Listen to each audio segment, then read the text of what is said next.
Forget it, I won't worry about it anymore, Yi Lingwei muttered quietly. Anyway, that terrifying feeling I had before is completely gone now. I guess the man in the black robe is probably dead. Despite her words, Yi Lingwei carefully searched the quarry inside and out again.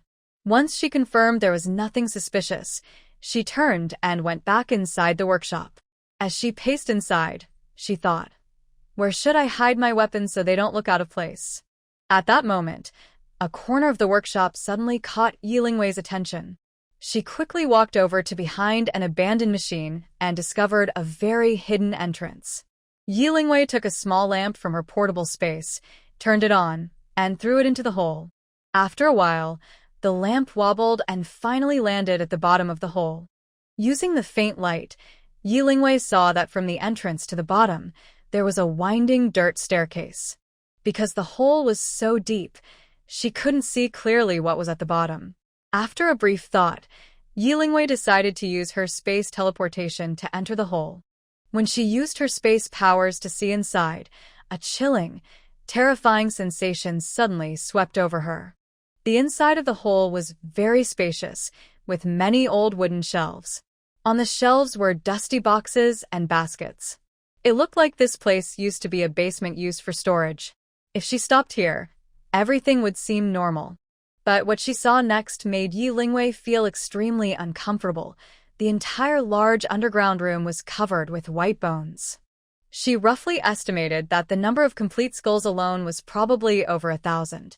Above the bones, there was a mat embroidered with strange symbols that Yi Lingwei couldn't understand. Next to the mat, there was a long black robe, which looked like the one worn by the man in the black robe. Yi Lingwei couldn't help but speculate that this might be a secret place where the man in the black robe practiced his skills. But what made Yi Lingwei feel the most uneasy was a blood pool in the corner of the basement. Nearly half of the blood in the pool had not dried up, and the dark red liquid seemed to emit a strange, eerie aura. Although Yi Lingwei was very reluctant to step into this basement, time was running out, and she had little choice. She couldn't find a better place to store her weapons nearby, so she clenched her teeth, took a deep breath, and held it tightly. Then, she quickly appeared inside the basement. Yi Lingwei dared not look down at the frightening bones under her feet. Instead, she moved as fast as she could, placing her prepared weapons onto the shelves in the basement. Afterward, she swiftly retreated into her space inside the jade pendant. Finally, after returning to the surface using her space teleportation, she used an old machine to block part of the cave entrance. She checked around the quarry and confirmed there was nothing unusual before turning to leave, heading back to Mountaineering Village. However, shortly after Yi Lingwei left, a group of zombies slowly made their way toward the quarry. These zombies were originally from a nearby village, attracted by the loud noise of rockets and grenades. They left the village and moved toward the quarry, following the sounds. These basic zombies, although blind, had an incredibly sharp sense of sound and smell. Yi Lingwei indirectly saved many villagers who were being attacked and surrounded by zombies. But at the same time, this caused some trouble for Yizhan and the villagers of Mountaineering Village, who were about to go to the quarry to get weapons. Boss, was that the sound of a rocket explosion just now? During training, Chu Yifeng and others saw Yizhan frowning and staring intently in the direction of the explosion, and couldn't help asking. Yeah, Yizhan nodded with a serious face. At this moment, everyone on the training ground also looked toward the direction of the explosion. That direction is where the abandoned quarry is. Besides a few small villages around, there's nothing else. Why would there suddenly be an explosion? Zhao Qingshan said as he walked over to Yizhan, whispering with a puzzled expression. But besides Yizhan, no one knew that Yi Lingwei was actually over at the quarry. When hearing the sound of the rocket launcher exploding, Yizhan's heart suddenly skipped a beat. A bad thought flashed through his mind. Perhaps Yi Lingwei was in danger over there, otherwise she wouldn't have used such a powerful weapon. Thinking of this, Yizhan felt a wave of confusion. Village Chief, Yifeng, today's training ends here. Yizhan quickly snapped back to reality and said to the two of them, everyone, all squad leaders and team leaders, get ready quickly and bring suitable weapons. Later, we'll leave the village immediately and go to the explosion site to see what happened.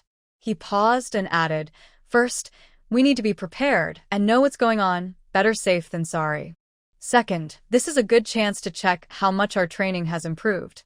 After quickly explaining everything to Chu Yifeng and Zhao Qingshan, Yizhan hurried off to his house, anxious and eager. Boss, what's going on with the leader? Xiao Beichen patted Chu Yifeng on the shoulder and looked curiously at Yizhan, who was walking away quickly. I don't know. Why don't you go ask him yourself? Chu Yifeng glanced at Xiao Beichen and casually replied. Forget it. I don't want to get into trouble or invite trouble myself. Xiao Beichen quickly waved his hand. That's right. Whatever the leader says, we do. It's better to ask fewer questions. Unable to stand Chu Yifeng's nagging, Xiao Beichen blurted out, all right, I get it. You're really talkative. Both of you, stop arguing here. Can't you see that village chief Zhao is still waiting nearby? At this moment, Wanshi approached and said to Chu Yifeng and Xiao Beichen, sorry, village chief Zhao, for making you look at a joke. Chu Yifeng immediately put on a humble look and said gently to Zhao Qingshan, why don't you go notify the squad leaders? We'll go bring the vehicles needed to leave the village. Chu Yifeng's polite attitude surprise de Zhao Qingshan. During these days of training, as one of the squad leaders, he had seen firsthand the extraordinary strength of Yizhan and Chu Yifeng. The villagers of Dengshan village had always known that Yizhan, a former soldier, was quite skilled. Otherwise, he wouldn't be a well-known hunter in the area. He even dared to go hunting alone in the back mountain with young Yilingwei. If it weren't for Yizhan being an orphan with no family background and poor, and for the need to raise Yilingwei, he wouldn't have been able to do so. With his good looks and impressive skills, he shouldn't have been single all this time without a matchmaker ever coming to introduce him. Village Chief Zhao?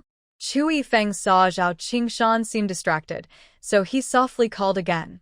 Is this arrangement okay? Zhao Qingshan quickly snapped out of his thoughts, forced a slight awkward smile, and replied, yes, let's do it as you said. When Yizhan hurried home anxiously, he didn't see Yilingwei's figure. Just as he was about to turn around and leave, Yi Jinmin, who had just finished working in the kitchen, happened to see him. Old Yi, aren't you eating at home? No, I have something to do. You go ahead and eat. Hearing Yi Jinmin's voice, Yizhan's step suddenly stopped. Then he tried to walk out the door. Why are you in such a hurry? I haven't finished asking you yet. Yi Jinmin frowned, quickly stepped forward to Yizhan, and asked, by the way, have you seen Nan Nan? As expected, what Yizhan feared most was Yi Jinmin asking about Yilingwei. He felt nervous, and sweat had started to bead on his forehead without him noticing. Why do you have so much sweat on your head? Are you feeling hot? Seeing Yi Jinmin still unaware, Yizhan couldn't help but blame himself silently. It was dangerous outside, and he shouldn't have let Yilingwei go out alone. Old Yi, I'm asking you a question. Why are you staring blankly? Seeing that Yizhan was silent for a long time, Yi Jinmin reached out and waved in front of him. Huh? Yizhan finally snapped out of it and hurriedly replied, oh, maybe the training was intense, so I feel a bit hot now. Yi Jinmin noticed that Yizhan seemed distracted, so he asked again, did you see Nan Nan? Knowing he couldn't avoid the question, Yizhan wiped the sweat from his forehead and blushed, stammering, I think I know a little. Xiao Wei. She. Why don't you just tell me quickly? Why are you stammering? Are you so tired from training that you can't speak clearly? Unaware of any danger, Yi Jinmin didn't think about anything else and habitually argued with Yizhan. Forget it. I can't explain it to you. Let's not waste any more time here. I'll take you to find Xiao Wei. Knowing he was in the wrong, Yizhan didn't dare tell Yi Jinmin the truth. He just hoped to delay a little longer. All right, then I'll go with you to find Nan Nan. Saying that, Yizhan and Yi Jinmin prepared to leave together to look for Yilingwei. Hey, Dad, where are you guys going? At this moment, Yilingwei's bright and cheerful voice rang out behind them. Hearing her voice, Yizhan quickly turned around and saw Yilingwei standing happily in their yard. Only then did his tense heart relax. In contrast, Yi Jinmin appeared much more calm. Nan Nan, where did you go? Why haven't you come back even at mealtime? I was bored staying at home all day, so I went out for a walk, Yi Lingwei explained with a smile, but she didn't plan to tell Yi Zhenmin about her trip to the quarry. Compared to her father Yi Zhan, Yi Zhenmin was more caring and attentive. But he didn't want her to do anything dangerous. Yi Lingwei understood that this was because Yi Zhenmin cared too much about her and was afraid of losing her again someday. But this was the end of the world. Before the second-level zombies appeared, she might still stay safely in the village. However, once zombies evolved and crystal cores appeared, she would have to go out to fight zombies and collect crystal cores to improve her special abilities. By then, dangers even greater than today would come like waves. Still, before that, it was good to make Yi Zhenmin worry less each day. Honestly, Yi Lingwei and Yi Zhan shared the same thoughts on this matter. Yi Zhenmin looked at the young, energetic Yi Lingwei and nodded in agreement. That's true. You're at a fun age, staying at home all day is pretty boring. Go wash your hands quickly. We'll start eating soon. Okay, that, Yi Lingwei replied obediently. Seeing Yi Zhenmin turn to go into the living room, Yi Lingwei mischievously winked at Yi Zhan. Then, father and daughter silently headed toward the corner of the yard where the water basin was. As Yi Lingwei turned on the tap to wash her hands, she lowered her voice. She described everything she saw and heard on the way to the quarry in detail to Yi Zhan, including the matter of the black-robed man. Although the rocket launcher is very powerful, most people wouldn't survive its attack, Yi Zhan said with a serious look after hearing her. But based on what you said, this person seems very strong. So, he might not be dead. Maybe he was just badly injured and escaped. That's why you didn't find any trace of him nearby. Yi Lingwei didn't know much about the power of the rocket launcher. But Yi Zhan knew better. If someone was blown to pieces at such a close distance, the rocket launcher could do that. But if someone was completely vaporized, as if they disappeared into thin air, that was almost impossible. Hearing this, Yi Lingwei looked worried and asked, "Are you going? Will it be dangerous?" "Yes, I am going, and I need to go immediately." Yi Zhan looked firmly toward the quarry, his tone full of determination. The longer we wait, the more dangerous it becomes. Even if he's alive, he's probably badly hurt and won't dare to show up again for a while. All right, I'll tell you where I hide my weapons. So, Yi Lingwei carefully described how she accidentally found the basement of the quarry Tijan. It seems the village elder's words are not false. The quarry is probably a bandit hideout. After hearing this, Yi Zhan calmly analyzed. The bones in the basement are either from bandits' past crimes, or from the black-robed man, or both. That's about all the information I have. Be sure to stay safe when you go. Okay, Yi Zhan replied. You should go back inside and eat. I'm leaving now.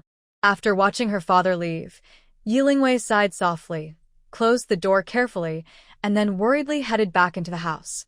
When Yi Zhan returned to the training ground, he saw 5 trucks lined up neatly. Each squad leader was standing in front of 4 team leaders. Including Yi Zhan, 25 people were involved in this operation. Everyone knew the outside world was full of unknown dangers, but they were determined to protect their village and families. To survive better in this apocalyptic world, everyone gathered their courage and prepared themselves. Yi Zhan took a deep breath and asked loudly, "Is everyone ready?" The group responded in unison, "Ready." Their voices echoed across the training ground, as if carrying a force to break through the gloom. Then, everyone calmly and orderly took their weapons. They formed groups of 5 and stood in front of the vehicles, tense but organized. Once everything was ready, Yi Zhan was the first to get on the lead truck. He looked ahead with determination, waved his hand, and shouted, "Let's go." Immediately, 5 large trucks slowly started and headed toward the quarry. Yi Zhan sat in the front passenger seat. The driver was Zhao Pingcheng, Zhao Qingshan's eldest son, known to everyone as De Zhuang. In the same vehicle, there were 3 others, Zhang Shu from Yi Village, Zhao Zhengwo, and Li Laifu from San Village. Zhang Shu was a member of a family involved in a recent zombie fire incident. Zhao Zhengwo was both a villager of Yi Village and the eldest son-in-law of San Village's leader, Li Dashan. Li Laifu was Li Dashan's youngest son and Zhao Zhengwo's brother-in-law. These four, including Zhao Pingcheng, were in their 30s or 40s, young and strong.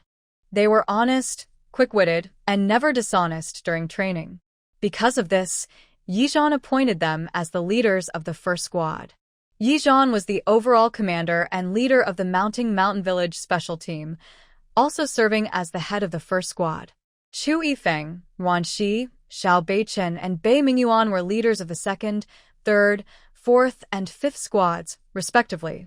During this mission, besides ensuring the safety of team members as much as possible, the most important tasks were to teach team members how to fight and coordinate with each other. Brother-in-law, are you scared? Li Laifu, unable to bear the tense silence in the car, gently nudged Zhao Zhengwo sitting beside him. I'm not scared. Zhao Zhengwo didn't look at Li Laifu and sat straight, replying stiffly. Not scared? Then why are your hands trembling? Li Laifu rolled his eyes and said quite speechlessly. Haha. Hearing Li Laifu, Zhang Shu sitting on Zhao Zhengwo's other side couldn't help but laugh out loud. Exactly, brother Zhengwo. You must hold the axe properly and avoid accidentally dropping it on your foot, which could hurt you. Teased by his brother-in-law Li Laifu and Zhang Shu, Zhao Zhengwo blushed and retorted, You don't know anything. I'm just gathering strength, ready to fight at any moment. Hearing this, the three friends in the back seat made playful remarks. Driving the car, Zhao Pingcheng also relaxed slightly, his hands tightly gripping the steering wheel. The heavy rain was so intense that the windshield wipers barely worked. Worried about running into zombies, Zhao Pingcheng kept his focus sharp from the moment they got in the car. His hands, sweaty from holding the wheel so tightly, were wet. Looking straight ahead at Yizhan, he suddenly remembered the weapons the squad leader was holding when they set out. He felt both sad and amused. Some had axes, others sickles, metal rods, or long spears, various weapons of all kinds. It was clear that when the apocalypse came and zombies appeared, ordinary people with no weapons or fighting skills would be helpless. People raised in peaceful times might even be afraid to kill a chicken or a goose, let alone fight zombies. Zombies, after all, are mutated humans. Basic zombies are slow and unresponsive. Besides looking scary, they have almost no fighting ability. So, when fighting zombies, be careful not to get bitten or scratched. Overcome your fear, and killing zombies isn't that hard.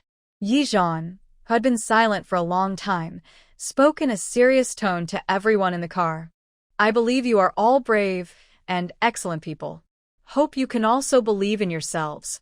Yizhan's words were very encouraging. The four people who heard him immediately gained confidence and responded together. Yes, Captain. 20 minutes later, the convoy reached the quarry area. Along the way, they saw a few zombies near some villages, but since they were still a distance away and in a hurry, Yizhan didn't let everyone go closer to check. He was there to retrieve weapons, not to fight zombies with a helpless group of little guys. When the vehicle stopped at the quarry gate and they saw the heavily damaged walls and gate, everyone looked surprised. Stay in the car first. I'll go down and check the situation, Yizhan said through the walkie-talkie before heading into the quarry alone. Looking at Yizhan, dressed in training clothes and holding a large sword, walking decisively toward the quarry, everyone's respect for him naturally grew. Yizhan first circled around the quarry yard, carefully observing the surroundings, but found nothing unusual. Then he used the walkie-talkie to call everyone to get out of the vehicles. Boss, it looks like this place just went through a fight. This big hole was probably made by a rocket launcher. Chu Yifeng walked around the large hole in the quarry yard and looked at the traces left by the collapsed wall, then said to Yizhan standing nearby. Yizhan notte silente. Instead of speaking, he stepped toward the abandoned factory and signaled everyone to follow the combat plan they had practiced before. Bei Mingyuan's fifth team stayed outside the quarry, watching the area around it at all times. Ruan Shi's third team stayed inside the yard to keep watch. The other three teams followed Yizhan into the factory. As soon as Chu Yifeng and the others entered, they saw the area bombed by grenades, which made them very alert. Could it be that, besides them, others nearby also had large weapons? The 20 squad leaders didn't understand these weapons, but they could see the big, new hole in the yard and the damaged ground inside the factory. They looked down at the sickle in their hands and thought about the bombs others used, feeling a chill down their spines and their legs trembling. Everyone split up and checked each factory carefully. See if there's anything strange inside. After Yi Zhan gave the order, the 3 teams quickly dispersed, each checking one factory.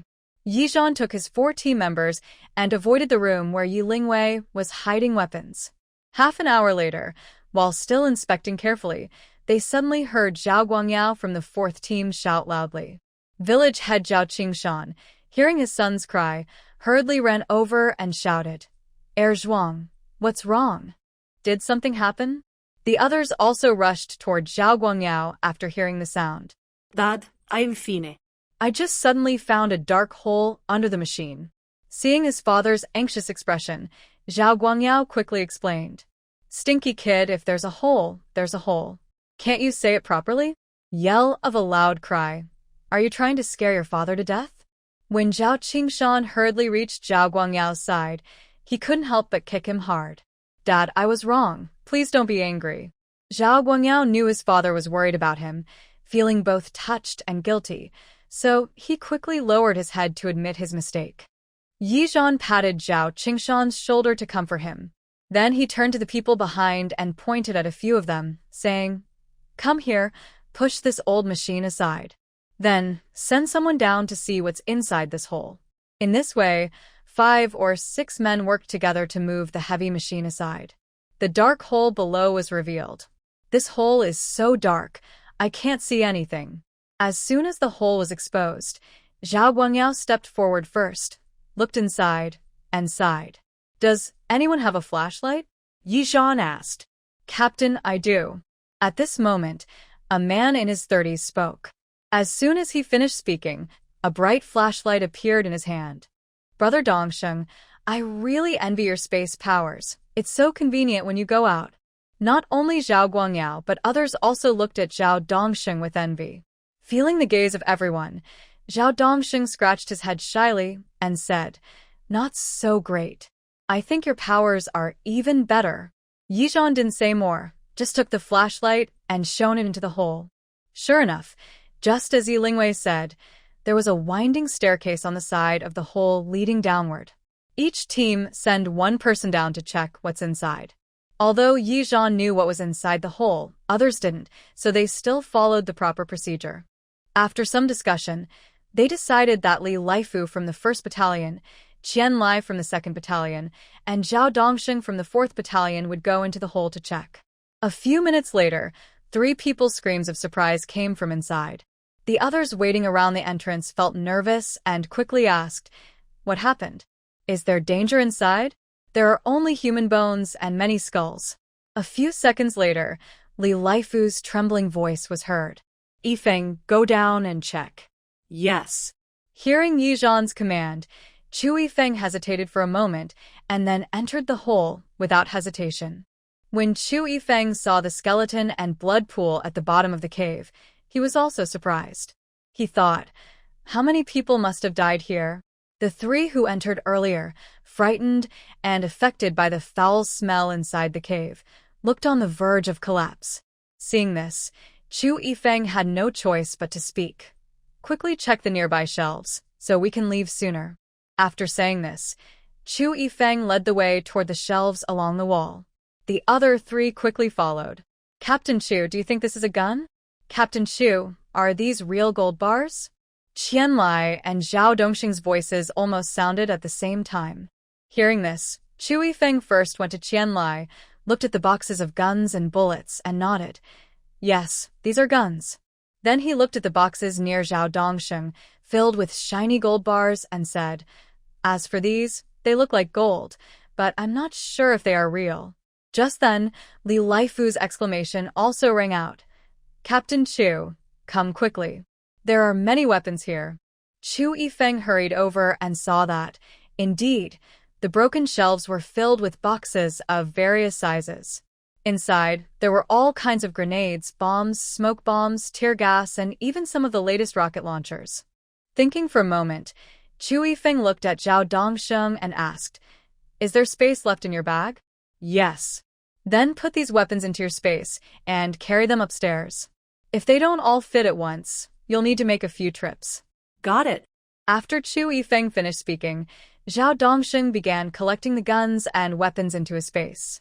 He ran back and forth many times until he was exhausted, finally transferring all the weapons and gold bars to the factory above the basement. Then he saw that, except for Yi Zhan and Xiao Beichen, everyone else was stunned, staring at the large number of weapons in the boxes. Only after the 4 people in the basement returned to the ground did Yi Zhan speak up. "Stop daydreaming. Hurry up and move these weapons onto the car. Otherwise, when the owners of these weapons come back, we'll be in trouble."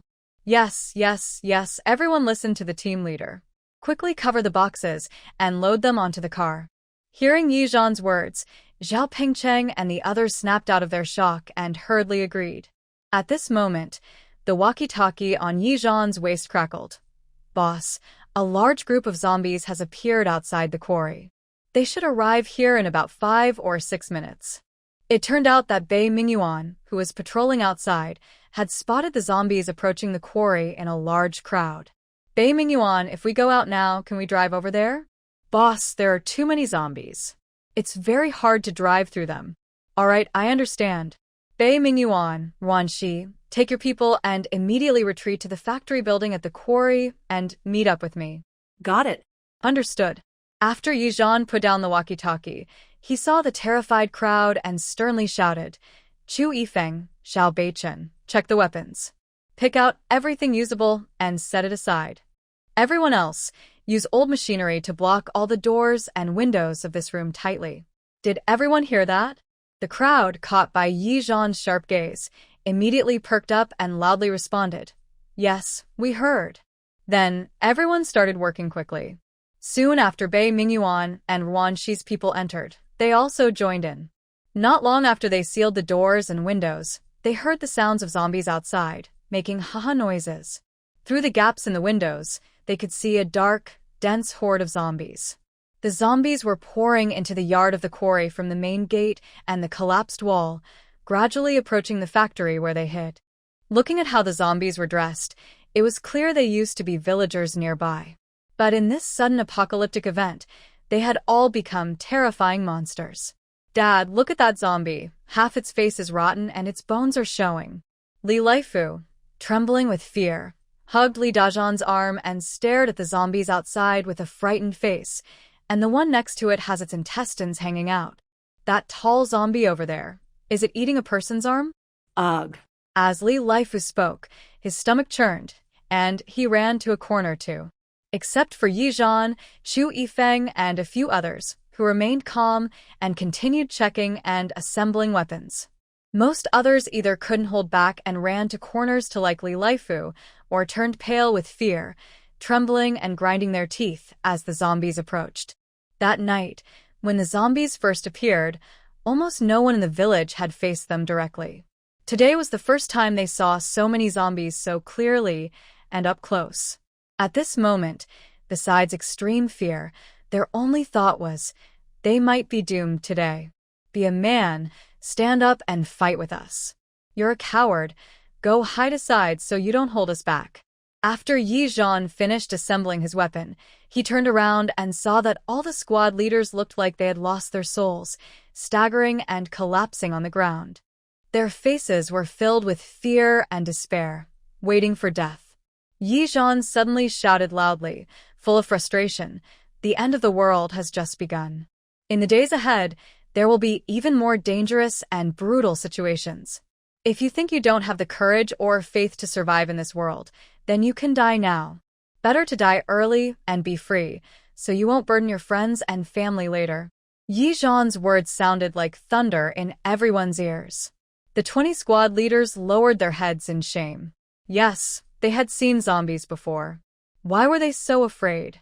Why did they give up and surrender before even fighting? They knew the end of the world had arrived. Why then did they still hold on to hope and refuse to face this harsh reality? They trained hard without fear of hardship or exhaustion, all for the day they could face zombies bravely and fearlessly. beating zombies, protecting their loved ones, and continuing to live well in this world. Wasn't it their belief? We have a team leader and weapons. Zombies are just a few. What's there to be afraid of? Everyone from the village, stand up and listen to your team leader's command. At this moment, Zhao Qingshan, the village chief of Village 1, spoke loudly in the empty workshop. Soon after, several squad leaders from Village 1, Zhao Pengcheng, Zhang Shu, Zhao Zhengwo, all looked determined and went to stand beside their respective team leaders. Village 3, you guys should be quick too. Find your team leaders and don't fall behind Village 1. Village 3's chief, Li Dashan, also shouted loudly to his villagers. Then, whether from Village 2 or Village 3, everyone gathered their courage and stepped forward to stand before their team leaders. Seeing this scene, Yizhan nodded with satisfaction. This was exactly why he appointed the over 50 Zhao Qingshan and Li Dashan as squad leaders. Not only because they are special ability users, but also because as village leaders, their influence and personal authority over the villagers are irreplaceable. Perhaps their physical strength is not as good as others, but they play a crucial role in team unity and morale. Yizhan looked out the window and was surprised to see many zombies falling directly into the large pit created by the rocket launcher. Since basic zombies lack intelligence and do not think, they act purely on instinct. Therefore, even if they see a big pit ahead, they won't go around it. Instead, they fall in one after another. However, besides that, many zombies have already reached outside the factory, banging loudly on the doors and windows. Time is tight. Yizhan's sharp eyes looked at everyone and ordered, Team 2 and Team 3, responsible for eliminating the zombies behind the factory. Team 4 and Team 5, responsible for defending and destroying the zombie horde in front of the factory. Team 1, responsible for guarding the small doors on the left and right sides of the factory. Is that clear? As soon as Yizhan finished speaking, everyone answered in unison. Understood.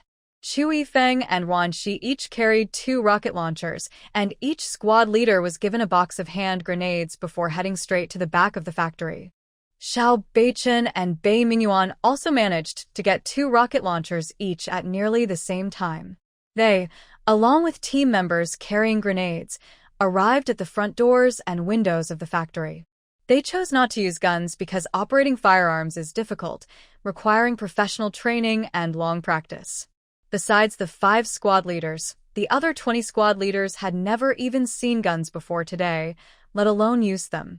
So, guns were clearly not suitable for the current situation. Weapons like rocket launchers, grenades, and hand grenades are easier to handle and have great power, making them ideal for attacking zombie groups. Zhao Pengcheng and Zhang Shu from Team 1 were responsible for the small door on the right side of the factory. Zhao Zhengwo and Li Laifu were responsible for the small door on the left side. Because these 2 doors are smaller and relatively sturdy, with some old machines placed behind them for support, the pressure and danger here are much lower. Open fire. Seeing everyone ready, Yizhan gave the order. In an instant, deafening explosions sounded simultaneously at the front and back of the factory. They didn't give the zombies any chance to breathe.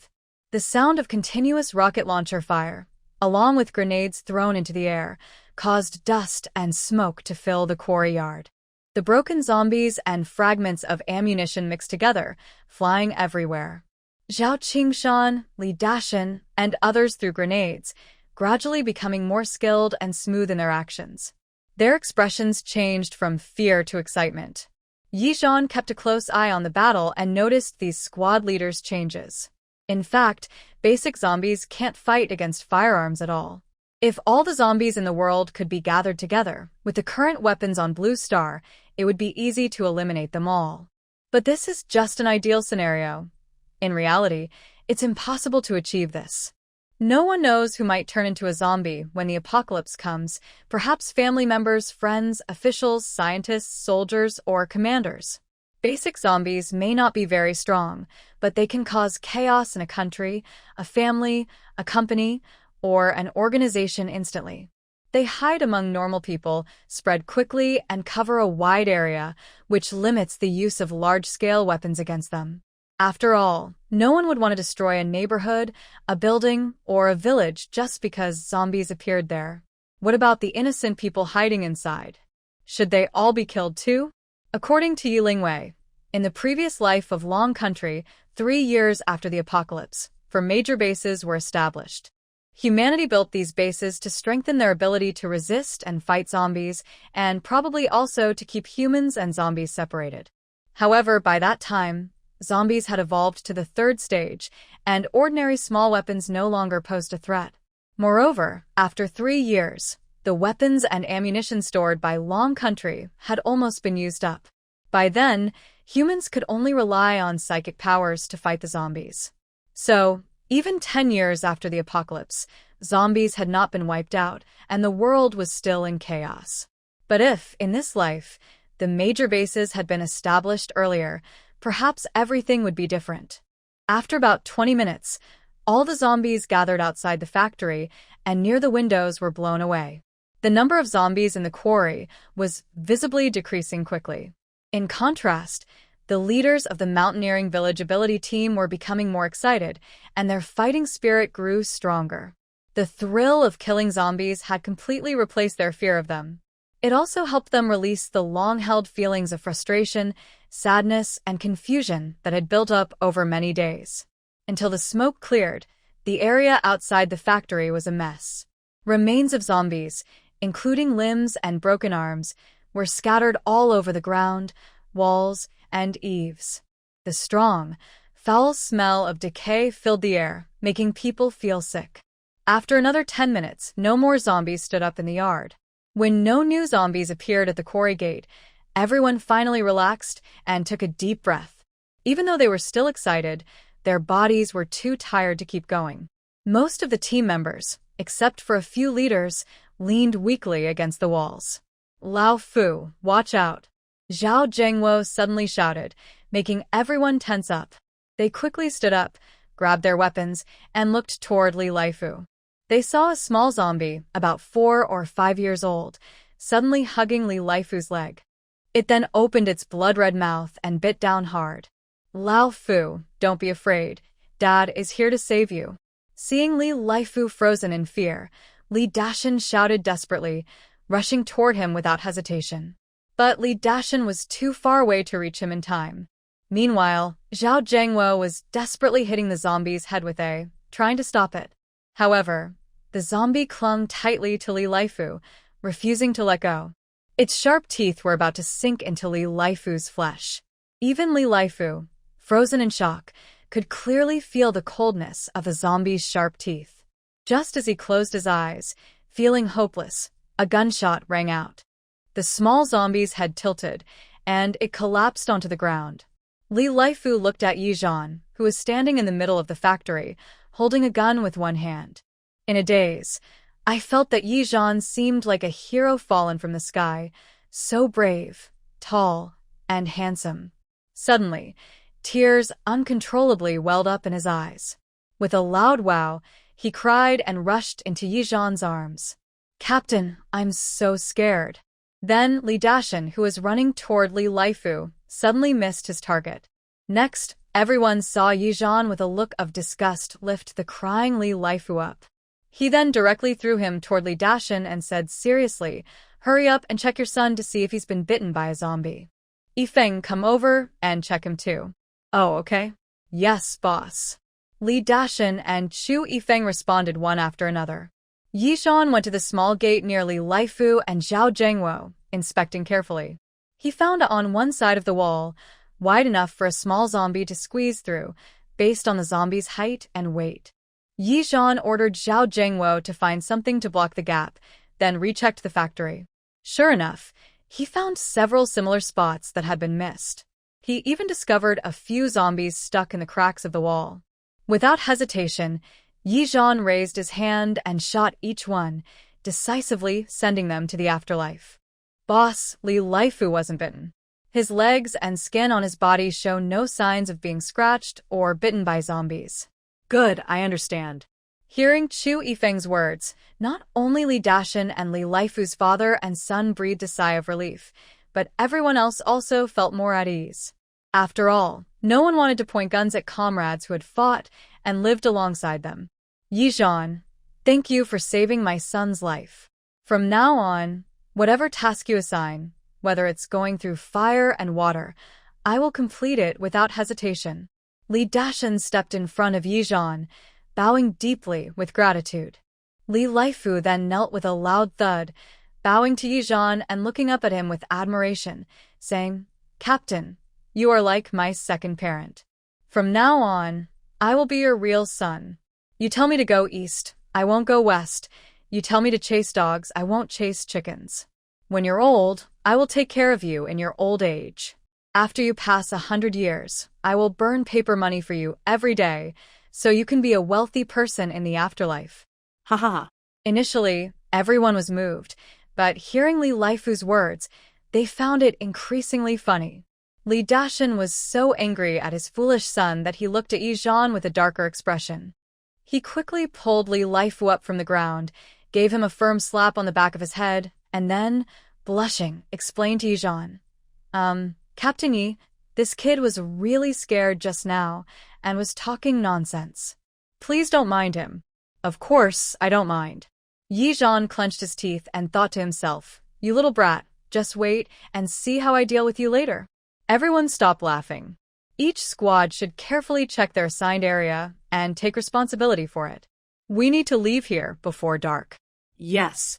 At Yi Zhan's command, everyone quickly took action, using military binoculars to carefully observe and scan all directions of the quarry. Half an hour later, after killing a dozen more zombies that had been missed, within sight, in the yard of the quarry, there were no more living zombies. I'll now record the remaining weapons and equipment. Then, those with space abilities should temporarily store the weapons in their space, and after we leave, transfer them onto the trucks. Yi Zhan calmly organized while writing in his notebook. First squad is responsible for the front line, second and third squads cover the wings. Fourth squad stays in the middle to protect and support the other 4 squads, and fifth squad covers the rear. No matter how many trips we make, we must keep this formation until all weapons and equipment are loaded onto the trucks. When the group moved aside the machinery blocking the door and stepped out of the factory, they saw the ground covered with zombie limbs, almost impossible to step on. Although everyone was reluctant, they had no choice but to grit their teeth and carefully walk over the mess, step by step, heading out of the quarry. Although the distance from the factory to the trucks wasn't far, the process was truly exhausting. Fortunately, the outcome was good. They managed to load all the weapons and equipment onto the trucks smoothly, without encountering any more living zombies. The squad leaders sitting in the trucks let out long sighs of relief, finally able to return to the village. What the psychic team didn't expect was, in this battle, they almost wiped out all the zombies within several kilometers around. This allowed several nearby villagers to enjoy peaceful days and take a rare break. Meanwhile, far away in the mountain village, Yi Lingwei and the families of various team leaders were anxiously waiting for their return. They're back. The team leader and the village chief are back. At the main gate of the mountain village, a member of the Special Abilities team on duty saw the slowly approaching truck convoy and cheerfully shouted, "Great! They've finally returned. Yes, now we can relax." Many villagers waiting nearby also smiled and let out a sigh of relief. Some were happy, but others worried. Among the crowd, Qian Fugue and Qian Baju looked grim when they heard the news. They glared angrily toward the gate and then turned away together. When they heard the loud explosion earlier, they thought Yi Zhan and Zhao Qingshan and others might not come back. The father and daughter, still ill, quickly agreed and forced themselves to go outside. They had come to see the excitement, but unexpectedly, those people were quite tough. Li Zhaodi, squeezed among the villagers, also saw this. She noticed her father-in-law, Qian Fugue, and her sister-in-law, Qian Baozhu. Before, she had foolishly thought her father-in-law came because he was worried about her husband, Qian Baoyin. But now, she realized she had overthought. After all these years, Qian Baoyin, as the second son of the Qian family, had been disliked since childhood. He was honest, quiet, and spoke little, always busy working. He was the one who ate the least, wore the worst clothes, worked the hardest, and was scolded and beaten the most. Later, she married Qian Baoyin and had 2 daughters, but no more children. Since then, their family's life became even harder. Because she couldn't have a son, she never held her head high in front of her family and villagers. Her in-laws looked down on her, and her own family looked down on her too. Even if her in-laws and sister-in-law didn't treat her well, she dared not complain or show her dissatisfaction. She thought, maybe this was just her fate. Everyone, don't block the way. Go to the training ground. Yi Zhan's shout made the villagers, who had gathered around the truck and were noisy, scatter quickly and run toward the training ground. The commotion also woke Li Xiaodi from her thoughts. Then, she looked up at the large truck, then stepped forward with the crowd, moving in the same direction. When boxes of weapons and guns were unloaded from the truck and displayed in front of everyone, the villagers watching were all very shocked. This was only a small part. It is said that there are enough weapons to fill 5 big trucks. They never thought they would see real guns in their lifetime. They also never imagined their village could have such powerful weapons. These weapons were all earned with the lives of our team leaders and squad leaders. I hope everyone will cherish them when using in the future. Zhao Qingshan vividly told the villagers about the danger they faced at the quarry. All the villagers listened with sweat running down their backs, clearly quite frightened. At the same time, they truly felt how harsh the end of the world can be. The village chief and the team leader will stay. Others can go home to rest. Tonight's training is paused and will continue tomorrow. After Yi Zhan finished speaking, the squad leaders and villagers, even though curious about the weapons, had to leave the training ground cautiously. Village Chief Zhao, Village Chief Li, these weapons will be temporarily stored in the village committee's warehouse. For safety, someone must watch over them 24 hours a day. In the next few days, I will arrange for more storage buildings near the training ground to keep the weapons. As for the rules for using the weapons, I will create a detailed guideline and we can discuss it at the next meeting. What do you think? Great, very good. We have no objections. We'll follow your plan. As for Yi Zhan's arrangements, village chiefs Zhao Qingshan and Li Dashan had no objections at all. Actually, they both knew that in this end-of-the-world situation, their role as village chiefs was mostly symbolic now. Yi Zhan, being the most capable and strongest in combat among the 3 villages, was the best leader. He still discusses things with them and respects their opinions, which is already rare. They weren't ungrateful. Whoever can lead them and the villagers to survive in this world, they will listen to. All right, let's move the weapons to the village committee now.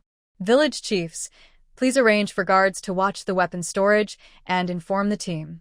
Okay, no problem. Understood. After Yi Zhan finished speaking, Zhao Qingshan and Li Dashan immediately agreed. Yifeng, Wanqi, Xiao Beichun, and Bai Mingyuan, each of you need to work 6 hours every day. Go to the village committee to watch over the weapons with the person in charge until the new armory is built.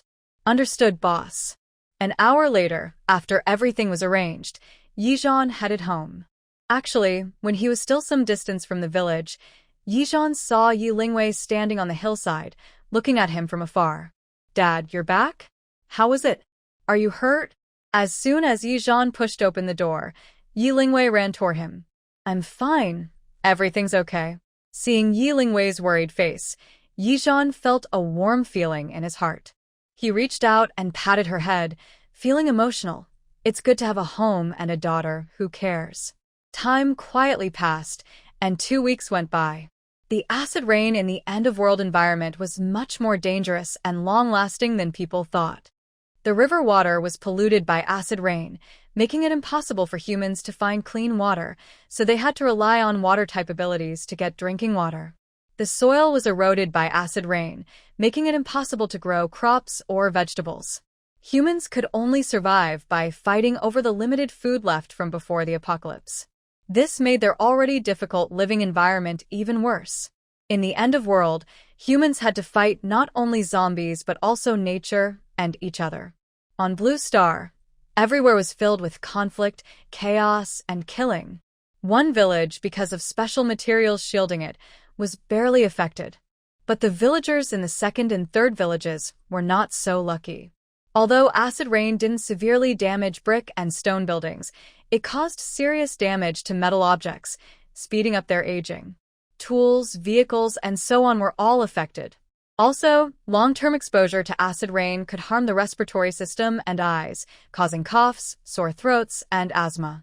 More seriously, it could lead to major illnesses like emphysema or lung cancer. The third village was luckier than the second because Li Dashin, on the afternoon he returned from a mission, encouraged the villagers to dig water storage tanks overnight. This way, the villagers of the third village avoided running out of clean water. Many villagers in Village 2, encouraged by Qian Fugui, refused to store water early on. Now they have no drinking water at all. But will Qian Fugui regret not listening to Yizhan? Clearly he won't. They only blame others and never reflect on themselves. Dad, the villagers in our village who lack water are going to Village 1 to find Yizhan and Zhao Qingshan.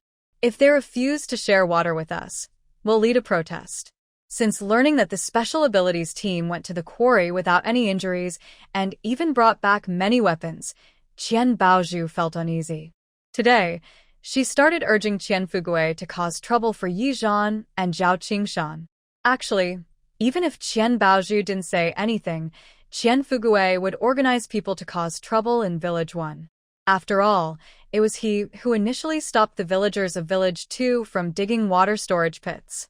Now that the villagers have no water, he should quickly shift blame and divert attention. Once the villagers realize the truth, they will blame him and come after him. Alright, let's listen to Baozhu. Second son, go call all the households in our village that lack water to the village committee. Later, I will take them to Village 1 to get water. Qian Fugui, sitting at the head of the main hall, squinted at Qian Baoyin, who was crouching in the corner, and ordered, Dad, little sister, Yizhan is not someone to mess with. I advise you to stay out of trouble. Qian Baoyin didn't move, only muttered softly, Second son, you're useless. Nothing has happened yet, and you're already scared of Yizhan? How dare you even ignore my words? Qian Baoyin's words hit a nerve, provoking Qian Fugui to become furious. He grabbed a water cup from the table and threw it at Qian Baoyin. Thinking of the humiliation he and his daughter suffered in Village 1 a few days ago, remembering that they failed to report the incident or arrest Yizhan and Zhao Qingshan, and instead were frightened into illness by zombies, and recalling that his 3 sons, except for his least favorite second son, who is a single ability user, are all ordinary people, all these worries and frustrations piled up inside Qian Fugui. His anger was already boiling over. Seeing the water cup thrown at him, Qian Baoyin didn't dodge and let it hit his head. Blood flowed down from on his forehead, streaming across his cheek. Since he was a child, he knew his parents didn't love him or care about him. Whenever someone in the family was upset, they would take it out on him by hitting him. He tried to run away or hide, but whenever he dared to go home, he would be beaten even harder. He had asked others for help, but the villagers only said, Kids are bound to get hit sometimes. It's probably because you're not listening and made your parents angry, so they hit you. As the saying goes, a young tree that isn't pruned grows crooked. Your parents hitting you is for your own good, so you don't grow up wrong. And so on. He had heard these kinds of words too many times as a child. He wanted to argue, saying, Then why have my older brother, the third brother, and little sister never been hit?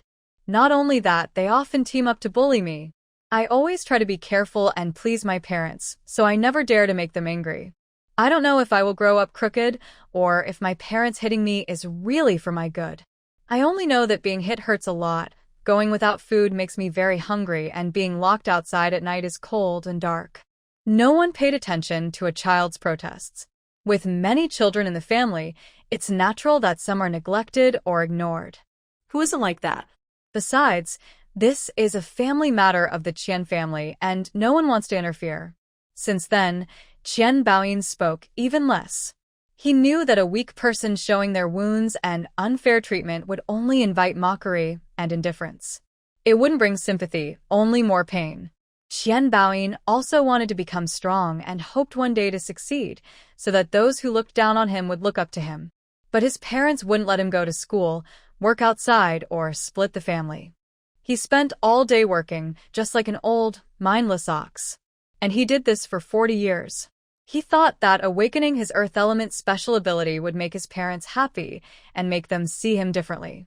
But unexpectedly, his father's first words were, "Why is it that your older brother and third brother are the ones who awaken their abilities, not you? And why are you such a disappointment?" Even a few days ago, when the special ability team went on a mission, his father and little sister wished that the team members would all die outside. It's normal for villagers to have disagreements or conflicts, but wishing someone dead? That's too much. And he was also part of the special ability team at that time. In other words, his father and younger sister also hoped he and the others from the special abilities team would all die outside. This realization deeply shocked Qian Baoyin. Perhaps from that moment, he decided to live for his wife and daughter. The rest of the Qian family was no longer his family, and he would no longer obey their commands. When Qian Fugue saw Qian Baoyin's head bleeding, he didn't feel guilty. Instead, he angrily scolded him as if it was normal. "Second brother, are you deaf? Hurry up and go." Seeing that Qian Baoyin didn't respond, Qian Baozhu also angrily pointed at him and scolded, "Second brother, you're really getting more useless. People say the law doesn't punish the crowd. I don't believe they dare to kill us all. If that's the case, then you should go call someone." "I won't go, you go if you want." After saying that, Qian Baoyin stood up and walked out of the main hall without hesitation. Ignoring the shouting and accusations behind him, for the first time, he felt as if his back was straighter. It turned out that refusing his father wasn't as hard as he thought. He had grown enough to live without relying on his parents. Looking at the dilapidated wood house in front of him, he realized this was his family's home. Next door was a foul-smelling pigsty where a few pigs, cold from continuous rain, huddled in a corner, looking pitiful, just like him when he was locked outside back then. At that moment, Li Xiaodi heard faint shouting from the main hall and prepared to go out and see what was happening. When she opened the door, she saw Qian Baoyin standing in the rain. She quickly pulled him inside while scolding, "You're a grown man. Why are you still standing outside in the rain like a fool? What if you catch a cold?" She then found a clean set of clothes and handed them to him. "Hurry up and change. These days, if you get sick, it'll be trouble." Qian Baoyin looked at Li Xiaodi's worried face, then turned to his two daughters, who were practicing their abilities and fighting skills, and nodded with a smile. "Okay." In fact, not many people in the Qian family had awakened their abilities. Fortunately, the entire family of 4 were all ability users. And his two daughters had awakened dual abilities. The apocalypse might be cruel, but for their family, it could also be an opportunity, a turning point in their fate. Even someone like him, an insignificant person, wanted to fight for a chance in the end times. Moreover, there is a powerful person with 9 types of special abilities, Yi Zhan. Father and younger sister have been too arrogant for too long and cannot see the current situation clearly. Yi Zhan is like a killing god. He would never be threatened or controlled by them. An hour later, Qian Fugue and Qian Baju led over 100 villagers from the second village, marching loudly to the main gate of the first village. "De Zhuang, hurry up and open the door. Let us in." Qian Fugue, with a fierce face, arrogantly shouted at Zhao Pingcheng, who was on duty at the gate. "The door definitely won't open for you now. As for whether you can come in, that's not up to me. You have to ask my dad first. So, you better wait outside the gate for now." Zhao Pengcheng was not stupid. Seeing Qian Fugue's attitude, he understood that today they probably came with bad intentions. Plus, many villagers behind Qian Fugue were holding several empty water buckets in each hand. Zhao Pengcheng could roughly guess their plan. Zhao Qingshan is just a small village head. What right does he have to make so many of us wait? He really is quite boastful. Qian Fugue was so angry at Zhao Pengcheng's refusal that he almost choked and felt like he lost all face and dignity. Was Qian Fugue the kind of person who could swallow his anger? Certainly not. So, he immediately turned around and loudly shouted to the villagers of the second village, "Fellow villagers, Zhao Qingshan clearly doesn't take us seriously. Today, they just won't let us freely come and go from the village. Tomorrow, will they drive us all out of the second village? They're only insulting and oppressing us because they think we have no weapons. The villagers from the second village, who gathered with Qian Fugui, were not easy to deal with either. They were all troublemakers, thieves, and tricksters in their daily lives. Once stirred up by Qian Fugui, they immediately became furious, shouting loudly, "Zhao Qingshan is a heartless man who won't save us in times of danger." Everyone in this village is as heartless as wolves. No, they're even worse than dogs. They say distant relatives are not as good as neighbors. We have so much water. Why can't we share a little? At this moment, a tall, swaggering young man appeared. Pointing with his finger at Zhao Pengcheng inside the gate near the visible window, he loudly shouted and cursed, "De Zhuang, you little brat, open the door quickly, or I'll beat you until you're all teeth on the ground." Zhao Pengcheng, who had just informed his father and Captain Yizhan via the intercom about the situation here, heard the angry voices cursing him outside the door. Before he could see clearly who was insulting him, a stone was thrown in his direction. "Big bad guy, if you don't open the door for me, I'll smash you to death." At the same time, a young man about 16 or 17 years old stood up, brushed dirt off his hands, crossed his arms, and held his chin high. He looked proudly at the stone he had thrown and shouted arrogantly, "De Zhuang, are you okay?" A man who was on duty with Zhao Pengcheng, looking concerned, asked him. His name was Zhao Su, a great-grandson of a senior member of the Zhao family in the village. "I'm fine. A stone trying to hurt me is too weak," Zhao Pengcheng said, kicking the incoming stone back along its original path, then smiling at Zhao Su. "The first person to curse you is Qian Baojin's eldest son, Qian Yaozu, who is also the grandson of Qian Fugui. The person throwing the stone is Qian Yaozu's younger brother, Qian Zixuan. They not only curse badly, but also dare to hit people now. That's too much." Seeing Zhao Su stand up for him and look angry, Zhao Pengcheng's own anger eased a lot. "Alright, don't be angry. It's not worth getting upset over people like them. You know very well that besides his second son, Qian Baojin's family isn't too bad. Everyone else, one after another, aren't good people." Just as Zhao Pengcheng finished speaking, he heard a loud scream outside the door. Then came Qian Zixuan's crying and Qian Fugui's shouting and cursing. "Grandpa, my head hurts so much, and I'm bleeding a lot." It turned out that the stone Zhao Pengcheng kicked back had hit Qian Zixuan's forehead. Qian Zixuan, who had been standing nearby, was furious and saw a dark shadow flying toward him. Suddenly, he felt a sharp pain in his forehead. He reached up and saw his hand covered in blood. Qian Fugui saw his beloved grandson hurt and hurried over, holding him tenderly and comforting him. "Oh, my good grandson, don't cry. If you do, Grandpa will feel heartbroken. Grandpa wishes he could take the injury for you right now." Then, Qian Fugui's eyes suddenly changed, and he said to Qian Zixuan, "Good grandson, wait and see. Grandpa will go avenge you now. Villagers, my grandson was hurt because he was trying to get water for you. If we can't get into the village today, what will you drink in the future? Are you going to die of thirst just because there's no clean water? So, to stay alive, today we will break down this gate no matter what." Hearing Qian Fugui's provocative words, the villagers of the second village didn't hesitate. They all picked up stones from the ground and viciously threw them at the gate of the first village. They had no choice but to do this, all for their survival. If the villagers of the first village had opened the gate and let them in to share the water happily, they wouldn't have acted this way. Qian Baozhu had been hiding behind the crowd, a teasing smile on her face, clearly enjoying the spectacle. This time, she wouldn't be foolish again, and would rush to the front. Anyway, even if she said nothing and did nothing, someone else would step forward to fight. She just needed to stay safely in the corner and watch the show. "Brother Dazhuang, what should we do now? Won't the gate of our village be broken?" Hearing the loud banging of stones hitting the gate, Zhao Su, standing behind the door, was sweating nervously. "Don't worry, this door is very strong. Even a cannonball might not break it. Breaking it is impossible, but we can't let them go on like this. If the tiger doesn't show its power, they really think we're sick cats, huh?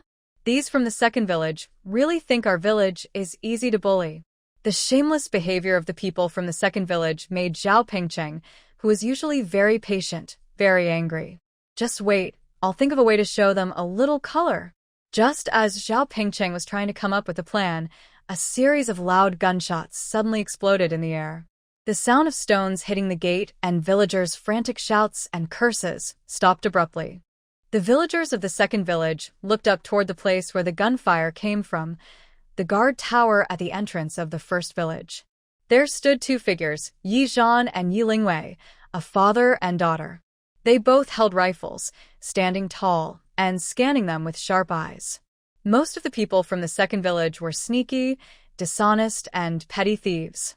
Even though there are a few troublemakers among them, they usually just act tough in the village. I've never seen such a display of power before. Even Money Fugue, who is usually a petty and cowardly person, tends to bully others and scare the weak. Most of the time, he relies on his influence to intimidate people and encourages troublemakers to cause chaos, while he sits back and profits from the chaos. Ever since Money Fugue learned that the village had built a weapons depot, he has been very eager. He keeps thinking that it would be perfect if he could get all those weapons into his hands. But Money Fugue is not stupid. He knows he can't do it alone. So today, he uses the water-fetching excuse to gather the troublemakers from the second village. He plans to use their desire for water to his advantage, while he aims to get the weapons. Once he has the weapons, whether it's water or food, he can have whatever he wants. Even if he can't take all the weapons, taking some is enough to make him feel powerful in the future. Therefore, today he will not back down easily. Seeing the villagers scared by the gunfire, Money Fugue curses silently. Such a bunch of useless people. Then he passionately addresses everyone, villagers, don't be afraid. This is Yi Zhan trying to scare us on purpose. I don't believe his daughter, and he would really shoot at us? Money Fugue notices the villagers start to loosen up and continues stirring their emotions. Villagers, it's all because we don't have the weapons in our hands. That's why we're in a passive position now. If we had weapons, wouldn't we be less afraid of them? His words make the villagers from the second village feel enlightened, and they start shouting. Exactly. When the Special Abilities team went on a mission, our villagers also went. So, the weapons should belong to us too. Why are all the weapons kept in one village? We can't even look at them, let alone use them. Now zombies are everywhere outside, and we're too scared to even leave our homes. If we had weapons, we wouldn't have to live so miserably. Seeing the villagers' emotions almost fully stirred, Money Fugue changes his tone to one of fairness and continues, "We're all villagers, just coming here to ask for some water. It's not a big crime. Are they really going to execute us all?" Standing behind the door for a long time, Zhao Qingshan heard Qian Fugue deliberately twisting the facts and avoiding the main issue, which sparked the anger of the villagers from Air Village. Fuming, he started shouting at Qian Fugue, "Qian Fugue, you shameless old turtle. You really never change, always with that greedy, disgusting look on your face. It was you who encouraged everyone not to dig water storage pits. And now, shamelessly, you're coming back to ask us for water?" After scolding Qian Fugue, Zhao Qingshan pointed at the villagers from Air Village and scolded, "Why are you people without water? Go find someone else. Why come here to cause trouble? Not only are you lazy and careless, but your minds are also not sharp. Unknowingly, you're being used as pawns by Qian Fugue, and you happily rush ahead for him." The group from Air Village, after being scolded by Zhao Qingshan, whispered among themselves, listening to Zhao Qingshan, maybe he's right. If Qian Fugue hadn't stopped us from digging water storage, we wouldn't be without water now. That makes sense. Let's go ask Qian Fugue for water. As long as we have water, it doesn't matter who we ask. Hearing the villagers' discussion, Qian Fugue, who had just been scolded loudly, nearly fainted with anger. But he had to grit his teeth and explain, "Villagers, I don't have a water storage either, and I have no water. If I had any, wouldn't I share it with you? Why would I need to ask everyone quietly for water?" Don't be fooled by Zhao Qingshan. He just doesn't want to share water and weapons with us. Village Chief Qian, what do you suggest we do? The village won't even let us in the gate, let alone give us water and weapons. Qian Fugui made a tough decision and said fiercely, "Keep throwing stones at the door until they open it and let us in." But when the villagers saw the armed father and daughter on the watchtower, they hesitated. But they have guns. What if? What's there to be afraid of with guns? It's just show and bluff, to scare us. Anyway, they wouldn't dare really shoot us. Watch. I'll throw a stone first. Qian Fugui's grandson, Qian Yaozu, said this and bent down to pick up a large stone, pretending to throw it at the village gate. Just then, with a loud bang of a gunshot, the stone in Qian Yaozu's hand suddenly dropped to the ground. Following this, a sharp cry of pain came from Qian Yaozu's mouth. Qian Yaozu clenched his left hand, which had been pierced by a bullet, with his right hand. The intense pain shot straight to his brain. Seeing this, everyone was stunned, including Qian Fugui and Qian Baozhu. They didn't expect Yi Lingwei to really dare to shoot and hurt someone. That's right, just by looking at Yi Lingwei's perfect shooting stance, it was clear she was the one who fired. "Grandpa, help me." The people of Air Village saw that Qian Yaozu's hands were already covered in blood, and even the blood flowing to the ground was spreading far under the rain. "Dad, do you think my shooting skills are okay?" Yi Lingwei put away her gun and turned to her father, Yi Zhan, proudly asking. "Yes, very good. You did well." When the villagers of Air Village heard Yi Lingwei's words, they felt a chill in their hearts. This girl is fierce. She will shoot at the slightest provocation. They can't afford to offend her. Qian Yaozu's cry of pain woke up the dazed Qian Fugui. He ran over and rolled to Qian Yaozu's side, looking at his grandson's bloody hands, his hatred almost turning into substance. "Yi Lingwei, you're so cruel. It was just a water issue, and you went so far as to shoot. Are you just going to watch these people die of thirst because there's no clean water?" Until then, Qian Fugui still hadn't forgotten to stand on the moral high ground and incite hatred against Yi Lingwei. "Qian Fugui, if you dare to talk nonsense again, I'll shoot you too." Yi Lingwei stood on the watchtower, looking down at Qian Fugui and the trembling Qian Baozhu hiding behind the crowd, full of disdain. "Why are you still looking? Hurry up and get out of here." Qian Fugui, despite his intense hatred, dared not say another word. He could only awkwardly lead his two injured grandsons and turn to leave. The other villagers of Air Village saw this and also shrank back, trying to slip away quietly. But unexpectedly, Yi Lingwei spoke again. "Everyone except Qian Fugui's family, stay behind." Hearing her words, the villagers of Air Village felt a chill run down their spines, and their legs trembled uncontrollably. Watching Qian Fugui and his group gradually disappear into the rain, Yi Lingwei finally addressed the crowd below. "I hope you all understand. This is the end of the world. It's a time when zombies run rampant and people eat people. If you do not have strong strength and still want to rely on clever tricks and moral pressure to control others as before, it will definitely not work. If you are always confused and easily influenced by malicious people causing trouble in the village, I am sorry to say your only options are either to be restrained or to leave Maoqing village." Yi Lingwei's voice was clear and pleasant, but her words were as cold as winter wind and snow, without any warmth. The people of the second village, intimidated by Yi Lingwei's power, dared not show their dissatisfaction, no matter how unhappy they were inside. "I know you will probably have opinions after hearing what I say, maybe even resent or curse me in your hearts. But so what? I don't care at all, because you wouldn't dare say it to my face anyway. This is the privilege of the strong. As long as you are powerful enough, you can decide others' fate and control their life and death. The end of the world is not a society ruled by laws. No one will protect the lazy, the troublemakers, or the unruly.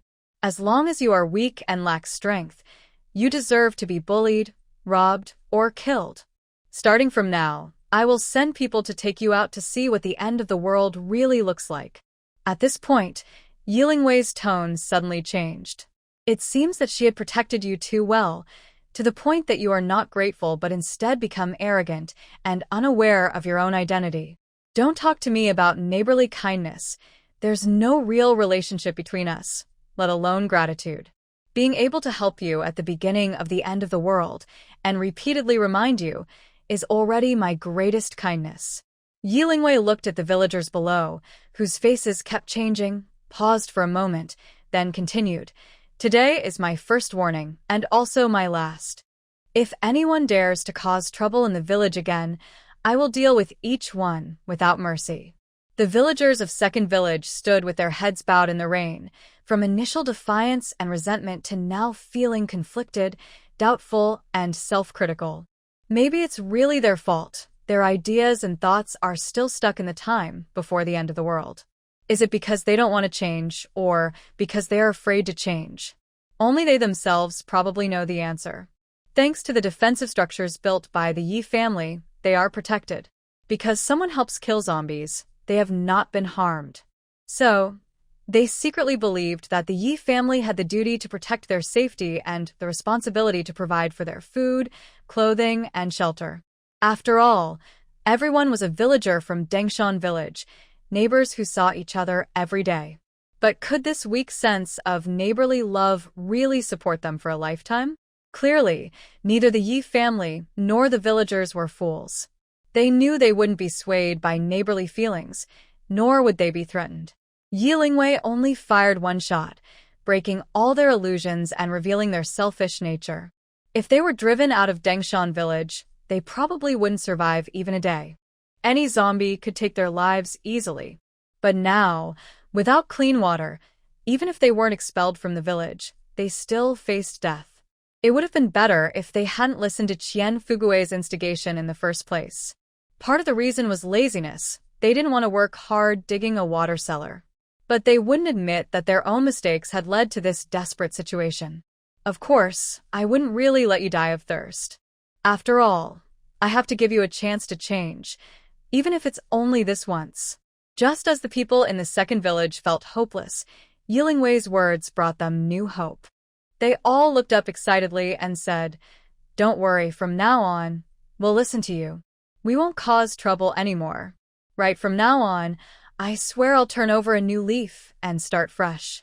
As long as we have water and can survive, we'll do whatever you ask. Please don't drive us out of the village. We promise we won't get involved with Qian Fugui again." Hearing the noisy crowd below, Yi Lingwei didn't think that just this once, they would truly change. All she wanted was for them not to cause trouble or hold them back. The end of the world still had a long way to go, and someday, harsh reality would teach them how to behave.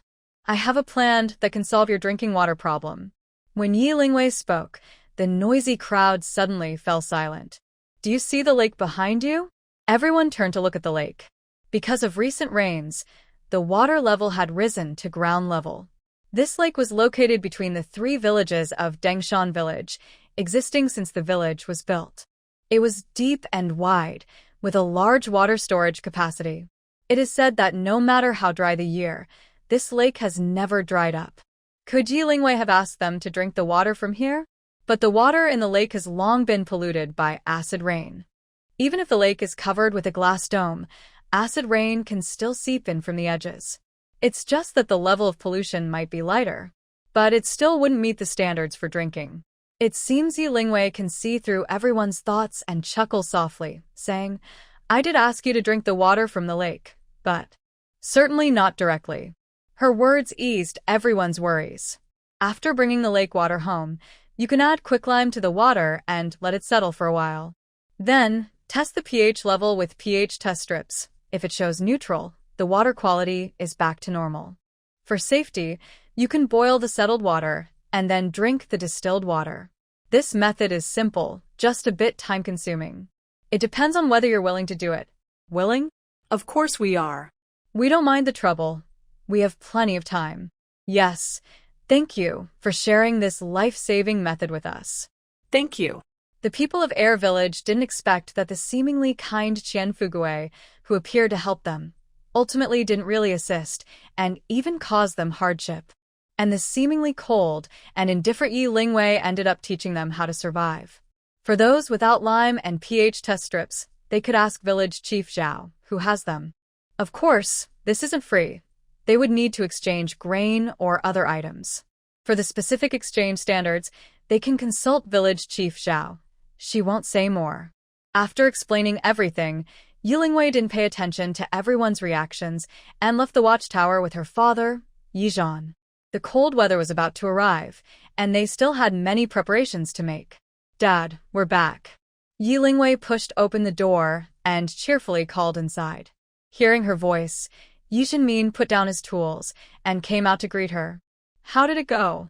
Is the problem solved?" Everything is taken care of. This is a small matter for me. Don't you trust my ability? Don't believe me?" asked Dad. Seeing Yilingwei act proud and eager for praise, Yizhan and Yizhanmin didn't know what to do. They decided to spoil their daughter. That's right, Xiaowei did very well this time. She's quick and decisive, using both kindness and firmness. That's my style. Regarding Yizhan's words, Yizhanmin only wanted to think silently. Praising the child and still bringing himself into it. What a thick-skinned person. After giving Yizhan a disapproving look, Yizhanmin smiled and said to Yilingwei, "Your dad would never doubt you. He's proud and happy for you. My daughter has grown up and can handle things on her own now. Luckily, I am a good enough father to have a wonderful daughter like you." Yizhan thought Yizhanmin was noble and virtuous, but he was just like him, proud and always flattering himself. Humph! With a cold scoff, Yizhan went ahead into the living room. "Sweetheart, don't mind him. He's just jealous of our close father-daughter bond. Go inside and rest for a bit. Dad will bring you some fruit." Yilingwei didn't dare say anything unnecessary, afraid of starting a fight between the two fathers. She obediently agreed, "Okay, thank you, Dad." Then she quickly slipped into the living room. "Dad, what are you writing?" Sitting heavily on the sofa, Yilingwei looked at Yizhan, who was holding a notebook and drawing or writing, and asked casually, "Didn't you say that the acid rain would stop one day? And then the temperature would drop again from the current teens down to below zero." Yilingwei took a few sips of water, cleared her throat, and continued the topic from Yizhan. "Yes, this drop in temperature feels like entering early winter from autumn. Although it's not very realistic in terms of timing, because the temperature drop isn't big, people didn't pay much attention. After all, in the end times, whether it's the zombies everywhere or the shortages in food, clothing, and shelter, anything is more threatening than this temperature drop." Thinking of her past experiences, Yilingwei wanted to say, "In the end times, there's no worst, only worse." But what no one expected was that this situation only lasted for 2 months. In the 4th month after the end times began, the temperature suddenly dropped sharply again. Just then, Yizhanmin happened to come over with a fruit tray, placing the sliced fruit in front of Yilingwei, and said, "So, in the first year after the end times, there will be 3 temperature drops. After the end of the world, the heavy rains in the first half of the month caused the temperature to drop for the first time. Then, at the end of the second half of the month, the acid rain ended, marking the beginning of the second temperature decrease. 2 months later, the third significant drop in temperature occurred one after another. At this moment, Yizhan put down his pen, seemingly deep in thought. Yes, in just 3 months, the temperature dropped by over 100 degrees. From over 50 degrees before the apocalypse to minus 60 or 70 degrees later. Therefore, the next 2 months will be the most friendly period for humans in the coming years." Hearing Yilingwei's words, an idea was slowly forming in Yizhan's mind. Yizhanmin also had his own plans. "Little Wei, Nan." Before Yizhan and Yizhanmin could speak, Yilingwei was still swallowing her strawberries when their voices rang out simultaneously. "Should I go first or you?" Yizhan looked at Yizhanmin and asked, "Why don't you go first? I'm not in a hurry." All right. Seeing that Yilingwei was serious and sitting upright, looking at him intently, Yizhan couldn't help but smile and said, "Don't be nervous, Xiaowei. I just want to ask if you have any good ideas or suggestions for the village's future. I've thought about this carefully, and I'd say it can be divided into 3 parts. First, we can learn from the northern way of heating houses, letting villagers build Kong beds and lay floor heating inside their homes. Nan's idea is simple and practical, very good." Yizhanmin nodded repeatedly, showing his approval of this plan. Second, we should use these 2 months to let villagers stock up a lot of firewood, to ensure they have enough during the coldest times. Although we're not short of coal, enabling villagers to be self-sufficient is the best.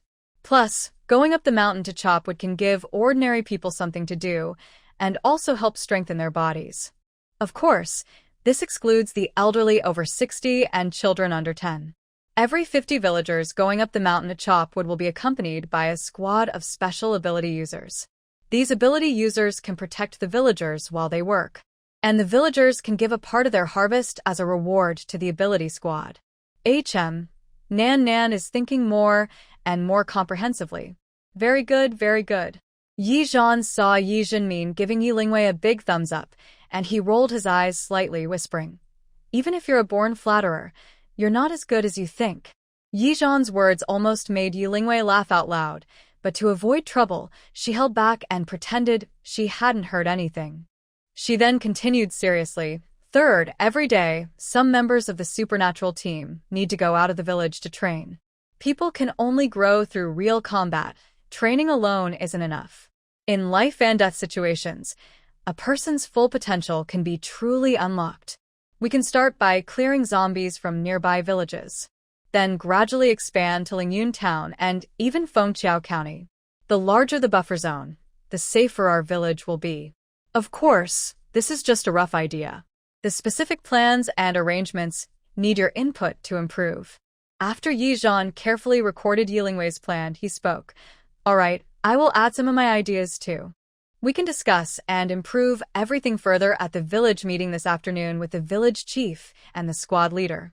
Seeing this, Yi Zhan looked at Yi Lingwei with pride and said, "Finally, I want to say, you are really great now. You've grown a lot." Thank you, Dad, for your encouragement and recognition. If there was anything in this world sweeter to Yi Lingwei than cotton candy, she would say, it's her father's praise and approval. Seeing Yi Lingwei's lips curl into an uncontrollable smile, she was completely immersed in joy. "All right, look at you. So happy your eyes are like crescent moons." Suddenly, Yi Jinmin's teasing voice broke the peaceful moment. He squinted slightly and looked at Yi Lingwei with a mock displeasure. "I praise you every day, but I never see you this happy." Hearing this, Yi Lingwei's heart skipped a beat. She immediately realized she had unintentionally offended her father again. So she playfully blinked, her bright eyes sparkling with mischief, and coquettishly said, "Dad, haven't you noticed? When you praise me, I smile even more beautifully." Although she said this, Yi Lingwei truly didn't dare to continue arguing on this topic. She knew that a bowl of water was not easy to balance, so she quickly changed the subject. "Dad, what were you just trying to tell me?" Yi Jinmin sighed slightly, his expression becoming serious. After hesitating for a while, he slowly spoke. "I want to take a trip back to Donghai to see your grandfather."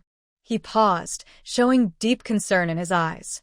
"Otherwise, I'm afraid that when the big cold snap comes in 2 months, it will be hard to return to Donghai City then." Since the apocalypse began, nearly a month has passed. Every day has been a struggle for Yi Jinmin. His worries and care for his father have grown stronger. On one side is his daughter, Yi Lingwei, whom he loves deeply but feels he owes a lot to. On the other side is his aging father, whom he misses day and night and cannot let go of. Both are the most important people in his life, and each one makes his heart ache. "Dad, I'll go with you to see Grandpa." As soon as Yi Jinmin finished speaking, Yi Lingwei agreed, without hesitation. At that moment, Yi Zhan, who had been sitting quietly nearby, also spoke. "In fact, even if you don't mention it, I plan to arrange for someone to send you back to the Yi family as soon as possible." Hearing this, Yi Jinmin looked up, puzzled, and stared at Yi Zhan, not understanding what he really meant. Yi Zhan leaned forward slightly, his gaze firm and deep, and slowly said, "Since we know that in the 3rd year after the apocalypse, the Yi family in Donghai City established one of the 4 major bases of Manhwa, the Qinglong base. Then why can't we move up the founding time of the base now?" Hearing this, Yi Jinmin and Yi Lingwei's faces immediately showed great interest. But at the same time, their eyes also revealed some confusion, clearly not fully understanding Yi Zhan's intention. Seeing this, Yi Zhan carefully explained his thoughts and ideas. The earlier the base is established, the greater the hope for human survival and the fewer casualties there will be. Quickly isolating zombies from humans can greatly limit the growth of zombie groups. Moreover, with enough weapons and ammunition, we can carry out large-scale attacks on the zombies. Yi Zhan's voice was deep and powerful, each word seeming to strike at the hearts of Yi Jinmin and Yi Lingwei. I think Dad's idea is very good. Now is indeed the best time to deal with the zombies.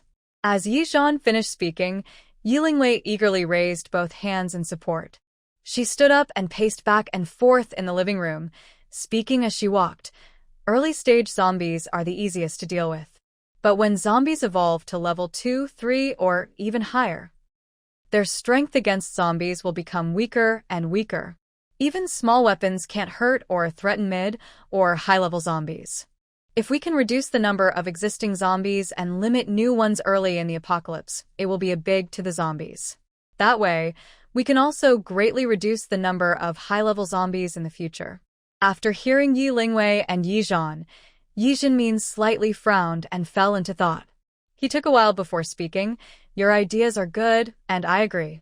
But Even if the Yi family wants to establish the Qinglong base now, what about the other 3 bases? Not to mention whether they want to build them, or if they can succeed. The most important thing is whether the upper levels of the country will allow them to build these bases. Yi Lingwei was not worried about this. She waved her hand casually and said lightly, whether the upper levels want to or not, or whether they allow it, in the end, all 4 bases will be built successfully. It's just a matter of time, sooner or later. In the apocalypse, the most important task for people is to survive. As for everything else, we can only wait until the end of the apocalypse. Xiaowei is right. Life is above all. Only by living can there be a future. Whether for individuals or the country, it's the same. Yi Zhan looked at the gloomy sky outside the window, which seemed like an endless giant stone pressing heavily on everyone's hearts. His gaze was firm, as if he could see through the gloom to a distant future. As long as the Yi family leads the way in establishing the Qinglong base, I believe others will follow. They might be a step behind us, but they will definitely start much earlier than we expect. Building the base earlier gives humanity a better chance to survive. Isn't that what we all hope for? At this moment, the spirit of great love radiating from Yi Zhan was like a bright light in the darkness, illuminating Yi Lingwei's heart. Perhaps it is the influence of this spirit, or maybe it is that kind-hearted Yi Lingwei who has never truly disappeared. In short, Yi Lingwei's values have been constantly breaking down and rebuilding under the impact of 2 lifetimes. Through a cycle of pain and struggle, she is gradually changing. Until one day in the future, she will finally be reborn like a phoenix rising from the ashes, completely transforming herself. All right, when I return to the Yi family, I will do my best to make this happen and persuade my father to start building the Qinglong base as soon as possible. Yi Jinmin nodded heavily, his eyes full of determination. After Yi Jinmin agreed, Yi Zhan spoke again.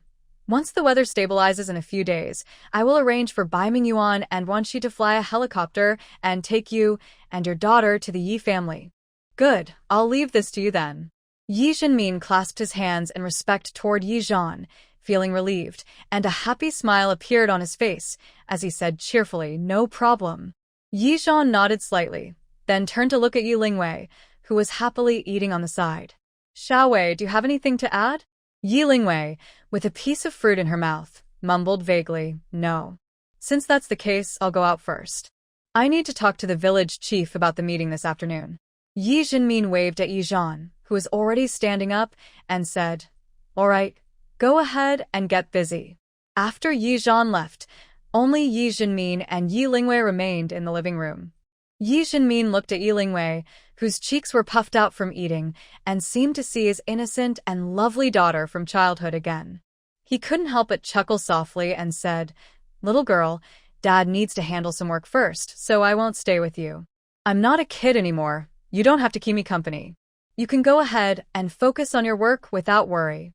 Yi Lingwei blinked her bright, sparkling eyes, which seemed to hold shining stars. She looked up at Yi Jinmin, nodded, and replied, A few minutes later, after eating a bunch of fruit, Yi Lingwei was boredly pacing around the living room. But her mind kept thinking, what should I do in the next few days? Go chopping wood?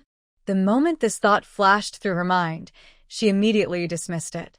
There was a mountain of coal in the space, and it was more than enough. Moreover, the villa she now lives in was built with advanced heating systems, so there was no need to burn firewood. Should she go to nearby villages to hunt zombies and gather supplies? Yi Lingwei frowned and thought for a moment, then decided against it. She wasn't lacking supplies now. In this resource-scarce end of the world, she preferred to leave opportunities for those who needed them more. Suddenly, her eyes lit up, and the image of the cave behind the mountain appeared in her mind. That's right, maybe she should go check out the cave behind the mountain. Last time she visited, due to limited time, she only took a quick look. Now that she had time, she could explore it carefully. Otherwise, when she returned from Donghai City, it might be a long time before she could come back. Without hesitation, Yi Lingwei quickly walked to Yi Jinmin's study door, knocked, and greeted him. Then she went to the basement of the villa and opened the door leading to the tunnel. She followed the long tunnel inside the house toward the mountain. The tunnel was damp, with water droplets falling from the walls, making a crisp sound. When she emerged from the tunnel, about half an hour had passed. Honestly, this tunnel is really quite long. Yi Lingwei couldn't help but marvel.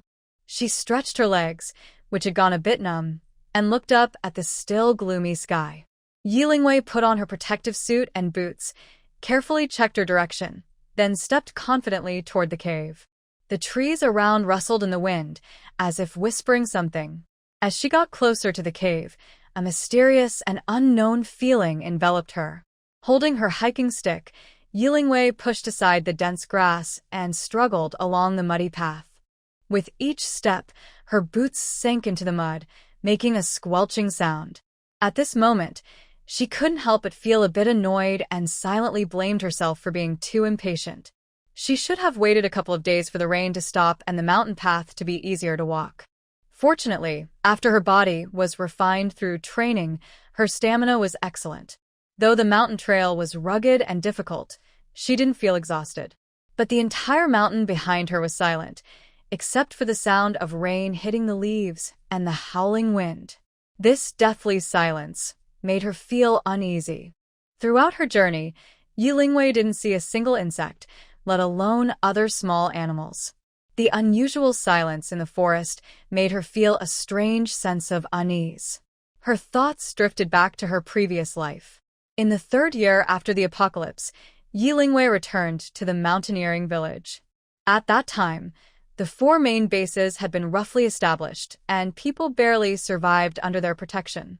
Before that, Yi Lingwei had spent most of her time in the city, fighting zombies daily and struggling to survive. She knew little about changes in the forest's plants and animals. She vaguely remembered that in the 2nd year after the apocalypse, the world changed dramatically. New types of upgraded zombies appeared, more agile and stronger, posing greater threats to humans. There were also various mutated animals with strange shapes and powerful abilities beyond imagination. Mutated plants appeared in the 6th year after the disaster. However, by then, Yi Lingwei had already left the mountaineering village and joined the Vermilion Bird Base with Ruan. During her time there, she was busy completing missions and fighting zombies daily, with no chance to encounter mutated plants. She only knew that some mutated plants could be used as food, while others would attack humans and zombies to feed on them. These plants were like hidden killers, ready to strike deadly blows at any moment. As for other details, Yi Lingwei was not aware. Most interactions with mutated plants involved those with wood-based supernatural powers. In her previous life, Yi Lingwei awakened multiple abilities: metal, water, wind, and a hidden dark power. As a powerful 3-element supernatural user, she was undoubtedly a key member in fighting zombies. Her strength was great, and each attack caused significant damage to zombies. However, her power also led to increasing restrictions from the base. The higher-ups didn't allow her to spend too much time or energy researching mutated plants, as it seemed unrelated to combat. She had no freedom in the base and was heavily restrained. Every day felt like being a killing machine, mechanically completing tasks without her own thoughts or pursuits. As her abilities grew stronger, the surveillance and restrictions placed on her increased. This is the main reason why Yi Lingwei in this life does not want to join any base or faction. This naturally includes the Qinglong base that the Yi family plans to establish. She can fully support and assist the Yi family in building the base, but she will not join it. Yi Lingwei has only one simple and firm wish: to stay peacefully with her father in Mountaineering Village. She wants to live freely without being controlled by any force or others and to find her own peace. With her mind full of thoughts and memories, she walks toward the cave. Finally, after 20 minutes, Yi Lingwei reaches the location of the cave. She uses her walking stick to clear away the weeds blocking the entrance, then carefully steps aside and waits quietly for a few minutes. Once she confirms there is no danger or abnormality, she crouches and carefully slips into the narrow cave opening, slowly moving through the tunnel into the cave. Yi Lingwei enters the cave, holding a flashlight that emits a bright white light. She looks around and finds a suitable spot on a protruding rock to hang her light steadily. In an instant, the bright light spreads quickly, almost illuminating the entire cave. Yi Lingwei takes a deep breath and slowly turns around, carefully examining her surroundings. As expected, the scene inside the cave is exactly as she remembers. The ground is clean and tidy, the space is open and spacious, with no signs of other people or animals. At this moment, the outside rain has been pouring non-stop for nearly a month. The heavy rain seems to want to flood the entire planet. The air humidity has reached nearly saturation. All objects exposed to the air are like sponges soaked with water, as if a gentle twist could squeeze out a lot of water. However, inside the cave it is completely different from outside. It is unusually dry, with not a single drop of water or even a hint of moisture. This stark contrast surprises Yi Lingwei. Such a cave paradise should be the dream home for mountain animals, dry, safe, and able to shelter from wind, rain, and predators. Strangely, whether in her past life or her current one, Yi Lingwei had never seen even a small animal inside this cave. Not even a tiny bug or an ant's shadow appeared. Since she couldn't understand why, she decided not to dwell on it. She looked down at her muddy boots first, then smelled the sour odor coming from her protective suit and frowned. She thought to herself, acid rain can harm the human body, so she needed to wash up quickly in her space and change into clean clothes. Then, Yi Lingwei suddenly disappeared and entered her jade pendant space. After washing quickly, she stood in front of her wardrobe, thought for a moment, and finally took out a light blue long robe. She wondered what the space behind the cave was like and whether it was dangerous. Everything was still unknown. As the saying goes, be careful to sail a boat for 10,000 miles. Yi Lingwei knew the importance of caution. In her previous life, she trusted others too much and was unguarded, which led to her being deceived by Ruan. In this life, she constantly reminded herself to stay alert and be cautious everywhere. After putting on the long robe, she picked up a light blue headband and tied her waist-length hair up high.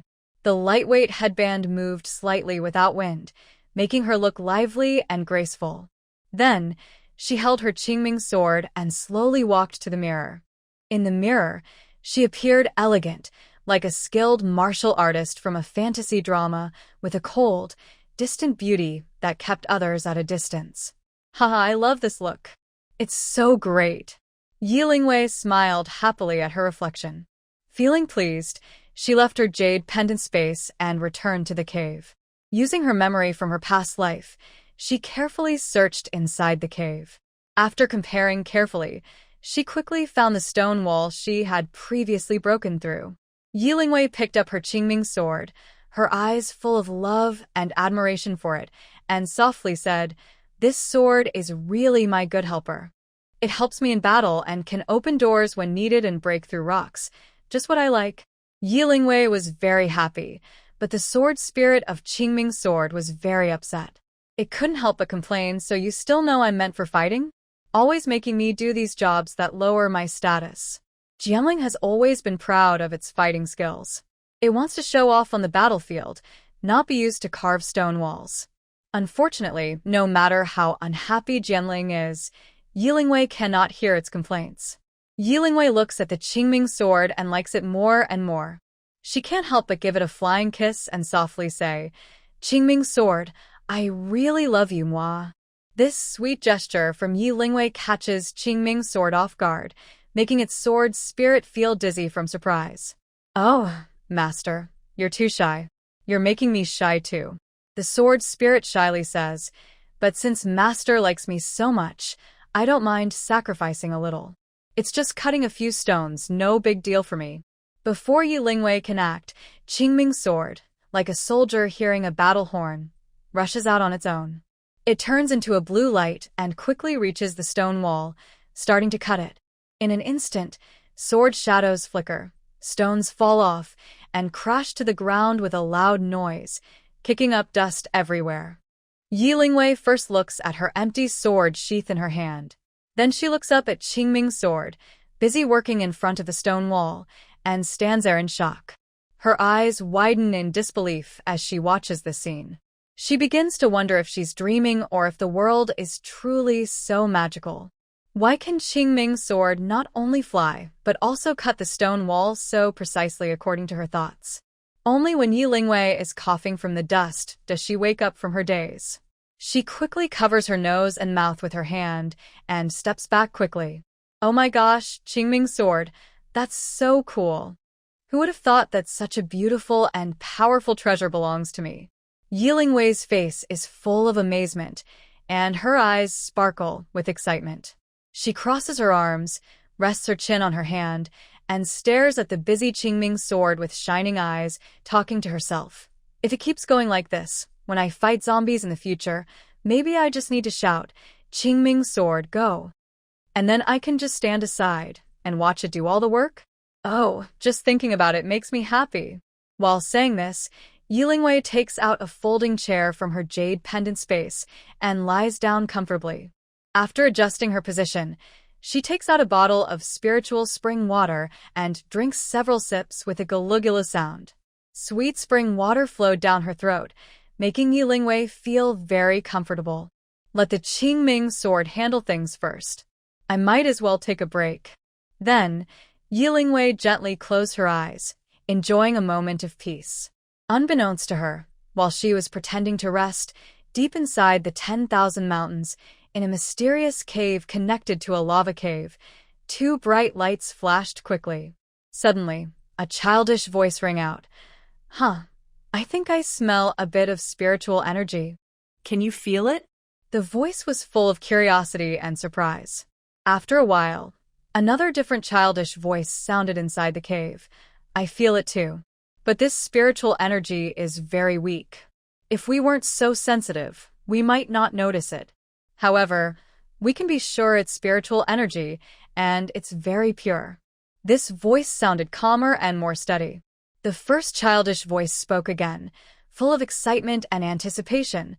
Could it be that the one who has waited for us for endless years, the one who can help us break the seal and free us, is finally going to appear? Maybe. The other childish voice replied, with a hint of uncertainty. After these words, the cave gradually returned to silence, as if nothing had happened. About 20 minutes later, the Qingming sword automatically returned to its sheath beside Yilingwei. At this moment, Yilingwei opened her slightly closed eyes.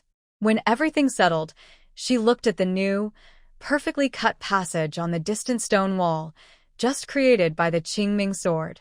She couldn't help but hold the sword in her hands and praised it loudly, making the sword's spirit so happy it almost smiled crookedly. Although Yilingwei couldn't directly communicate with the sword spirit of the Qingming sword or hear its words, because of the contract, she could faintly sense its excitement and joy. She retracted her lounge chair into the jade pendant space, then walked to the passage and looked inside. As she expected, behind this stone wall, there was indeed a new space. Yilingwei took out a powerful flashlight and shone it into the distance. Looking along the direction of the beam of light, The area within sight, except for the illuminated spots, is faintly visible. The rest is pitch black, a silent darkness so deep that you cannot see your hand in front of your face. Strangely, Yilingwei does not feel any fear in this place. Instead, her desire to explore further grows stronger, as if something is calling her from the darkness. Without much hesitation, Yilingwei came to explore the cave today, mainly to investigate the space behind the stone wall. Now that the wall has been broken through, she has no reason not to go in and take a look.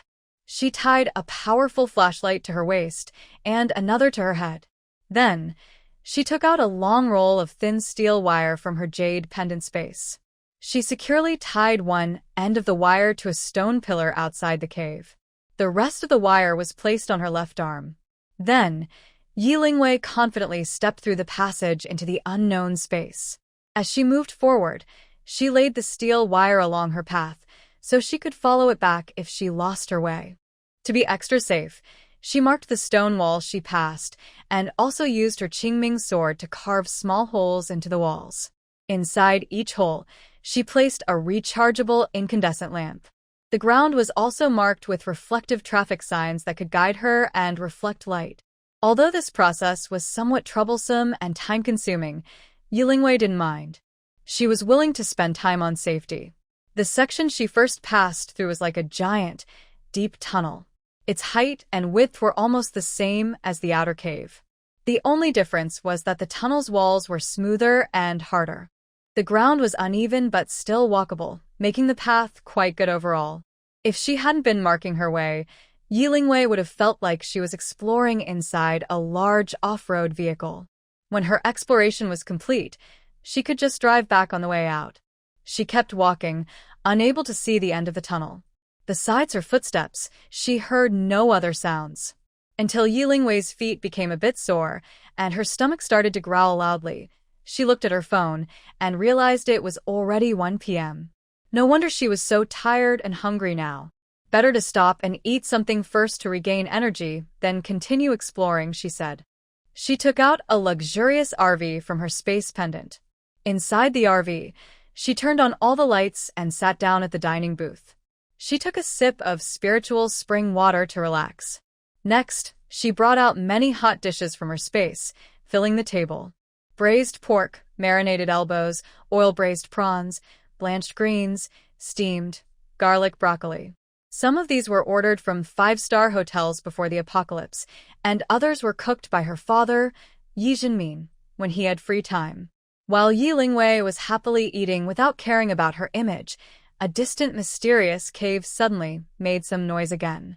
I sense that faint spiritual energy again, and it seems to be getting a little closer to us. A young, childish voice spoke again, full of excitement and curiosity, mixed with some doubt. What's that smell? It smells so good. I don't think I've ever smelled this before. How about you? Do you know? Clearly, the owner of this voice was a curious chatterbox. This. I don't know either. After a moment, another hesitant voice replied, I think it's the smell of food. Although I don't know what kind of food it is, it smells so delicious. Sigh. The chatterbox sighed deeply, sounding full of sorrow. I can't remember the last time I ate. It's been so long. To survive, we had to seal ourselves here. No eating, no drinking. It's really pitiful when you think about it. You've said that so many times. I'm about to have calluses on my ears from hearing it. I'm done talking. I'm going to sleep now. Clearly, the chatterbox's endless talking annoyed the other voice. After eating and resting briefly, Yilingwei stored the RV back into her space and resumed her exploration journey. Meanwhile, at the Yi family in Donghai City, the atmosphere was very heavy and gloomy. All the Yi family members gathered in the living room of Old Master Ye's villa. Some sat, some stood, but everyone kept silent, with furrowed brows and worried faces. The children sat quietly to the side, not playing or joking around. Second brother, what did the Su family say? Old Master Yi looked at Yijintai and asked in a deep voice. His eyes were dark with fatigue, showing signs of days of exhaustion and lack of rest. The The Su family said that if the Yi family wanted to keep its power, they would have to join the Su family. Also, Yichen would need to marry into the Su family, specifically to Su Jieyue, as a sign of loyalty from the Yi family.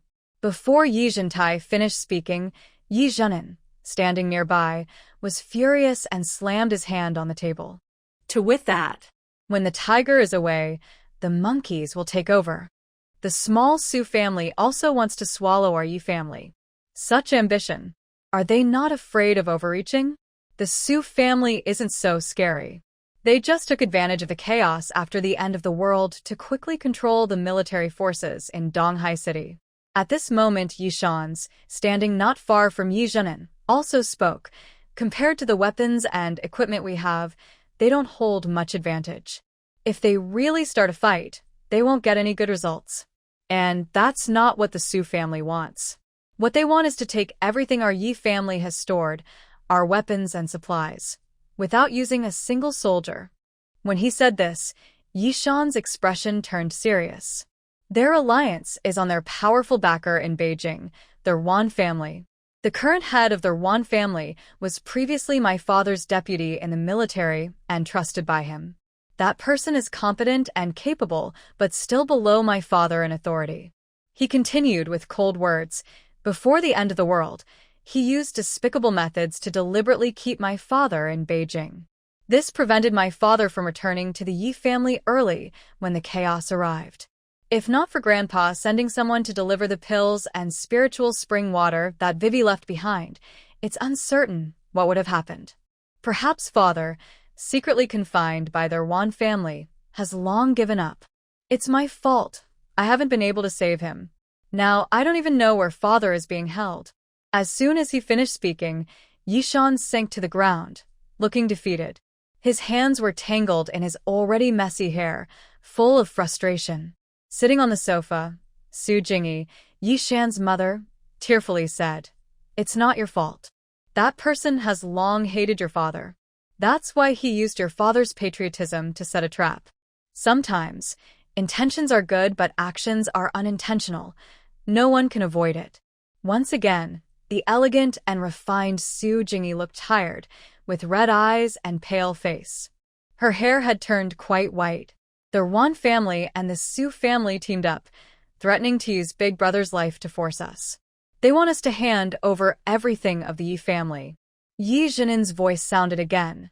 In this end of the world, instead of fighting zombies, we should organize efforts to help the people. But they only care about forming alliances and fighting for power. Such despicable and shameless people. At this moment, the old man looked firm and said without hesitation, "Whether it's the Ruan family or the Su family, I won't do as they wish. If we hand over supplies and weapons to these people, all the Yi family members will die. Even the people of Donghai City will suffer. They won't get help, and they will be oppressed and robbed by them. I, the eldest, will not give up. I will not let go of the Yi family." The old man's words made it clear to everyone in the Yi family, sometimes giving up resistance and surrendering only leads to faster death. But the Su family only gave us half a month. If we still refuse then, they will use force against us. After much hesitation, Yi Jingtai finally spoke. Moreover, the Su family warned us that by then, we might never see my older brother again. As soon as he said this, the room fell silent. The Yi family was never afraid of confrontation, and they believed they could not be defeated, but they needed time to plan. Maybe we should agree to one of their conditions first, to deceive them, and buy some time. What condition should we agree to?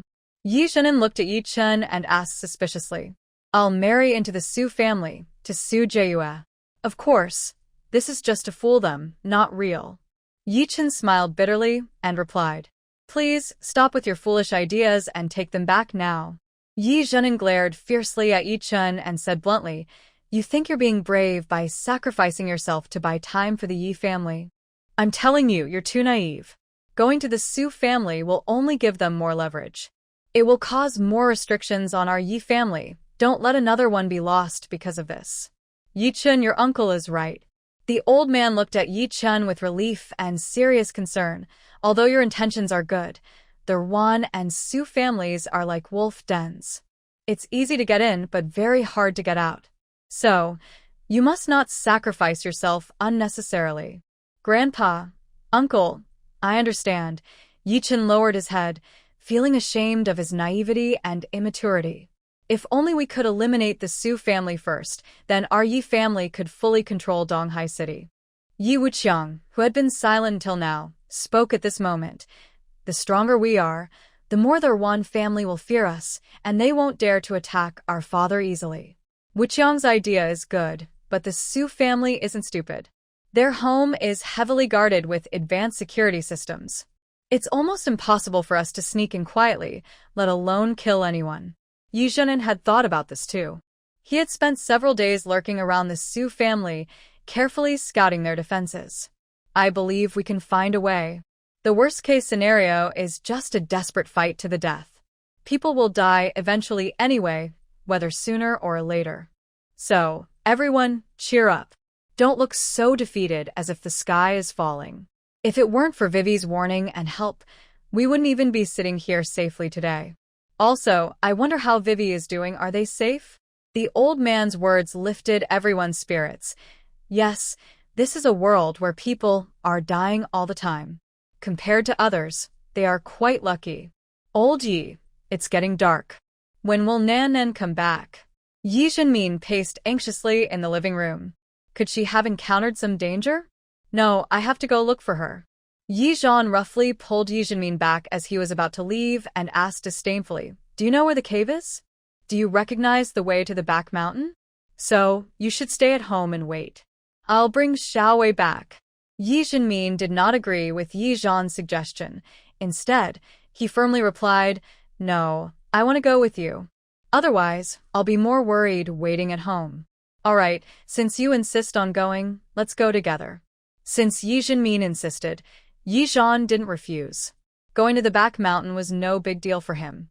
Yi Lingwei was still exploring inside the tunnel, unaware that her two fathers, worried about her, were planning to come find her. They didn't know that the old man in Donghai City was also worried about her at this moment. "Oh my, this tunnel is really long. We've been walking for so long, but it still hasn't ended," Yi Lingwei muttered, having walked for another 2 or 3 hours since dinner. She still hadn't reached the end of the tunnel, so she couldn't help but complain. Yi Lingwei wasn't tired, and she hadn't encountered any danger along the way. But being alone in a dark, quiet environment for a long time made her mind feel exhausted. It even made her feel a little irritable without realizing it. "Forget it, I've come this far. I'll walk for another hour and then turn back. If I still can't find the end, I'll come back tomorrow and continue exploring." Yi Lingwei checked her phone and muttered to herself, "Anyway, when I go back, I can drive. It's fast and I'll be out in no time." So, Yi Lingwei continued forward. About 30 minutes later, she faintly heard the sound of flowing water. This unexpected discovery made her quicken her steps. 20 minutes later, Yi Lingwei finally exited the tunnel. The spectacular scene before her shocked her deeply. In an endless underground cave, a nearly vertical underground river flowed slowly, just behind the tunnel where Yi Lingwei was. She didn't know how wide the river was.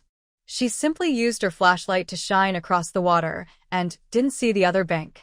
Although the cave was pitch dark and her view was limited, she could see only a small part of the surroundings.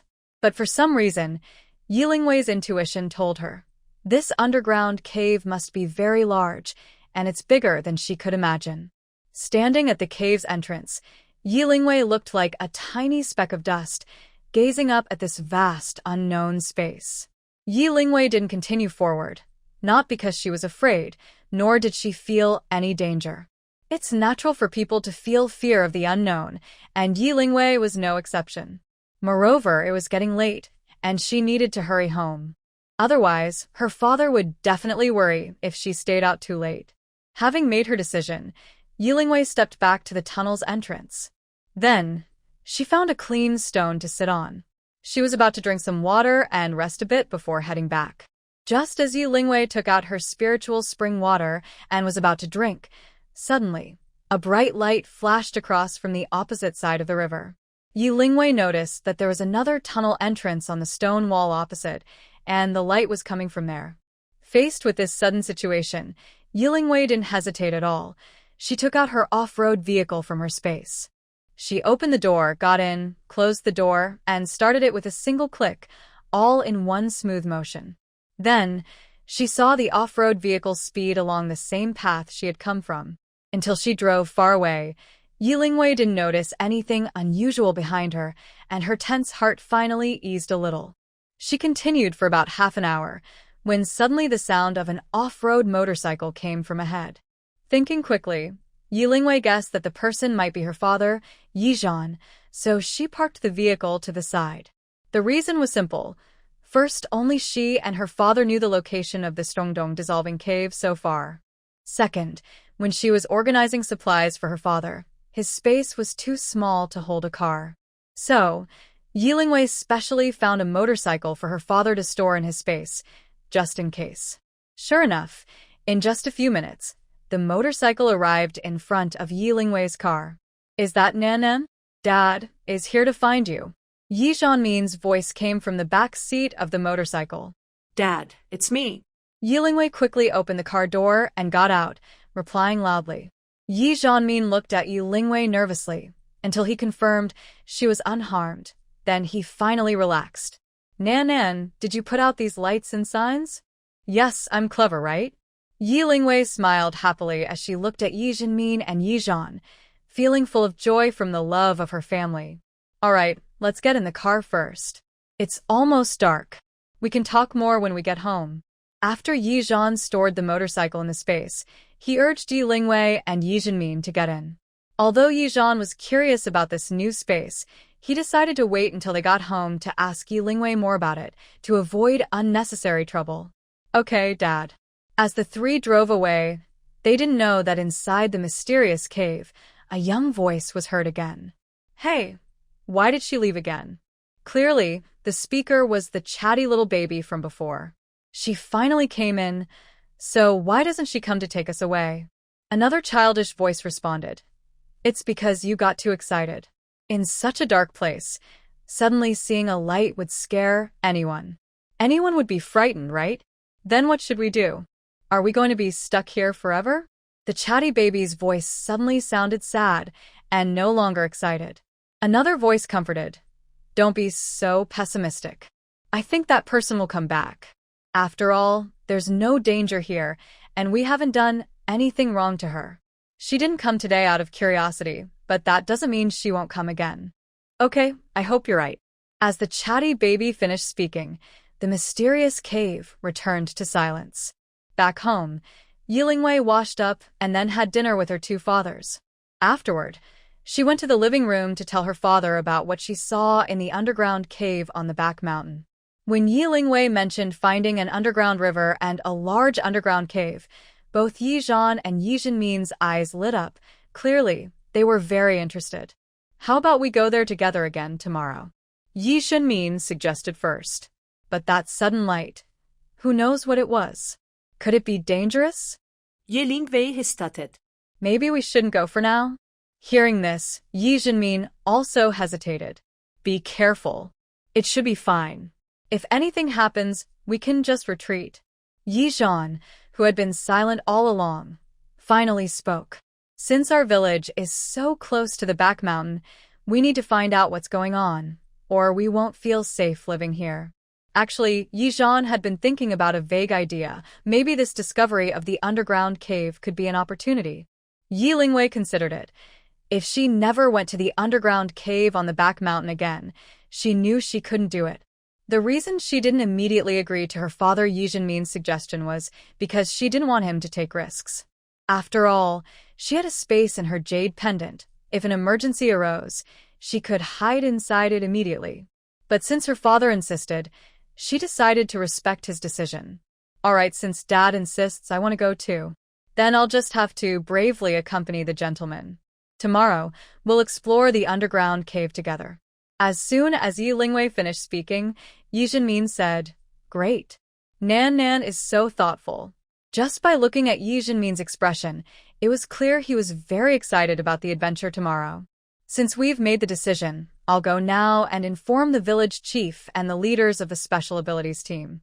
Let them start following the plan from tomorrow. That way, even if we can't return in a day, it won't matter.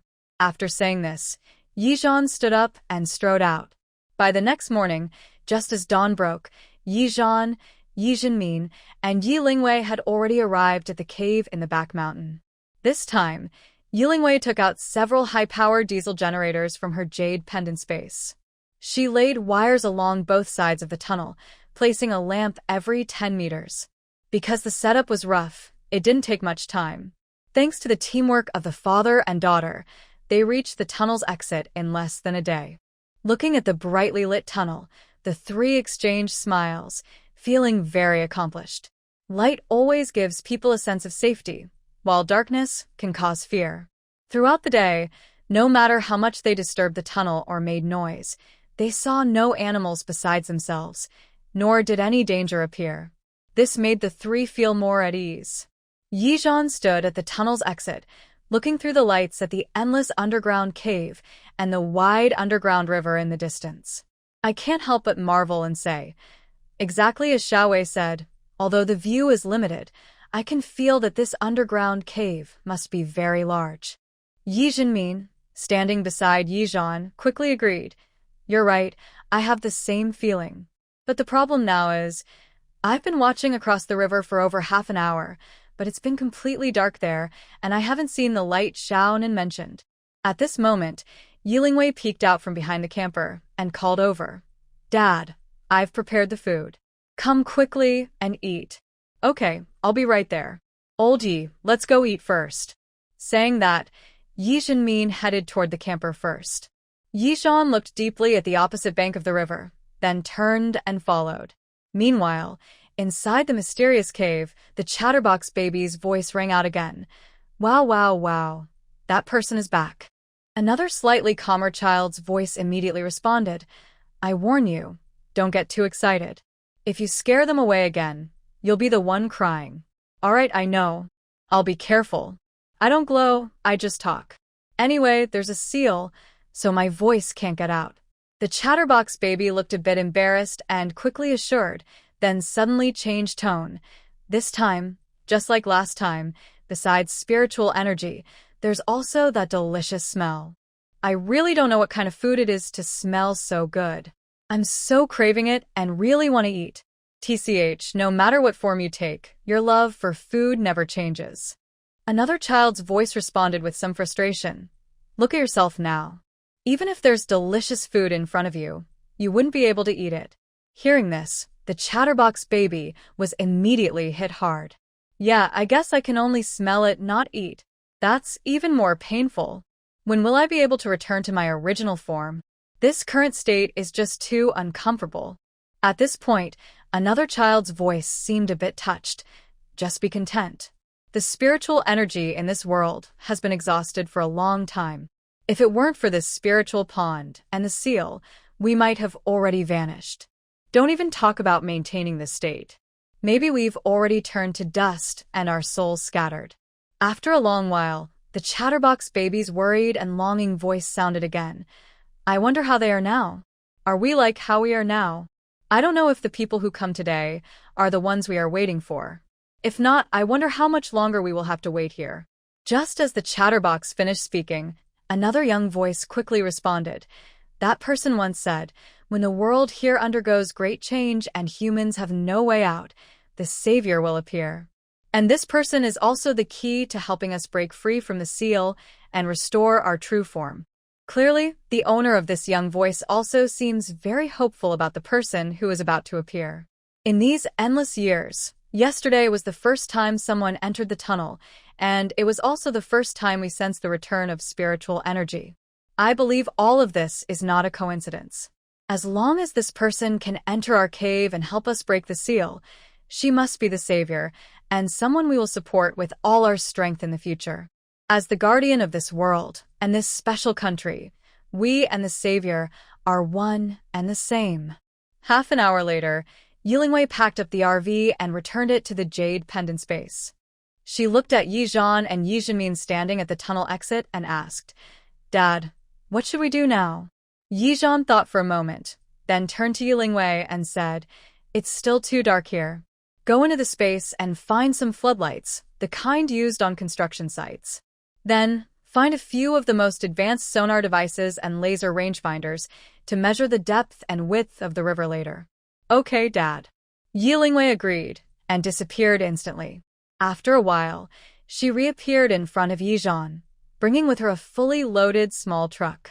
Once the floodlights were installed, the area from the tunnel exit to the underground river was brightly lit. After a rough estimate, the distance from the tunnel entrance to the underground river was about 100 kilometers. Yi Zhan first selected several different spots and used the laser rangefinder to measure the width of the river. This method was simple and effective. Just aim the device at both banks of the river and measure the distance between them to find the width. The average width of this underground river was about 10 kilometers. Such a width for an underground river was no longer really a river. River might be too small a word, stream or channel might be more fitting. As the saying goes, clear water is shallow, dark water is deep. Plus, since the water flows slowly, this river must be very deep. Yi Zhan turned on the sonar device while patiently explaining to Yilingwei, who was standing beside him and looking at him curiously. Sonar detection mainly uses sonar equipment to send sound waves into the water. By measuring how fast the sound waves travel through the water, we can find out how deep it is. Based on the time it takes for the echo to return and the speed of sound, we can calculate the water's depth. The advantage of sonar depth measurement is that it can be done from far away and isn't affected by light or weather conditions. Wow, Dad, you really know a lot. You're so impressive. Seeing Yilingwei looking at Yi Zhan with admiration, Yi Zhenmin, standing on the other side, sourly said, "He's a top international assassin, so he naturally knows a lot. These are all skills for survival. Maybe one day, you'll need them when you run away. How can I not learn a bit more?" Yi Zhan was not like Yilingwei, who would indulge Yi Zhenmin. His words were sharp. "Exactly. The apocalypse just happens to match my expertise. These survival skills are finally useful. Unlike you, who only knows how to make money. In the end of the world, money is the least useful thing. Isn't that frustrating?" Ha ha ha.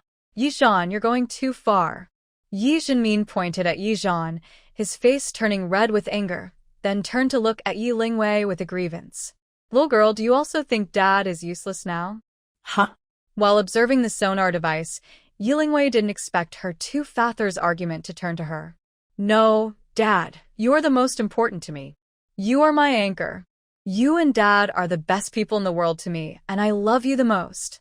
Dad, come look. It seems like data is coming out." Yilingwei quickly called Yi Zhenmin over and pointed at the device. "It's over 300 meters. This underground river is so deep." Not only Yilingwei, but Yi Zhenmin also exclaimed in amazement. It really is deep. Most rivers are only a few meters to dozens of meters deep. At this moment, Yi Zhan frowned with confusion and said, "This vast underground river is indeed impressive. But what I find strange is that when I used the sonar device to survey the underground river, I didn't find any signs of aquatic life activity. Since entering here, and for such a long time, I haven't seen any other creatures besides the three of us. This underground space is so quiet it feels like a dead zone, which is really strange." Yi Zhenmin is quite relaxed. He hasn't felt any discomfort or danger since coming in. Forget it, if you can't understand something, just don't think about it. As long as there's no danger, that's enough for us. Should we hurry to see what's on the other side of the river? Hearing this, Yi Zhan no longer hesitated. He asked Yilingwei to take out a small battleship from the space and place it on the river. Yilingwei used teleportation to board the battleship first. Then, she connected the activity ladder from the ship to the shore, and Yi Zhan and Yi Zhenmin also boarded the ship one after another. Without a doubt, Yi Zhan was definitely the helmsman of the battleship. After all, both Yi Zhenmin and Yilingwei had never ridden a battleship before, and driving it was out of the question. To their surprise, the battleship was incredibly fast. In less than 10 minutes, they reached the other side of the underground river. This time, Yilingwei didn't store the battleship in her space, but kept it where it was. In case of unexpected situations, she and her two fathers could retreat back to the ship more quickly. The dark scene here contrasted sharply with the brightly lit scene on the other side of the river.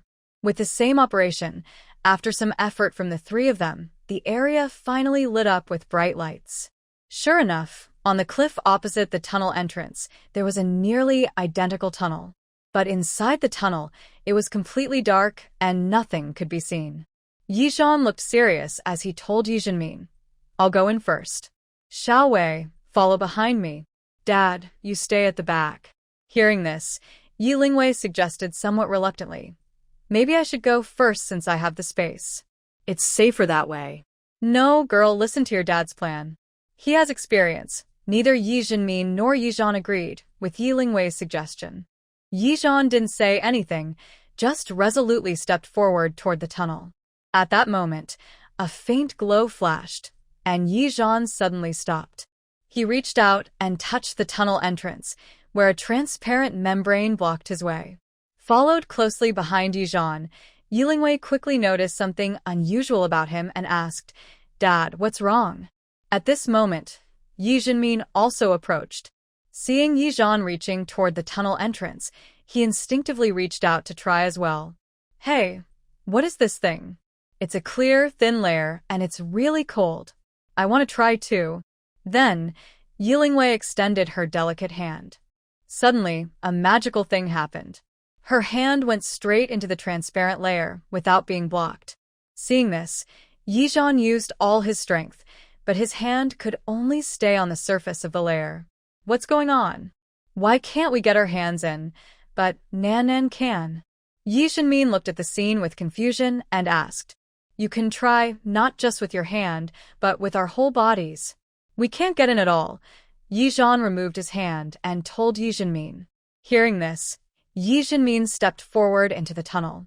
As expected, a faint light flashed, but he was still blocked by the transparent layer. No matter how hard he tried, he couldn't pass through it. Yi Lingwei saw this and took a step forward.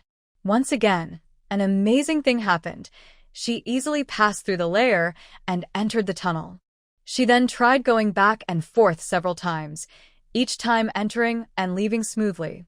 This left Yizhan and Yi Jinmin stunned, watching in amazement. "Only Nan can get in, we can't. What should we do now?" After a while, Yi Jinmin looked at Yizhan and Yi Lingwei, feeling helpless and unsure. Faced with this situation, Yizhan also felt stuck and couldn't think of a better solution. "Dad, I want to go in," Yi Lingwei said seriously, looking at the tunnel in front of her. Her voice was firm as she told Yizhan and Yi Jinmin, "My intuition tells me, today, being here is not just luck, but my destiny. This place is very important to me." After waiting a long time, Yizhan and Yi Jinmin finally agreed. "All right, since you want to go in, then go ahead. Little girl, follow your heart. Dad supports you." "Thank you, Dad." Li Lingwei gratefully looked at her two fathers, noticing that although they appeared worried, they still chose to respect her decision. She solemnly assured them, after observing, "I found that this membrane, while blocking sound, does not block the view. So, once I go inside and confirm there's no danger, I will, like before, put streetlights on both sides of the tunnel. That way, you can see me from outside, and you won't have to worry too much." After she finished speaking, Yi Zhanshan sternly reminded her, "Your safety comes first. Be very careful." "Okay." Li Lingwei agreed, glanced once more at Yizhan and Yi Jinmin, then confidently stepped into the tunnel. She carefully walked forward for about 10 minutes, just like the other tunnel. Inside, it was equally dark and silent, with no sounds or creatures. If there was any difference, it seemed that the deeper she went, the more comfortable she felt. This feeling was subtle and mysterious, and Li Lingwei couldn't quite describe it. It was as if her mind and body were bathed in warm sunlight, drifting in gentle breezes. She no longer felt oppressed or heavy, like being covered in thick dust, weighed down by life's and study's burdens. It was as if she had been cleansed and uplifted, becoming clearer and lighter. She sensed no danger and noticed no abnormalities. To avoid worrying her father, Li Lingwei decided to first place the streetlights properly. When the lights turned on, Yi Zhan and Yi Zhenmin outside, anxiously waiting, both sighed in relief at the same time. Thus, Li Flingwei continued walking into the tunnel while setting up the streetlights. Fortunately, the tunnel was straight, with no many twists and turns. Although she was walking farther and her figure grew smaller, to the point that even a telescope couldn't see her clearly, as long as a new streetlight lit up, it meant she was safe. Li Flingwei drove out once in the middle, reported her safety to her father, rested for over 3 hours, then entered the tunnel again. However, she didn't know how much her talkative little one was suffering during those 3 hours she was away. She's already very close to us. Why did she go out again? Because I was afraid of scaring her. I didn't even make a sound or a light this time. At this moment, another child's voice also sounded. Don't worry, she probably went out for something and will be back soon. After all, we are only showing her kindness, and she should be able to feel it. It was clear that the owner of this childlike voice was also full of hope for the coming savior. After several hours of busy work, Yi Lingwei finally reached the end of the tunnel. When her gaze shifted to her right side, the scene that came into view stunned her instantly. In that moment, it felt as if the whole world had fallen silent, and the air was filled with an indescribable sense of awe. After a long time, Yi Lingwei's excited mood gradually calmed down. She first reached out and gently closed her slightly open mouth. Then she wiped her non-existent saliva with the back of her hand. Her big, bright eyes sparkled like stars in the night sky, shining with excitement. Wow, is this the place where immortals live? It's so beautiful and dreamy. I really like it. In the enormous cave, everywhere was filled with rare treasures, stunning crystals, and colorful gemstones. Even the top of the cave, over 100 meters high, was decorated with unknown gemstones emitting dazzling light, making the scene exquisite. It looked like a galaxy shining brightly under a dark night sky. From Yi Lingwei's position, the entire cave seemed endless, almost impossible to see the edges. In the middle of the cave was a huge water pool, with mist rising from the surface, adding to the fairy tale atmosphere. Yi Lingwei took a deep breath, holding the azure spirit sword, and slowly walked toward the water pool. Although everything in the cave was considered a priceless treasure, Yi Lingwei instinctively felt that what was most important to her was right in front of her, the water pool. Just as she was about to reach the pool, something unexpected happened. The azure spirit sword suddenly slipped from her hand. In the blink of an eye, the sword flew directly above the water, striking down the surface. Splashes of water flew everywhere, and a few droplets even landed on Yi Lingwei's clothes. Still unaware of what was happening, Yi Lingwei instinctively retreated into her jade pendant space. She believed that something unknown was hidden in the water pool, sensed by the azure spirit sword, which caused it to attack on its own. Although Yi Lingwei never felt in danger, she firmly believed that the Qingming sword would not harm her. Just as Yi Lingwei saw on the screen inside the space that the Qingming sword was about to attack the water surface again, a young, childish voice suddenly came from the pond. Stop fighting. Everyone says one more time, then no more. If you fight again, it will be rude. Then Yi Lingwei saw 2 giant eggs fly out of the pond and hover in the air. Where did your owner go? Why did she suddenly disappear? Quickly tell her that we mean no harm and won't hurt her. One of the eggs, covered with greenish-blue patterns, spun around the Qingming sword. Perhaps unaware of the danger, the Qingming sword just hovered quietly above the pond and did not attack again. Seeing this scene, Yi Lingwei felt very frustrated, having spent so much time coming here, only to find these 2 strange eggs. Please tell your owner we have something very important to say. At this moment, the other egg, covered with yellowish-brown patterns, also spoke. The Qingming sword naturally couldn't communicate with Yi Lingwei through sound, but after thinking, she decided to go out. Since she was already here, she needed to find out what was really going on and understand what these 2 strange eggs were all about. When Yi Lingwei appeared again by the pond, the greenish-blue egg excitedly shouted, you finally showed up. You look so beautiful. I like you so much. Yi Lingwei looked at the two giant eggs above the pond and asked curiously, "Your shells have no eyes or mouth. How do you see me, and how are you talking? Wow, your voice is also very nice. I like it too. Although my shell has no eyes, I have consciousness. I can see farther than eyes and perceive things around me more clearly.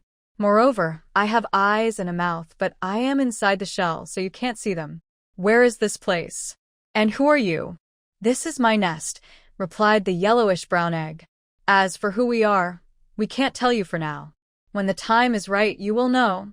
Seeing that Yi Lingwei's face looked a bit unwell, the yellow egg quickly explained, "As the saying goes, heaven's secrets must not be revealed. It's not that we don't want to tell, but that we can't. But we can swear that as long as you don't hurt us, we will never harm you. I swear in my name, if the person before me means no harm to me, I also have no intention of hurting her." At the moment the vow was made, a dazzling white light descended from the sky, shining on Yi Lingwei and the yellowish-brown egg.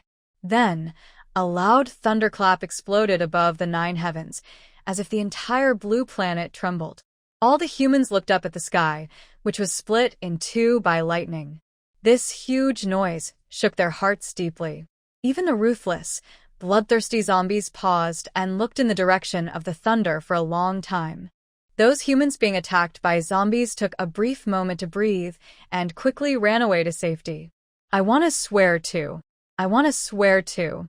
Before Yi Lingwei could react, the greenish-blue egg also began her vow. "I swear in my name, if the person before me means no harm to me, I also have no intention of hurting her." Once again, the same white light and thunder appeared over Blue Star, above the Dragon Country. After the vow was made, the greenish-blue egg immediately asked, "Now, can you believe us?" Her childish voice woke Yi Lingwei from her daze, and she exclaimed in amazement, "So, swearing really works?" "Of course it works. This is a vow from heaven," the egg replied. "But do I really need to believe you? Is it that important to you?" "Of course it is. If you don't believe us, how could you possibly take us away?" "Take you away?" Hearing this, Yi Lingwei felt a bit confused. "I don't even know who you are. Why would I take you away? Besides, isn't this your nest? Why would you follow me?" "Because only you can help us break free from the seal, and only you can help us restore our true forms," the egg explained. Yi Lingwei looked at the yellowish-brown egg with confusion and asked, "How do I not know that I can help you restore your true form? Even if I could, why should I do it? We just met for the first time, and we have no relationship. Why should I help you for no reason? As long as you are willing to help us, we can give you everything inside this cave, including the entire cave itself. And the area outside the cave, along with the underground river, are also our territory, and we can give those to you too." Hearing this, Yi Lingwei looked around the cave again. Such a beautiful place. She couldn't possibly refuse. Although her jade pendant space was very good, only she could enter it. But the large underground space outside the cave could be turned into a place for her and her father to live in peace. After all, the mountain village was too small, nowhere near the large bases from her past life. If a big attack happened in the future, it might not last long. This place could be a safe retreat for her father and the villagers. Seeing that Yi Lingwei was silent, the greenish-blue egg anxiously said, "If these are not enough, we have one more thing to give you." Actually, Yi Lingwei wanted to say that these things were enough, as she wasn't very greedy. But when she saw the delicate, beautiful silver fox mask floating into her palm, she couldn't bring herself to refuse. This mask is a powerful protective magic tool. It can block all attacks from the nascent soul stage and below. After hearing this, Yi Lingwei eagerly put the mask on her face. She then took out a mirror from her space and admired herself happily. She thought, compared to this fox mask, a protective helmet is really weak. When she goes out to fight fiercely in the future, she will wear this mask. The yellowish-green egg, seeing Yi Lingwei so fond of the mask, also let out a sigh of relief. Actually, this mask wasn't originally theirs. It was given to them last night when Yi Lingwei left the tunnel. Someone used divine powers to send it over, using their hands to pass the fox mask to Yi Lingwei. It couldn't understand why, across billions of miles and using immense divine strength, they would go to such lengths for a mask that seemed of little use.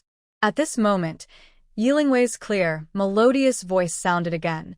Since that's the case, I'll accept it. You can tell me now how I can help you.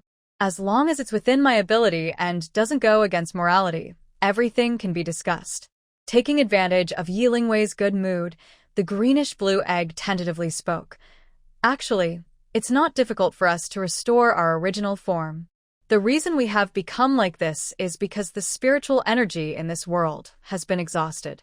So, as long as there is enough spiritual power to nourish us, we will eventually return to our original forms after some time.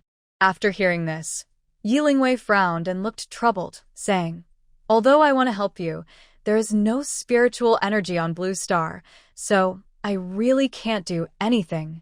No, you must have a way, the greenish-blue egg said firmly.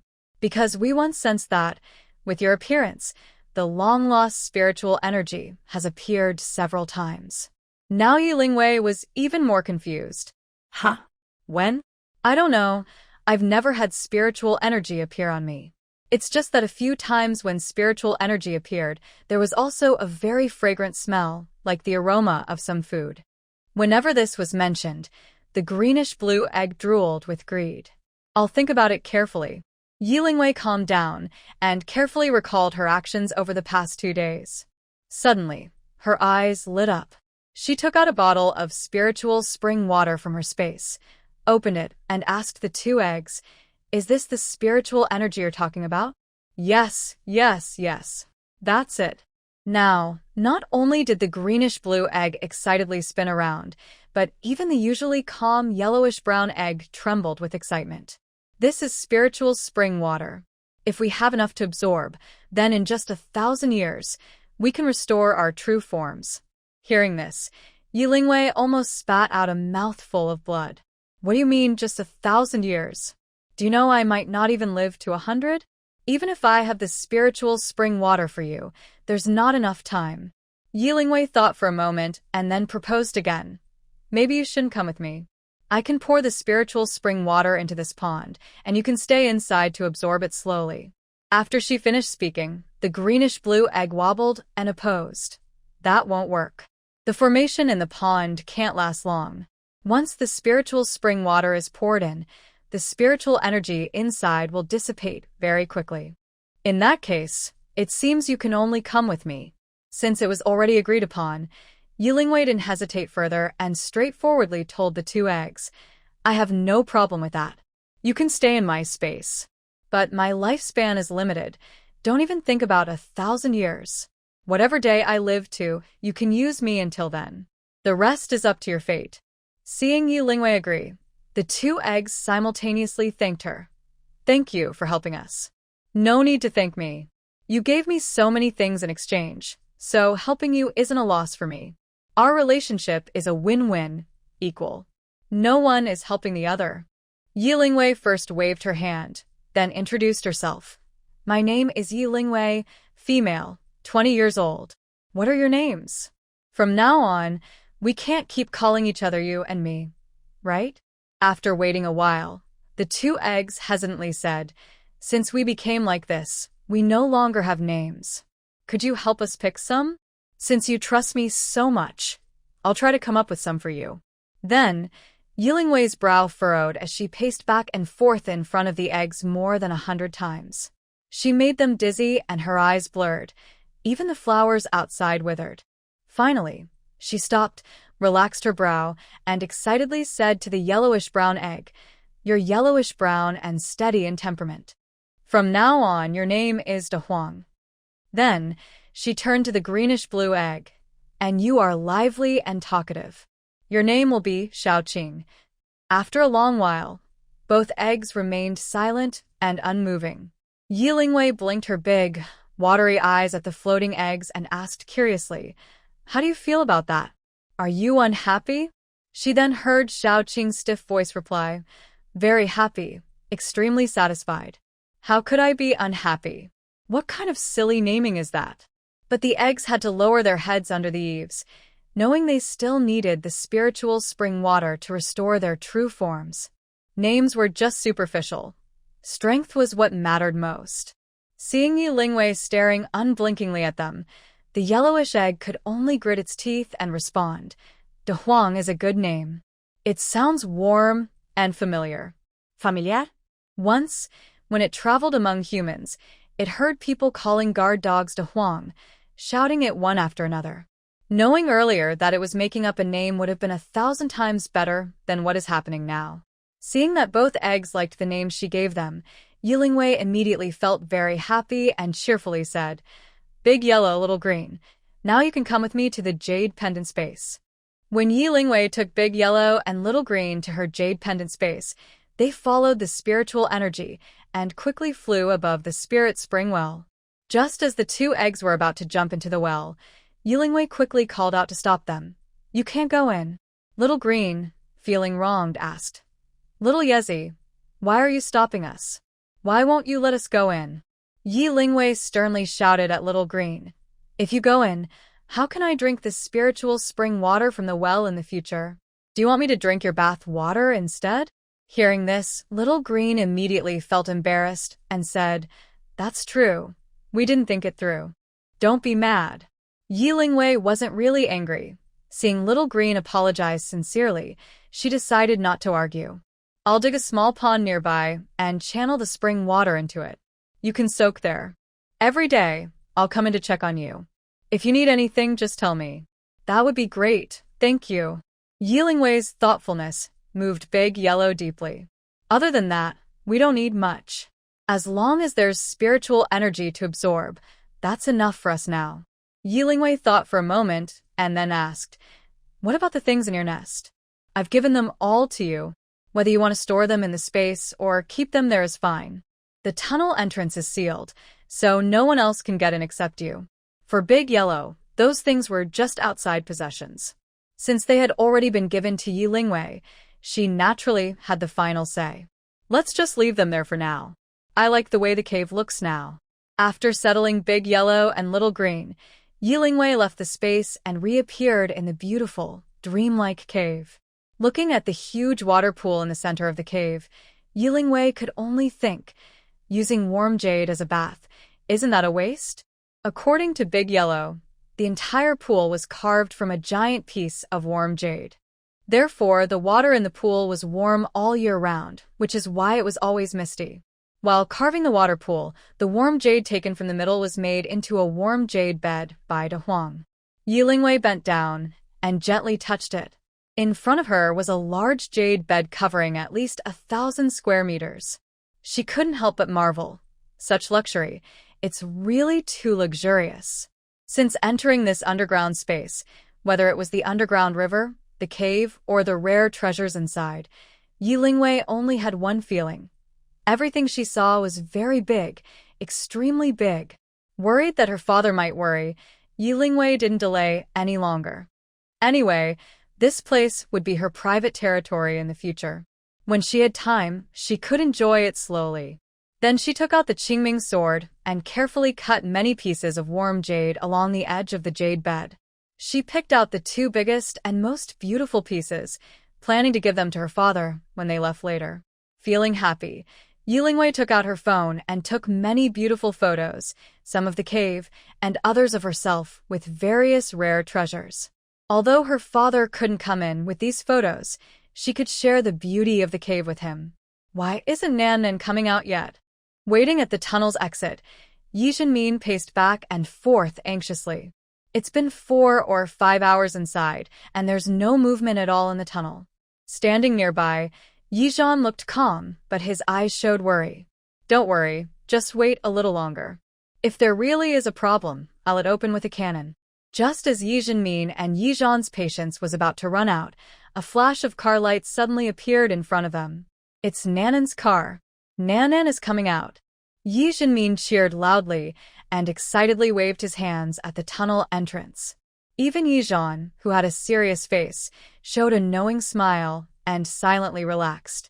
After parking the car at the tunnel's exit, seeing Yi Zhenmin waving his hands at her, Yi Lingwei also waved back. Then she smiled widely broke the seal, and stepped forward to her father. "Dad, I'm out." Yi Jinmin looked at Yi Lingwei with excitement and asked anxiously, "You're out? Did you encounter any danger?" "Dad, don't worry, there was no danger at all." Yi Lingwei spun around playfully and said mischievously, "See for yourself, I'm fine."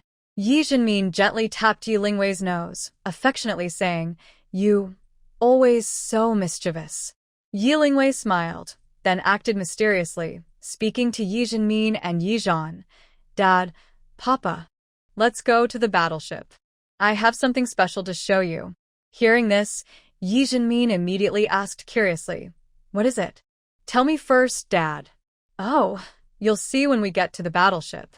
With that, Yi Lingwei stepped onto the battleship first. She then took out the warm jade she had prepared earlier from her space and placed it on the table. "Is this the legendary warm jade?" As soon as they arrived on the battleship, Yi Jinmin's eyes were drawn to the two large pieces of warm jade on the table. This warm jade has a smooth, oily feel, warm to the touch, and carrying it can help keep you warm. Seeing Yi Jinmin's fondness for the warm jade, Yi Lingwei was naturally happy and softly said, "These two pieces are a gift for you and Papa. You can carve and polish them as you like. When the weather gets cold, you can wear them to stay warm. If that's not enough, tell me. I have more." After speaking, Yi Lingwei casually stored one of the pieces of warm jade into her space. Then she turned to Yi Zhan and smiled, saying, "Thank you, Xiaowei. Your gift, Papa really likes it." Afraid of being outdone by Yi Zhan, Yi Jinmin immediately loudly said to Yi Lingwei, "I like it too, very much. Any gift from Nanny, I like it all." Half an hour later, Yi Lingwei had carefully explained the situation inside the cave to Yi Zhan and Yi Jinmin. "I never thought there could be such a magical and beautiful place in this world." Looking at the photos on his phone, Yi Jinmin couldn't help but sigh. It seems this planet still hides many secrets unknown to humans. Thinking about the two mysterious eggs Yi Lingwei mentioned earlier, Yi Zhan also couldn't help but marvel. The world is so big, full of wonders. There are things humans don't know, more than we can imagine. Before the end of the world, who would have believed it would turn into this shattered state? After a long while, seeing his father silent, Yi Lingwei asked, "Papa, where are we going now? Since there's no danger here, let's follow this underground river and take a look around. Let's take a look at this underground space and see how big it really is." The father and daughter traveled in their spaceship for over 20 hours at high speed. In the end, they measured the total length of the underground river to be about 2,000 kilometers.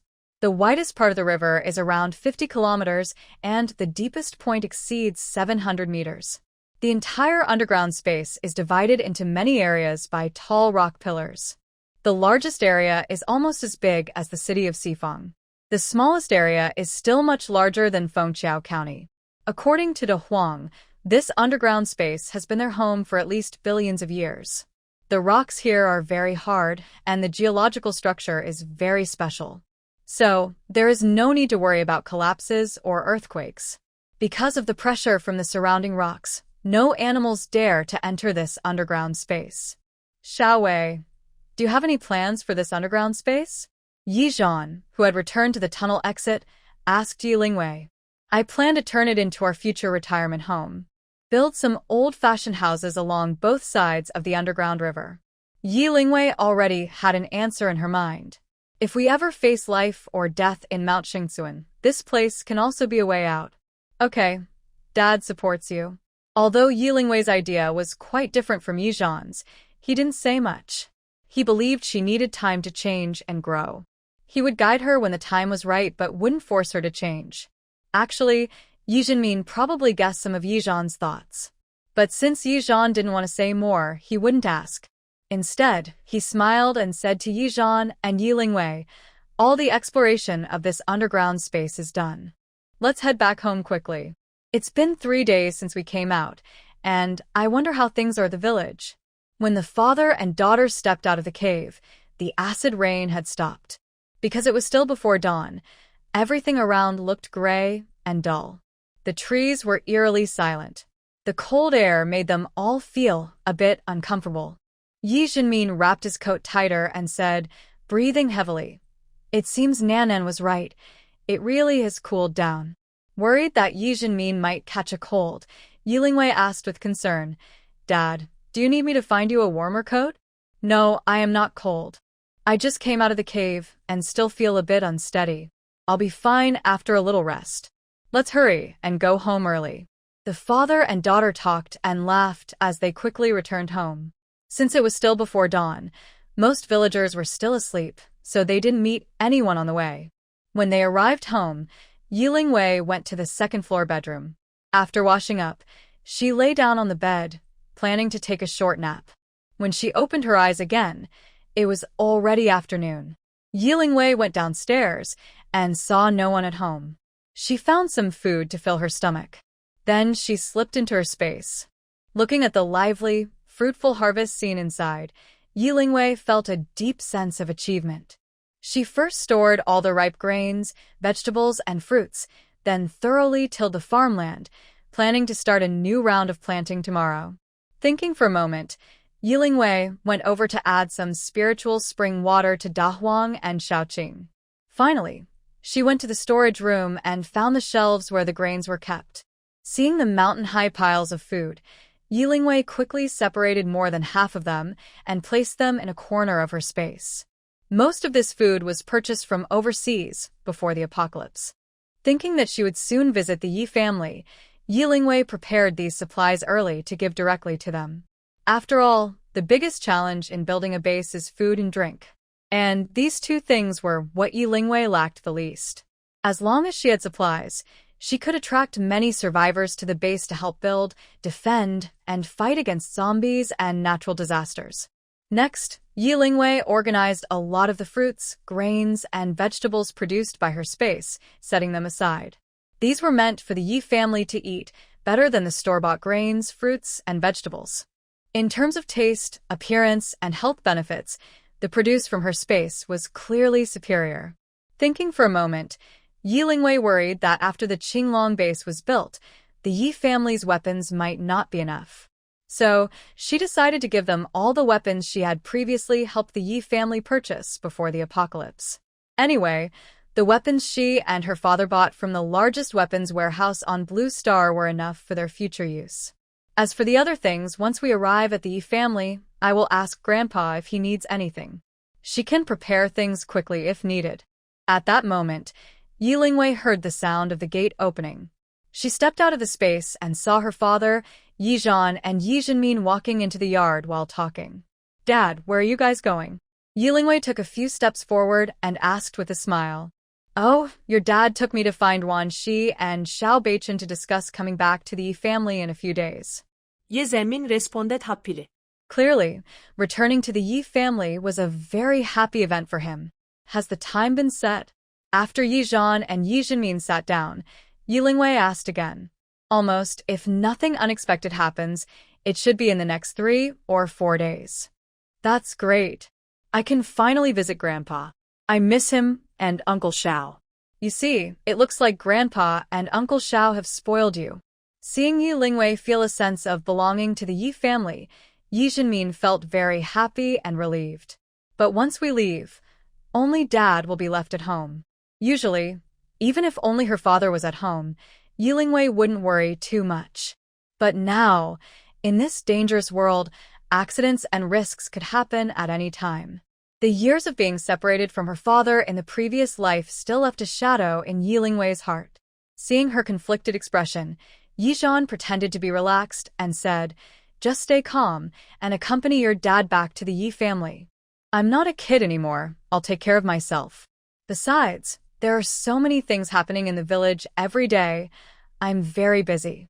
Even if you're at home now, we probably won't see each other much in a day.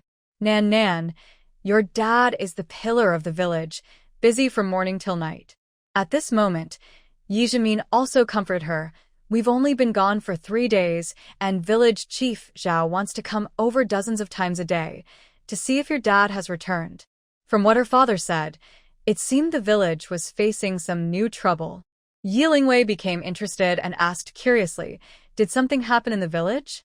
Yizhan put down his water cup and slowly explained, "It's not a big deal. The Fu family wants to leave the village and move to the town. But I think their main reason is probably to find a doctor to treat their grandson's injury." After hearing this, Yi Lingwei asked confusedly, "But what does this have to do with the village?" Seeing Yi Lingwei's puzzled face, Yizhan smiled and continued, "Right now, zombies are everywhere outside.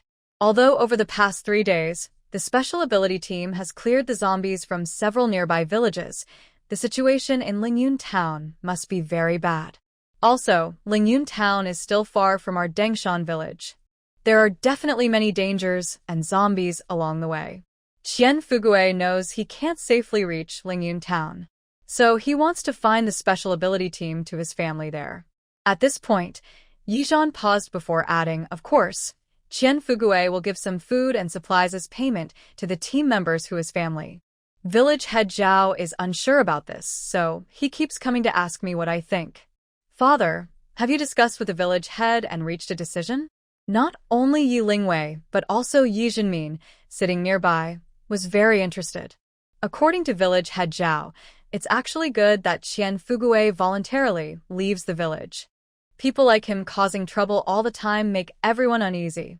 But if they really ignore them and let their family go to the town alone, it's almost the same as sending them to their death. Village head Zhao still feels a bit guilty about this. Fortunately, Yizhan had already made it clear that he was just relaying what Zhao Qingshan said, and it had nothing to do with him. Although Qian Fugui isn't a good person and has done many unpopular things, calling him a villain or a wicked person is not quite right. At least, so far, he's just a thoroughly bad person, not an evil one. Yi Zhenmin clearly disagreed with village head Zhao's view and offered a different opinion. "I don't think so.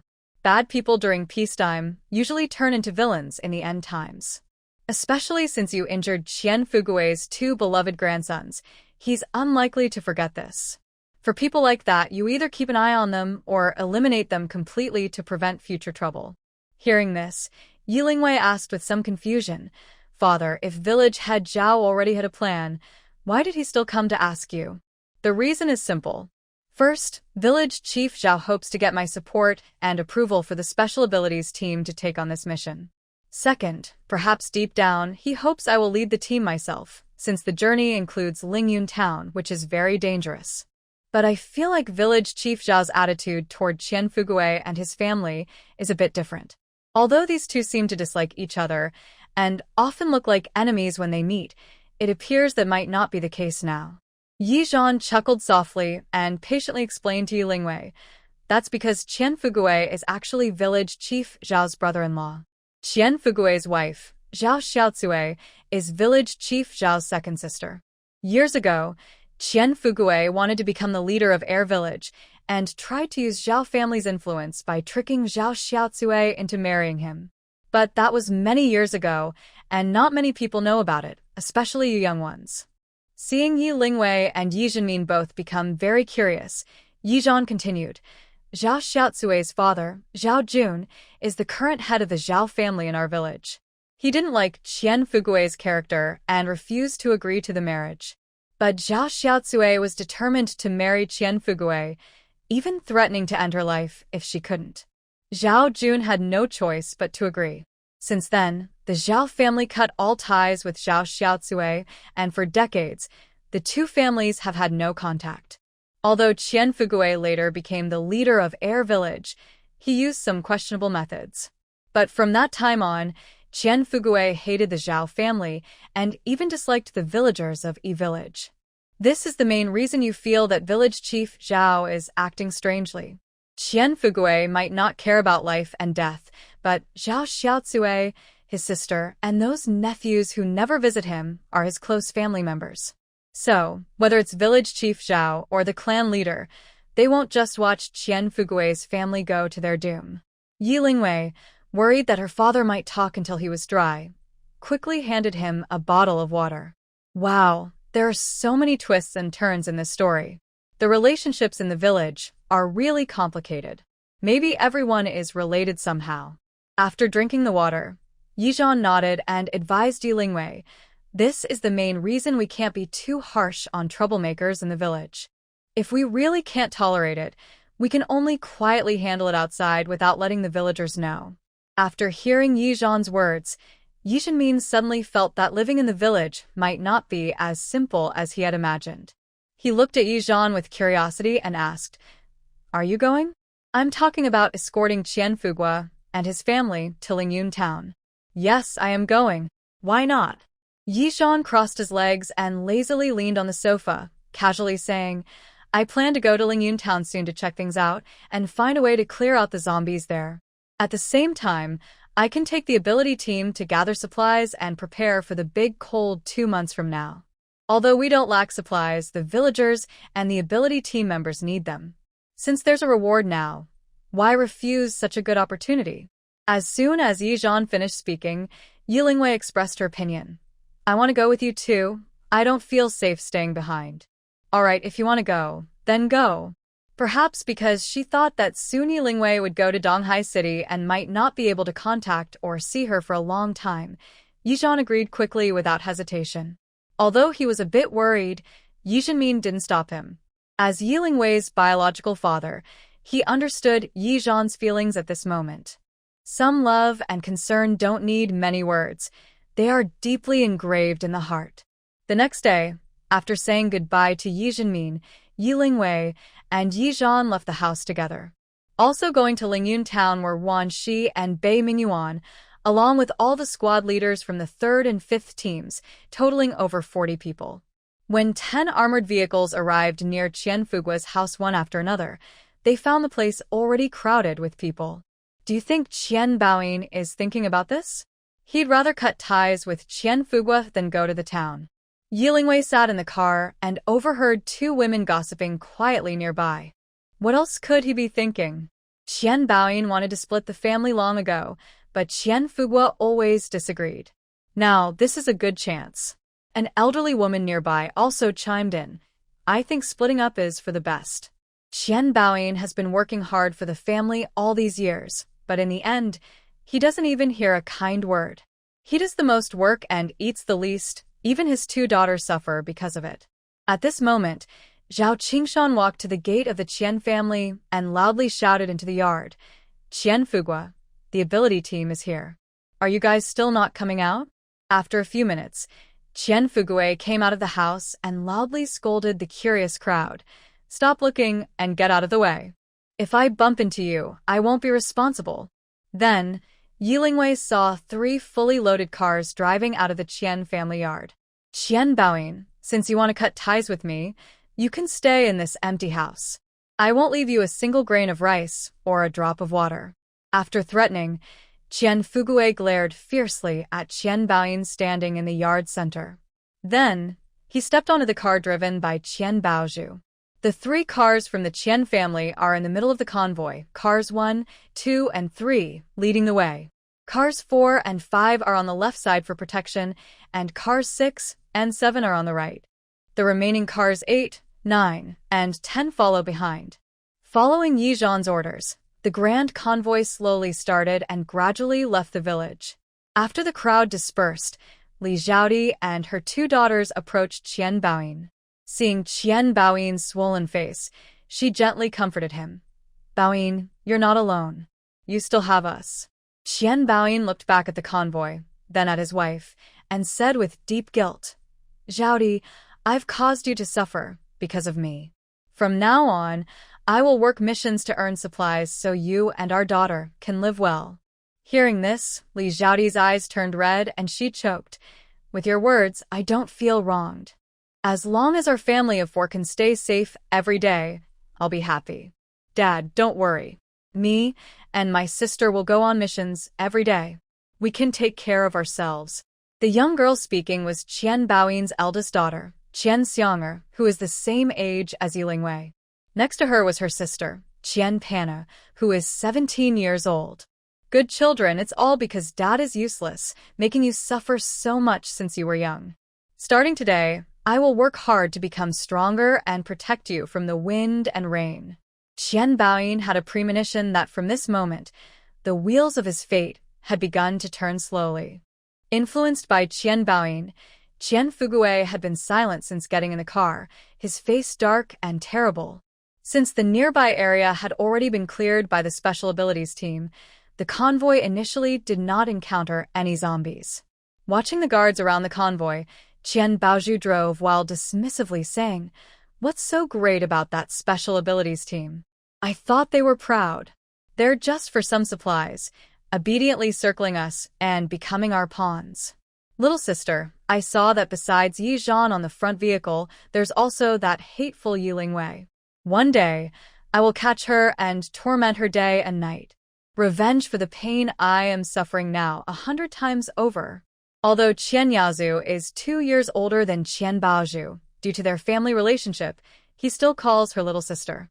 At this moment, he sat in the back seat, looking at his already decayed hand. Recently, he had been tortured by pain to the brink of collapse. His hatred for Yi Lingwei had become his motivation to keep living. "Good, Auntie supports you. When we reach town, I will find Lin Feier. Let her father, the town mayor, step in, first detain Yi Zhan and Yi Lingwei, then seize all weapons and supplies from Mountaineering Village. I don't believe that Yi Zhan, an inexperienced hunter, dares to oppose the mayor. In short, if Yi Lingwei makes it impossible for us to stay in Mountaineering Village, I will make sure she can't return there." However, Qian Baozhu overlooked that this is the end times, a world full of zombies, danger, and a society where strength and force dominate. Half an hour later, a series of sudden gunshots shattered her illusions. She was so frightened that her hands, which were gripping the steering wheel, trembled violently, causing the car to slide sideways and crash into the vehicle guarding the left side. In the back seat, Qian Yaozu and Qian Zixuan screamed in fear. Before she could react, Qian Fugui, sitting in the front passenger seat, suddenly leaned forward, grabbed the steering wheel, and quickly corrected the direction. Then, he anxiously shouted at Qian Baozhu, "Hurry up and stop the car. Can't you see the cars ahead are all stopped?" Qian Baozhu turned pale with fear, fumbling to operate the controls, finally managing to stop the vehicle. At this moment, Yi Zhan's voice came through the walkie-talkie. "Under zombie attack, all Special Abilities team members, open fire. Don't stop the convoy, stay close to the vehicle in front and charge through." Before her emotions could settle, Qian Fugui, hearing the order, quickly pulled Qian Baozhu from her seat and pushed her to the back. He climbed into the driver's seat himself and sat down just as the car in front started moving. Not daring to delay, he immediately started the engine and followed behind. Qian Fugui had been involved in this world for most of his life. Although he was greedy, he was not stupid. The reason the superpower team agreed to their family to the town was definitely not just for the small reward, but because Zhao Qingshan was involved in negotiations. Whether his father-in-law admitted it or not, he was Zhao family's son-in-law and Zhao Qingshan's brother-in-law. Even if it was for his wife and children, Zhao Qingshan would not ignore their family. If it weren't for treating Yaozu Qian, Qian Fugui would never choose to leave Mountaineering Village. But if he didn't do so, neither Zhao Qingshan nor Yi Zhan would agree to let the superpower team Yaozu Qian to the town for treatment. So, at this moment, caught in a zombie attack, Qian Fugui dared not act arrogantly or show off. If the superpower team abandoned them here, they would have no way out. Gunfire rang out continuously. Outside the car window, zombies surged like a raging tide. One wave fell. Another wave came. There were at least hundreds of zombies, with blood-red mouths and rotting corners dripping disgusting saliva. They kept roaring and lunging at the car. In the back seat, Qian Baozhu watched the approaching zombies with terror, her face turning pale. Although she had seen zombies from afar when she was in the village before, that was a long time ago, and she had already forgotten about it. At this moment, Qian Baozhu realized more clearly than ever. The end of the world has truly arrived, and zombies are real. Suddenly, she regretted it. She didn't want to leave the village or go to the town. Although she didn't want to admit it, it was because in the village, she relied on the defenses built by the Yi family and the protection of the superpower team. During this more than a month of the apocalypse, she could live normally as before. But if they went to the town, without the protection of the superpower team, How could their family face such brutal and terrifying zombies? Dad, maybe we should turn back to Mountaineering Village now? I don't want to go to the town anymore. Qian Baju shouted anxiously at Qian Fugui, who was driving, in a sharp voice. Without the protection of the superpower team, we'll die if we go to the town. I'm only 20 years old. I haven't lived enough. Dad, I don't want to die so soon. Qian Yaozu, who was nearly frightened to lose his soul by the sudden situation, finally reacted. He shouted hoarsely at Qian Fugui's back. Grandpa, we can't go back. If we go back, my hand will be useless. Then, Qian Yaozu forcefully pulled Qian Baozhu in front of him, holding out his already rotten hand. He glared fiercely at her and questioned, Auntie, open your eyes and look carefully at my hand. It's already rotten to this state. Going back to the village now, are you trying to kill me? Seeing Qian Yaozu's swollen, rotting hand, perhaps for a moment, Qian Baozhu also felt a flicker of compassion. However, her selfish nature and the fear brought by zombies and death made her choose to sacrifice Qian Yaozu. But now, if we go to the town, we will all die. If we go back to the village, at most, you will lose one hand, but it can save our family's lives. You should be able to tell which is more important. Yaozu, don't let one person's sake cause the whole family to go die with you. You can't be so selfish. At this point, Qian Baozhu tugged on Qian Zixuan's sleeve and asked anxiously, Zixuan, quickly tell your brother, are you now thinking of going back to the village or heading to the town? Terrified by the fierce zombie horde outside the car, trembling all over, Qian Zixuan suddenly broke down and shouted, Don't ask me, I don't know. Then, he lowered his head, covering his face with both hands, and started crying woo-woo. Everyone shut up. Qian Fugui's stern voice silenced both Qian Baozhu and Qian Yaozu, who still wanted to argue, and also stopped Qian Zixuan's crying. There's no turning back once the bow is drawn. Even Qian Fugui felt regret. He never expected the zombies outside to be so numerous and aggressive. But deep inside, he knew better than anyone that Yizhan was not Zhao Qingshan and wouldn't indulge him. Mount Shengsuan was not somewhere he could return to just because he wanted to. If you dare to cause trouble again, you won't need Yizhan to act himself. Any accident could easily take our lives. Now we're outside the village, so we can't hold back. Out here, Yizhan's desire to eliminate us is simply too easy. Qian Fugui's words completely crushed Qian Baozhu's hope of returning to the village, plunging her into deep despair. After multiple encounters with zombie sieges and successful escapes, the convoy finally reached the entrance of Lingyun town. At this moment, even the roof of Qian Fugui's car was covered with zombie limbs. The entire front windshield was also stained with blood and dirt. Qian Fugui endured his discomfort and didn't let himself. Watching Yizhan calmly command the psychic team and bravely fight the zombies, successfully breaking through each time, Qian Fugui understood that he had already lost this fight. Actually, it was more of a one-sided idea. Perhaps Yizhan never saw him as a true rival. In the beginning, because of conflicts with Zhao Qingshan and Yizhan, the entire Qian family, except for Qian Baoyin and his family of 4, who went to the training ground in a nearby village every day to train with the psychic team, the rest of the Qian family stayed at home and never received any combat training. Now it seems that among all the children in the Qian family, the second son, Qian Baoyin, who was least favored, was actually the wisest. In the end of the world, strength rules all. Qian Baoyin recognized the reality immediately when the apocalypse arrived, trained diligently every day, took on missions actively, and worked hard to improve his skills. He knew living in the town was dangerous, so he was willing to cut ties with his father and not take his wife and daughter out of Mountaineer Village. Perhaps only when close to death can a person truly realize the truth and see clearly what is right and wrong around them. Qian Fugui, where are you planning to settle? Yizhan's strong voice over the walkie-talkie interrupted Qian Fugui's thoughts. Next to the town hall, in that big courtyard. Initially, to build good relations with the town mayor, Qian Fugui spent a lot of money to buy a 2-story house with a yard next to the town hall. This was also why Qian Baoyan could become friends with the mayor's daughter, Lin Fei, and spend all day hanging out together. Moreover, when Ye's family first started transforming Mountaineer Village, Qian Fugui sensed something unusual. He secretly purchased many supplies and stored them in the basement of that house. However, he never told anyone about this, so only he knew about it until now. This was also the key reason he dared to bring his family to live in the town. Because Lingyun town is small, with only 2 short commercial streets and few residents, the town hall is located not far from the town entrance, so there's no need to go deep into the town. Let's set out for the town hall now.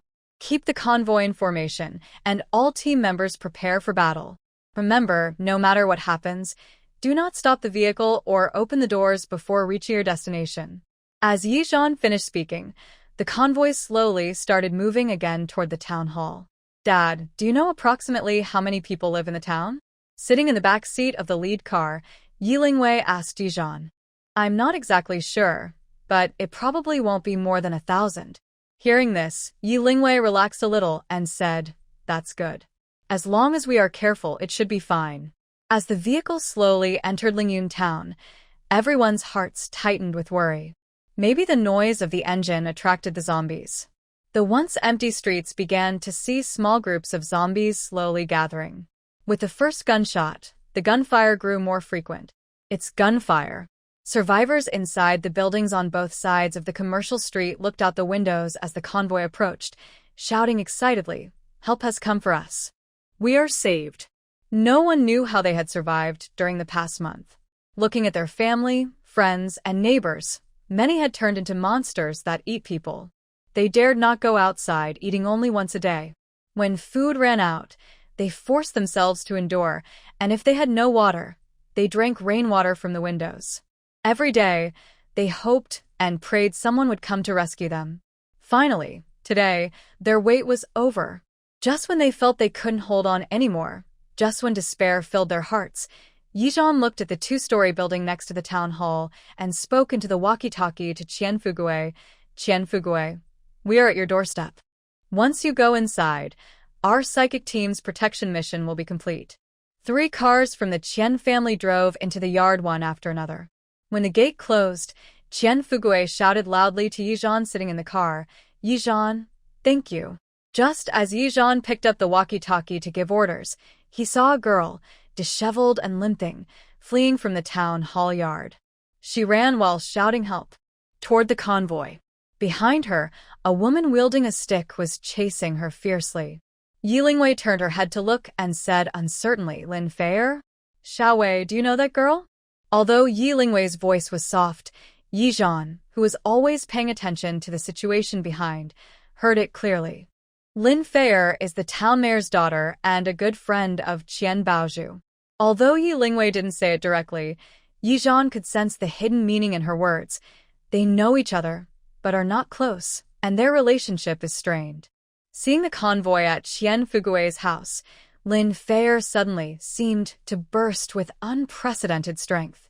Enduring severe leg pain, she rushed quickly toward the vehicle. Help me. Please, let me get on the car, okay? Lin Fei forcefully pulled at the car door, only to find it was locked and couldn't be opened from outside. Just when she felt hopeless, thinking her mother would soon take her back, she saw Yi Lingwei sitting in the back seat. Her eyes lit up with hope, shining once more. Yi Lingwei, it's me, Lin Fei. Please open the door and let me in. Yi Lingwei only looked at her calmly, without speaking or making any move. At that moment, the woman who had been chasing Lin Fei caught up. You little brat, I told you not to run. The woman grabbed Lin Fei's hair and was about to drag her back. If you dare to run again, I'll break both your legs so you can't even crawl. Terrified like a frightened bird, Lin Fei desperately pounded on the car door, crying and begging Yi Lingwei. Yi Lingwei, I was wrong. I shouldn't have bullied you before. Please help me, okay? Please. Hearing Lin Fei's plea, the woman cast a sinister look at Yi Lingwei and warned, This is a family matter. You, an outsider, better stay out of it. After saying that, she forcefully pulled Lin Fei's hands away from the car door. No, she's not my mother. She's a monster. She wants to take me back, cut me up, and feed my flesh to zombies. Lin Fair shouted hoarsely, struggling fiercely to break free from the woman's control. At this moment, Yi Lingwei extended a dark gun barrel out of the car window, aiming at Lin Fair. Both Lin Fair and the woman were terrified and dared not make any move. But after just a few seconds, Lin Fair smiled bitterly and said to Yi Lingwei, just kill me. I won't blame you. It's better to die happily than to be dragged home by my mother to feed zombies. At the moment Yi Lingwei pulled the trigger, Lin Fair closed her eyes and quietly waited for death. She thought, how great it would be if there were no end-of-the-world situation. She would still be the daughter of the town mayor, loved and cherished by her parents. Yes, she had never liked studying since she was young, but she had watched many movies and read books about the end of the world. So, from the moment her brother Lin Li turned into a zombie, she knew the end of the world had arrived. But her mother refused to accept this harsh truth. She couldn't believe her most beloved son had become a monster that only knew how to eat people. Finally, after locking Lin Li up for 3 days, her mother killed her husband while he was asleep. Then she threw his body into Lin Li's room.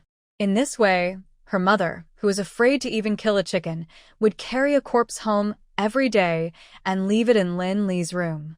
She slaughtered all the survivors in the building and then turned her attention to her. Lin Fair had thought about escaping, but her mother locked her in her bedroom for a month. Today, if she hadn't heard gunfire outside, she wouldn't have made a desperate choice and jumped from the 3rd floor. She thought, even if I die from the fall or break my leg, it's better than waiting to die at home. After 2 gunshots, Lin Fair felt no pain at all. She opened her eyes and saw a terrifying zombie slowly collapsing nearby on her left. At the same time, her mother, who had been standing behind her, also fell down. Now Lin Fair stood frozen in place, expressionless, staring at her mother's lifeless, wide-open eyes. For a moment, she didn't know whether to cry or to laugh. Seeing more and more zombies gathering around, Yi Lingwei shouted loudly at Lin Fair, "If you don't want to die, stay away." Then she quickly entered battle mode.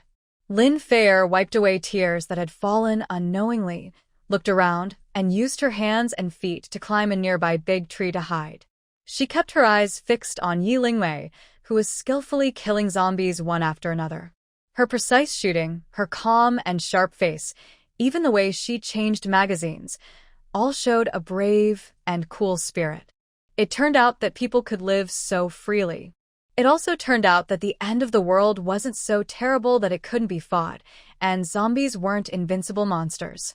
At this moment, Yi Lingwei appeared to Lin Fair like a queen sitting high above. Not only did she save her from danger, but she also seemed like a guiding light, drawing Lin Fair's attention deeply. It took most of the day for the ability team to clear the zombies from Lingyun town. Each member gained some experience. When the convoy passed by the town hall, they saw many survivors gathered there from afar. "Xiao Wei, I'll go see the survivors and remind them of some things," said Yizhan. "Okay, Dad," replied Yi Lingwei. He then got out of the car. Yi Lingwei tilted her head and saw Lin Fair still hiding in the big tree, not coming down. She also got out of the car, took a few steps forward, and teasingly looked up at Lin Fair. "Are you planning to spend the night in the tree?" Seeing Yi Lingwei approach, Lin Fair quickly slid down from the tree, limping as she walked over to Yi Lingwei. She looked at Yi Lingwei with firm eyes and said clearly, "I want to follow you. I want to become your follower." Yi Lingwei didn't expect Lin Fair to say this, but she still firmly refused. "I don't need followers because I am already strong enough myself." Lin Fair had expected this answer. After all, their relationship hadn't been good before, and Yi Lingwei had just killed her mother. Yi Lingwei didn't trust or accept her, which was understandable. "I will work hard to become stronger until I can keep up with you," Lin Fair said. Yi Lingwei didn't respond positively to her words. She turned and walked toward the car, waving her hand behind her to Lin Fair, and said, "The zombies in town are all cleared out. You can go home now." Oh, and Qian Baozhu's family has moved to town. 3 days passed quickly. "Dad, you're alone at home. Please take care of yourself and stay safe. I'll be back soon." "Okay, Dad, I'll wait for you at home, said Yi Lingwei with red eyes, stepping onto the helicopter one step at a time. Yi Zhan looked at her and solemnly promised. Until the helicopter's shadow disappeared completely into the distant sky, Yi Zhan turned and left. Vivi, don't be sad. Maybe in just a few days we'll be back, said Ruan Shi, who couldn't bear to see her upset, sitting beside Yi Lingwei and softly comforting her. Ruan undicesimo. I'm fine. Yi Lingwei replied. I am somewhat homesick, but it will pass soon. The experiences from my past life caused me a lot of pain, which is why I feel uneasy and afraid of separation. Being close to home is nice. Having a place to return to and loved ones thinking of you should be a happy thing, right? Not like me. I don't know much about Ruan Shi. I'm not the type to pry into others' private matters. If Ruan Shi wants to talk about something, I will listen carefully. But if she doesn't want to share, I won't ask any questions. I believe that in relationships, people should keep a proper distance and respect each other's privacy and choices. These are basic rules for getting along. Ruan Shi, sister, you have us now, and you also have your own home in the mountain village. Haha, you're so nervous. I'm just making a casual remark. There's nothing to worry about. Seeing how hard I was trying to comfort her, Ruan Shi's gloomy mood suddenly lifted, and she smiled back. At that moment, Yi Zhanmin walked over with confident steps from the cockpit. After sitting across from Yi Lingwei, he spoke slowly. Weiwei, according to our plan, in about 2 hours, we'll reach near Beishur Prison. Although, Beishur Prison is far from the city, which is somewhat advantageous for our next move. But the prison is large, with many inmates, which makes finding someone more difficult. After Yi Zhanmin finished speaking, Yi Lingwei said coldly, no matter how hard it is, I won't let Bai Roland go. I've decided her fate. The apocalypse has already started for over a month, and Bai Roland doesn't need to stay alive anymore. I'm mainly worried that if too much time passes and Bai Roland escapes, it will be hard to find her again. Yi Zhanmin naturally supported and agreed with Yi Lingwei's idea. Even if she hadn't spoken, he wouldn't let Bai Roland go.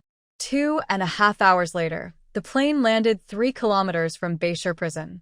Dad, you, Ruan Shi, and Bai Mingyuan wait here for me.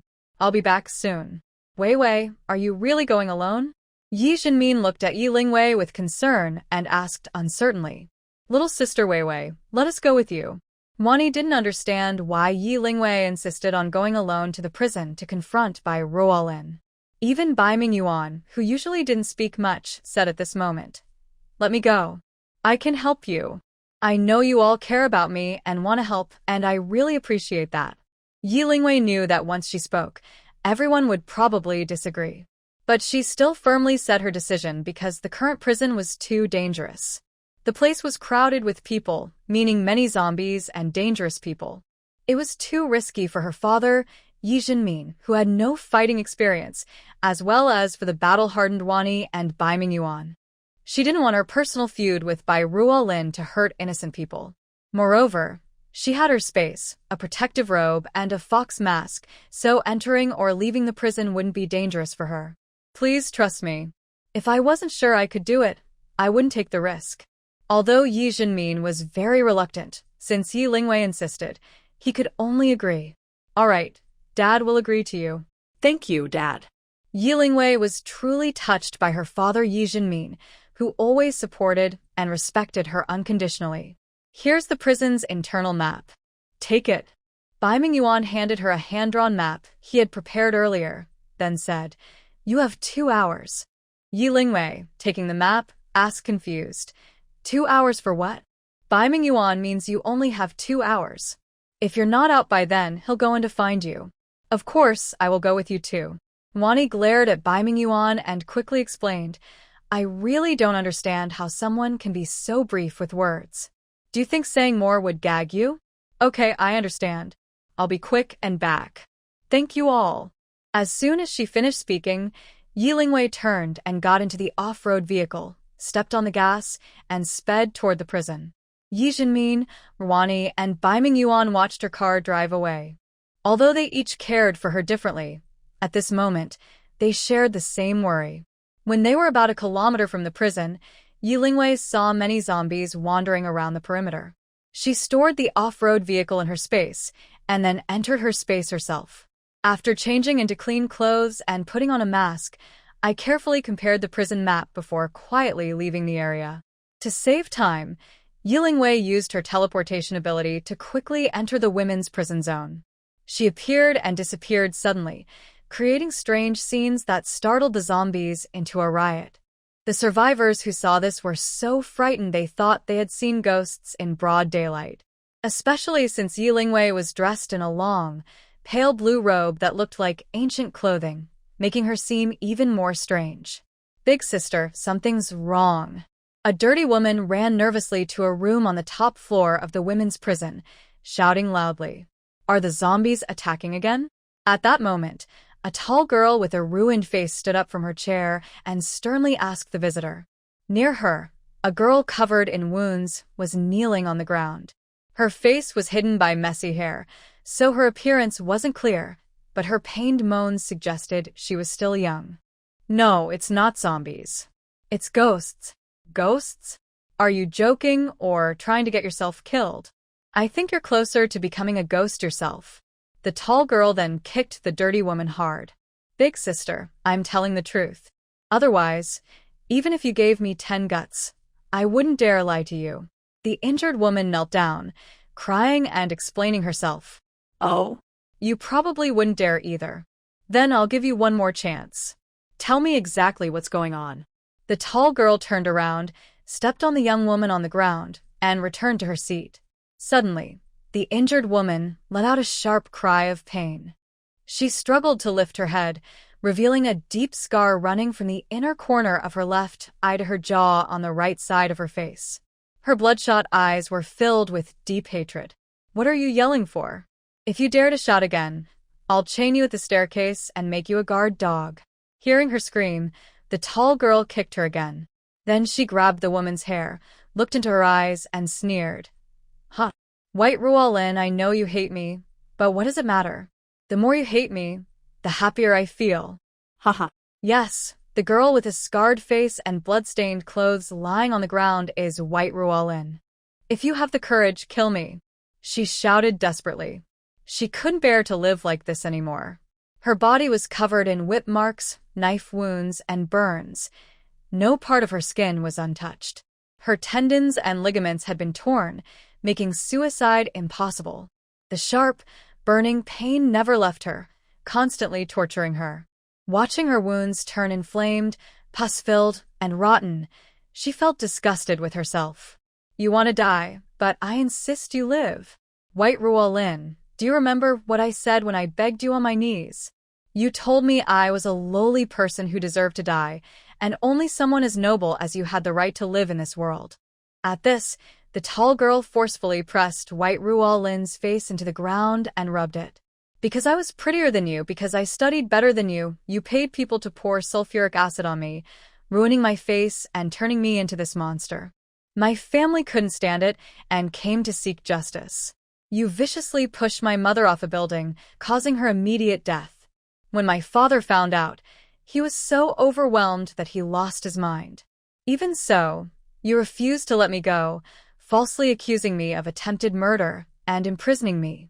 My father, left without anyone to care for him, soon fell into an accident and drowned. The tall girl picked up a whip nearby and began to lash White Ruan fiercely. She stopped only when White Ruan was barely breathing. You really are resilient, she said with a sneer. No matter how severe your injuries, as long as you still breathe, you won't die. She wiped her hands with a towel and continued, It's true what they say, heaven's way is fair. Who would have thought that the proud daughter of the Yi family, who once looked down on others, would end up in prison? And who could imagine that a disaster would bring you into my hands, giving me a chance for revenge? Just then, the woman who had come earlier to report trembled and shouted outside the door. Big sister, the ghost is here. Still immersed in her hatred and unable to escape, the big sister was suddenly pulled back to reality by a loud shout. Then she saw a woman dressed in a moon-white robe, wearing a fox mask and holding a blue sword. She stood calmly outside the door, her eyes coldly fixed on by Roland, who was lying on the ground. Open your eyes and look. Are these ghosts? Are there such beautiful ghosts in the world? No, she's a fairy, not a ghost. The big sister politely asked Yilingwei at the door, "Who are you? Is there something you came here for?" She couldn't help it. She had always been a fan of good looks, and she had no resistance to attractive people. Since her face was disfigured, her conditions seemed to have worsened. Although Yilingwei wore a mask, with her experience and sharp eyes, she immediately saw through her disguise and recognized her stunning beauty. "I came to find her," Yilingwei said, looking at Bai Wolin on the ground. Hearing Yilingwei's voice, the barely alive Bai Wolin mustered all her strength to lift her head and look toward the door. In the backlight, a woman in a white robe and mask looked like a goddess descending from heaven, beautiful, dreamy, almost unreal. One was high and pure, untouched. The other was on the ground, covered in blood and dirt. The stark contrast shocked Bai Wolin so much that she spat out a mouthful of blood. She couldn't understand how she had come to this point. She felt her life shouldn't be like this. It shouldn't be like this. Yilingwei's words made the big sister look unhappy. "Are you here to save her?" "No, I'm here to kill her. I already planned her death long ago. All your revenge has been paid. Now it's my turn." Prepared for Yilingwei's reply, Bai Wolin had even hoped she would kill her sooner. For her, dying quickly was better than living in pain. The big sister, suddenly pulling out a rocket launcher from nowhere, chuckled softly. "But why should I give her to you?" Yilingwei said nothing. She simply took out the launcher from her space and slung it over her shoulder. Seeing this, the big sister nearly slipped off her chair in shock, quickly waving her hands. "Calm down, please stay calm. This person, if you want her, take her. If you want to kill her, go ahead. I won't stop you. As the saying goes, the enemy of my enemy is my friend. Bai Wolin has been tortured enough. It's okay to let her go now. Take Bai Wolin to the door and hand her over to this beautiful fairy." The bossy girl pointed to her little follower and ordered. Yilingwei saw this, put away her rocket launcher, and threw a grenade into the open space on the first floor. A loud explosion drew zombies from all around, rushing toward the spot where the blast occurred. At the same time, the bossy girl shivered and broke out in a cold sweat. This fairy is not someone who stays above the mortal world. She's clearly a fierce enforcer. When the dark crowd of zombies filled the first floor hall, Yilingwei quickly grabbed Bai Wolin, who was collapsing at her feet. She took a rope from her space and tied her legs, hanging her upside down on the railing in the corridor. Bai Wolin, who had been resigned to death, widened her eyes in horror, staring at the zombie horde below, claws reaching up toward her. Watching Bai Wolin get closer to the zombie crowd, Yilingwei felt nothing. But Bai Wolin was terrified and furious, shouting loudly at Yilingwei, "No, you can't do this to me." Yilingwei didn't respond to Bai Wolin's fear, struggle, or anger. She calmly continued to loosen the rope in her hand. Yilingwei remembered her past life, when she was also like this, torn apart by zombies in her anger and hatred. All of this was Bai Wolin's fault. She deserved it. Bai Wolin's screams didn't make Yilingwei stop. Instead, they made the zombie crowd even more agitated. "妹妹，我错了." "Sister, I was wrong. Please don't treat me like this. I'll work as a beast for you. Just please let me go," she begged, tears in her eyes, looking at Yilingwei with a blank expression. "If you let me go, I'll tell you a secret," Bai Wolin said. Her words didn't soften Yilingwei's resolve. Instead, they brought her closer to the zombies. "Your biological mother, my aunt, has returned to the country. She has already bailed my mother out. If the apocalypse hadn't suddenly broken out, I would have been rescued long ago." Perhaps because she believed that Yilingwei's biological mother had given Bai Ruan an advantage over Yilingwei, she spoke to Yilingwei in a condescending tone. "Since you have no mother since childhood, you must be longing for maternal love, right? You also know that ever since I was little, Auntie has loved me more than she loved you. So, if you let me go, I will speak a few good words for you in front of your mother, and maybe she will treat you a bit better." Bai Rualin's words had no effect on Yilingwei. Instead, it made the big sister standing nearby very angry. The big sister glared angrily at Bai Rualin, who was hanging in midair and struggling desperately, and cursed, "By Ruan, you're shameless. Not only do you cause trouble outside, but you also want to harm your own sister at home. I should cut you into pieces and see if your heart is black. Trash. I spit on you." No matter what the big sister said, Bai Ruolin didn't care. But just as Yulingwei stopped pulling the ropes, Bai Ruolin suddenly smiled arrogantly. Ha ha ha. "Yulingwei, my conditions have changed now. You not only have to rescue me but also cure my face and serve me like a queen every day. Then I might consider speaking a few good words for you in front of your mother." She knew that no matter how strong Yulingwei became, deep down she was still the timid, weak, and love-starved fool she had always been. "By Ruolin, I think what's worse than your face is your brain. If you weren't so stupid, you'd be crazy to say such shameless things." Seeing the big sister stomping and cursing Bai Ruolin, Yulingwei slightly curled her lips. Without hesitation, she took out a pair of scissors and cut the rope with a snap. Then everyone saw Bai Ruolin, who had been laughing arrogantly, suddenly fall into a horde of zombies that had been waiting and snarling. No. With Bai Ruolin's final scream of despair, just over 10 seconds later, she was completely devoured by the zombies. Revenge for 2 lifetimes was finally avenged. Yilingwei simply let out a light breath, feeling no particular excitement. In this life, she was not lacking in love, lived freely, and revenge against Bai Ruolin felt more like giving her past self and her loved ones an explanation. As her personality grew more complete and her mind more mature, the hurt and impact caused by Bai Ruolin seemed to be gradually fading and weakening. No wonder someone once said, "A person who is often surrounded by love tends to see everything lightly, not easily holding on to anything, not even hatred." Living out one's own value, being true to oneself, and living happily and joyfully are the best ways to get back at enemies and the strongest form of revenge. Yilingwei turned to look at the big sister boss, smiled knowingly, and softly said, "I'm leaving now. I'm giving this to you. Live well." Before the other person could respond, Yilingwei had already disappeared. It was only at this moment that the big sister boss understood what her subordinate meant by ghost. Looking at the boxes filled with weapons and rocket launchers on the ground, she solemnly said to the place where Yilingwei had vanished, "Thank you. I will try my best to live on until the day we meet again." Then she stored all the weapons into her space. Her revenge was complete, and her future life now belonged entirely to herself. In the apocalypse, she would create her own brilliance, and when she reaches the peak, they would meet again. When Yilingwei walked out of prison feeling light and free, she saw her father and friends waiting anxiously nearby.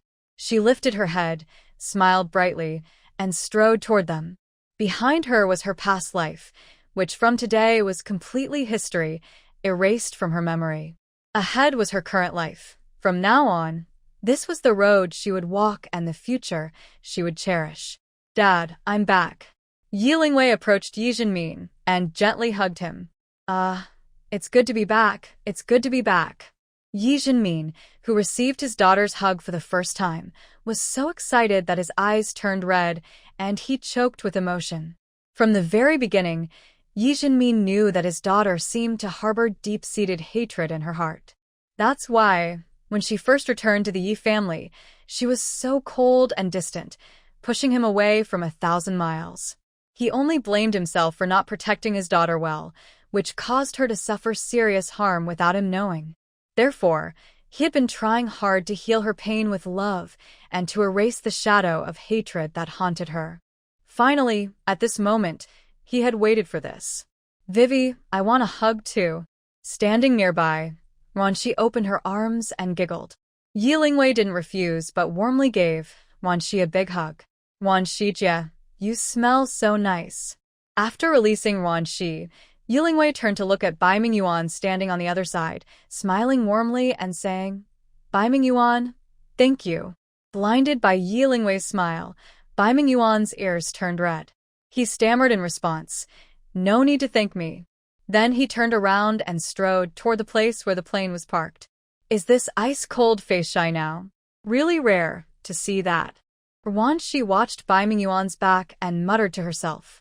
Yi Lingwei didn't think much of it. She was in a good mood and called out to Yi Jinmin and Ruan Shi, who were still standing there. Dad, Sister Ruan Shi, let's go now. We should arrive in Donghai City this afternoon. Dad, would you like to eat a bit more? Is the food not to your taste? Yi Jinmin saw that the old man had only taken a few bites and asked with concern. No, I'm not hungry. The old man waved his hand and stood up to go to the study. Seeing this, Yi Jinmin quickly picked up a bottle of spiritual spring water and followed him. Drink more water. This is what Wei Wei left for you. It's good for your health. After all, my granddaughter cares for me. Even if she's not with me, she's always thinking of me. Thinking of Yi Lingwei, the old man, who was usually serious and tired-looking, finally showed a faint smile. Seeing his father's good mood, Yi Jinmin quickly agreed. You're right. I also think that in our family, Wei Wei has the closest and most natural relationship with you. Not only did she save you, but she also helped us over and over. I really envy my third brother for having such a good daughter. As he said this, Yi Jinmin's tone shifted, and a sharp glint flashed in his eyes. Fortunately, Wei Wei left. Otherwise, if we start a fight with the Su family in a week, she might get caught in the trouble. The old man listened and nodded in agreement. Even if Wei Wei hadn't left, I wouldn't let her sacrifice with the Yi family. Her life has just begun, and she deserves a better future. He pushed open the door of the study firmly and walked steadily to the desk, sitting down.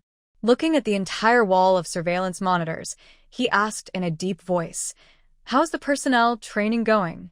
Yi Jinmin followed him into the study, closed the door carefully, and answered calmly. All the combat personnel are ready, and the battle plans are all set. Are the weapons and equipment sufficient? This battle was enough for now, but after this, our supplies probably won't last much longer. Yi Jinmin had discussed with Yi Shan and others before.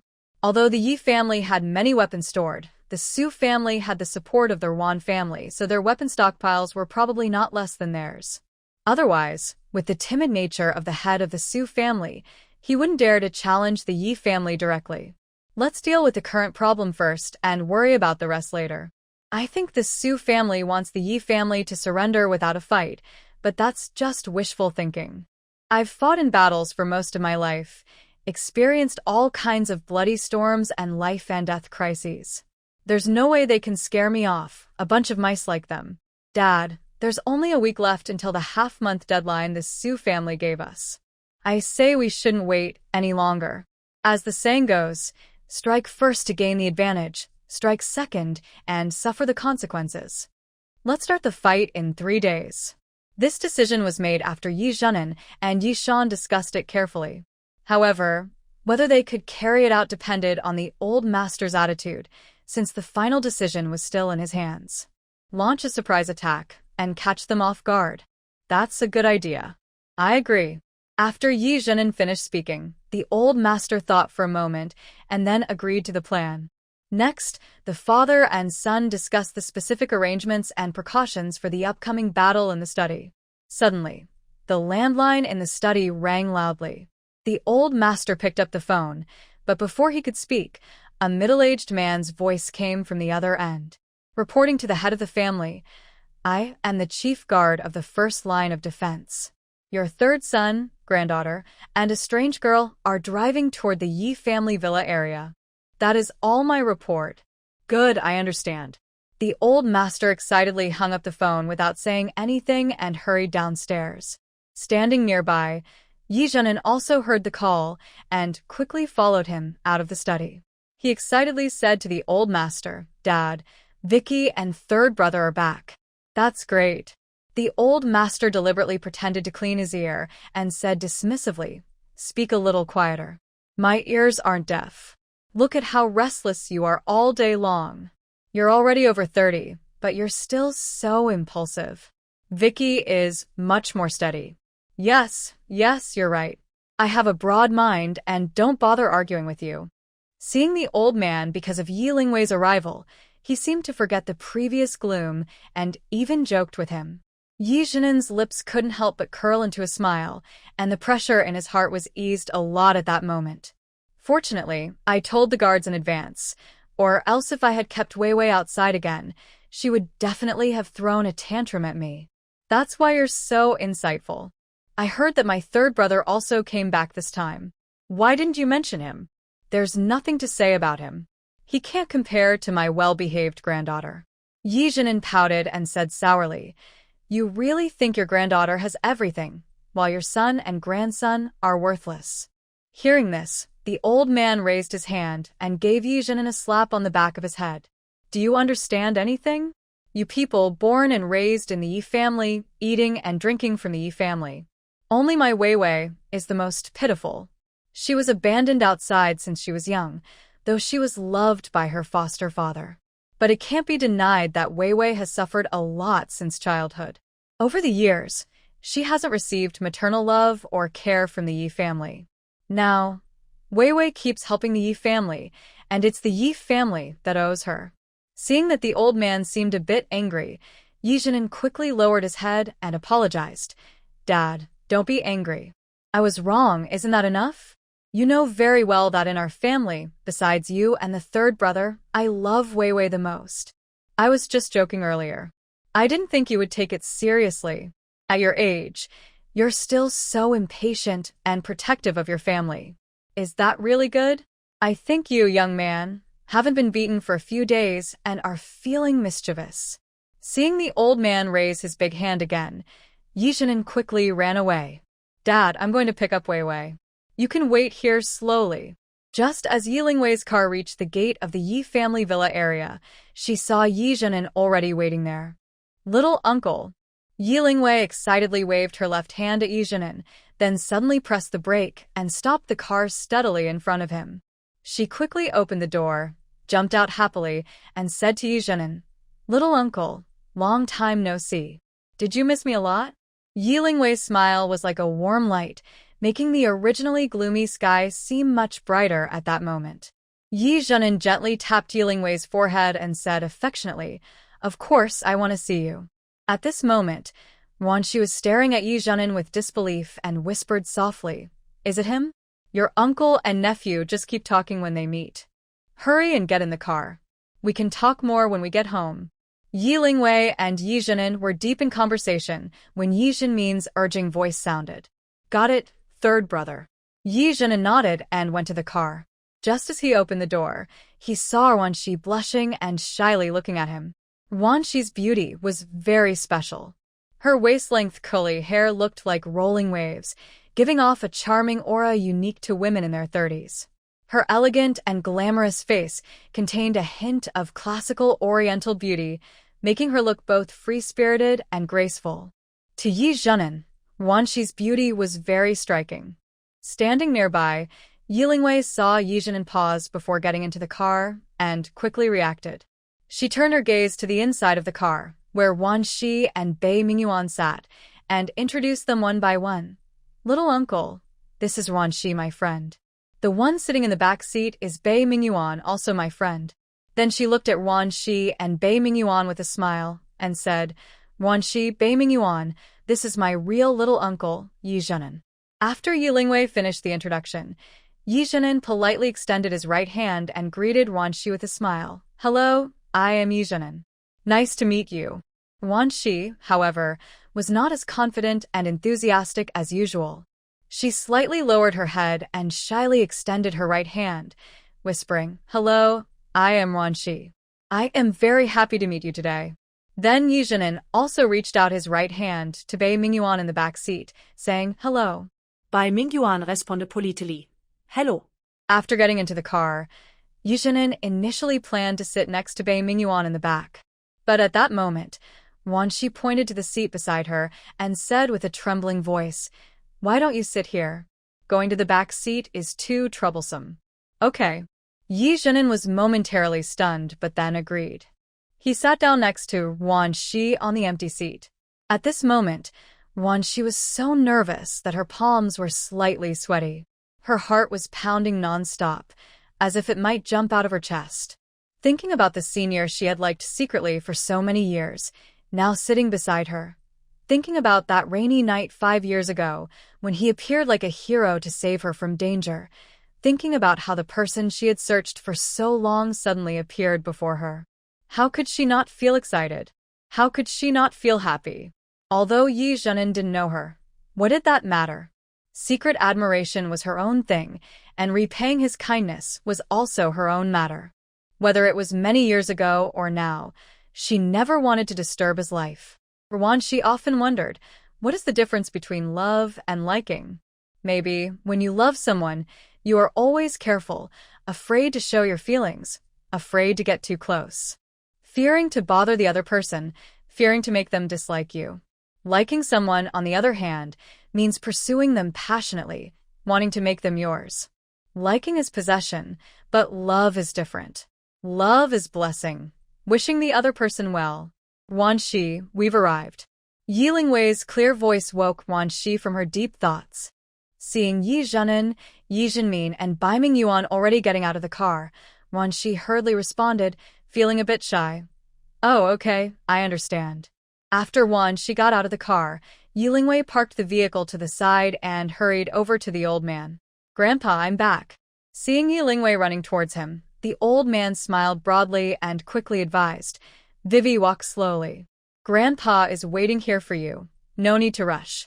When Yi Lingwei reached her grandfather, she quickly took Ruan Shi's hand and introduced her. Grandpa, let me introduce you. These two are my friends, Ruan Shi and Bai Mingyuan. Then she turned to Ruan Shi and Bai Mingyuan and continued, Ruan Shi, Bai Mingyuan, this is my most beloved grandpa. After patiently waiting for Yi Lingwei to finish her introduction, the old man looked kindly at Ruan Shi and Bai Mingyuan and said, Good children, then you can call me grandpa too, just like Vivi. Okay, grandpa. Bai Mingyuan replied, without hesitation. However, thinking of Yi Zhenin, Ruan Shi hesitated for a moment about how to address her grandfather. But when he thought about the gap between them and the slim chance, he could only accept it peacefully. Grandpa, hello, I am Ruan Shi. Yes. Everyone is tired from traveling, right? Let's go inside and rest. After everyone sat down, they exchanged polite greetings for a while. Only then did the old man look at Yi Lingwei and ask, Vivi, about your two friends, should I arrange for them to stay in the guest house, or? Grandpa, it's fine for them to stay at my house. That's more convenient. Not wanting Ruan Shi and Bai Mingyuan to feel neglected, Yi Lingwei had already made plans. All right, I'll leave it to you. Grandpa mainly worries that your journey has been too tiring, so he wants you to rest for a while and come back for dinner later. The old man was afraid of neglecting Yi Lingwei's friends and added, Grandpa, I understand. Then I'll take my friends home first. We'll come back later. Okay, go ahead.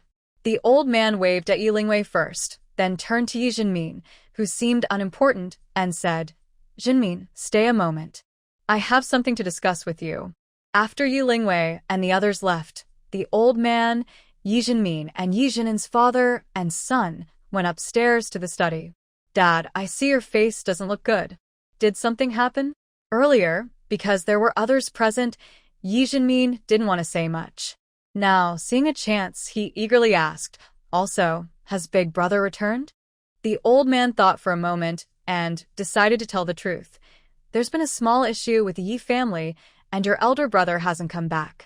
Hearing this, Yi Zhenmin's heart tightened and a bad feeling arose. Is there a problem with Big Brother? Can we still contact him now? What happened to the Yi family? Is it serious? Faced with Yi Zhenmin's series of questions, the old man didn't want to say much and only replied perfunctorily, This is a long story. Let Zhenin tell you. Half an hour later, after understanding the situation, Yi Zhenmin was so angry he slammed the table. Ruan family's actions are really too despicable. Su family is even more petty and proud. They really think that with Ruan family backing them, they can look down on our Yi family? The old man gently pinched his brow and said sincerely to Yi Zhenmin, There's no need to get angry with such people. They don't deserve it. Zhenmin, I'm really happy that you and Weiwei came back to see me this time. But I hope that by the day after tomorrow at the latest, you will take Weiwei back to the mountaineering village. Before the old man finished speaking, Zhenmin's opposition was heard. Dad, I won't go. Weiwei definitely won't agree to leave the Yi family at this time. As soon as Jinmin finished speaking, the old man's expression turned stern. He said in a serious voice, therefore, the current situation of the Yi family must not be known to Wei Wei. If anyone dares to say anything, I won't forgive them. Do you think I asked you to leave for your sake? I'm doing this for my granddaughter. I don't want such a good child to be involved with the Yi family. Didn't you promise to protect Wei Wei and keep her safe from harm? What? Have you forgotten so quickly? The old man's words cut deep like a sharp blade into Jinmin's heart, making him feel trapped and painfully conflicted. Dad, aren't you making things difficult for me? Knowing that convincing Jinmin was not easy, the old man continued with a provoking tone, deliberately angry. Jinmin, do you lack confidence in our family? Or do you think I, your father, am already too old to handle even a small Su family? Fearing his father's anger, Jinmin quickly explained in a gentle voice, Dad, I didn't mean that. With you here, even 10 Su families wouldn't be a problem. I'm just worried about my eldest brother, afraid that if there's a conflict, he might be in danger. Mentioning Yizhan, the old man's mood clearly became much more somber. I worry about John, too, but now it's the end of the world. It's very hard to find out what my eldest brother is doing. Right now, if we eliminate the Su family and control Donghai City, your brother's situation will actually become safer. At this moment, Jinmin suddenly remembered what Yizhan had told him before coming to the Yi family. Dad, why don't we establish the Qinglong base now? This time, not only the old man but also Yizhanin looked at Jinmin with suspicion. Then Jinmin explained in detail his and Yizhan's plans and ideas to the old man and Yizhanin. Dad, I think Yi Ji's idea is feasible. After Jinmin finished speaking, Yizhanin was the first to share his opinion. Since we want to take down Donghai City, we might as well go all out and do something big. Moreover, according to Vivi, establishing the Qinglong base for the Yi family is just going with the flow and is an established fact. Building the base earlier allows us to seize the advantage sooner and eliminate more zombies. It also provides a safe place for human survivors to rest and recover. Old Master agrees with Yi Zhan's suggestion. But at this stage, the Yi family faces not only the zombie threat but also threats from the Ruan and Su families nearby.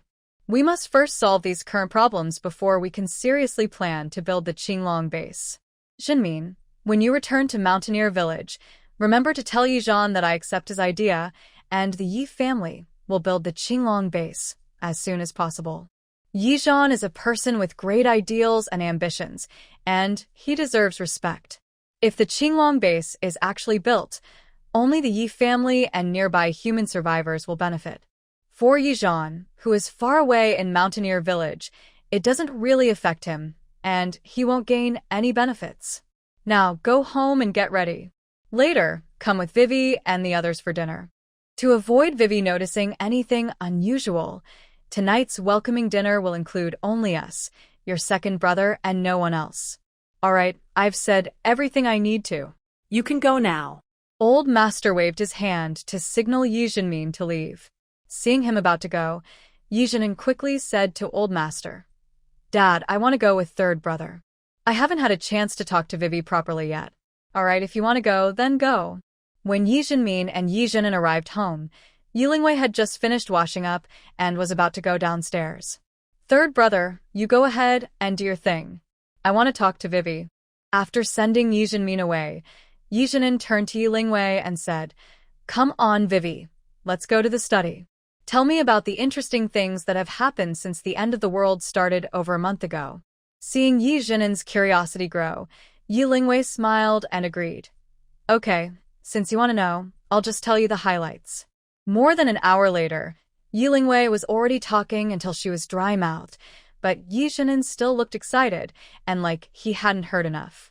It's more fun in the village. Every day, there are so many new things happening. Unlike me, I live every day in boredom. Besides fighting zombies, I just work on strengthening the Yi family's defenses and training fighters. It's not fun at all. No wonder you wanted to go back to the village to live. If your eldest uncle hadn't still been away, I would have gone hiking with you to the mountain village. Little uncle, has my eldest uncle come back yet? Until Yilingwei's question sounded in Yizhanin's ear, He realized he might have spoken carelessly. He should be back soon, probably delayed because of the end-of-the-world situation. But it shouldn't be anything serious, so you don't need to worry. Although Yi Lingwei sensed that there was something strange about Yi Zhenghua, Yi Zhenin didn't want to talk about it now, so she didn't ask further. She planned to ask her father later in the evening, trusting that he knew the full story. Seeing that Yi Lingwei didn't speak, Yi Zhenin wiped the sweat from his forehead and quickly changed the subject. By the way, Wei Wei, can you help me test which types of special abilities I have awakened? Because during the initial chaos of the end of the world, most members of the Yi family woke up early. So, it was certain that the Yi family had many multi-ability users. Sure, this test is actually quite simple. Except for mental, dark, and time abilities, which are hard to detect early on, the other 9 types of abilities can all be tested with this method. Now, I'll tell you what to prepare and how it works, and you'll understand. After a simple test, Yi Zhenin discovered he had awakened 9 types of abilities. The 5 elements, metal, wood, water, fire, and earth, and 4 special abilities, wind, lightning, light, and space. Wow, little uncle, I didn't expect you to be so powerful. Are you perhaps the chosen one? Yi Lingwei even suspected that the strongest 9-ability user in the Dragon Country in her previous life might have been her little uncle, Yi Zhenin. That's okay, but you shouldn't be too jealous of me. People like me, who have both luck and strength, are very rare. Encouraged by Yi Lingwei's praise, Yi Zhenin, already feeling proud, became even more confident. Don't worry, from now on, little uncle will protect you and make sure you can walk confidently even in the end of the world. Actually, maybe we should forget that. The only ones walking confidently are, and those carried away after being caught. Yi Zhenin was worried that these unlucky words might negatively affect Yi Lingwei, so he quickly tried to fix it. Kids shouldn't take what they say seriously. Vivi, from now on, you must speak kind and lucky words, understand? Yi Lingwei knew that Yi Zhenmin only wanted the best for her, so she just pouted and agreed. Okay, I got it. Seeing Yi Lingwei's playful look, Yi Zhenin smiled and continued. Vivi, I haven't asked you yet, which kinds of special abilities have you awakened? Yi Lingwei thought for a moment before replying. Not telling you today, I want you to be happy for a few more days. When I go back to the village, I'll tell you then. Why? Are you afraid I'll be upset? There are only 12 kinds of abilities. I've awakened 9 of them. Do you think you might have awakened more? I definitely haven't awakened 9. Yi Lingwei's words were only half-spoken, but Yi Zhenin eagerly interrupted. I knew it. But I understand how you feel. You're just worried about losing face in front of me, right? Forget it. I won't talk to you anymore. I'm going to help your grandpa check his abilities. Seeing Yi Zhenin's proud look, Yi Lingwei bluntly retorted. I think you can't wait to show off in front of my grandpa, right? Look at how high you're holding your head, like a proud rooster. Be careful you don't hurt your neck. Teach, you're just jealous of me. After saying this, Yi Zhenin left the study quickly, walking briskly downstairs. He was excited after so many dull days. Finally, there was something worth celebrating. He thought proudly as he headed to his grandfather's house. He didn't notice that in a guest room behind him, a pair of beautiful eyes was quietly watching him with affection. During the dinner, although the old man seemed to be in good shape, Yi Lingwei still noticed the tiredness in his eyes. And second Uncle Yi Zhentai, who looked fine on the surface, seemed to be forcing a smile. Her father, Yi Zhenmin, also appeared worried and preoccupied. He was no longer the cheerful and joyful person he was when he first arrived at the Yi family, full of happiness from within. All these signs indicated that something big had happened to the Yi family, and it was related to the eldest uncle, Yi Zhenghua. After the welcoming banquet, she planned to settle Wan Shi and Bei Mingyuan. Yi Lingwei called her father, Yi Zhenmin, to the study on the 2nd floor. Mommy, is there something you want to talk to me about? Yi Zhenmin tried to act calm and normal, speaking gently to Yi Lingwei. Yi Lingwei didn't beat around the bush and asked directly, Dad, is the Yi family facing some trouble? Don't try to hide it from me, unless you don't admit I am part of the Yi family. This statement of Yi Lingwei completely ended Yi Zhenmin's hope of pretending everything was fine. After spending some time together, Yi Zhenmin knew that Yi Lingwei hated and disliked being lied to the most. You can refuse to answer questions if you want, that's okay. But you must not tell lies or hide the truth, even with good intentions. To Yi Lingwei, lies are lies, whether they are kind or malicious. Mom, it's not that I want to hide things from you, it's your grandfather. He doesn't want me to tell you. After thinking carefully, Yi Zhenmin decided to reveal what the old man had told him. After all, they had just repaired their father-daughter relationship, and he didn't want to ruin it now. Since the old man and Yi Lingwei got along well, even if there were some cracks, they probably wouldn't cause much trouble. Isn't it said, a friend in need is a friend indeed? His actions were reasonable and understandable. I understand. Tomorrow I will go see Grandpa and have a good talk with him. Now you can continue. Impressed by his daughter's strong presence, Yi Zhenmin had no choice but to tell her everything he knew, honestly and completely. Meanwhile, the old man, planning to work through the night, suddenly sneezed loudly and muttered, "It seems my good granddaughter is thinking of me. I need to finish my work quickly so I can spend time with her tomorrow." The happy old man didn't realize that his eldest son had already betrayed him completely. About 30 minutes later, after Yi Zhenmin finished speaking, Yi Lingwei thought for a moment and then said, "So, does that mean if we first deal with the Su family, we can then go to Beijing to rescue the eldest uncle? The current difficulties faced by the Yi family could be easily solved?" Basically, yes, but the real problem is, how do we resolve the Su family without bloodshed? And how do we find out where your eldest uncle is? Regarding this issue, Yi Lingwei clearly already had the answer in her mind. First, catch the king to capture the thief. I will go and bring back the head of the Su family, then force him to tell me where my eldest uncle is. Although Yi Zhenmin didn't want to discourage Yi Lingwei's enthusiasm, he also had to tell her the truth. Your idea is good, but your younger uncle has already done some reconnaissance around the Su family. The Su family has tight security, and it's almost impossible to enter without being noticed, let alone leave safely. Others might not be able, but I can. Yi Lingwei confidently said to Yi Zhenmin, "Don't forget, I just visited Beishir prison this morning. I don't think the Su family is more dangerous than the prison. Give me the information about the Su family, and I will handle this right now." Although Yi Zhenmin was tempted by her words, he still firmly refused for her safety. "No, you can't go. It's too dangerous. If your grandfather finds out, he might hurt me." "All right, since you won't give me the information, I guess I'll have to go to the Su family blindly." As he spoke, Yi Lingwei was about to leave. Seeing this, Yi Zhenmin shivered in fear and quickly called out, "Nan Nan, come back. Isn't it enough if I give you the information?"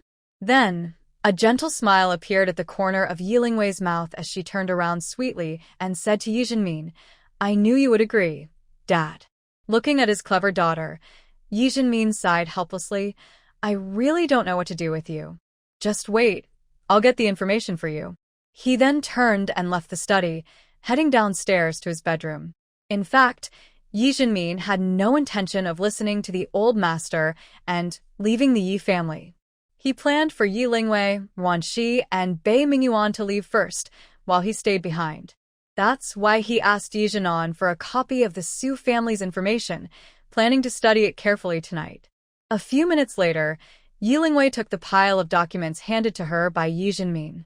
They detailed the layout of the Su family's estate, security measures, personnel distribution, and more.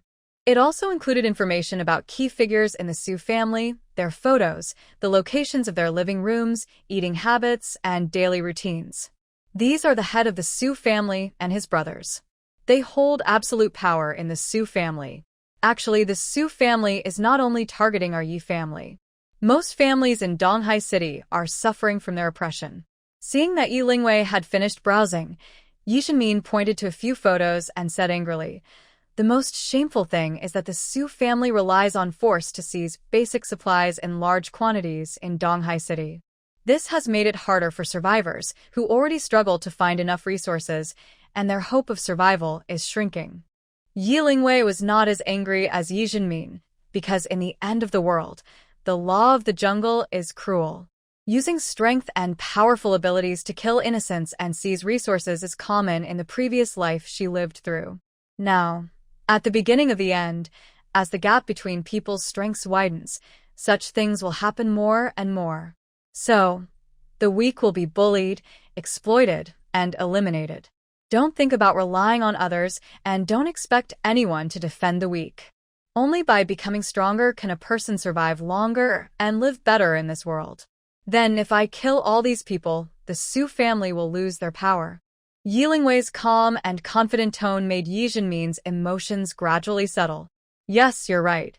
Tell Grandpa and the others, we can act tonight. I'll go to the Su family first. You and your people follow closely and hide around their place. Once I succeed, you can attack directly and take over the Su family as quickly as possible. Hearing Yi Lingwei's well-organized plan, Yi Jinmin couldn't help but feel proud and honored to have such an excellent daughter. Nan, thank you. Be sure to stay safe. If the plan seems impossible, don't force it. Your safety comes first. The Yi family is very important to Dad, but you are even more important to me. After listening to Yi Jinmin's advice, Yi Lingwei nodded heavily and promised, Dad, I understand. Please rest assured.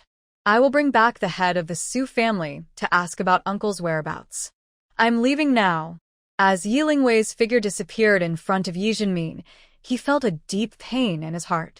He wasn't sure if letting her take such risks was right or wrong. He also didn't know how to explain to Yi Zhenin and his father when he went to find them later. Yi Jinmin, what are you saying? Are you still Vicky's father?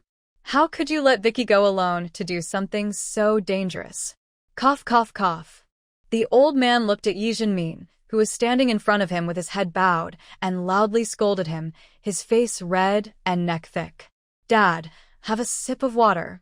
Hearing the old man coughing from anger, Yin quickly poured him a glass of water. Dad, now is not the time to be angry.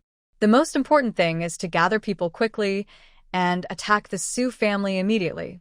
As for the third brother, once everything is over and we bring Vicky back safely, you can deal with him then. Yi En's words made the old man suppress his worries about Yi Lingwei and glare sharply at Yi Jinmin. Then he picked up the landline and made several calls in a row. About 10 minutes later, all the lights in the Yi family villa area turned on, and dozens of figures rushed toward the old man's villa. After half an hour of intense discussion and planning, orders were given to various combat units. Finally, a large team left through the tunnel prepared in advance by the Yi family and headed toward Donghai City. Meanwhile, Yi Lingwei had quietly infiltrated the Su family's compound. She wore a moon-white long robe with a pure black long-sleeve dress over it. On her head, she wore a black veil hat, blending almost completely into the night. Plus, Yi Lingwei used her space teleportation ability to pass through walls. As a result, not only did the security personnel at the Su family fail to notice her, but even the advanced surveillance devices didn't detect her presence. Since it was nearly dawn, most of the Su family members were already asleep. So, Yi Lingwei's actions became much easier. In a short time, she eliminated the 3 brothers of the Su family, and even the people sleeping beside them didn't hear a sound. Yi Lingwei disdainfully put the blood-stained dagger into her side sheath, then arrived at the main room of the Su family. Seeing the unconscious Su family head and his wife, Yi Lingwei quickly and skillfully packed them into 2 large bags. Because the current jade pendant space only allows Yi Lingwei and other living people to enter, she could only carry the 2 bags and walk to the wall, then toss them directly over to the other side. Sigh, I wonder if the jade pendant space can be upgraded in the future, or if the access restrictions can be relaxed. It would be great if she could also bring her father into the space. 2 loud thuds sounded as heavy objects hit the ground, startling the security guards nearby. 2 guards, who were checking a sack, saw Yi Lingwei suddenly appear like a ghost in front of them. Before they could recover from their shock, they had already fallen dead beneath Yi Lingwei's blade. After carrying away 2 sacks and walking a bit farther, Yi Lingwei finally picked up her walkie-talkie to see if she could contact her father, Yi Jinmin. Dad, are you coming over? Vivi, we've reached the outskirts of the Su family. Where are you now? An hour later, on her 3rd attempt to use the walkie-talkie, Yi Jinmin's voice finally came through. Vivi, it's Grandpa. How are you? Are you hurt? At this moment, the worried voice of the old man sounded from the other end of the device. Grandpa, don't worry, I'm fine. I've caught the head of the Su family, and I've also sent his brothers to meet their fate. Right now, I'm about a kilometer away from the Su house. Hearing that Yi Lingwei was safe, the old man and Yi Jinmin both breathed a sigh of relief, their worries easing. Vivi, stay where you are, and don't move. Grandpa is coming with people soon. Okay, Grandpa. After ending the call, Yi Lingwei looked around again. Honestly, the Su family had cleared out all the zombies within a few miles, which made things easier for her. Nighttime was when zombies were most active, so if any were nearby, it wouldn't be easy for Yi Lingwei to stay peacefully at this spot. A few minutes later, feeling a bit bored, Yi Lingwei heard some rustling sounds nearby. She looked up and saw a large group moving quietly through the darkness toward her. She also recognized that the front part of the group was led by her grandfather and Yi Jinan. At that moment, her grandfather's deliberately lowered voice came through the walkie-talkie again. Vivi, we're almost there. Where are you? Grandpa, I'm not far from you, near the place where there's a fire. Yi Lingwei held the walkie-talkie in one hand and kept pressing her lighter with the other. A small flickering flame in the dark night sky looked like stars shining constantly. When Yi Lingwei saw the old man and Yi Zhenin approaching her, she hadn't had time to greet them. Suddenly, she was hit on the head by Yi Zhenin and then glared at by the old man. Meanwhile, Yi Jinmin was hiding behind them, too afraid to speak for Yi Lingwei. The old man deliberately turned his head away, clearly annoyed with Yi Lingwei. Seeing this, Yi Lingwei stepped forward, held the old man's arm, and pouted. Grandpa, look, my little uncle hit me again. The old man grumbled. Humph. You're so bold, daring to enter the tiger's den alone. I think he should be punished. Grandpa, look, my forehead is red from my little uncle hitting me. It hurts so much, okay? Although Yi Lingwei's words were a bit exaggerated, her sad voice made the old man feel very distressed. He turned around and slapped Yi Jin in the back of his head, scolding, You brat, I think you've gone too far. Who told you to hit Wei Wei so hard? If you hurt Wei Wei, isn't it me who will feel sad? The sudden slap stunned Yi Zhenin. Wasn't he just settling scores with Yi Lingwei? But why was he the one being scolded and hit? Yi Lingwei burst out laughing, and even the one hiding behind, Yi Jinmin, couldn't help but chuckle. Grandpa, you love me the most. I love you so much.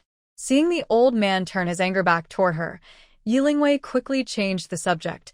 Grandpa, let's talk about this at home. Now is not the time. You should take people to the Su family quickly. We can catch them off guard if we go now. I won't go in. I need to stay here and watch the Su family leader. Yi Lingwei's words forced the old man to swallow his words again. He waved his hand and led the team toward the Su family. The reason Yi Lingwei didn't join the action was because this was a contest between the Yi family and the Su family. The credit and victory should belong to the Yi family. This would serve as a good warning to everyone loyal to the Yi family and other families in Donghai. She only needed to quietly help the Yi family when they faced difficulties. In this life, she acts according to her heart, not for fame, profit, or moral constraints. After a night, as dawn approached, the gunfire and explosions from the Su family's side gradually subsided.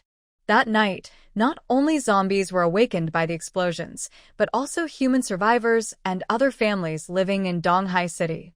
At this moment, the human survivors who had suffered humiliation from the Su family looked toward their direction, feeling very happy. Those families oppressed by the Su family felt both relief and worry, unsure how the newly powerful Yi family would treat them this time. Even without checking earlier, everyone knew that only the Yi family could oppose the Su family in Donghai City. The Yi family forces that had retreated from the Su family started fighting fiercely against the rushing zombie horde. This fight was more like a one-sided crushing, with the Yi family conducting a large-scale slaughter of the zombies. Without human survivors mixed in, they could freely use large, destructive weapons against the zombies. Vivi, this battle might last a while longer before it ends. Let's go back to the Yi family first. Grandpa and the others need to stay here to hold the line. At that moment, Yi Jinmin, covered in dirt and blood, arrived beside Yi Lingwei.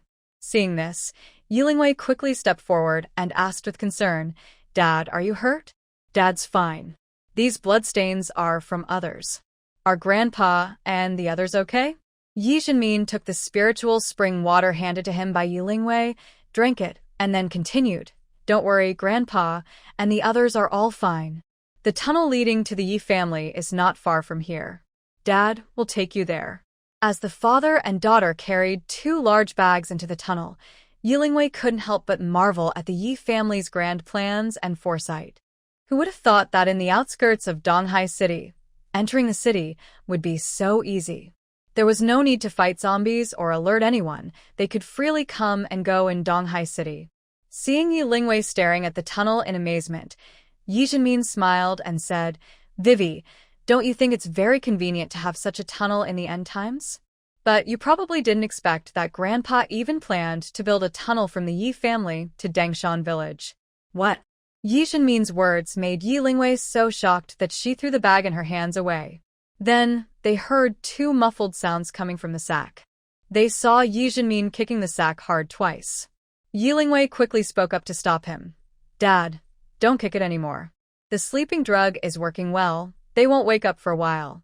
Yi Lingwei was mainly worried that Yi Jinmin might hurt the person inside by kicking too much, which would be a waste of effort. "Dad, should we drive back now?" "Okay." After Yi Jinmin agreed, Yi Lingwei took a pickup truck from her space, threw the sack into the back, and then got into the car. "Dad, Mountaineering Village is over 1,000 kilometers away from the Yi family. To build such a long tunnel, even with the most advanced tunnel boring machines in the world working from both ends, it would take nearly 10 years to finish." Continuing her previous thought, Yi Lingwei shared her opinion. And during that time, it would require a lot of manpower, resources, and money. Isn't that a bit too costly? Yi Jinmin didn't rush to speak. He patiently waited until Yi Lingwei finished before calmly saying, "If it were before, I probably wouldn't agree to such a big project for the Yi family during the end times. But now, I think this plan has a lot of potential." Yi Lingwei didn't speak, but looked at Yi Jinmin with curiosity, waiting for him to continue. "You haven't forgotten the underground cave beneath the 10,000 mountains, right? It runs east to west for over 2,000 kilometers. Awakened by Yi Jinmin's words, Yi Lingwei's eyes lit up, and she asked excitedly, "Are you suggesting we connect the tunnel to the underground cave?" "Exactly. That way, the actual tunnel length that needs construction is only about 100 kilometers. If work continues non-stop for 24 hours a day, it might only take a little over a year to complete the tunnel." After hearing Yi Jinmin's explanation, Yi Lingwei thought carefully and then spoke again. "It's possible, but I still want to wait and discuss this with Grandpa first. After all, I need to go back to the village and ask my father's opinion." Seeing Yi Lingwei look conflicted, Yi Jinmin chuckled softly. "Don't worry, I'm just giving you a heads up. As for whether the tunnel will be built or not, the final decision will definitely be in your father's hands." The father and daughter drove and talked together, unknowingly returning to the Yi family. "Dad, I'll leave these 2 to you first. Sister Wanshi and Baiming Yuan are still at our house. I need to go back quickly so I don't seem rude." Looking at the 2 large bags at his feet, Yi Jinmin nodded and said to Yi Lingwei, "All right, go back quickly. I'll handle things here." After Yi Lingwei finished washing up at home and just finished preparing breakfast, Baiming Yuan happened to come out of the guest room. "Good morning, Baiming Yuan. Did you sleep well last night?" Yi Lingwei's clear, cheerful voice sounded like a fresh mountain stream flowing through Baiming Yuan's heart. Baiming Yuan slightly curled his lips and responded as kindly as possible. "Good morning. I slept quite well last night." His deep, magnetic voice sounded less cold and stiff than usual. Just as Yi Lingwei felt a bit awkward and didn't know what to say next, Wanshi's figure appeared in her line of sight. "Good morning, Sister Wanshi." "Morning, Wei Wei." Wanshi's eyes looked a little swollen and she seemed a bit tired, clearly having not slept well last night. "Sister Wanshi, did you not rest well last night? Is something bothering you? Do you need me to change your room tonight?" "No need to trouble yourself. The room is fine. I just stayed up late watching a movie. Hearing Yi Lingwei's caring words, Wan Shi's face turned red. She hurriedly changed the subject nervously. Did you prepare these breakfasts? They look delicious, full of color, aroma, and taste. They look really good. Wan Shi wasn't just tired from staying up. She hadn't slept at all. She had been secretly in love with her senior and lifesaver for over 10 years. Suddenly, he reappeared in her life again. How could she sleep? All kinds of messy thoughts kept swirling in her mind, like a tangled ball of yarn, making it impossible for her to calm down and sleep. She just stared at the ceiling with her beautiful eyes all night. So, she heard the commotion at the Yi house late last night. But this was a private matter of the Yi family. Yi Lingwei wouldn't mention it, so she just pretended not to know. Seeing Wan Shi and Bai Mingyuan still standing nearby, Yi Lingwei quickly invited them to sit down. Sit down quickly. Help yourselves to whatever you want to eat. Don't be shy. Then, he pointed to the breakfast on the table and said, these meals were prepared in advance and stored in the space. When you want to eat, just take them out. It's very convenient. After finishing breakfast, Yi Lingwei took Ruan Shi and Bai Mingyuan for a walk nearby. Later, afternoon, the old man and his group hurried back from outside. Yi Zhenmin finally had time to go home, tidy up and also bring news from the Su family to Yi Lingwei. Seeing Yi Zhenmin eating quickly, Yi Lingwei quickly poured a glass of water and placed it beside him, softly saying, Dad, eat slowly, don't choke. Yi Zhenmin picked up the glass and drank a big sip before speaking. The Su family has been fully taken over by our people now. Except for the few you killed and some Su family members who died fighting, everyone else who surrendered has been and put into the new dungeon built by the Yi family. As for what happens to them later, that's up to your grandfather and the others. I don't know. He paused, looking thoughtful, and said, however, Su Jiyue, the daughter of the head of the Su family, has gone missing. Since last night, the Su family has searched everywhere, but still can't find her. Besides her, no other Su family members are missing. As for Su Jiyue, if Yi Zhenmin hadn't mentioned her, Yi Lingwei almost would have forgotten her entirely. Removing the root of the problem is indeed risky. But if Su Jiyue thinks she can overthrow the powerful Yi family on her own, that's nearly impossible.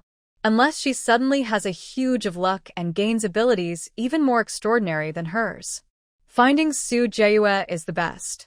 If we can't find her, we shouldn't let our guard down. We need to stay alert at all times.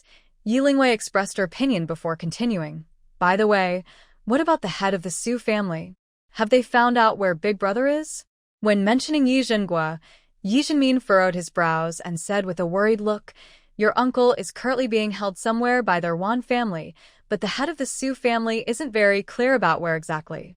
But initially, the head of the Ruan family clearly stated that your uncle was indeed in his hands to persuade the Su family to join forces. He even provided some solid evidence like videos and photos showing your uncle being held by the Ruan family. We analyzed the videos and photos and made guesses based on that. Your great-uncle is very likely being held in the old house of the Ruan family in Shanjing. Seeing Yi Zhenmin look worried, Yi Lingwei kindly comforted him. Dad, don't worry. Your big brother is probably safe now. Before our Yi family fell, I believe he was not in any danger. Now that we have a clue, you should be happy. After hearing Yi Lingwei, Yi Zhenmin realized that he was not handling the situation as well as his daughter. She was calmer and clearer about what to do. You're right, I was too anxious. I've been too worried. Getting rid of the Su family is already a big success for the Yi family. Dad, your big brother is your close family. It's normal to worry when he's in danger. Your worries are understandable, but you shouldn't think too much and hurt yourself. Yi Zhenmin felt very touched by his daughter's care. Hearing her concern made him feel deeply grateful. Nan, I'm really happy that you can open your heart and talk to me like this. Don't worry, I'll take good care of myself, even for you. After they finished tidying up the table, Yi Zhenmin said, Nan, I need to go now. Just stay at home and keep company with Ruan Shi and Bai Mingyuan. The next morning, as planned, Yi Lingwei was going to visit her great-aunt. When she saw her usually elegant and graceful great-aunt looking tired and with bloodshot eyes, her heart felt sour. Wei Wei, I heard you risked everything to find out about your great-uncle and even brought him back from the Su family. Su Jingyi, with red eyes, gently stroked Yilingwei's head and choked out, "Silly girl, you shouldn't have done that. Not only me, even if your great-uncle knew, he wouldn't want you to risk yourself for him. If anything happens to you, what am I supposed to do? Great-aunt, don't be upset. I'm fine now, and I believe that my great-uncle is a good man. He will definitely come back to you safely." Yilingwei's words warmed Su Jingyi's heart. It was a feeling of being understood without many words. Since Yi Zhenghua lost contact, she's been worried every day, unable to eat or sleep. She couldn't find anyone she trusted to talk to, so she could only cry alone in secret. Eldest daughter-in-law Yulin is usually cold and quiet, not very friendly to anyone. The mother-in-law and daughter-in-law rarely speak more than a few words all year. Second daughter-in-law Zhao Jieqi is kind and friendly, but not very thoughtful. Fortunately, recently, it has been her taking care of the children. Otherwise, with her current health and mental state, she wouldn't have the energy to manage the 3 mischievous boys.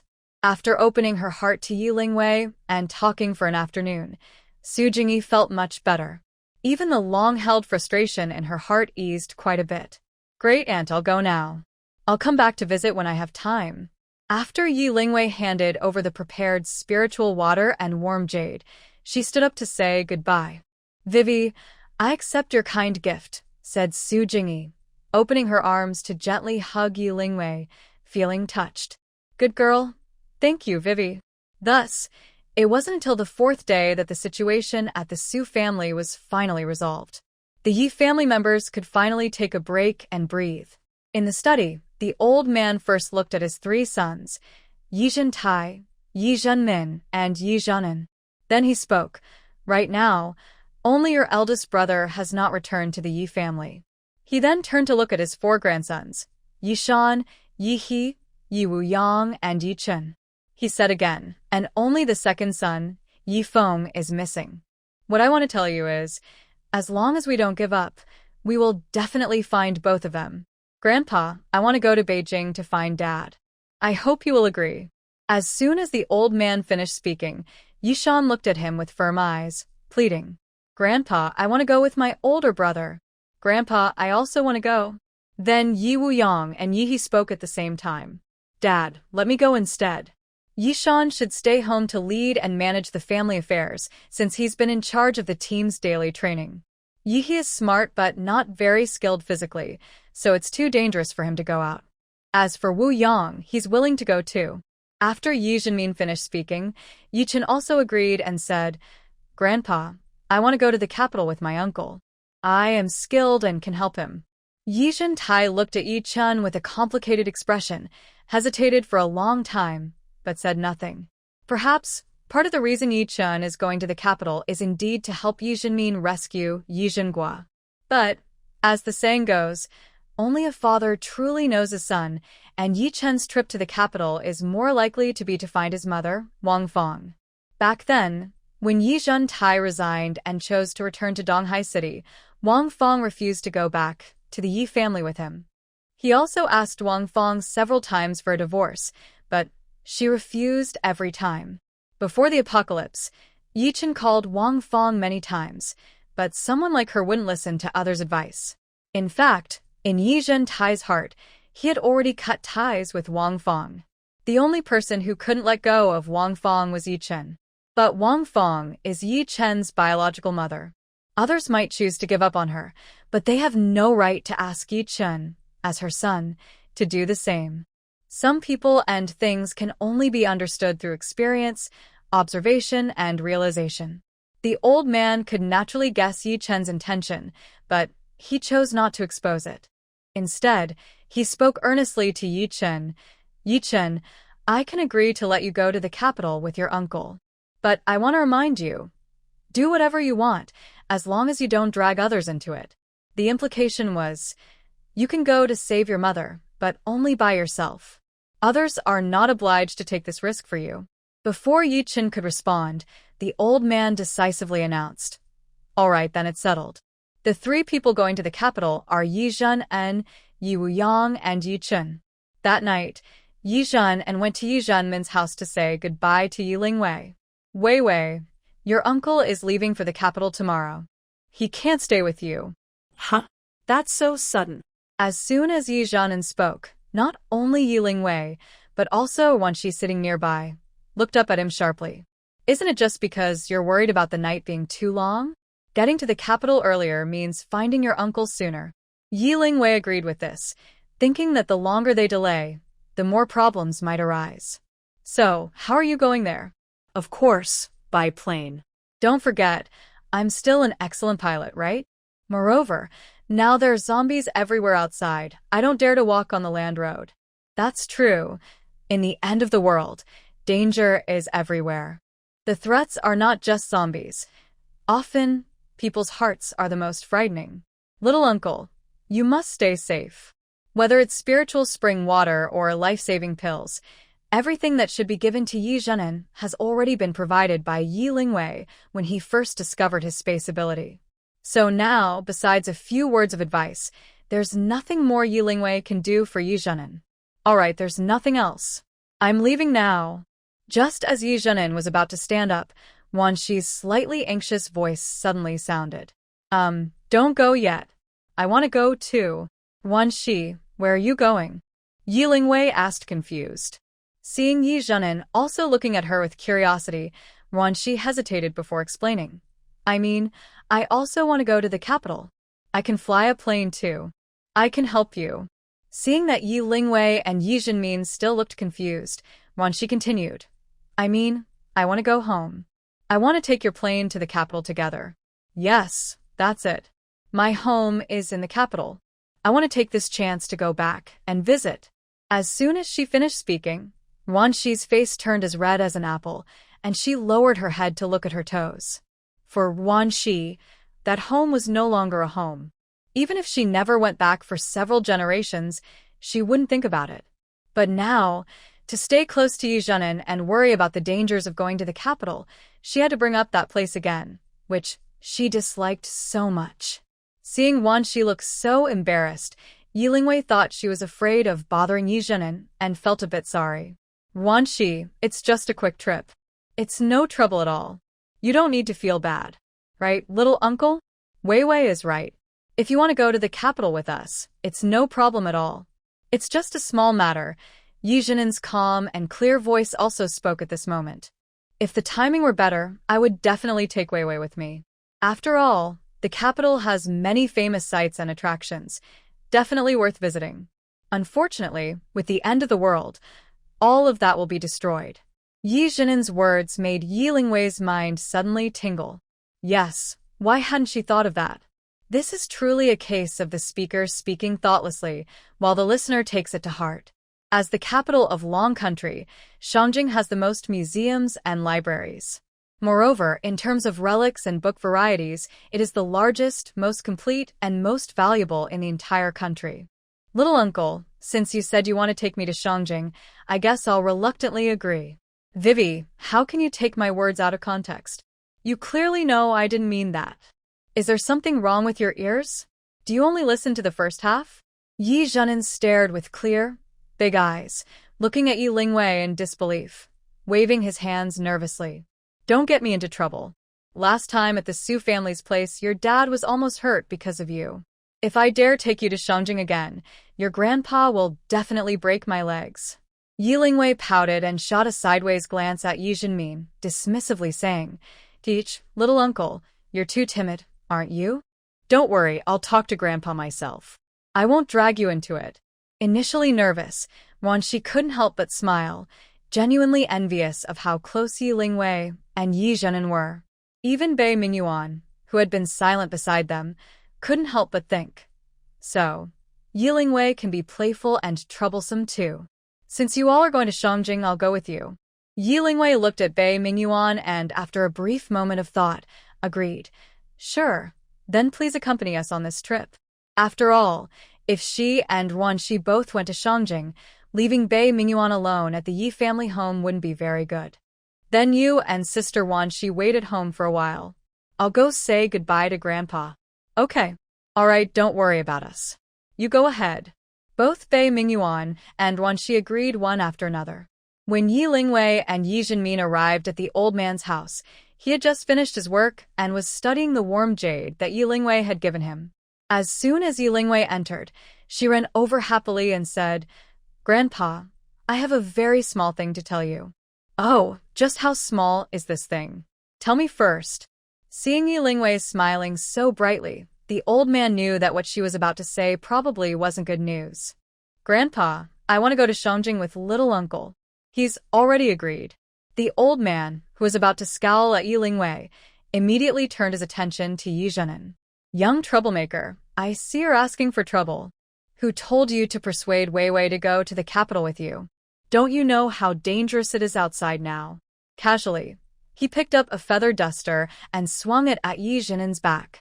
Yi Zhenan, who was stabbed in the back by Yi Lingwei, ran while shouting, "Wei Wei, you caused me trouble." Seeing Yi Lingwei making a funny face at him from the side, Yi Jinmin truly regretted bringing her here to see the old man. "Grandpa, come sit down quickly. Fighting is tiring. If I get too tired, I will feel sad." Yi Lingwei helped the old man onto the sofa in the living room. After sitting down, she continued, "Grandpa, I actually wanted to go to the capital myself. It has nothing to do with my younger uncle." The old man looked at Yi Lingwei with love and said sincerely, "Grandpa knows, but he just can't bear to see you go and doesn't want you to take risks. But if you have a really important reason to go, Grandpa won't stop you. However, you must promise Grandpa to protect yourself well and go safely, and come back safely too." Faced with his caring gaze, Yi Lingwei's nose twitched with emotion. She put aside her playful attitude and solemnly promised, "Grandpa, don't worry. I can protect myself well, and I promise to return safely." Watching Yi Lingwei's departing figure, the old man's eyes showed both concern and pride. Actually, he knew how Yi Lingwei had come and gone from the Su family without any harm. He understood that she must have special skills. But he never mentioned it, nor did he allow others to ask her about it. Because he knew everyone has secrets, and we should respect others' privacy. We can't rely on elders or friends to force others to share their secrets. The more capable and strong Yi Lingwei becomes, the safer she is in the end times. And as her grandfather, he would only feel proud and honored. Yi Lingwei always cares about him and the Yi family, so what more could he ask for? The night passed quietly, and the next morning arrived. Yi Lingwei, Ruan Shi, Yi Chen, and Yi Weiyang sat inside the airplane cabin. Meanwhile, Yi Zhenan and Bei Mingyuan sat in the cockpit. After the plane took off, more and more cities appeared in Yi Lingwei's and others' sight as time went on. Looking at the once bustling cities now in ruins, dark zombies swarmed everywhere, mixed with some human survivors. Most of these survivors had blank, dull faces with no life in their eyes.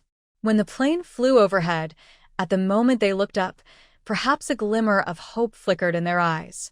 But when they saw the plane was not stopping for them, but flying away, that feeling of despair seemed even worse than before.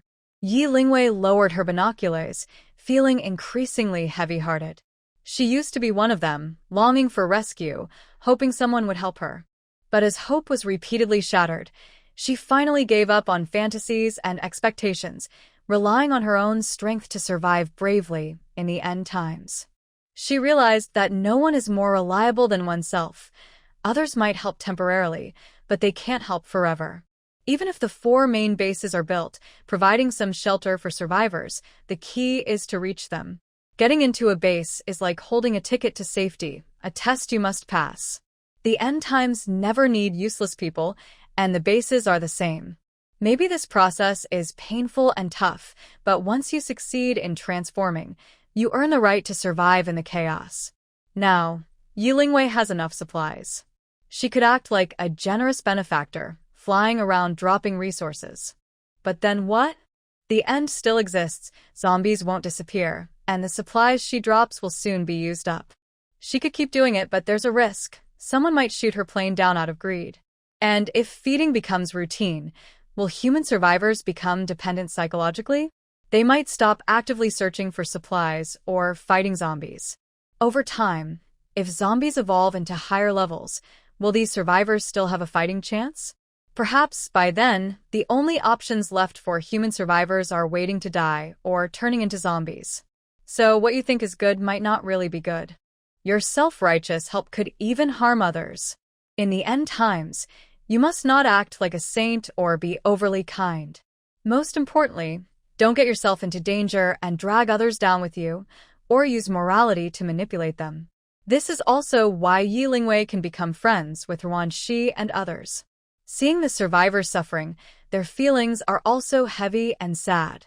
But no one has offered to help the survivors, nor has anyone asked their companions to do kind acts. It's like seeds planted in the ground. If the seeds are poor quality and not very strong, even with daily watering and fertilizing or helping them break through the soil, they still may not grow or survive long. The post-apocalyptic world is too harsh. Not every survivor can survive in such an environment. Vivi, let's eat something, rest for a while, and then continue our journey until Yi Jinin's voice echoes inside the cabin. Yi Lingwei suddenly pulls away from her chaotic thoughts. It turns out that 3 hours have quietly passed.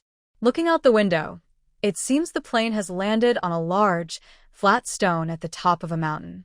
Okay, little uncle. Yi Lingwei agrees and steps out of the cabin. Then she takes out a large dining table from the space and places it beside the plane. After arranging the food, everyone begins to eat. Once lunch is quickly finished, they return to the plane.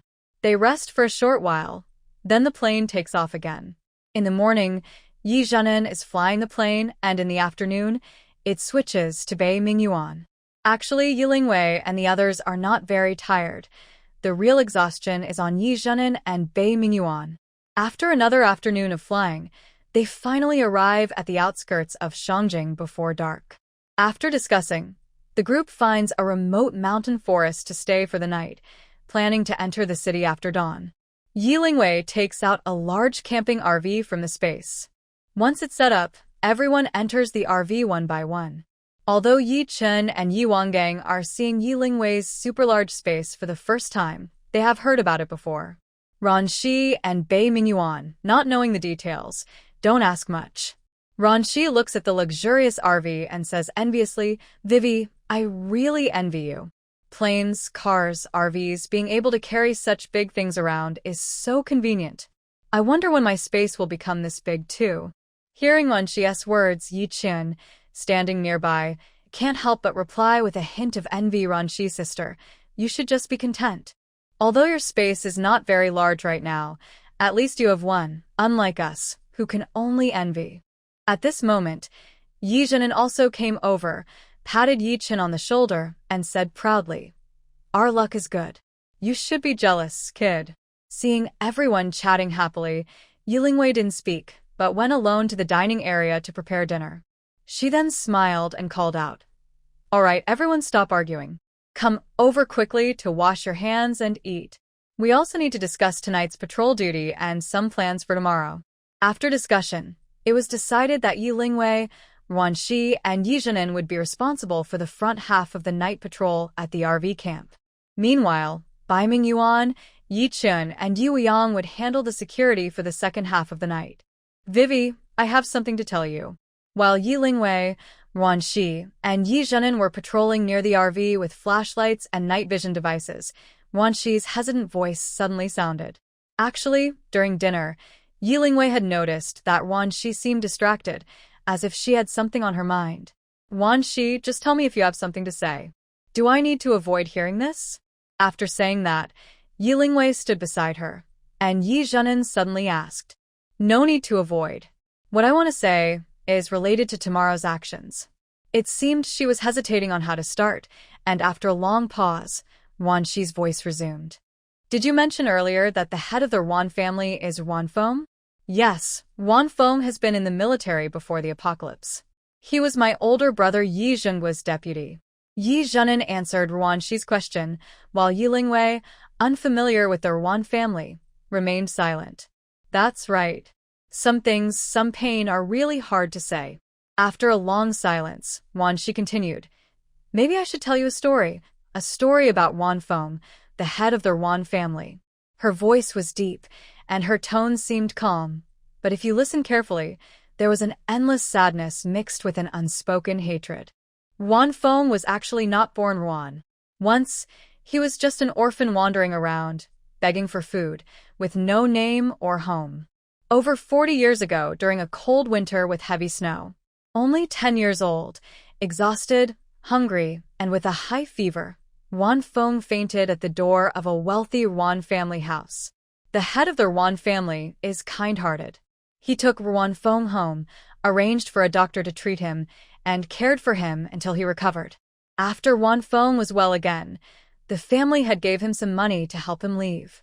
Wan Feng knelt in front of the family head, tears in his eyes, begging to stay and repay the kindness of saving his life.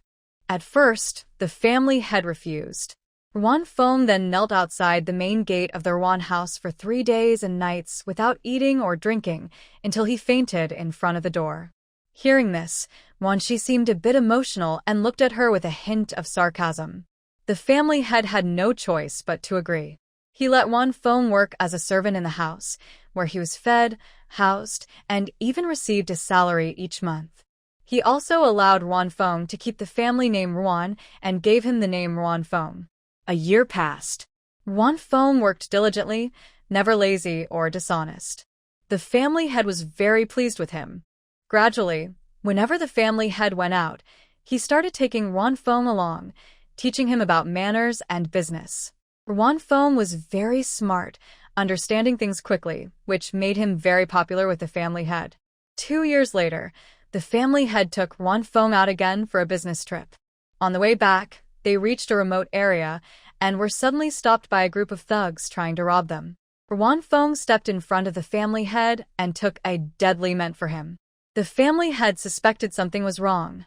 He secretly investigated, but the thugs seemed to have vanished into thin air, never seen again. Wan Feng refused to accept any large reward from the family. He said that protecting the family head was his own choice, and he didn't expect anything in return. In his heart, the family head was like a father to him. The Ruan family was his only home in this world. His sincere feelings moved the family head deeply. After Wan Feng recovered from his injuries, the family head officially recognized him as his adopted son, since he only had one daughter. From then on, the family had arranged for famous teachers to teach Wan Feng reading, writing, and martial arts. His status in the family rose sharply. Hearing this, Yi Lingwei and Yi Zhenan could tell that there was definitely some past conflict between Ruan Shi and Wan Feng. But they didn't speak, only listened quietly as Ruan Shi told her story. They lived peacefully for 10 years. When Wan Feng turned 20, the family head's daughter, Wan Qingwan, was already 18 and of marriageable age. Just as the head of the Ruan family was choosing a bride for Wan Qingwan, preparing for her wedding, Wan Qingwan suddenly told her father that she cared for Wan Feng and would only marry him in this life. It turned out that 3 years ago, Wan Feng had already won her heart. This news hit the family head like a thunderbolt, and his health declined rapidly. Long ago, to prevent such things from happening, he never allowed the two to meet. Wan Qingwan was too gentle and kind, and Wan Feng, being capable and ambitious, was not a good match for her. He had also told Wan Feng that once Wan Qingwan was married, he would have to leave the family and start his own life. However, as her foster father, he still provided all the necessary funds for Wan Feng. Unexpectedly, Wan Feng secretly contacted his daughter behind his back. Even though he didn't want her to marry Wan Feng, his worsening health forced him to give in, as he cared deeply for his daughter. The following year, when he was seriously ill, Wan Qingwan finally married Wan Feng as she wished. That same year, shortly after she became pregnant, her father passed away, and Wan Feng naturally became the new head of the family. Because of her father's death, Wan Qingwan was very sad, and Wan Feng no longer showed her the gentle care he once did. During her pregnancy, her health grew weaker, and after giving birth to her daughter, she was injured so badly that she could never have more children. Wan Shi paused for a long time before speaking again, Not long after, Wan Feng used her inability to have children as an excuse to send Wan Qingwan, her mother-in-law, and their 2-month-old daughter to a remote part of the family estate, leaving them to fend for themselves. Meanwhile, Wan Feng openly married a new wife. 4 months later, Wan Feng's second wife gave birth to a child, a girl named Ruan, meaning a precious jade. The 2 children were only 4 months apart, and even a fool could see what was happening. At this point, Wan Shi's emotions were increasingly intense. Yi Lingwei could tell that Wan Shi only hated Wan Feng, but her feelings for Wan Qingwan were more complicated. It was not an exaggeration to say she loved and hated him at the same time. It was at this moment that Wan Qingwan finally saw Wan Feng's true nature and completely lost hope in him. But she realized too late. Everything was already beyond saving. The old family had passed away, and Wan Feng had long since taken full control of their Wan family. Her body was nearing the end of its strength. 4 years later, just as Wan Feng's second child was born, Wan Qingwan ultimately left the world, filled with regret, unwillingness, and guilt toward her mother and daughter. The old family head's wife, with her 4-year-old granddaughter, struggled to survive in their Wan family. Those days must have been very hard. The years the grandmother and granddaughter depended on each other were the only warm moments in the girl's life. Even though she was bullied by Wan Feng's second daughter and youngest son, and often went hungry and cold, and nearly died from high fever several times. At least she had her grandmother, someone who loved her and cared for her. She didn't understand why her father didn't like her, didn't want her, and even forbade her from calling him dad. Until she was 8, when her grandmother fell ill and passed away, the last person in the world who truly loved and protected her also left. From then on, her world was only cold and dark, with no warmth or sunshine. But what Wan Shi didn't say was that, one day when the girl grew up, a tall boy suddenly appeared in her sight. The boy's smile was full of sunshine, warm and bright, deeply attracting her attention. Perhaps human nature is like that. What's missing in life makes us more drawn to what we lack, until it becomes an obsession. At this point, Wan Shi paused, raising her hand to wipe away tears that had fallen unknowingly. She chuckled softly and said, "I think you've guessed it too. I am Ruan Qingwan's daughter, and also Wan Feng's daughter." Hearing Wan Shi's suppressed sorrow, Yi Lingwei felt upset as well. She stepped forward and gently hugged Wan Shi. Softly, she said, "Wan Shi, cry if you want. It's okay to cry. All of this is in the past now. From now on, you have us. You will be happy." Hearing Wan Shi's suppressed sobs, Yi Zhenan, standing nearby, felt a sudden ache in his heart for no clear reason. He didn't expect that the lively, cheerful-looking Ruan Shi had such a tragic background and painful past. Yes, anyone who is truly happy wouldn't choose to become a mercenary abroad. In the midst of gunfire and chaos, as a girl, Ruan Shi must have endured many hardships that others never faced, suffered many pains that others never knew. Such a strong and brave girl naturally earns respect and admiration. Ruan Shi cried for a long time, as if the long-held grievances and pain in her heart were finally released at this moment. This was the first time Ruan Shi had spoken about her background in front of others, revealing her scars. Even people who had known her for many years, like Yi Zhan and Chu Yifeng, didn't fully understand her past. Perhaps it was Yi Lingwei's warmth that made her feel close, or maybe Yi Zhenan's reassurance that made her feel safe. Vivi, thank you. Thank you for listening to me and for lending me your shoulder to lean on. Before Yi Lingwei could say anything, Yi Zhenan saw Ruan Shi's red nose and immediately handed her a pack of tissues, comforting her. "If you don't mind, I can also lend you my shoulder." Seeing Ruan Shi's face turn bright red with embarrassment and not saying a word for a long time, Yi Lingwei quickly changed the subject. "Little uncle, you should go patrol now. Ruan Shi and I will be fine together." After Yi Zhenan left, Yi Lingwei took a basin of water from her space and helped Ruan Shi wash her face. Then she asked gently, "Ruan Shi, will you still go to the Ruan family tomorrow?" "Yes, why not? That's my home." Actually, the 4 of them, Ruan Feng and his family, moved out of the old Ruan house a long time ago. Now, he lives just across the street from the old house, separated by only a road. But the old house has been abandoned for years because no one takes care of it. If Uncle Yi was really kept inside the old house by Ruan Feng, I think I can guess where he's being held. Tomorrow I'll show you the way, and we can rescue Uncle Yi faster. Although Yi Lingwei thought Ruan Shi's idea made sense, she still kindly reminded her, if your father finds out, I'm worried he might turn against you. Huh, I've never had a real father-daughter relationship with him. So what's there to turn against? Recalling her childhood experiences, Ruan Shi sarcastically said, back then, after my grandmother first told me the full story. Although I was only 8 years old at the time, having experienced the coldness of human nature from a young age, I still sensed something was wrong. I even felt that when Ruan Feng first collapsed in front of the Ruan family's door, it was all part of his plan. In such a resource-scarce era, a child who had been wandering and begging for 10 years is not an ordinary person. Regarding Ruan Shi's opinion, Yi Lingwei nodded in agreement. If all this is true, then Ruan Feng's scheming is truly deep.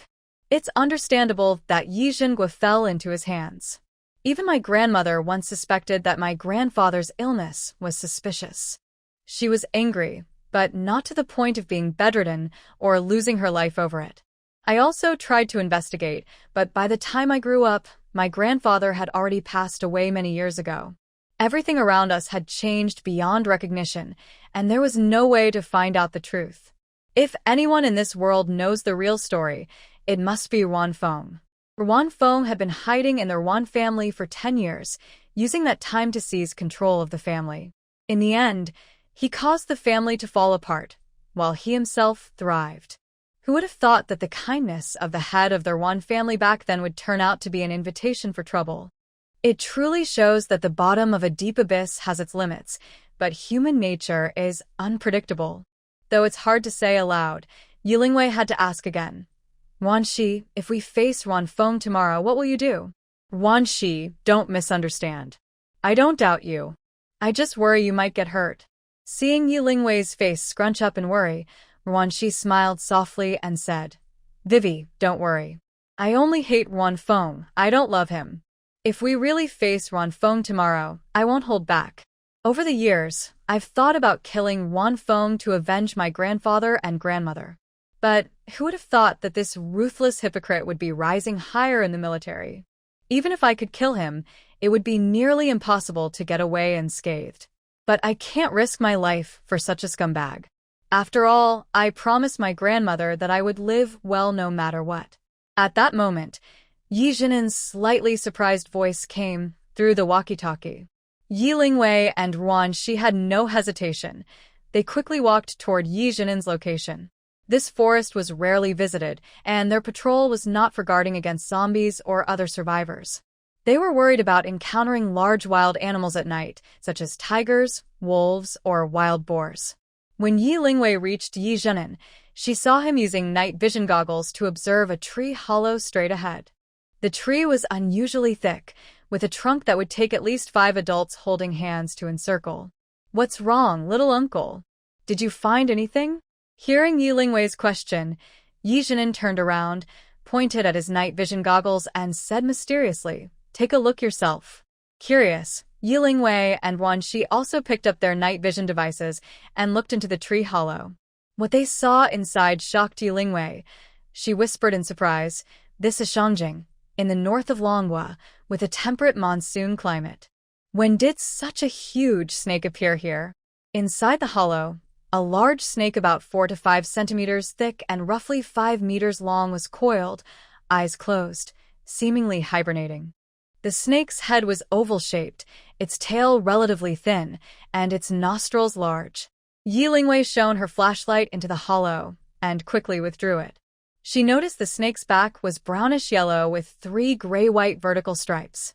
Besides that, it had irregular black patches edged with white. Since Mountaineering Village is in the central-southern part of Manhwa, Yi Lingwei was unfamiliar with northern snake species. She couldn't identify what kind of snake it was inside the hollow. This isn't a python. If I'm not mistaken, this is the most common non-venomous snake in the north, the white-striped king snake.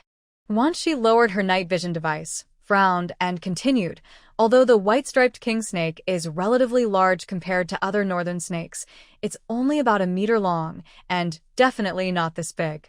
Plus, the white-striped king snake is widespread and very common in the north. I wouldn't mistake it. Just as Weiwei said, the snake in this hollow could be called a giant python. Compared to its original size, it's at least 5 times larger, which is really unbelievable. As soon as Ruan finished speaking, Yi Zhenen's voice sounded again. There's more strange things here. Come over and see for yourselves.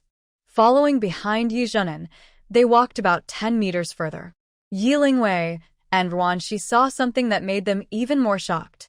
Are these ants? Yes, they are ants, but more precisely, they should be black-brown ants. Although Yi Lingwei knew that Ruan was just surprised and not unfamiliar with these ants crawling on the ground, Ruan still carefully answered Yi Lingwei's question before squatting down. Under the flashlight, she examined the group of ants closely. The black-brown ants, which were originally only about 5 to 10 millimeters in size, now had the largest ants about 7 centimeters long, and even the smallest ones were at least 3 centimeters.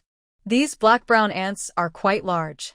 Even compared to the biggest ants known on Blue Star, they are not much smaller. Whether it's the white-striped snake or the black-brown ants, they all seem to have suddenly grown 5 or 6 times bigger.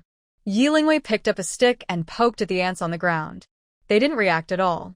If it weren't for the night vision device still responding to these ants, Yi Lingwei would have suspected that they were already dead. Could it be that animal mutations started happening from now? But animal mutations take longer than humans, so in the previous life, until the second year of the apocalypse, mutated animals only appeared in human sight on a large scale. It seems that the arrival of the apocalypse caused these animals to mutate. However, the mutation isn't complete yet, so they're still in a dormant state. Just like humans after the apocalypse arrives, they also fall into a coma for 1 to 4 days, right? Thinking for a moment, Yi Lingwei gently told Ruan the truth. Then, as she looked at Yi Zhenen, she saw him also looking over here. Clearly, she wasn't the only one who thought of this. After Yi Lingwei finished speaking, Ruan pondered briefly and responded, "You're right. Since humans mutate into supernatural beings or zombies after the apocalypse, it makes sense that other animals and plants living on Blue Star would have some reaction too. Now that I think about it, since the apocalypse arrived, I haven't seen any animals at all. We, who have been thrown off by the chaos of the end times, simply didn't notice this. Mainly, Ruashi and the others used to carry out missions abroad and had no time to raise pets. Under Yi Lingwei's reminder, the Yi family was worried that mutated animals might harm humans. Therefore, even before the end of the world, the Yi family had already banned raising various animals within their territory. As a result, no one had noticed these unusual changes in animals all along. It seems that the difficulties and challenges we will face in the future will only increase. Not only Ruashi, but even Yi Zhenen's mood has become very heavy. Although Yi Lingwei's prophecy allowed the Yi family to learn about some trends of the end times earlier than others and help them make early plans and arrangements to resist these risks, nothing is certain. Human strength is limited. What if the end lasts 10, 20 years, or even longer? Can the Yi family really keep going? And how long can other survivors hold on? Seeing Yi Zhenen and Ruashi silent for a long time, both with serious expressions, Yi Lingwei had to speak to comfort them. "Little uncle, Sister Ruashi, don't think so much. As humans with special abilities, we woke up earlier than zombies and mutated animals. That's a gift from heaven. I believe that as long as we work hard to become stronger, we can overcome any difficulties we face in the future and handle them easily." Hearing this, Ruashi looked up with a firm gaze and said, "Vivi is right. In the end times, strength is king, and the strong are respected. Compared to the strict life before, I actually prefer the many challenges and uncertainties brought by the end times. Otherwise, I wouldn't have chosen to become a mercenary, constantly risking life and death every day." At this moment, Ruashi was strong, confident, and beautiful. The radiant glow she emitted from within was so dazzling in Yi Zhenen's eyes. At dawn, Yi Lingwei and 5 others quietly set out. After a morning of travel, They finally reached outside the gates of Shanjing City. Along the way, they didn't encounter large zombie hordes, only scattered zombies here and there. Instead, they often saw well-armed soldiers passing by, seemingly clearing the zombies near Shanjing. Shanjing is the political, economic, military, and cultural center of Manhwa, and it is also the largest city in the country. The main urban area of Shanjing is very square-shaped, divided into 4 parts by 2 diagonal lines, creating east, west, south, and north districts. Most residents in the South District are government officials, especially the Qin family, which is led by Longwa's current top leader. Many people in the North District work in the medical field, like the Nangong family, who have lived there for generations. In many neighborhoods of the West District, there are more military families, such as the Wang family, from which the current military commander of Longwa comes. The East District is favored by wealthy people, like the Shin family, who are the richest in Longwa.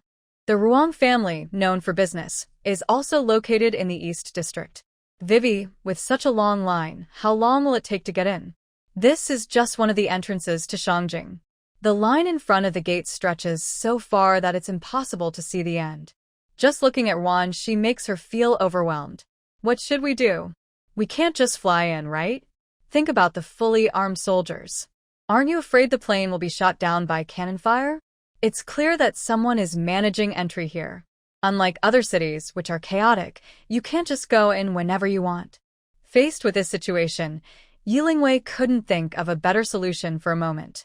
I just asked around. To enter the city, besides checking for wounds, each person has to pay some supplies as a fee. Also, they require detailed registration, gender, age, hometown, family members, and other information, all carefully checked. At this moment, Yijinan came over from the line and shared what he had just learned. People with wounds, those who can't pay the entry fee, or whose identities are suspicious, are not allowed to enter. Most importantly, the total number of people allowed into Shanjing each day is limited to 5,000. Once that number is reached, the gates will close, and no more survivors will be admitted. After Yi Jinan finished speaking, Yi Chen also agreed. Uncle is right. I saw many tents set up around here, so I asked about it. Some people have been living in tents for over half a month, but still haven't qualified to enter. The reason they stay here is because armed personnel patrol nearby and clear out zombies. So, compared to other places, this area is still quite safe for now. In fact, Yilingwei had already seen the simple tents. Just like in her previous life, outside each big city or base, there are always some human survivors who cannot afford to enter the city, gathering there. Things are okay for now. Although the weather is cold, it is bearable. When the big cold snap arrives in about a month, most of these survivors will likely freeze to death unless something unexpected happens. Even if they survive the cold and snowstorm, they will still face the zombie tide during a long night. The number of human survivors does not decrease immediately after the apocalypse. It gradually declines after repeated disasters. Although Yilingwei thinks it's unrealistic to place all survivors inside the city, she considers a different idea. Could they expand the city's boundaries? They could build a second or even a third wall around the original city walls. These survivors could help build the walls and houses in exchange for shelter, just needing to be kept fed and warm. This way, the main city would be safer and the survivors would have some protection. However, she doubts anyone will listen to her advice unless she personally builds a city where she has full control. Vivi, I've thought of a way to get into the city. Come with me. Wan Shi's voice interrupted Yilingwei's thoughts and pulled her back to reality. Everyone followed Wan Shi as they drove to the top of a small hill. From there, they looked toward the direction of the capital city, and faintly, they could see the tall city wall outside the East District. Yilingwei estimated that the distance between the hill and the city wall wasn't very far, about an hour's walk. Hidden among the trees on the hill was an old Taoist temple. The temple was small, and even the few remaining rooms were already dilapidated. Wan Shi entered the main hall, where the first thing she saw was a mess of spider webs and thick dust. It was obvious it had been abandoned for a long time and left unattended. Wan Shi looked around the hall, bowed to the statue still standing inside, and a flicker of nostalgia and longing appeared in her eyes. She then stepped behind the statue, brushed off the dust on the ground, and tapped on a few tiles. Suddenly, they heard a series of crunching sounds. Soon after, the statue began to move slowly to one side. Before long, when the statue stopped completely, a narrow tunnel meant for single-person passage was revealed. This temple was built by the ancestors of the Ruan family, and it has a history of several hundred years. When my grandfather was alive, he always hired people to clean and maintain it, so the temple was in good condition back then. Sometimes, monks would stay there.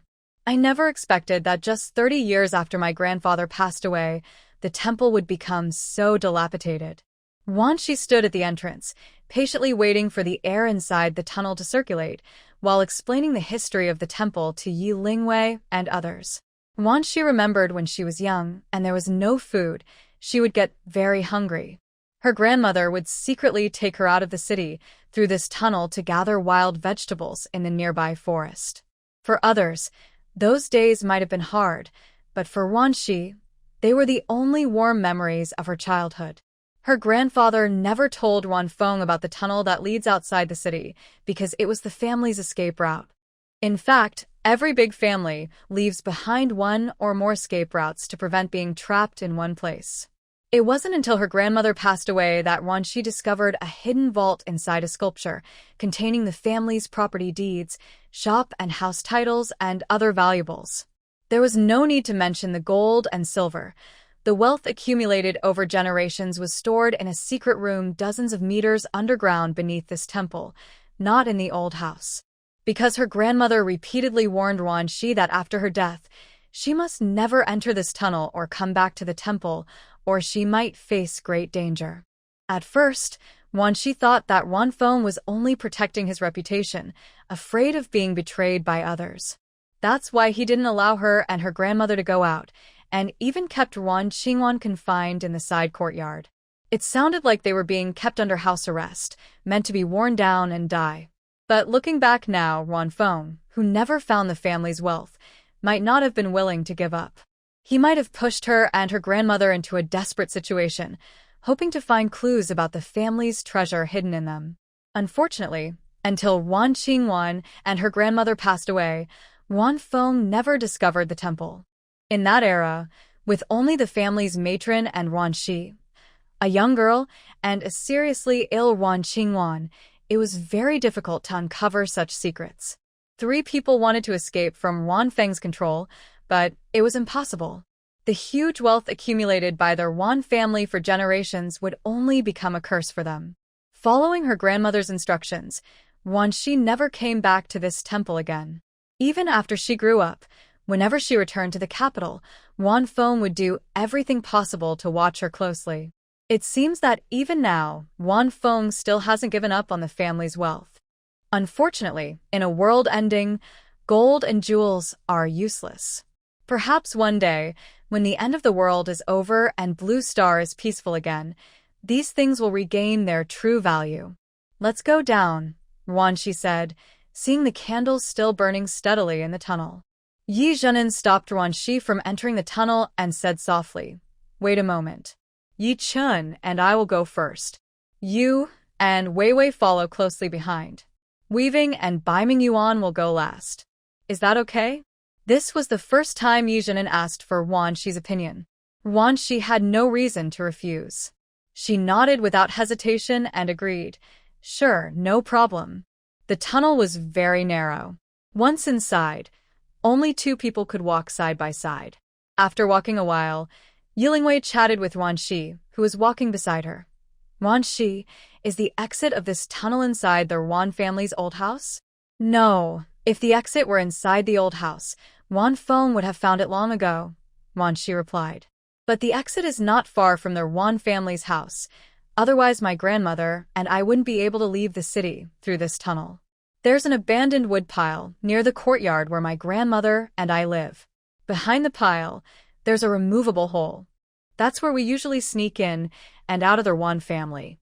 Although this was all over 20 years ago, Wanshi still remembered it vividly. The tunnel's exit is near a graveyard not far from the old house. You'll see when we go out later, she explained. Okay, Yi Lingwei nodded after understanding the general situation, then didn't ask anything else. She gently held Ruan Shi's slightly cold hand and quietly walked forward with her. After walking for more than an hour, they finally reached the end of the tunnel. "Let me do it," Ruan Shi said, seeing Yi Zhenin staring at the stone door in front of her, unsure of what to do.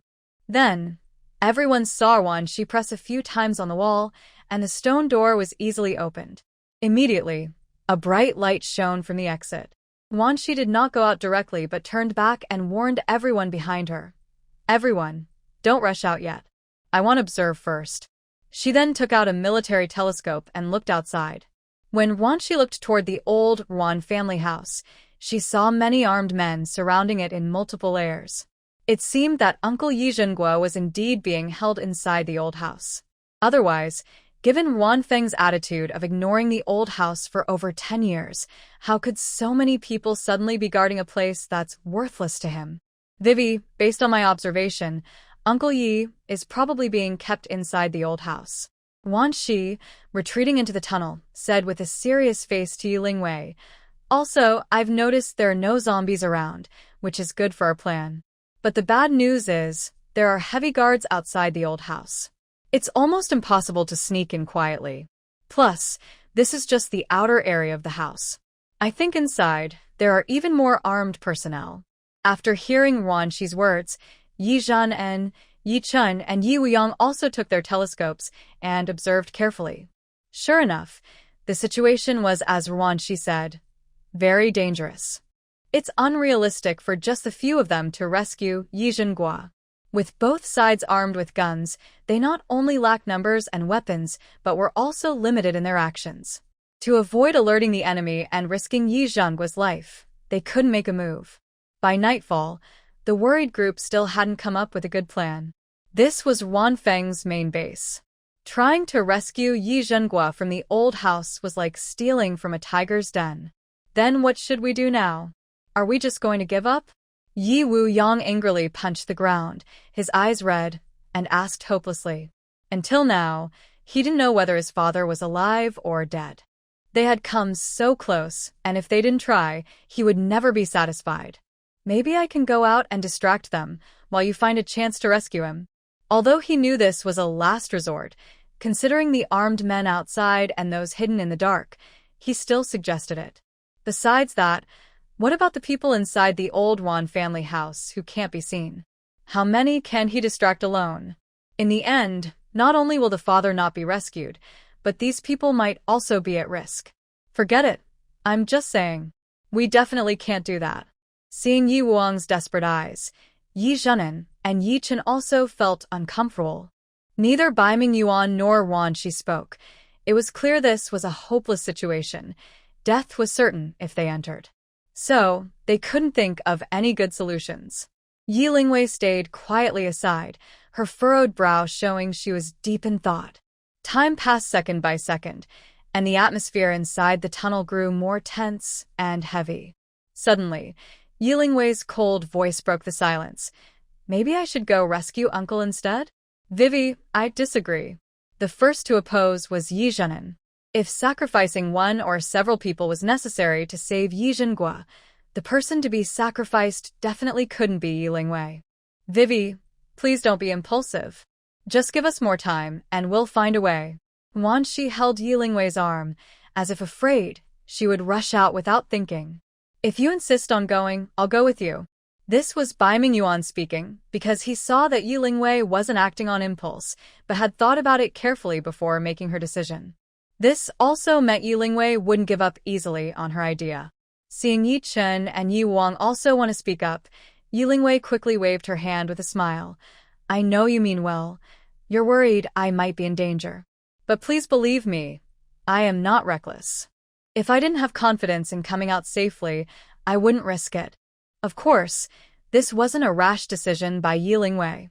She had thought about it for a long time, considering all possible situations and accidents, and only then decided it was feasible and worth trying. In fact, sneaking into the Ruan family house quietly wasn't difficult for Yi Lingwei. It was actually quite simple. But the hard part was how to rescue Yi Zhenghua safely after finding him. Yi Zhenghua couldn't enter the space, which meant Yi Lingwei couldn't use her teleportation ability to bring him out without alerting others. Currently, she can only first enter the old Ruan family house, find Yi Zhenghua, and then act accordingly. From a selfish point of view, Yi Zhenghua is her great-uncle, the son that Grandpa values most, and the husband of her great-aunt. She doesn't want to see Grandpa and his wife upset. From a moral standpoint, Yi Zhenghua is the future leader of the Qinglong base. His safety directly affects the future of millions of human survivors at Qinglong. Therefore, both emotionally and logically, she will do her best to save Yi Zhenghua. With my current ability, even if I can't save my great-uncle, I can at least go in and see what his situation is now, so we can be prepared. As soon as Yi Lingwei finished speaking, her figure suddenly disappeared in front of everyone. Ruan Shi stared blankly, watching her arm, which was originally linked with Yi Lingwei, now empty. She opened her mouth in disbelief. The others weren't doing much better. They looked at where Yi Lingwei had vanished, their eyes wide with amazement.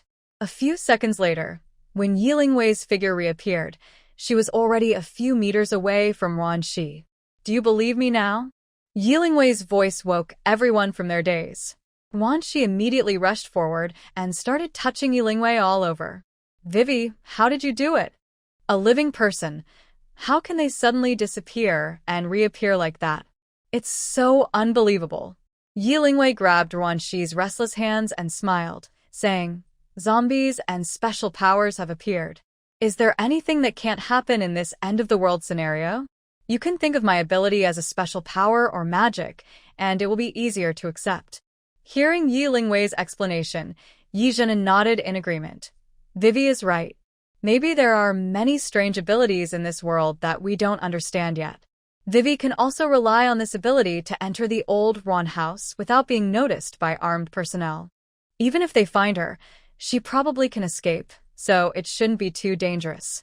After hearing Yi Zhenan, Yi Wuyang, who had been silent, looked at Yi Lingwei with hope and bowed deeply to thank her. Vivi, no matter whether I can save my father in the end, your brave act of entering the Ruan house is a great kindness I will always remember. Yi Lingwei quickly stepped forward to help Yi Wuyang to his feet, then spoke. Brother, we are family. There's no need to talk about kindness. Now I will go to the old Ruan house first. You just wait patiently here. Since I need to act carefully, it might take some time. Before I return, please don't go looking for me. After everyone agreed, Yi Lingwei's figure disappeared once again into the tunnel. At this moment, no one spoke inside the tunnel because everyone felt very heavy-hearted. For them, every second of waiting felt very long. The normally distant Bei Mingyuan's face seemed even colder. Silently, he picked up his night vision device, crouched at the tunnel entrance, and focused intently on the direction of the old Ruan house. Yi Lingwei, who entered the space, first changed into her light blue long robe, then put on a night cloak outside. Her fox mask and black hood were naturally essential accessories. She looked in the mirror and saw that her entire body was covered tightly, with no part left exposed. Only then did she begin her plan. She took out the simple map drawn by Ruan Shi and the possible location where Yi Zhenghua might be held. Yi Lingwei memorized all this information deeply. When she entered the old Ruan house, she saw a dense line of armed guards in the yard, almost stationed every few steps. Yi Lingwei knew they had underestimated Ruan Feng's caution. This person was not only very careful, but also meticulous in everything. Hiding in the space, Yi Lingwei roughly estimated that the basement where Yi Zhenghua was held was about 80 meters away from her. She just needed to go in and out of the space once more to reach it. This time, when Yi Lingwei appeared outside, she was hiding behind a pillar, her carefully chosen position. But just as she quickly slipped back into the space, a dazzling beam of light shone precisely on her previous standing spot. At the same time, a sharp alarm sounded over the old Ruan house. All the armed guards immediately sprang into action, some searching everywhere, others reporting via walkie-talkie. Everyone was tense, afraid of any mistake. About 5 minutes later, a man around 50 years old, tall and elegant with a refined demeanor, strode confidently into the old Ruan house. Hello, leader. The man nodded slightly in greeting to the armed personnel, but did not speak. Instead, he looked at a soldier standing beside him and asked coldly, "What's going on? Did someone break in?" The soldier was tense, with sweat beads on his forehead. "Report to the leader. No strangers have entered, and nothing unusual has been found." "If there's nothing unusual, why did the alarm go off?" The man's speech was slow, but each word carried enough pressure to make the soldier feel stressed. It was caused by the infrared detector, probably a device malfunction. "This is the only time. If it happens again, you won't need to appear before me." Clearly, the man was not satisfied with this answer. But since there was something more important to handle, he turned and left after giving his instructions. Inside the space, Yilingwei watched the situation outside and felt a wave of fear. She didn't expect the defenses inside the Ruan family's old house to be so tight. No one, not even a mouse, could sneak in silently. It seemed the man who just asked questions was the current head of the Ruan family, Ruan Feng, who is also Ruan Shi's father. Looking at his appearance, Ruan Shi resembled Ruan Feng quite a bit, showing how handsome Ruan Feng was when he was young. Even now, although older, his elegant demeanor and refined aura made him look no less impressive than a young man. No wonder Ruan Shi's mother was attracted and captivated by Ruan Feng back then. Not to mention Ruan Qingwan, who was gentle and innocent, and who rarely left her home. Even in today's society, where many girls are used to seeing scoundrels and their tricks, it might be hard for them to resist a man like Ruan Feng's passionate pursuit. Yilingwei shook her head to clear her wandering thoughts and kept her eyes on Ruan Feng's back. Just as Ruan Feng was about to enter the house, he suddenly stopped, quickly turned around, and looked behind him. His sharp gaze swept the area behind him. Ruan Feng found nothing but the familiar armed personnel. But just now, he had a feeling of being watched. If Ruan Feng could rise from being a starving orphan to his current status, he relies on his intelligence and ruthlessness, but more accurately, he depends on his natural sharp intuition. Since he was a child, Ruan Feng has been able to keenly sense whether the people around him are kind or malicious, honest or guarded. It is this special ability that allows him to understand human nature accurately, gain others' trust, and gradually achieve his goals. His dream is to reach the top of the world and step on everyone beneath him. 10 years of begging and wandering have shaped Ruan Feng's gloomy and extreme personality. He hates the wealthy, despises those who live openly in the sunlight, and detests all kindness and justice. He feels it's unfair that his childhood was like that of a rat living in a sewer, humble and constantly struggling to survive, while others are surrounded by happiness, have endless money, and are born into noble families or high positions. Like Ruan Qingwan, who once smiled so carefree every day, unaware of life's hardships and human treachery. He wanted to destroy that smiling face many times, and in the end, he actually succeeded. After marrying him, Ruan Qingwan's smile gradually faded, and she eventually spent her days crying and suffering from depression. In Ruan Feng's eyes, all people in the world are divided into two types, those who are useful to him and those who are not. Whether it's the Ruan family members, Yi Zhengua, who is now locked in the basement, or the Su family and Yi family in Donghai City, they are all useful to him. But once they are no longer useful, he can discard them ruthlessly. Wow, Ruan Feng's perception is way too sharp. I'm in another dimension, completely separate from the outside world. How does he know I'm watching him? When Ruan Feng turned around again and entered the room, Yilingwei, hiding in the space, couldn't help but talk to herself. She was very sure that Ruan Feng's turn was not accidental. Because at that moment, she clearly saw in his eyes a firm expression. He was certain someone was watching him from behind. It must be said, Ruan Feng's current position isn't just because of his character.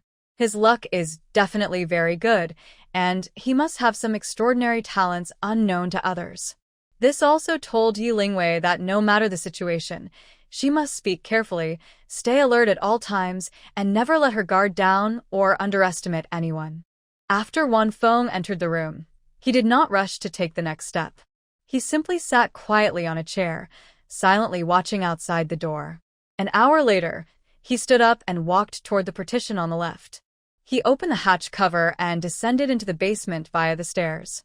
Then, after passing through 6 security checks, including fingerprint recognition, and iris verification, he finally reached the secret room where Yi Zhenguo was held. This room was originally Ruan family's treasure chamber, but it didn't contain many valuables or anything worth much. It was mainly used to deceive outsiders. Later, after Wan Feng renovated the space, it became the place where Yi Zhenguo was kept. Seeing Yi Zhenguo chained to a pillar, Wan Feng picked up a red-hot branding iron and pressed it hard against Yi Zhenguo's cheek. As white smoke rose, the smell of roasted meat quickly filled Wan Feng's nose. He sharply sniffed and smiled happily, saying, "Yi Zhenguo, even if you don't open your eyes, I know you're awake. In fact, just tell me where you got that strange water and pills? And how did you know about the apocalypse news in advance? You don't have to suffer like this. I could send you to earlier, and that would be best for both of us." Seeing Yi Zhenguo, who was already disfigured, injured all over, and chained to the pillar, Yi Lingwei's eyes turned red. If it weren't for Wan Feng mentioning Yi Zhenguo's name, she wouldn't even recognize the man in front of her, her brave and noble uncle. "Wan Feng, don't worry. Even if I die, I won't tell you any valuable information. Even if you cut me into pieces, I won't make a sound." At this moment, Yi Zhenguo's hoarse, dry voice squeezed out from his throat, word by word. "Fine, since you're so stubborn, I won't waste any more time on you." Thinking about tonight's strange events, Wan Feng raised his gun, ready to shoot Yi Zhenguo directly. As for the information he wanted, he could get it later by capturing other members of the Yi family.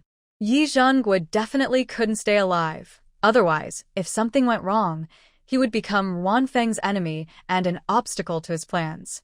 But Wan Feng didn't expect that fate would turn unexpectedly.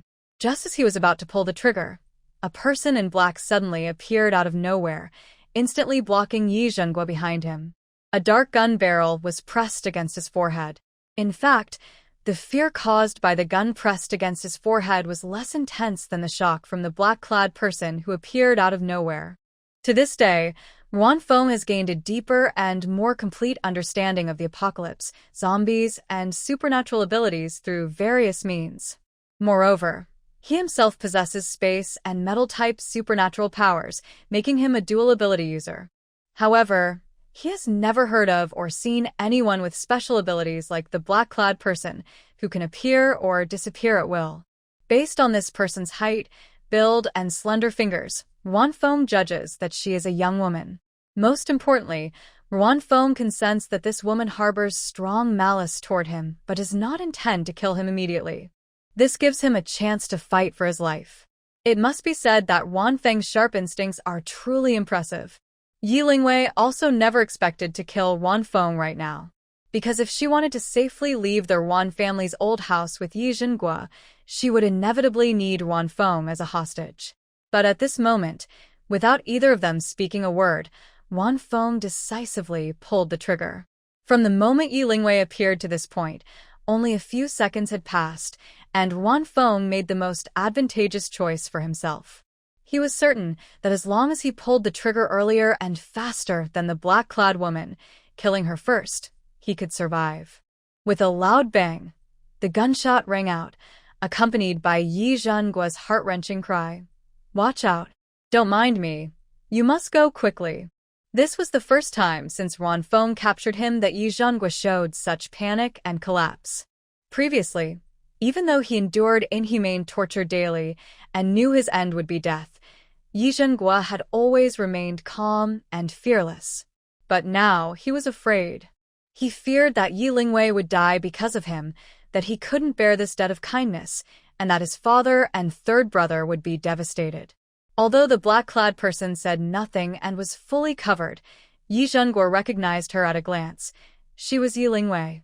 If there was only one person in this world with such mysterious powers, Yi Zhenguo believed it must be Yi Lingwei. Since Yi Lingwei returned to the Yi family, she has been shrouded in an aura of mystery. From various precious medicinal herbs, spiritual spring water, elixirs, to prophecies about the end of the world and enormous space environments. All these incredible things are beyond what an ordinary 20-year-old college student could do or possess. In other words, even if there are others in the world with such extraordinary abilities, only Yi Lingwei would dare to risk everything to save him. Just as Yi Jingguo was heartbroken and hopeless, Wan Feng's lips curled into a smile, thinking he had won the gamble.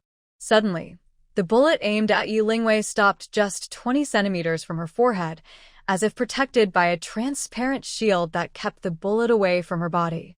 Then, a clear tingling sound rang out, the sound of the bullet hitting the ground. Ruan Feng looked down at the bullet at his feet, his face showing disbelief for the first time. He was always confident of victory and willing to use any means, but now he felt a deep sense of helplessness.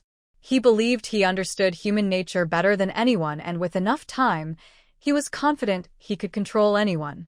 But when it came to supernatural powers and things beyond his understanding, he didn't know where to start. Just as Ruan Feng raised his gun again, Yi Lingwei didn't give him another chance. She quickly drew a dagger, decisively cut through Ruan Feng's tendons and ligaments, and knocked him out. Afterward, she threw him aside without further concern. She then turned to look at Yi Jingguo, covered in blood. Yi Lingwei didn't speak or remove her hood. She believed that a proud man like her uncle might not want others to see him so humiliated. Quietly, she walked over to Yi Jingguo, used her Qingming sword to cut the chains, and fed him elixir and spiritual spring water. Next, she took a large wooden bucket from her space, filled it with spring water, and carefully helped Yi Jingguo sit inside, ensuring all his wounds soaked in the healing water. Yi Jingguo didn't say much.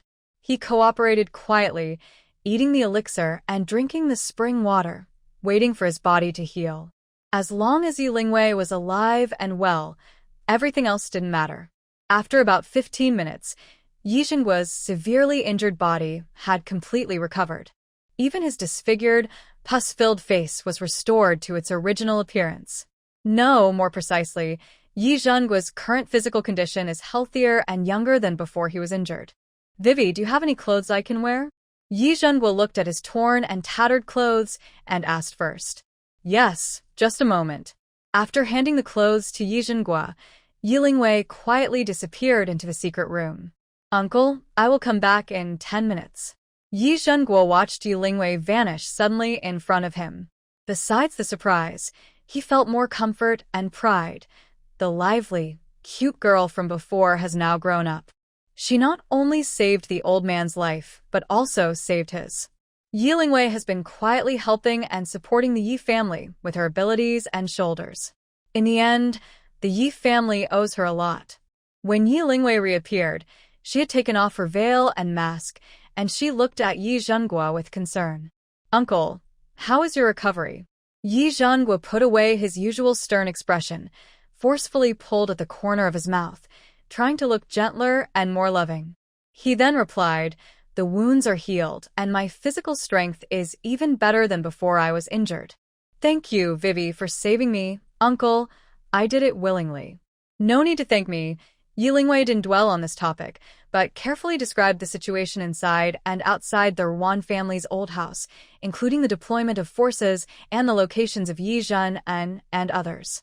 After finishing, she looked at Yi Jingguo again and asked, "Uncle, what should we do next? Do you think we should kill Ruan Feng or keep him?" Yi Jingguo listened carefully, thought for a moment, then said to Yi Lingwei, "Vivi, put on your veil.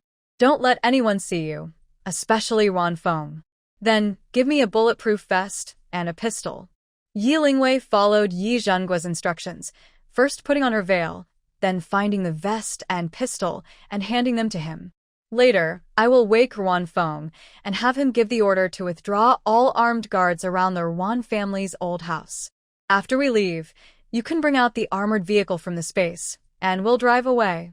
After Yi Jingguo finished speaking, Yi Lingwei curiously asked, "Uncle, I think Ruan Feng isn't simple. Will he follow our instructions?" "Vivi, don't worry. Ruan Feng is very cautious about his life. He is indeed ruthless, clever, and strategic, but only towards others. He wouldn't be so harsh on himself." Sure enough, after Yi Jingguo woke Ruan Feng, Just the pain from tearing his tendons and muscles made him scream and roll on the ground. Since he was 10, Ruan Feng had knelt in the snow for 3 days and nights to enter the Ruan family, injuring his knees. Because of that, every winter when it snowed, his knees would hurt badly. Apart from that, over the past 40 years, Ruan Feng had never suffered such pain again. He could lower himself and flatter anyone to achieve his goals, but he couldn't stand pain. He was afraid of dying and afraid of pain. So, understanding others' feelings, Ruan Feng was willing to endure harsh interrogation from Yizhenghua. But Yizhenghua was different. He was a real tough guy. Even after days of torture, he didn't say a single useful word. Seeing Ruan Feng just crying out in pain, Yizhenghua picked up a red-hot branding iron, ready to press it on Ruan Feng's face. Ruan Feng saw this and was so frightened that he panicked and quickly said, "Yizhenghua, put down the branding iron. If you want me to do something, just tell me directly." Ruan Feng knew that his current high position was due to his sharp instincts, clever mind, and good looks, an essential weapon. He couldn't afford to be disfigured. He also noticed that Yizhenghua's injuries had healed quickly, suggesting the mysterious water and pills he had seen earlier were related to the woman in black before him. But now, he couldn't think about that. Once he was out of Yizhenghua's control, he would use this advantage to deal a fatal to the Yi family and Yizhenghua. "Get all your people to retreat, or I will kill you. I don't believe that after I drag your corpse out, those people will still fight for you. But before I kill you, I will show you all the methods I used on you." Yizhenghua's calm words sounded like a deadly ghost, echoing in Ruan Feng's ears. Ruan Feng knew Yizhenghua's character. He was someone who would do what he said. Reluctantly, he agreed, "Okay, I promise you." When Yizhenghua placed Ruan Feng's walkie-talkie in front of him, his gun was also pressed against his left temple. "All personnel, evacuate the old Ruan family house immediately. Everyone must retreat at least 20 meters away." "Yes, leader." After waiting for more than 10 minutes, Yilingwei went out first to check. She confirmed that the armed personnel inside and outside the old Ruan house had indeed withdrawn. Then, Yizhenghua dragged Ruan Feng and headed toward the secret room. Yilingwei had already parked the armored vehicle at the door of the house, where the secret room was located. Once Yizhenghua came out, they could directly get into the vehicle. Ruan Feng, who had been holding onto a glimmer of hope, saw the armored vehicle and felt his hope completely fade away. Before entering the secret room, he was sure there were no other armored vehicles nearby. This meant the woman in black also had space powers. But whose space could be so large that it could hold a heavy armored vehicle? Ruan Feng had investigated this before. He knew that space users usually had spaces only a few cubic meters to a dozen cubic meters. His own space was about the same size. It was impossible to fit such a large armored vehicle. Not even a small family car could fit inside. Most importantly, this armored vehicle was probably the most advanced in military defense in the world today. Even the snipers he had arranged in advance couldn't stop Yizhenghua now. Yes, with Ruan Feng's careful planning, how could he not have considered this situation? Since Yizhenghua was detained here, he had already arranged at least 10 snipers nearby. When he gave orders over the walkie-talkie earlier, his words were full of hidden meaning. From the beginning, he told his subordinates around that he wouldn't give any orders to retreat via the walkie-talkie. If there was, it meant he had been taken hostage. The armed personnel could then retreat as instructed. But at the same time, the snipers nearby had to find a chance to eliminate everyone except him. When Ruan Feng was thrown onto the armored vehicle by Yizhenghua, he couldn't believe it. Was this the end for him, after all his careful plans? When the snipers and armed personnel nearby saw the heavy armored vehicle suddenly appear and charge out of their Ruan house like a fierce tiger, they all stared with wide eyes, unable to believe what they saw. Then they looked down at their guns in their hands. How could they fight this? Even regular missiles couldn't do much against such a heavy armored vehicle. Shooting bullets at it was like scratching an itch, useless. Until the armored vehicle moved further away, no gunshots were heard around the old Ruan family house. Although it was clear that rescue was hopeless, Ruan Feng, lying inside the vehicle, felt deep despair at that moment. Yi Zhengwe drove the armored vehicle straight to the office in downtown Shanjing City. Even though there were many patrol guards on the street, Yi Zhengwe's face was the best pass.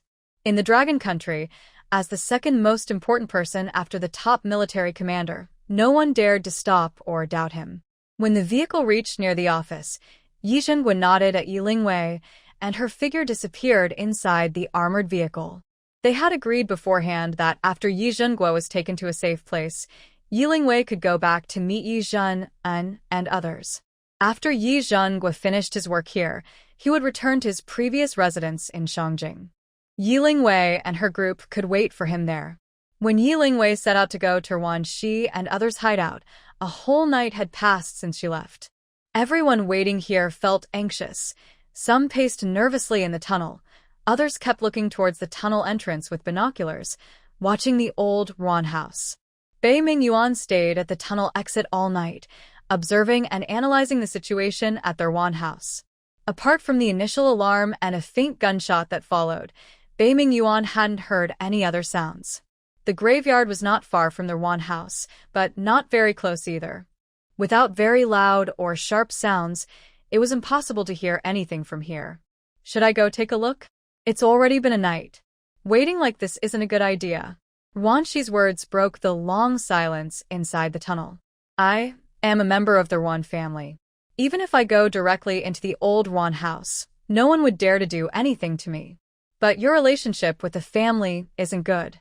If you go back now, with Ruan Feng's cautious and suspicious nature, he'll probably doubt your true intentions.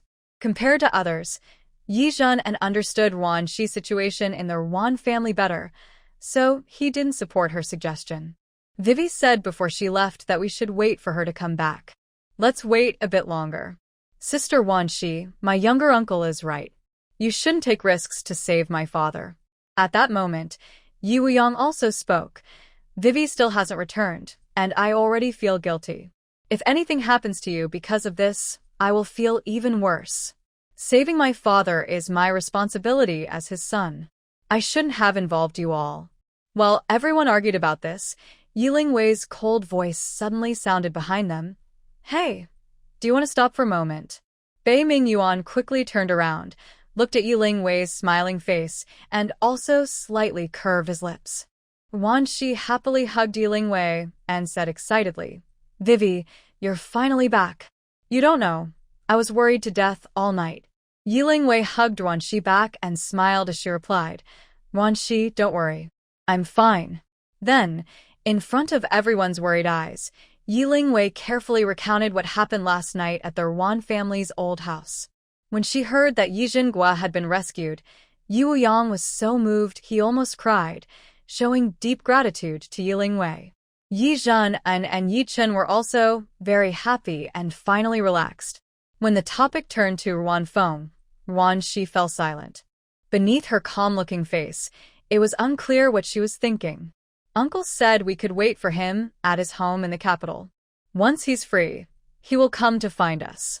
As soon as Yi Lingwei finished speaking, Yi Chen, standing nearby, hesitantly said, Younger uncle, Vivi, maybe you should go first. I have other things to handle.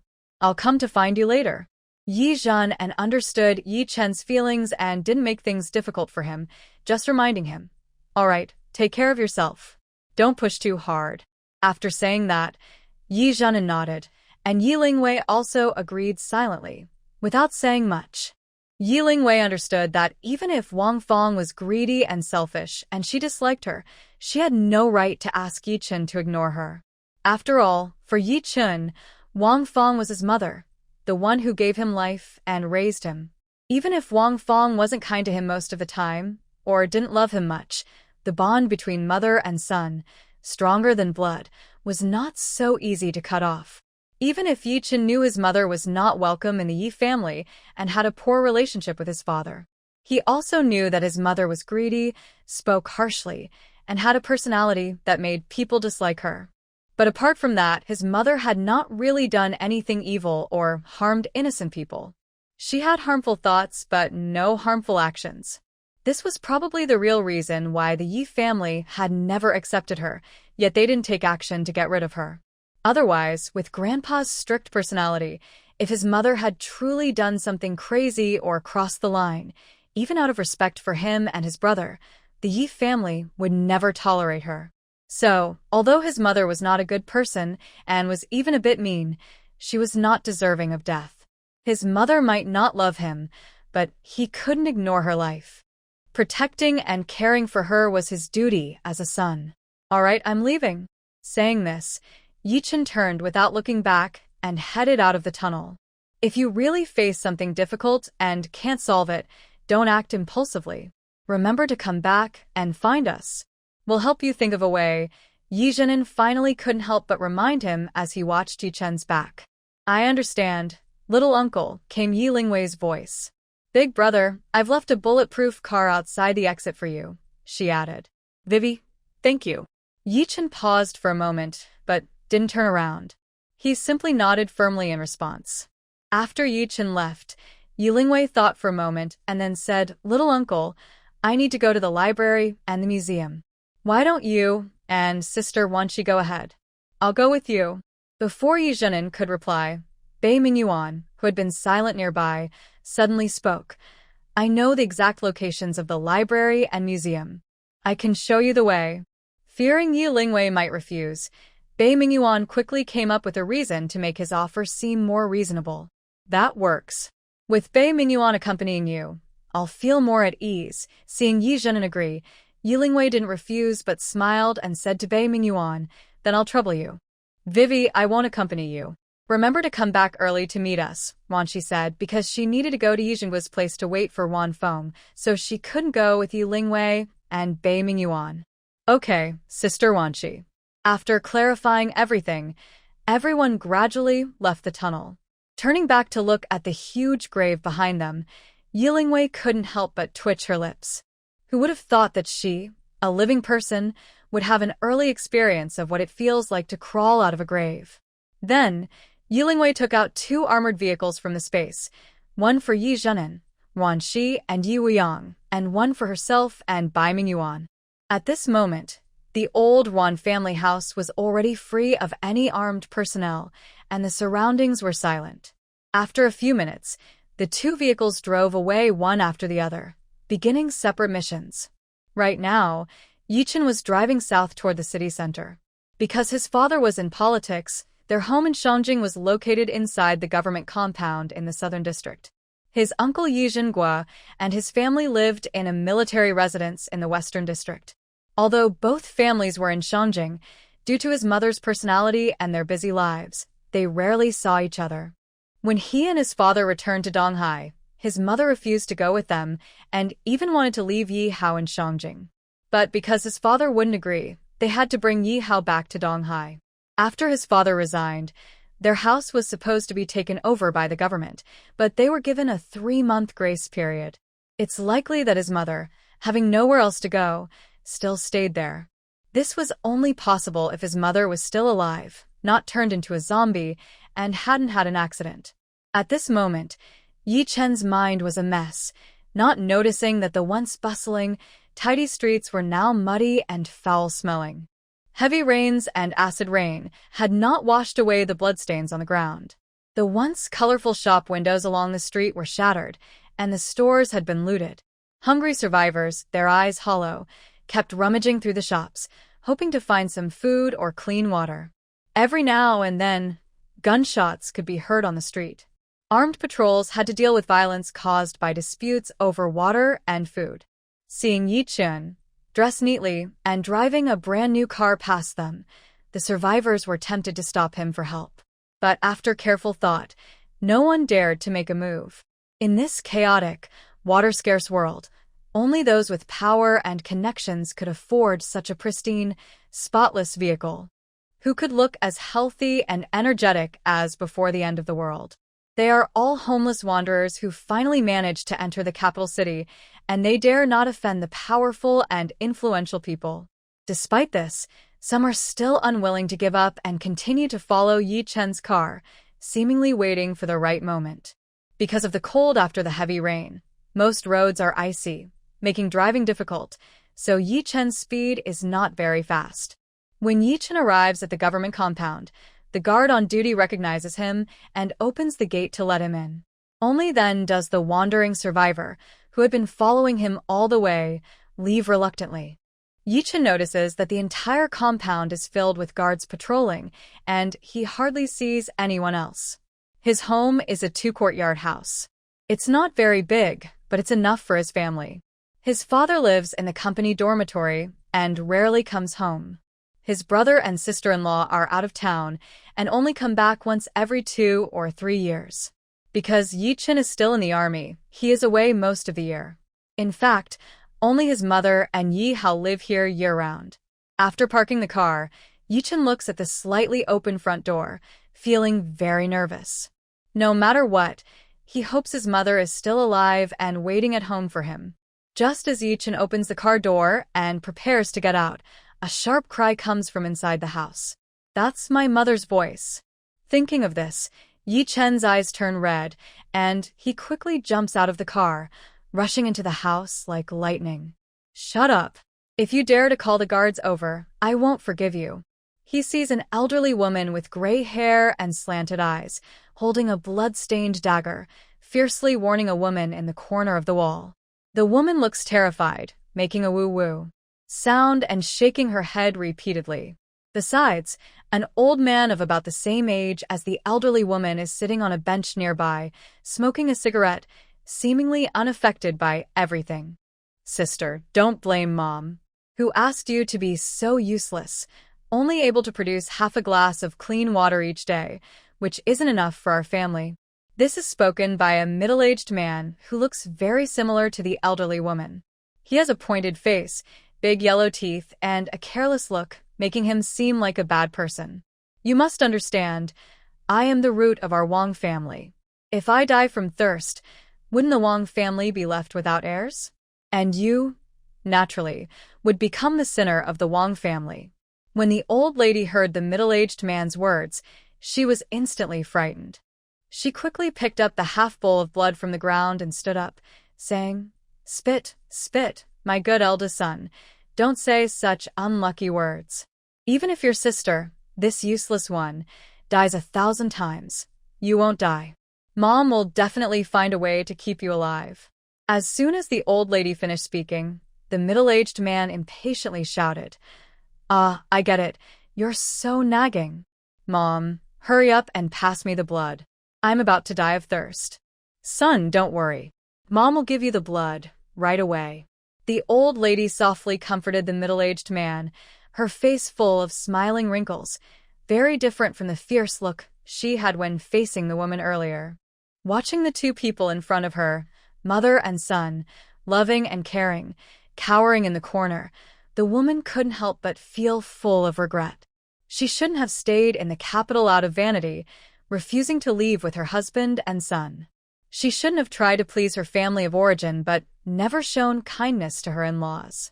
She shouldn't have neglected her children but treasured her brother's children as her own. She shouldn't have risked her life at the start of the apocalypse to bring her parents and brother into her home, never considering whether her children were safe. She shouldn't have. Looking back now, after living most of her life, she realized she had hardly done any good or correct deeds. She tried her best to flatter her family of origin, who looked down on her, and she was kind and tolerant to her in-laws, yet she was constantly scheming and insulting them. Reaching this point today, she believed it was all her punishment. She was wrong.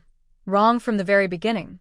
Her house was taken over, food was stolen, her tongue was cut out, she was drained of blood, and perhaps in the future, she might even be dismembered. People always fight desperately for what they cannot have, but ignore the happiness around them. Because she never received recognition and love from her family of origin as a child, she became increasingly humble and obsessed. She hoped that by giving more, she could get a good face from her family, a false compliment and approval. But greedy people are never satisfied, just like her, she was the same. The more her husband and son treated her well and tolerated her, the more she became dissatisfied and unreasonable, wanting more and more. Maybe, for a while, her husband also thought about living a good life with her. At that time, she did not know how to cherish, always scheming, and her words were sharp and harsh, making communication difficult. Because she had never been loved, she didn't know how to love others. She only knew to grab what she wanted and hold on tightly, thinking that as long as she never let go, she would be safe. But she didn't realize that love and family affection are like sand in your hand. The tighter you grip, the more you lose. In the end, she was the one who let her husband and children down. She destroyed their lives. If there is a next life, she hopes they will never meet again. Just as the old lady handed a bowl to the middle-aged man, Yi Chen's figure suddenly rushed in like a swift wind. He kicked the bowl over, spilling blood onto the man. Mom, what happened to you? Seeing Wang Fong, and curled up in the corner with a blank look, Yi Chen's eyes filled with tears as he hurriedly untied her. In his memory, his mother was always fierce and sharp-tongued, loudly scolding or hitting someone every day. He had never seen her like this, covered in wounds, dirty and thin. Yi Chen's shouts woke Wang Fong from her regretful state. Seeing her son suddenly appear, she hesitated, then raised her dry hand to touch Yi Chen's face, making sure she wasn't dreaming. Then she hugged him tightly and burst into tears. She thought she would die here, at the hands of her parents and brothers. But unexpectedly, her least favored younger son had traveled a long way and risked everything to find her. In the past, she didn't recognize kindness or distinguish right from wrong, didn't appreciate true sincerity, mistaking fish scales for pearls. From now on, she would change her ways, love her children properly, and be a good mother. Wang Fong's crying made Yi Chen feel a sharp pain in his heart. He knew his mother was probably suffering great injustice and hardship. He didn't want to push her away, but he didn't see the old lady behind him, his real grandmother, staring at him with a vicious look. Without hesitation, she raised a knife and stabbed him in the back. The old lady knew that Yi Chen, like all the Yi family members, looked down on their family. He had never called her grandma since he was a child. If Yi Chen found out what they had done to Wang Fong, their family would likely face terrible consequences. So he decided to go all out and solve the problem first by dealing with Yi Chen. Since Wang Fong was facing the old lady, when she saw the bloodstained knife coming toward Yi Chen, she was extremely frightened. She used all her strength to quickly switch places with Yi Chen at the moment the knife was about to strike. As she felt the knife tip pierce her body, Wang Fong smiled. Luckily, everything was still in time. Being able to block this for her son was the happiest thing she had done in her life, and the only thing she had ever done for him. It was so good to see her son one last time before she died. It was so good to die in her son's arms. Yi Chen looked at the blood on his palm, and the blood flowing from Wang Fong's back. He couldn't help but scream in despair, no. The old lady saw her attack missed, and quickly pulled the middle-aged man next to her to run outside. The old man, who had been sitting nearby and seemed unaffected, was the first to rush out of the house. Seeing Wang Fong's life force rapidly fading, Yi Chen ignored everything else. He spoke to Wang Fong while trembling, taking out a small bottle of spiritual spring water and a pill from his pocket. "Mom, open your mouth. Once you take the medicine, you'll feel better." Wang Fong mustered her strength, opened her eyes to look at Yi Chen, but shook her head with a smile. She knew she was going to die. There was no magic pill in this world that could bring someone back to life. Since that was the case, it was better not for her son to see her tongue, which had already been cut off. Having lived a muddled life, leaving this world like this seemed okay. Yi Chen found that no matter how much he tried to persuade her, his mother refused to cooperate. He had no choice but to forcibly open her mouth and help her swallow the medicine. But when Yi Chen saw his mother's half-rotted tongue in her mouth, tears finally blurred his eyes. His strong, determined personality was now overwhelmed by tears, which fell one after another onto Wang Fong's face like broken beads. Wang Fong wanted to lift her hand to wipe away Yi Chen's tears, but found she had no strength left. She could only let out faint whimpering sounds and shake her head painfully, as if trying to tell Yi Chen not to be sad. Yi Chen suppressed the rising hatred in his heart and struggled to feed his mother the pill and spring water. Then he pulled out the knife still stuck in her back. Yi Chen didn't know if the spring water and pill could save his mother. At this moment, He could only gently hold his mother in bed and wait quietly for a miracle to happen, feeling helpless to do anything else. Wang Fong was the same. She didn't believe that the medicine Yichen gave her could save her from death. However, when 5 minutes had passed on the clock on the wall, Wang Fong felt as if her spirit was improving. Not only was her back wound healing, but even her already decayed tongue root didn't hurt anymore, and it felt a bit itchy. "Mom, your wounds are healing. You won't die now." Yi Chen's happy voice confirmed that Wang Fong's feeling was correct. Her body was indeed getting better. Wang Fong raised her arm and looked at the wounds on her body, which had been cut open and bloodied by the old lady. They were healing visibly fast. This miraculous scene shocked Wang Fong so much that she widened her eyes, almost unable to believe it was real. Only when her wounds were fully healed did Wang Fong, supported by Yi Chen, sit up. Yi Chen looked at his mother, who had aged at least 10 years in just over a month, and asked with concern, "Mom, I'm here to take you home. Do you want to come with me?" Hearing Yi Chen's words, Wang Fong nodded with tears in her eyes. "Thank you, son, for traveling so far to find her. Thank you for forgiving her past mistakes and always being kind to her. Thank you for never giving up on her." Although her wounds had healed now, her cut-off tongue could never grow back. Being alive was already a great luck. She no longer dared to wish for more. Perhaps this was heaven's punishment for her harsh words and greed before, her karma. "Mom, let's go. I won't let them get away with this." Wang Fong understood Yi Chen's meaning. This time, even if she wouldn't take action herself, she wouldn't stop Yi Chen from doing so. She had already given her life back to her parents who gave her life. She owed them nothing anymore. Sitting in the car, Wang Fong listened to her parents and brother cursing her at the gate of the agency compound, while she begged Yi Chen to forgive them for her sake. She couldn't help but smile bitterly. These people truly never learn, not even in death. After 3 gunshots, Wang Fong's tightly closed eyes finally shed a tear at the corner. That was her last tear for them. From now on, she would never think of them again. While Yi Chen was taking Wang Fong to Yi Zhen's home, Yi Lingwei and Bai Mingyuan had already arrived at the National Museum of Long Country. This grand and impressive museum is over 100 years old. Just standing in front of it, Yi Lingwei feels excited and proud. A special sense of national pride unique to the people of Longguan naturally arises. This museum is the largest and most richly stocked comprehensive museum in Longhua, and also the largest single-building museum on Blue Star. It combines history, art, and cultural displays and research, serving as an important window to showcase Longgua's historical civilization. It is the highest hall of history, culture, and art in Longhua. In her past life, Yi Lingwei had often wanted to visit here, but due to time and money issues, she never could. Now, she finally stands in front of it.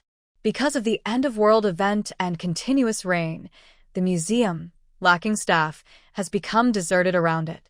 As the saying goes, ancient treasures in prosperous times, gold in troubled times, the least valuable things in the end times are probably these ancient artifacts that can't be eaten or drunk.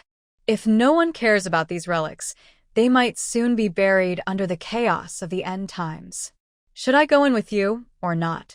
Bai Mingyuan saw Yi Lingwei silently staring at the museum with a complex expression and asked softly, "Let's go in together. The museum is so big, we probably won't come out quickly. I can't just leave you waiting outside. Although, during the end times, it's midnight and the museum is closed, so there shouldn't be many people inside. But everything has exceptions. If we go together, we can look out for each other." "Okay, I trust you." After saying this, Yi Lingwei stepped toward the museum. Bai Mingyuan agreed and followed closely behind.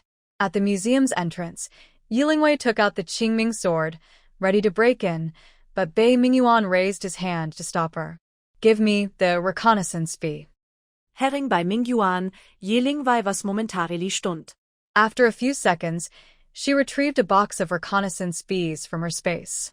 The reconnaissance bee Bai Mingyuan mentioned is actually a tiny drone, about the size of a palm. It is lightweight, weighing less than 100 grams, with a camera, infrared sensors, and GPS on its body. Using swarm coordination technology, it can perform tasks collectively or disperse individually to infiltrate areas for reconnaissance, transmitting high-definition images and heat signals. Then, Yilingwei saw Bai Mingyuan digging a hole in the corner of the gate.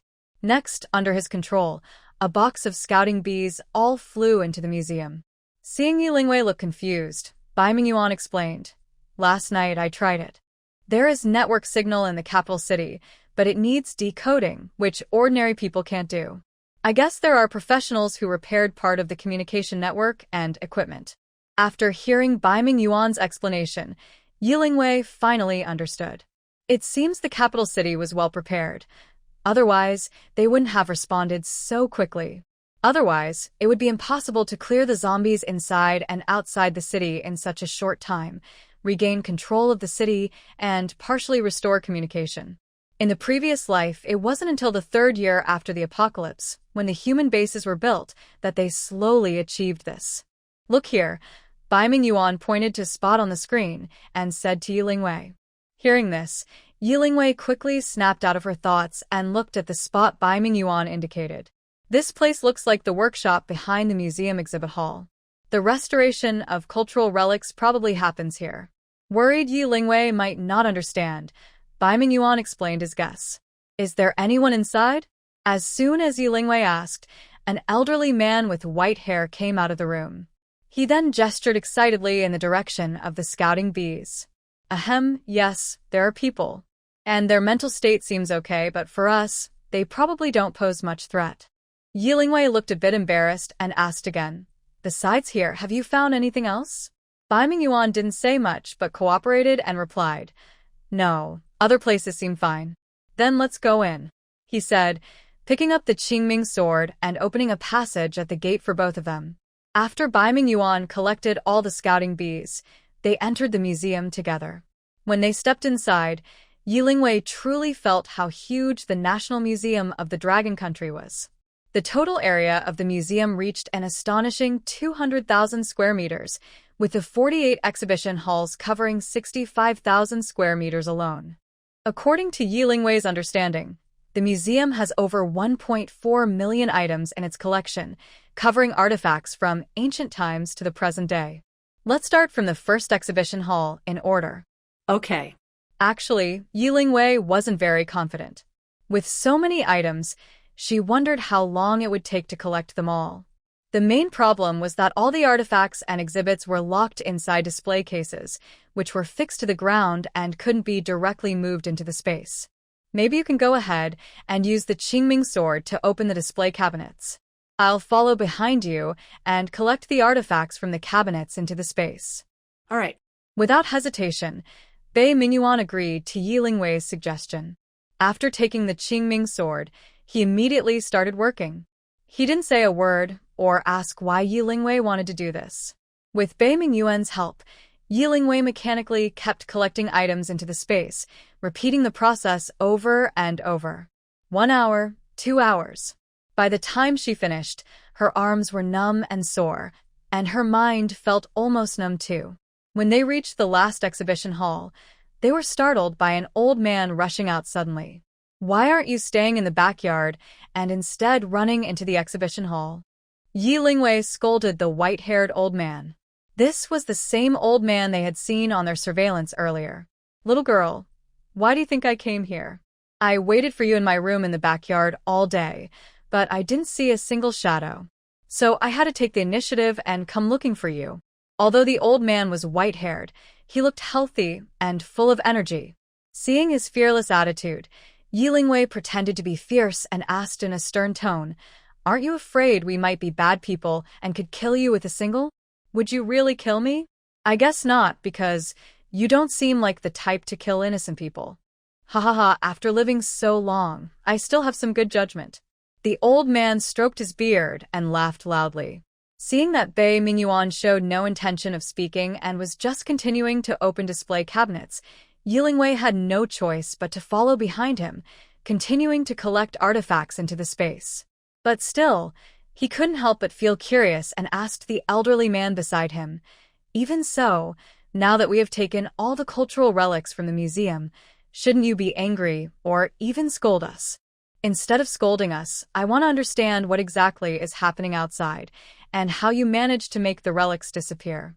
Talking about this, the elderly man felt overwhelmed.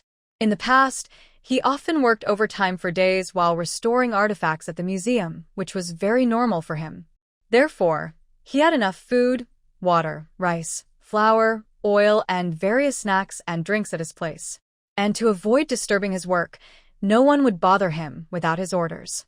This time, after half a month, once he finished his work, he went out and found that the museum was completely empty, no one inside. Most importantly, the museum's door was tightly locked, and he was trapped inside with no way out. For more than 20 days, the museum's door never opened again. He knew something serious had happened outside, something huge. His phone had no signal, and he couldn't make calls. Every day, it seemed he could do nothing but wait. Fortunately, his supplies of food and water were enough for a while, so he wasn't hungry for the moment. But being mysteriously locked inside such a large museum, alone every day, felt like being cut off from the world. This passive loneliness and boredom were very hard for him. So when he saw the investigation bee, he became very excited. The end of the world has come, and everything outside is chaos. There are zombies everywhere. Yi Lingwei's voice was calm, but her words hit like a heavy bomb in the elderly man's ears. He staggered and then sat down heavily on the ground, repeatedly repeating Yi Lingwei's words. The end of the world, zombies? His reaction seemed beyond Yi Lingwei's expectations. She couldn't help but ask again. Do you believe it so easily? The elderly man steadied himself and looked at Yi Lingwei, asking back, what else can I do? Would lying to me benefit you? Although the idea of the end of the world sounds like a fairy tale, it's the only explanation for why the museum has been closed for so long without any staff coming to work. So, you've awakened a special ability? And it's a space-type ability? So you have collected all these relics into your space? The old man's words made Yi Lingwei very interested. She raised her eyebrows slightly and said, You even know about supernatural abilities? That's pretty impressive. Hearing this, the old man quickly climbed up from the ground, looking quite proud. Of course. Don't look at my age, but I keep up with the times. I've watched many sci-fi and apocalyptic movies and read electronic books. I know a bit about the end of the world. Then, his tone suddenly turned serious as he continued, Since it's the end of the world, I guess no one cares about these old artifacts anymore. It's better if you take them away. Otherwise, they'll be destroyed here sooner or later. This is our country's thousands of years of cultural heritage. It shouldn't just disappear into history. When the end comes, everyone is busy fighting for survival resources. It's admirable that you think of protecting these relics at this time. Feeling complimented by the old man's praise, Yi Lingwei modestly replied, I was just helping out. It's nothing special. By the way, the museum is now accessible. You can leave. The zombies in the capital city have been cleared out, so I think it should be safe for you to go now. After Yi Lingwei finished speaking, the old man remained silent for a long time. Finally, when they had packed all the relics from the last exhibition hall into the space and were about to leave, the old man blushed and looked conflicted as he asked Yi Lingwei, Can I go with you? My home isn't in the capital, and I can't go back outside now. I don't know who I can turn to. Although Yi Lingwei had a good impression of the old man, she still couldn't accept traveling with him. That might not be a good idea. We don't know each other well, and I'm not sure about his background. It doesn't seem safe. I have a work ID, and if I had bad intentions, the government wouldn't trust me to stay here, right? Seeing her refusal, the old man hurriedly took out a work ID from his pocket and handed it over, explaining, Lei Ming is my name. I am 78 years old. Restoring relics is just a hobby of mine. My real profession is an ancient architecture master. Yi Lingwei looked at the work ID.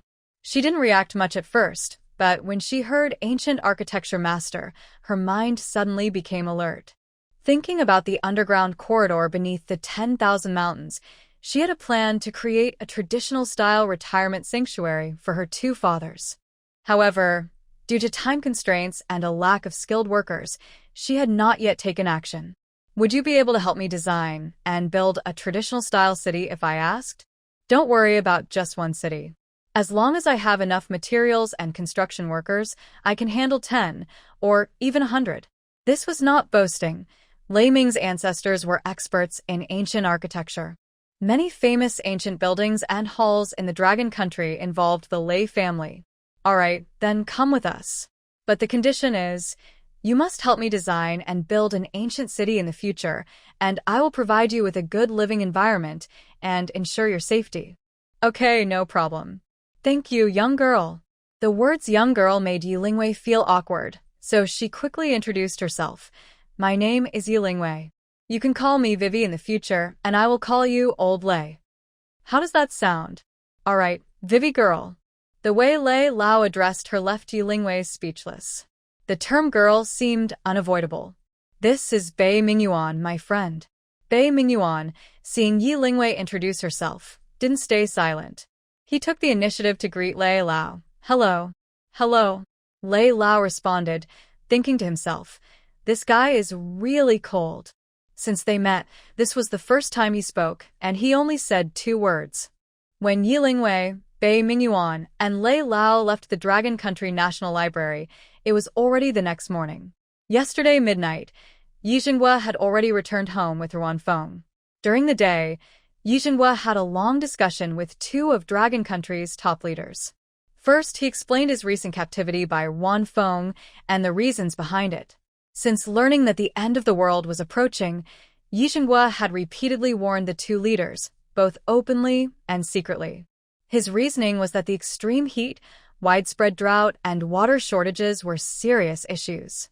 To improve Dragon Country's ability to withstand disasters, they should stockpile supplies in advance and also accumulate as much military equipment as possible.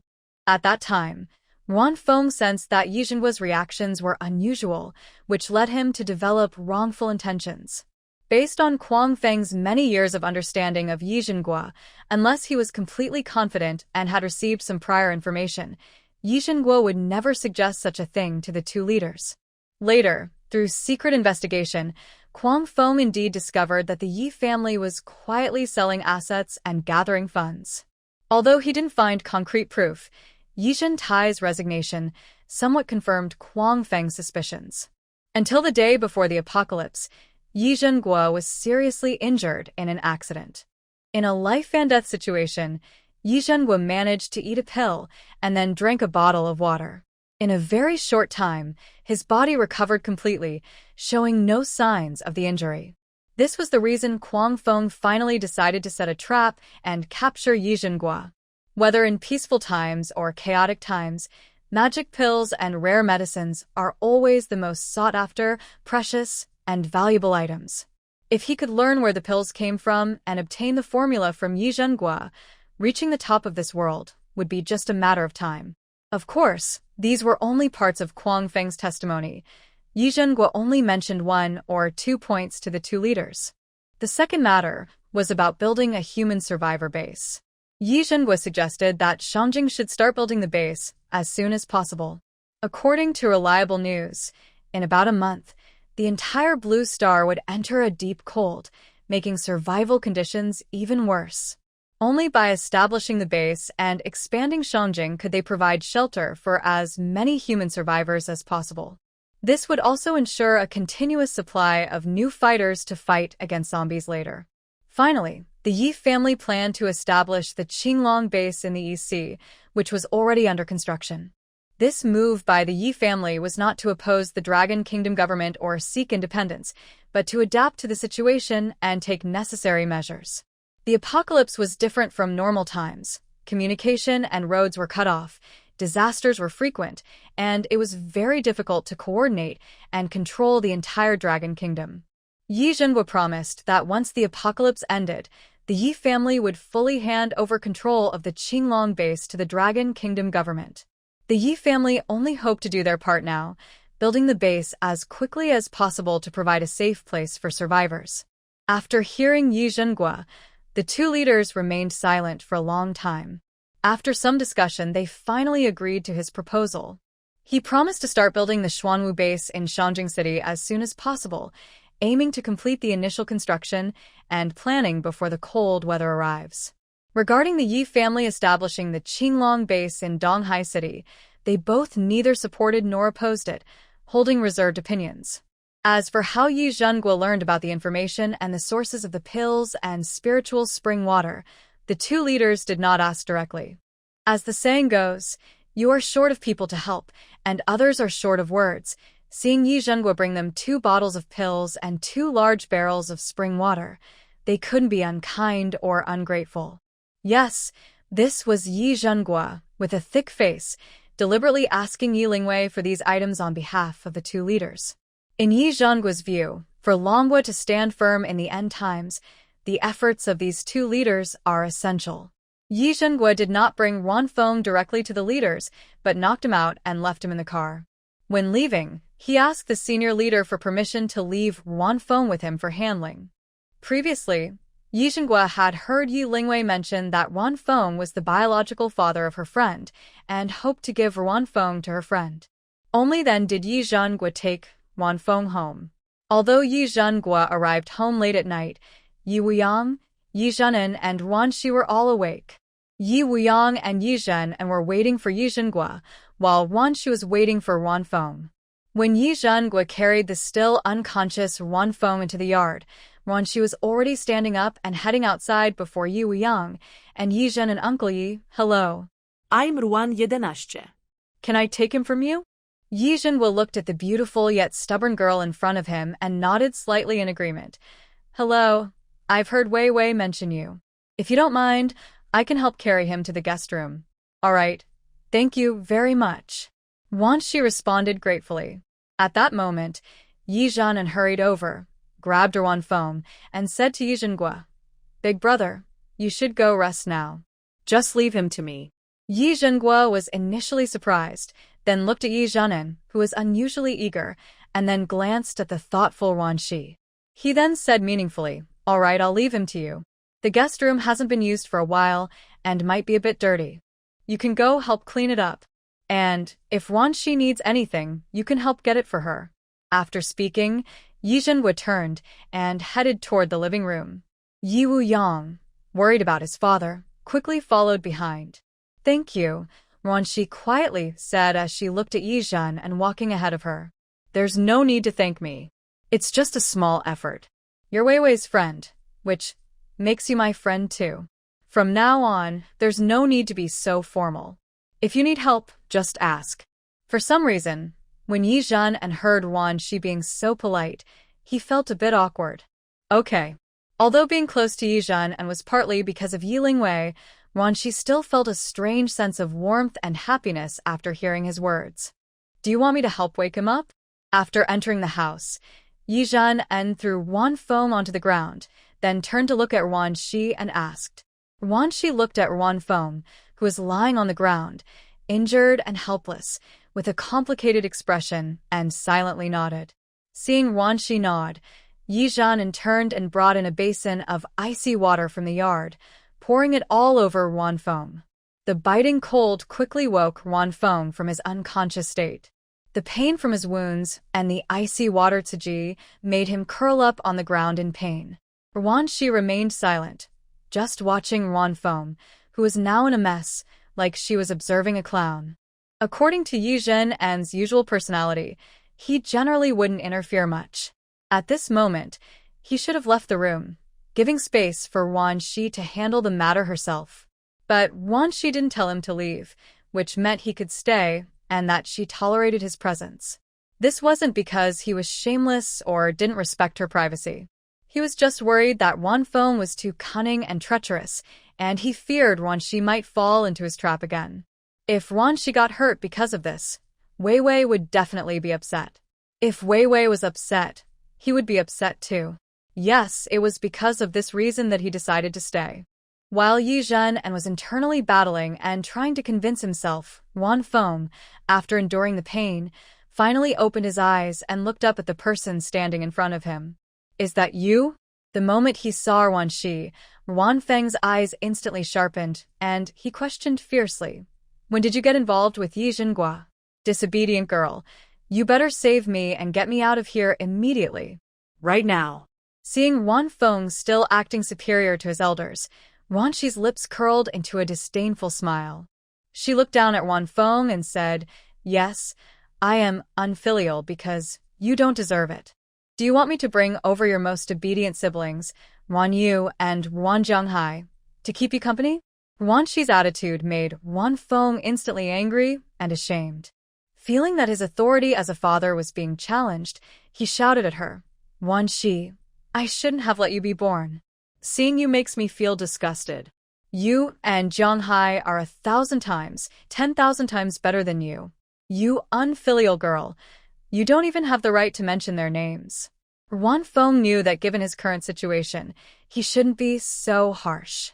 But just thinking about how Wan Shi, who once was worth less than a dog in his eyes, now dared to look down on him from above, and how she was truly a member of their Wan family while he was just a fake who stole their achievements, made his anger uncontrollable.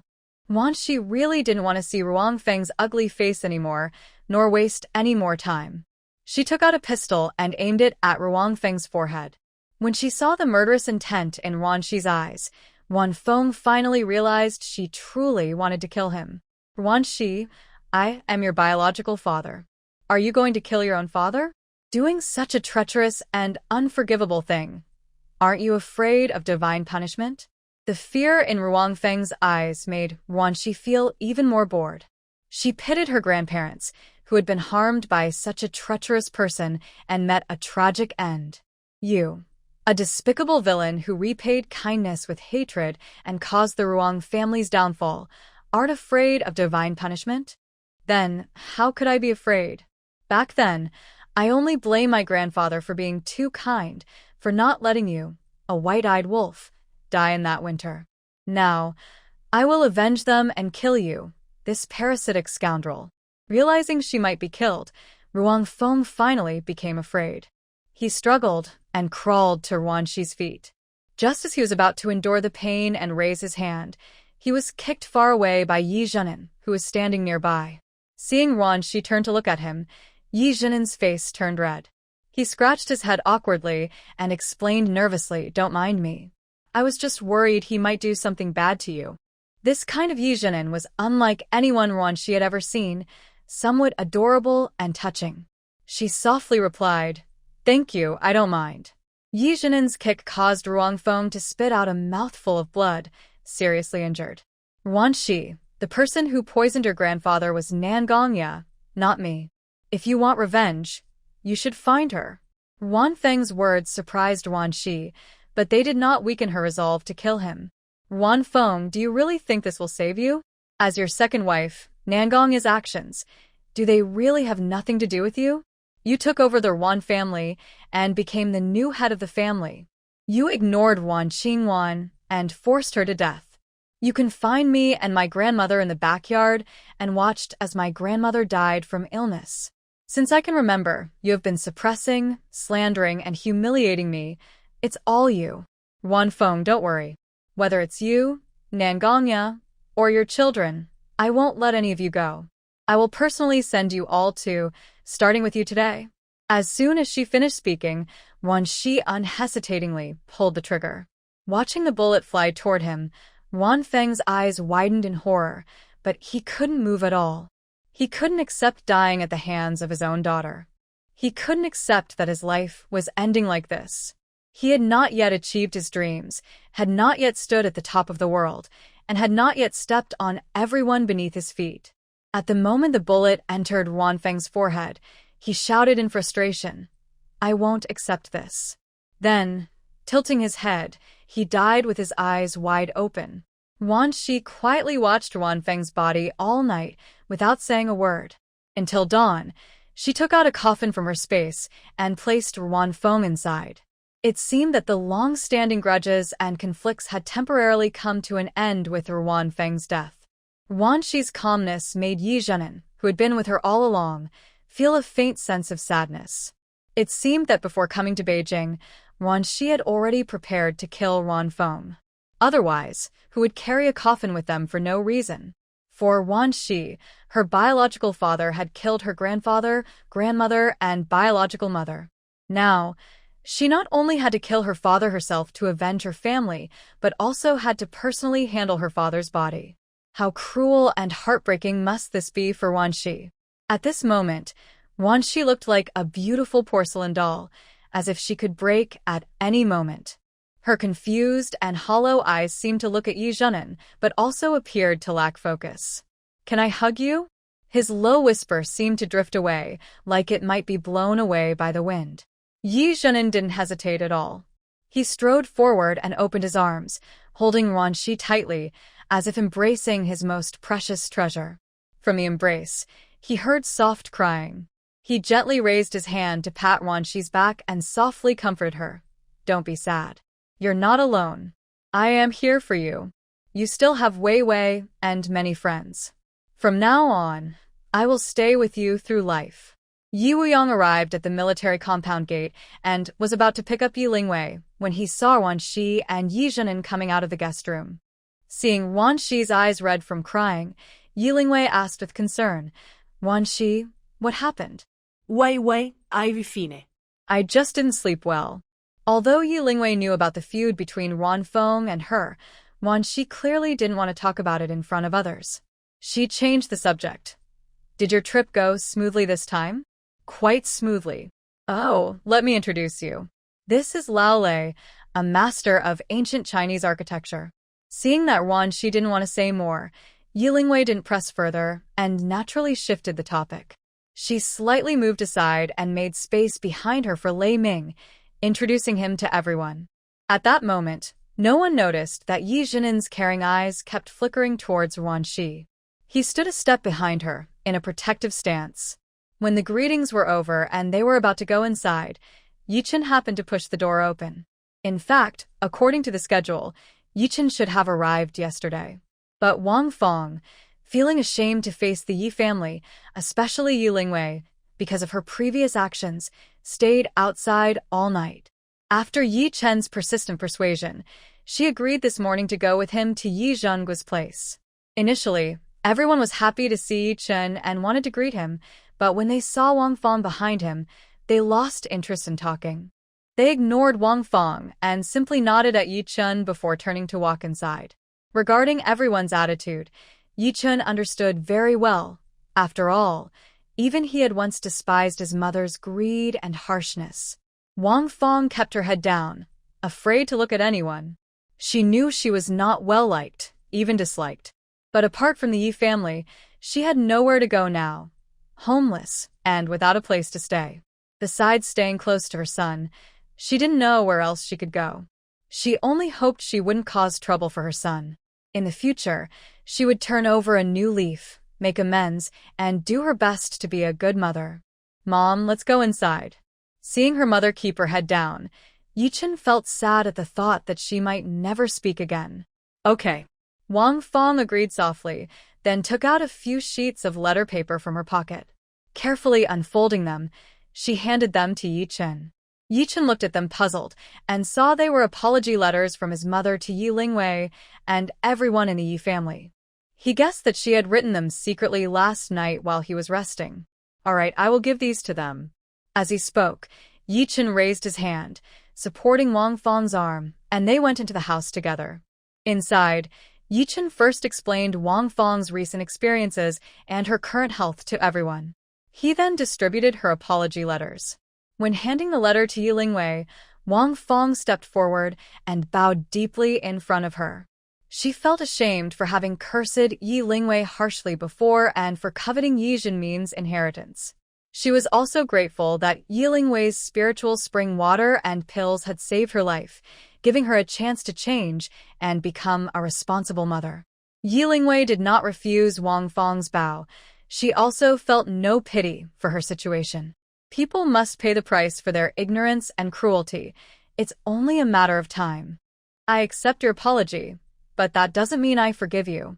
We have no real connection, and I hope it stays that way. No interference, each living their own life." Wang Feng never thought that just a single apology letter would make Yi Lingwei forgive and accept her. With her status and position in the Yi family, Yi Lingwei had already shown mercy by not taking advantage of her at this moment. I hope you can truly behave yourself and stop causing trouble in the future. Even if it is for the sake of the children Yi Chun and Yi Feng, the Yi family would not make things difficult for you. But if you cannot do it and behave like before, the end of the world is not like normal times, and the Yi family will no longer tolerate you. Yi Zhenguo looked at Wang Feng with a serious gaze and warned her in a deep voice. After Wang Feng nodded in agreement, Yi Chun spoke. Big uncle, I will first take my mother to rest in her room. I'll come back later. Once Yi Chun and Wang Feng left, everyone sat down one by one at Yi Zhenguo's signal. When Yi Lingwei introduced Lei Ming to Yi Zhenguo, he stood up quickly and went to Lei Ming, warmly extending his hands. Old Lei, it's been a long time. I'm very honored to meet you today. Seeing Yi Zhenguo act this way, Lei Ming also looked a bit surprised and quickly stood up, shaking Yi Zhenguo's hand in return. You're too kind, General Yi. It's my honor to meet you. When Lei Ming brought up the idea of designing an ancient-style city, everyone present looked at Yi Lingwei with surprise. What's wrong? Why are you all looking at me like that? I like ancient Chinese architecture. I want to build a city that looks old-fashioned, as a place for my two fathers and me to retire. Isn't that okay? Isn't that a normal thing? Seeing Yi Lingwei's nonchalant attitude, Yi Wuyang couldn't help but ask, Sure, but it's not normal. Vivi, this is the end of the world. While others are fighting to survive every day, risking their lives for a little supplies, you're actually saying you want to build an ancient city? After hearing Yi Wuyang's words, Yi Lingwei's cold voice sounded again. Other people's end of the world is different from mine. I have the means, so why can't I do things my way and live according to my heart? Stockpiling supplies and becoming stronger. Isn't that to live better during the end of the world? I think Vivi is right. Within our ability, making life better for ourselves isn't a waste of coming into this world. What's wrong with the end of the world? Can't we pursue a better life, even then? Lei Ming looked at Yi Lingwei with admiration and agreed. However, building even one ancient city requires a lot of materials, resources, and manpower. I alone am far from enough. Regarding the question Mr. Lei asked, Yi Lingwei had also thought about it. Her space contains countless building materials, mostly suitable for modern architecture. There are very few that can be used for ancient-style buildings. As for construction teams and skilled workers, she can recruit them in Shanjing or other cities. As long as she offers good pay and enough safety, she can find enough workers. Mr. Lei, do you know where there is a building materials market that sells ancient-style building materials? I can go gather supplies. You've asked the right person. Not just around Shanjing, but across the entire Manhwa, I know all the major wholesale markets for ancient building materials, their sizes, main products, and locations. When talking about his expertise, Mr. Lei became very interested and talked for nearly an hour. He fully supported Yi Lingwei's idea of recruiting talents. The next morning, Yi Lingwei and Bei Mingyuan, based on the information Mr. Lei provided, went ahead to two ancient building materials markets outside Shanjing. Meanwhile, the others split into two groups. Yi Zhenguo, Yi Zhenan, and Ruanxi stayed in the West District to recruit engineers, construction teams, and various specialists. Mr. Lei took Yi Qin and Yi Wangang to the South District for talent recruitment. For Yi Lingwei, who had never been to Shanjing before, it was difficult to find the building materials market without Bei Mingyuan guiding her. She really admired Bei Mingyuan. His mind seemed to hold a very detailed map. He could quickly and accurately tell her the exact location and the best route to any place. Plus, he was skilled, quiet, and capable. Yi Lingwei increasingly felt that working with Bei Mingyuan was a good choice. As the vehicle slowly left the city, the number of human survivors around decreased, and even armed personnel on missions became rare to see. Sitting in the passenger seat, Yi Lingwei kept a cautious watch on her surroundings, with all her weapons within easy reach. Just as they were about to reach the first building materials market, they didn't encounter zombie attacks, but instead ran into a roadblock. On the road ahead, a long row of fresh spikes completely blocked the street. Several thin, ragged men holding large knives shouted toward Yi Lingwei and Bai Mingyuan. This road is mine to open. If you want to pass, pay the toll. Seeing that Bai Mingyuan didn't react and the vehicle kept moving forward, One slightly stronger man shouted again, "Stop your vehicle now, or don't blame us for being rude.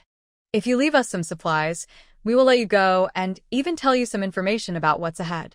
When the vehicle finally reached the front of the landmine, Bai Mingyuan stopped the car.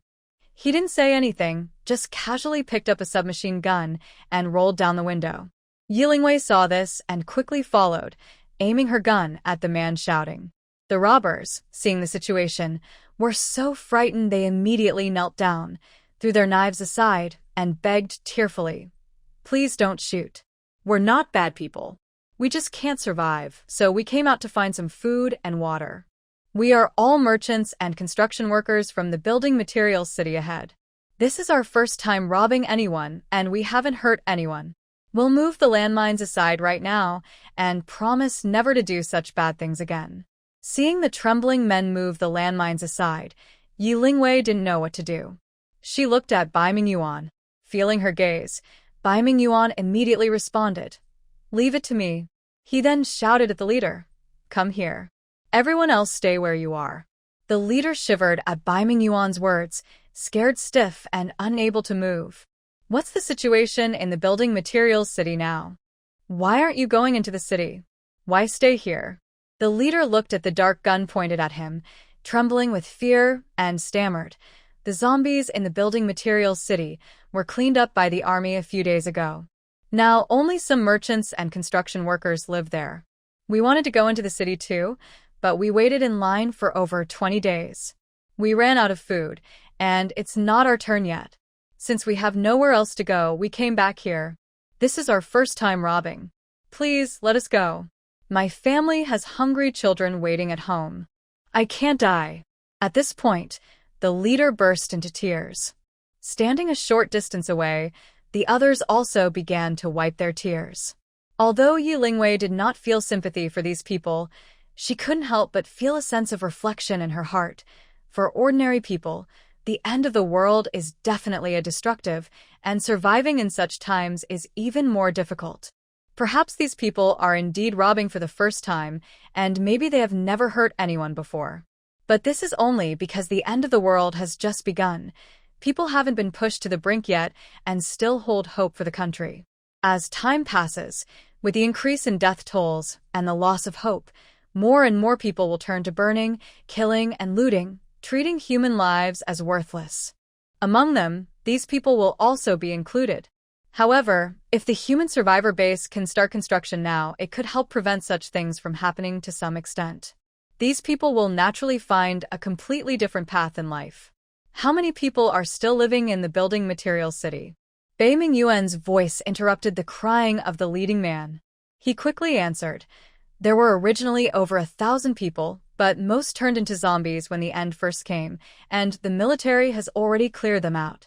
There are also those who died from illness or left, so now there are fewer than 100 people left." After the man finished speaking, Bai Mingyuan thought for a moment before giving an order. "Go back to the building materials city and gather everyone at the entrance. If you perform well, I will let you go, otherwise." Hearing Bai Mingyuan's words, the leader's heart leapt with joy, and he immediately agreed, "Yes, I'll go right now." Seeing the others still standing nearby, anxious and unsure, Bai Mingyuan added, "You three also go together and wait at the entrance of the building materials city." The three of them ran forward quickly, afraid that if they were a step too slow, they might receive a reward in the form of a bullet. After they left, Yi Lingwei turned around and looked at Bai Mingyuan, asking, "Do you think they are telling the truth?" Bai Mingyuan answered without hesitation, "Maybe 50-50. They didn't have anyone's life in their hands, but robbing on the road is definitely not their first time. It's just that they probably haven't robbed many times, so their experience and courage are still lacking." For Bai Mingyuan, who has experienced countless gunfights and has killed many people, it is easy for him to see if someone under his command has taken lives. In the apocalypse, using special methods to survive is understandable.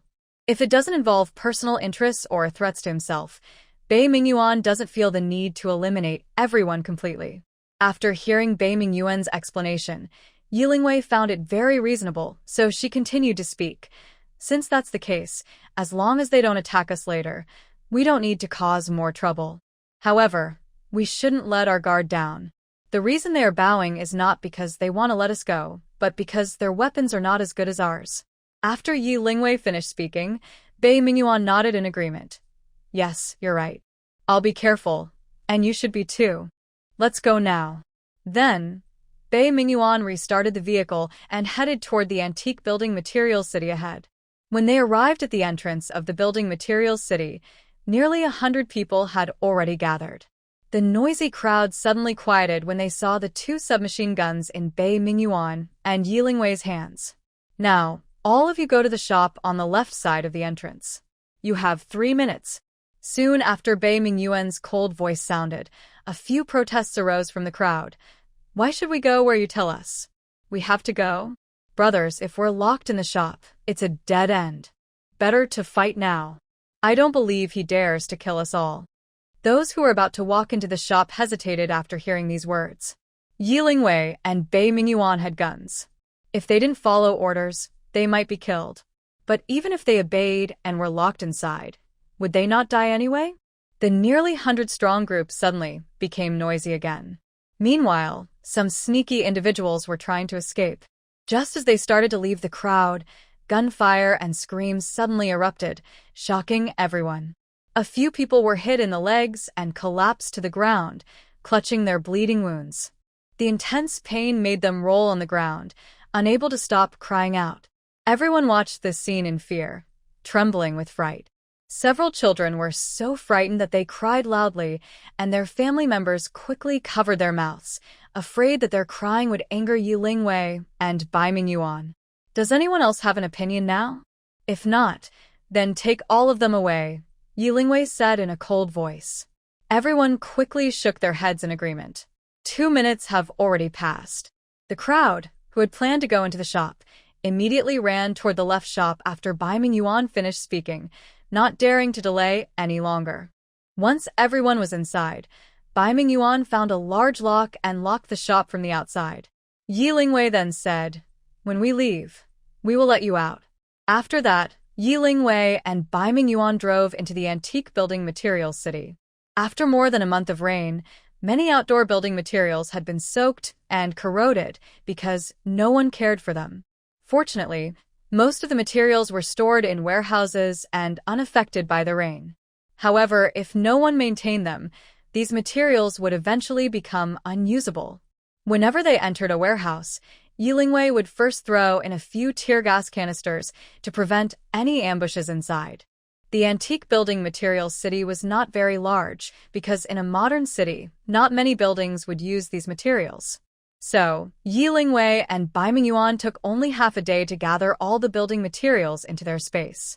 They moved smoothly without encountering any ambushes or zombies. For each shop or warehouse they took materials from, Yi Lingwei would leave some supplies at the corresponding spot, including daily necessities, food, and water. Bei Mingyuan didn't comment or give suggestions about Yi Lingwei's actions. It seemed he had no opinion no matter what she did. When they were about to leave, after releasing everyone, Yi Lingwei looked at a few children in the crowd and said, "Hangzhou City will soon establish a survivor base. I believe that as long as you are willing to work hard and have skills, you will be able to earn your food."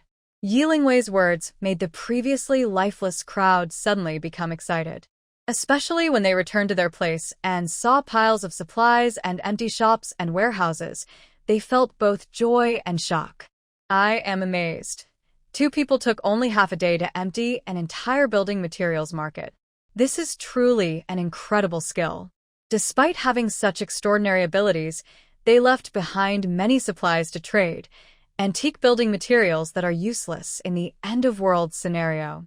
Everyone's fear of Yi Lingwei and Bei Mingyuan has turned into gratitude. At this moment, Yi Lingwei and Bei Mingyuan are surrounded by zombies. The second antique building materials city is located in a more remote area compared to the first one.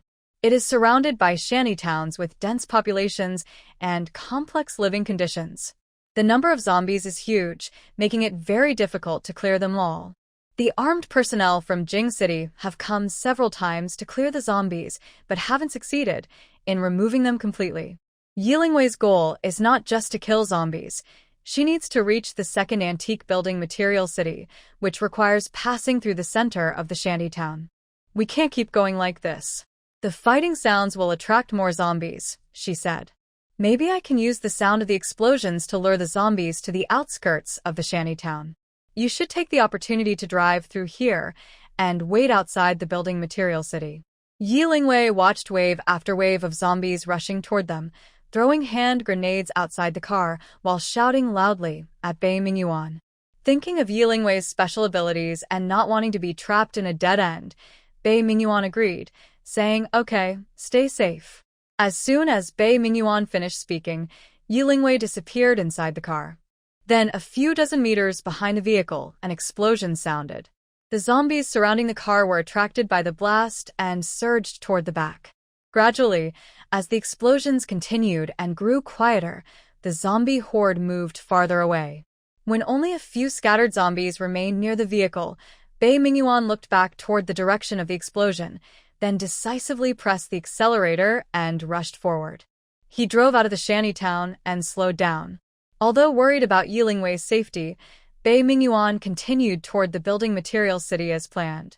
At that moment, Bei Mingyuan would never have guessed that Yi Lingwei, whom he cared about, was dressed in a moon-white robe, wearing a fox mask, and having a great time. Watching the zombie horde being attracted by the explosion, she played with them like a clown, causing more and more to gather.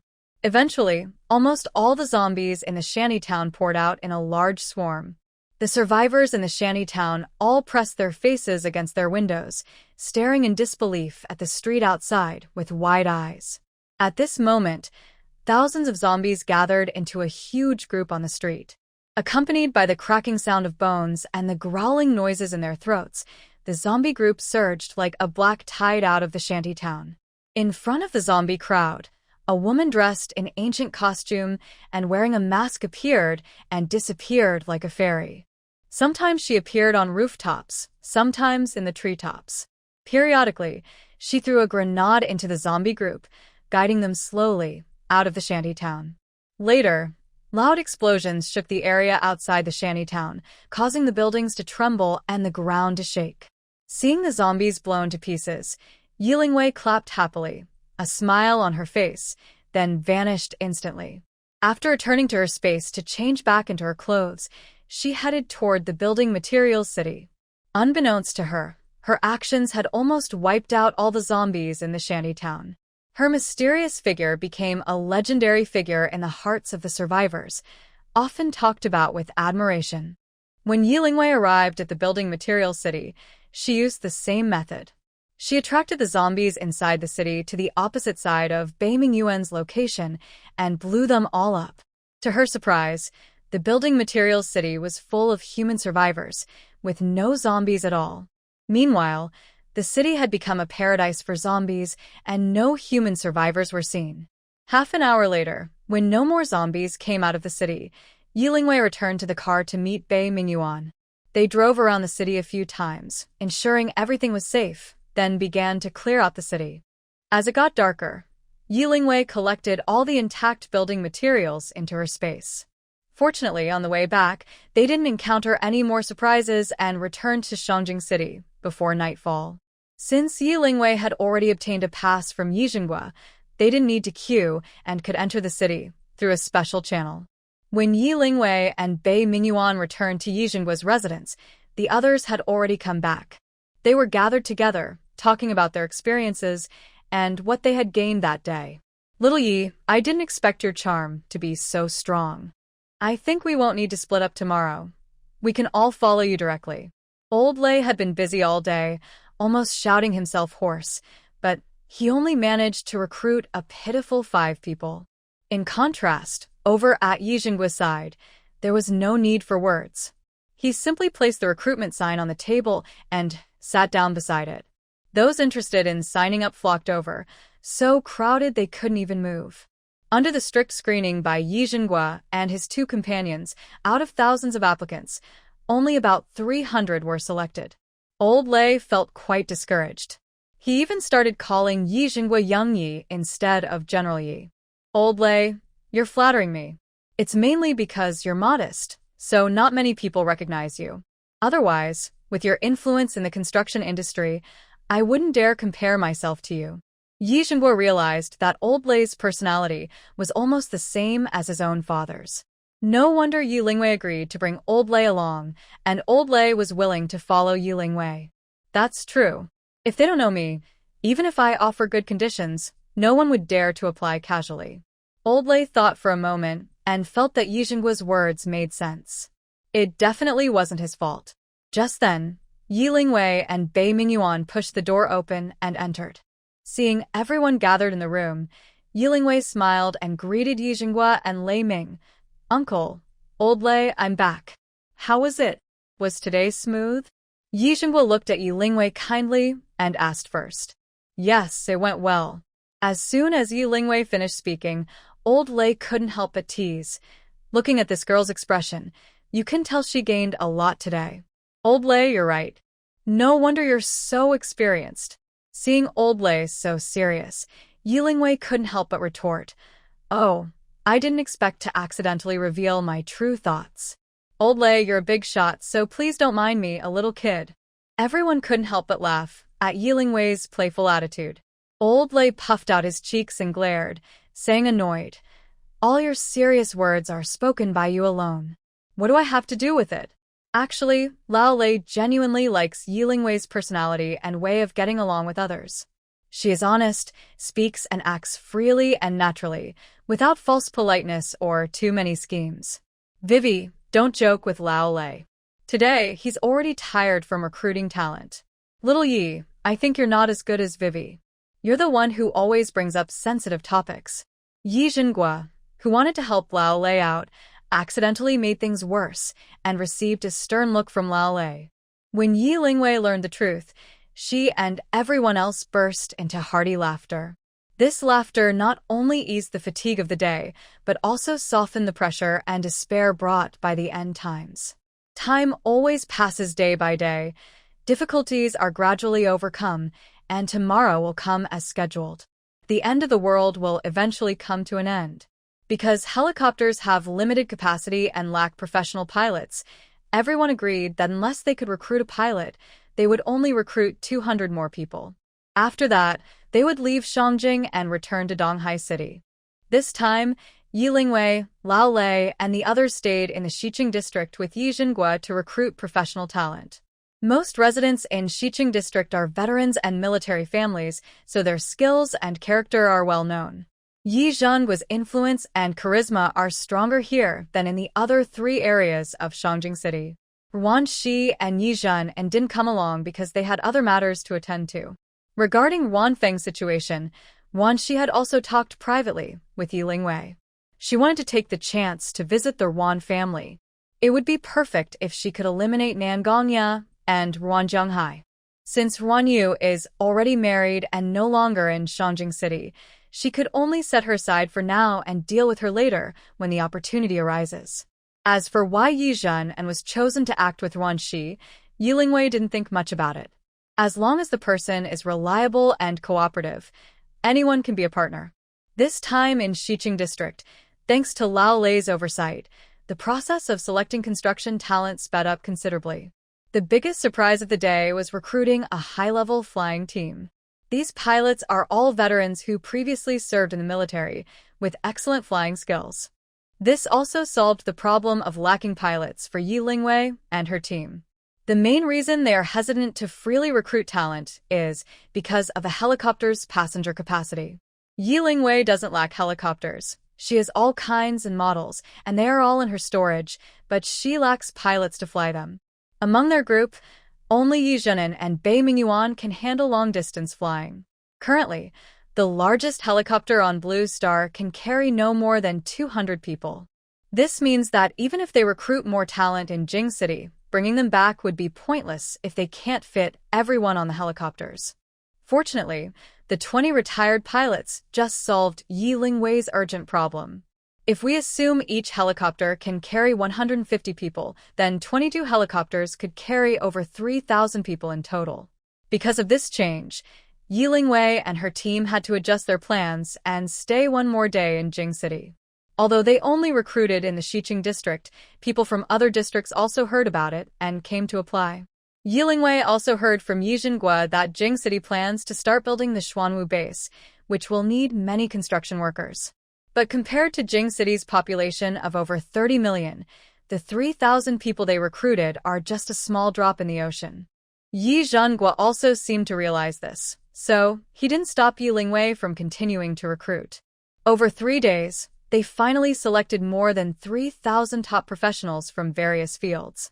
Not only construction experts, but also electrical, water management, communication, and high-tech specialists. No matter what industry they came from before, as long as they are skilled, professional, and trustworthy, Yi Lingwei welcomed them all. To avoid unnecessary trouble, they mostly recruited single people or those with simple, harmonious family situations. Including family members, the total was about 3,200 people, so 22 helicopters would be more than enough. After notifying all successful applicants and gathering at the square in Xiqing district at 6 a.m. the next day, the recruitment event was perfectly concluded. Back home, Yi Zhenghua was relaxing in the living room and watched Yi Lingwei with interest, asking, "Vivi, have you decided how to arrange these people?" Yi Lingwei thought for a moment, organized her words in her mind, and then replied, "Uncle, I've already thought about it. Since our family has started building the Qinglong base, once we return to the East Sea, we will leave these people in Donghai City to help with the construction. I will take Lao Lei back to Denshan village to inspect the underground corridor. After discussing with the two fathers and making all the preparations, I will return to Donghai City to bring everyone to the village. Do you think this plan is okay?" This trip to the capital was not part of Yi Lingwei's original plan, whether it was meeting Lao Lei or recruiting soldiers. But since Yi Lingwei decided to do it, it shows she had carefully thought it through. Good job. Our Weiwei is not only strong but also more thoughtful now. Yi Lingwei's words not only gained Yi Zhenghua's approval but also made Yi Zhenan, sitting nearby, see her growth over the past few months. In Yi Zhenan's eyes, Yi Lingwei is special and mysterious. She might still be too young and inexperienced now, but her potential is huge and limitless. He believes she will one day grow to a level that others can only admire. The end of the world is both destruction and new life. It's both breaking down and rebuilding. Yi Lingwei is like a phoenix reborn from death and fire, soaring high in the sky. That is her ultimate destiny. After resting for a night, at around 5 in the morning, Yi Zhenghua took everyone to the square in Xiqing district. The normally vast and empty square was now filled with more than 20 large helicopters. To avoid exposing Yi Lingwei's abilities, Yi Zhenghua had specifically instructed her yesterday when applying for flight routes to place all the helicopters on the square late at night. When over 3,000 people arrived and saw this spectacular scene, they couldn't believe it, yet inside, they felt a sense of pride. Getting so many of the latest large helicopters overnight was not something ordinary people could do. Once everyone was on board, Yi Zhenan's helicopter, as the lead aircraft, was the first to take off. The remaining 20 helicopters followed in a prearranged order, flying in a line behind the lead. The last to take off was the helicopter piloted by Bei Mingyuan, with Yi Lingwei aboard. After confirming that everything was in order and all helicopters had safely taken off according to plan, Yi Lingwei finally said to Bei Mingyuan, "We can set off now. Thank you for your hard work." Good. With that, Bai Mingyuan piloted the helicopter straight up into the sky, following the team as they gradually flew away from Shanjing City. Over 20 helicopters lined up in the air. Their loud roar and spectacular sight attracted many onlookers. Both the survivors inside Shanjing City and the leaders of Dragon Country were shocked by this grand scene. Those who knew the inside story thought that Yi family's strength had become incredibly deep and unfathomable. After flying for more than an hour, the helicopter team landed in a wide open space they had chosen earlier, allowing the pilots to rest. As for lunch and utensils, Yi Lingwei had already placed them in each helicopter's cabin the night before. Now, they just needed to distribute the food to everyone. Seeing the white rice in the lunchboxes, topped with green vegetables, fragrant braised pork, and oil-braised prawns, everyone's appetite was greatly stimulated. Most of these people were single men who didn't usually stockpile food. Since the end of the world, they hadn't eaten a full meal. And now, with such delicious food, they realized they had truly found the right people. More than 3,000 people, sitting or standing while eating, created a quite impressive scene.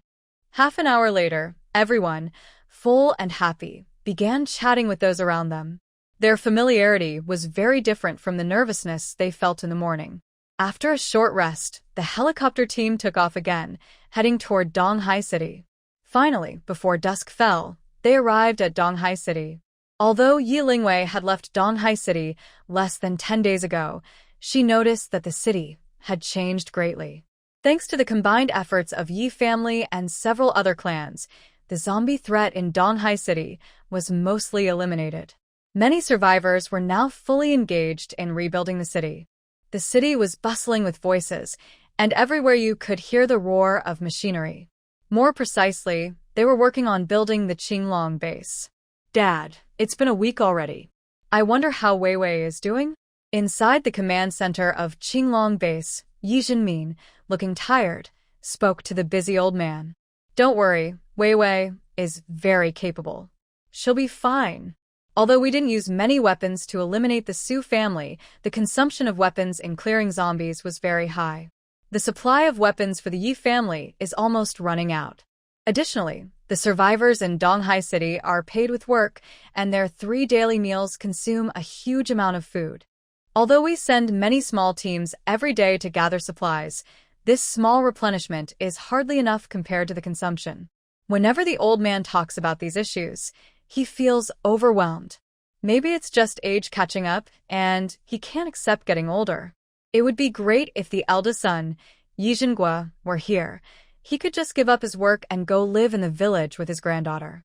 Just thinking about it makes him feel happy. Please, you should quickly think about what to do next, he said. Seeing his father look so worried, Yi Zhenmin also felt sad. Building a base is not easy, and the amount of manpower, materials, and money needed is enormous. There are countless small tasks, especially in such a tough situation as the end of the world. Grandpa, if there's anything you can't solve, I can help you, Yi Lingwei said with a smile from outside the door. Vivi, my good granddaughter, you're back. The old man excitedly looked toward the door and saw Yi Lingwei standing there, smiling happily. Grandpa, Dad, I'm back. That's good. You must be tired after the trip. Come in and rest, Yi Zhenmin said happily.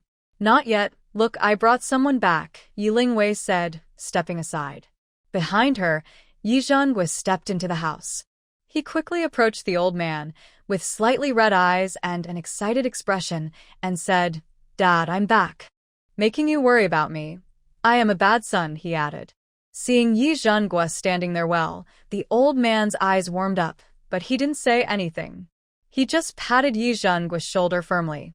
To prevent the old man from getting too emotional, Yi Yin and Yi Wuyang also moved in front of him, loudly saying, Dad, look at me, I'm back too. Grandpa and me. The old man pushed the two aside and said dismissively, What's so special about you two? Move aside, and don't block Vivi outside. Grandpa, you're too biased. As long as Vivi is here, you only have eyes for your good granddaughter. No wonder you always call us a bunch of troublemakers. Turns out you really don't care about us at all. When Yi Wuyang spoke those words filled with jealousy, everyone burst into laughter. Let's go, Weiwei. Let's go home and stop bothering them. Saying that, the old man quickly walked over to Yi Lingwei and left the base command center together. To avoid ruining the happy mood of everyone returning home, Yi Chen went straight back to the Yi family with Wang Fong after returning, without visiting the old man. Before leaving, Yi Lingwei introduced Lao Lei to the old man, and they quickly got along well and talked happily. The other 3,000+ people were all taken care of by Yi Zhentai for arrangements. After a welcoming dinner at the old man's place, Yi Lingwei first settled Lao Lei, Ruan Shi, and Bei Mingyuan, then returned again to the old man's house. The Yi family father and sons, who were studying strategies in the study, looked up when Yi Lingwei entered and asked with concern, Weiwei, are you tired? Why not rest early? Yes, if there's something urgent, we can talk to Grandpa tomorrow. It's not good for a young girl to stay up late. Yi Lingwei looked at Yi Jinmin and the old man, smiling as she replied, Dad, I'm not tired. Grandpa, I came to help you solve the urgent problem. After I finish explaining, you'll be able to sleep well tonight. The others, puzzled, looked at Yi Lingwei, waiting for her to continue. Grandpa, I want to leave the weapons and supplies I previously asked you to buy for the Yi family. Wei, that's not okay, I don't agree. The old man immediately opposed, but Yi Lingwei quickly interrupted him. Grandpa, don't rush to refuse. Listen to me first. The Yi family is my home. I am part of the Yi family. We are not separate. Although I can't live in the Yi family long-term because of my upbringing and my father, that doesn't mean I am not close to the Yi family. You want me to be well, and I naturally want the Yi family to be well too. This was truly Yi Lingwei's heartfelt words. In her previous life, she only had her father as her family, and she didn't know what it felt like to be loved by many people. Because she longed to be loved, recognized, and needed by Ruan took advantage of that. But in this life, whether it was her grandfather, father, or little uncle, they all gave her love and care, warming and healing her emotional wounds. So, in this life, besides her father and the villagers, the people she wanted to protect also included her family from the Yi house. Yi Lingwei's words moved the Yi family father and sons deeply after hearing her. People who are not familiar with Yi Lingwei might think she has a cold personality and is not very warm, always feeling distant when getting along with her. But those who know her understand that this is just her way of protecting herself. Yi Lingwei may rarely say kind words, but she always shows her love through actions, carefully protecting her loved ones and quietly helping the Yi family. Vivi, Grandpa isn't refusing your kindness. With a loving look, the old man felt proud and happy. It's just that you've given weapons and supplies to the Yi family. What will you do? As long as you have this kind heart, Grandpa is very happy. Don't worry, Grandpa. The weapons and supplies in my space are enough for me to use in the future. Yi Lingwei sat down in front of the old man and vividly told the story of how Yi Zhan took her to buy things overseas before the apocalypse. As she told her story lively and interesting, everyone in the study became fascinated, and they even clapped and cheered at the end. Yi Jinmin sat nearby, watching Yi Lingwei with a loving expression. Such lively and expressive emotions were rare to see in his daughter. Maybe this is how a daughter should be, but her special experiences and deep wounds had hidden her true personality. He had always known about Yi Zhan taking his daughter to buy things overseas. So, when she said she wanted to leave some weapons and supplies for the Yi family, he didn't stop her. Leaving important decisions to his daughter, respecting her choices, and learning to let go, these are lessons he, as a father, had to learn. After hearing Yi Lingwei's story, the old man thought about the ongoing construction of the Qinglong base and finally decided to accept her help. Since that's the case, Grandpa won't stand on ceremony anymore. Building the Qinglong base requires a huge investment, which is a lot of pressure for the Yi family right now. After speaking, the old man turned his gaze to Yi Zhengua, Yi Jinmin, and Yi Zhanan. Because Yi Zhentai was staying at the base command to lead, he wasn't present today. His tone became very serious as he said, "Remember to appreciate Vivi's efforts. Don't think that everything she's done for the Yi family is just a given." Yi Zhengua and Yi Zhenmin sat upright, solemnly promising, "Dad, don't worry. We will remember." Yi Zhenin leaned lazily on the sofa, crossing his legs, and with a mischievous smile, he said, "Dad, you really don't understand your son. Am I the kind of person who forgets kindness? Brat, sit properly for me. Look at how carefree you are now. Can't sit still, can't stand straight." The old man looked at Yi Zhenin, getting annoyed. He was over 30, yet he still wasn't serious enough.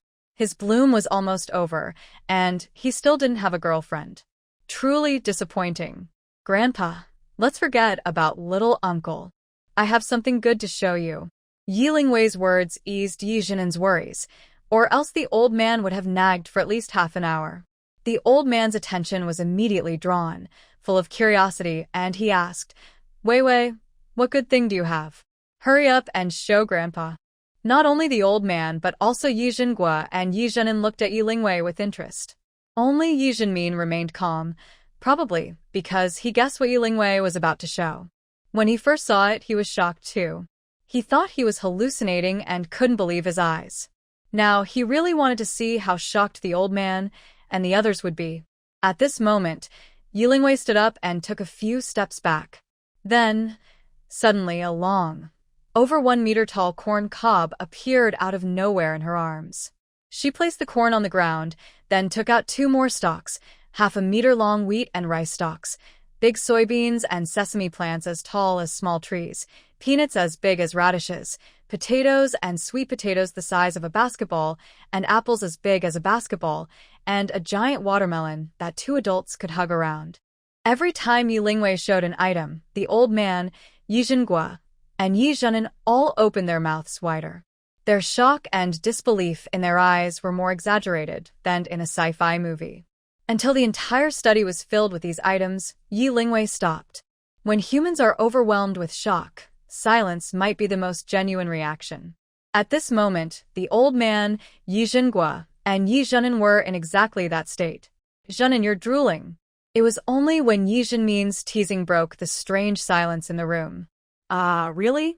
Yi Zhenin quickly closed his mouth, wiped his lips with the back of his hand, and realized there was no moisture.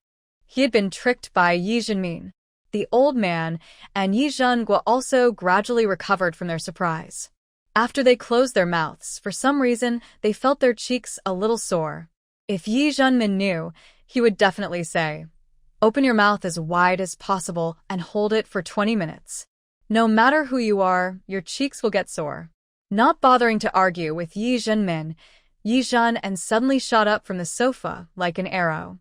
He quickly ran to the fruit area, picked up a strawberry about the size of a fist, and asked Yi Lingwei, "Vivi, can we eat these?" He loved fruit very much and couldn't resist the tempting aroma and the bright red, juicy strawberries, which overwhelmed and tempted him. "Just try a bite and you'll know. Anyway, there's spiritual spring water, so it won't poison you." Before Yi Lingwei could speak, Yi Zhenmin responded first. Since living with Yi Zhen for a while, Yi Zhenmin found that his ability to argue was improving rapidly, just right for teasing Yi Zhen and seeing his little uncle's face turn red with anger from his father's sharp tongue. Yi Lingwei held back her laughter and quickly comforted him. "Little uncle, don't worry. These are not only edible, but also taste excellent. I promise they're 1,000 times better than anything you've ever eaten before. Vivi is more reliable. I don't want to bother with you." After Yi Lingwei finished speaking, Yi Zhenin glanced at Yi Zhenmin. He eagerly rinsed the strawberry and took a big bite. The fresh, sweet juice of the strawberry instantly filled Yi Zhen's mouth, stimulating his taste buds.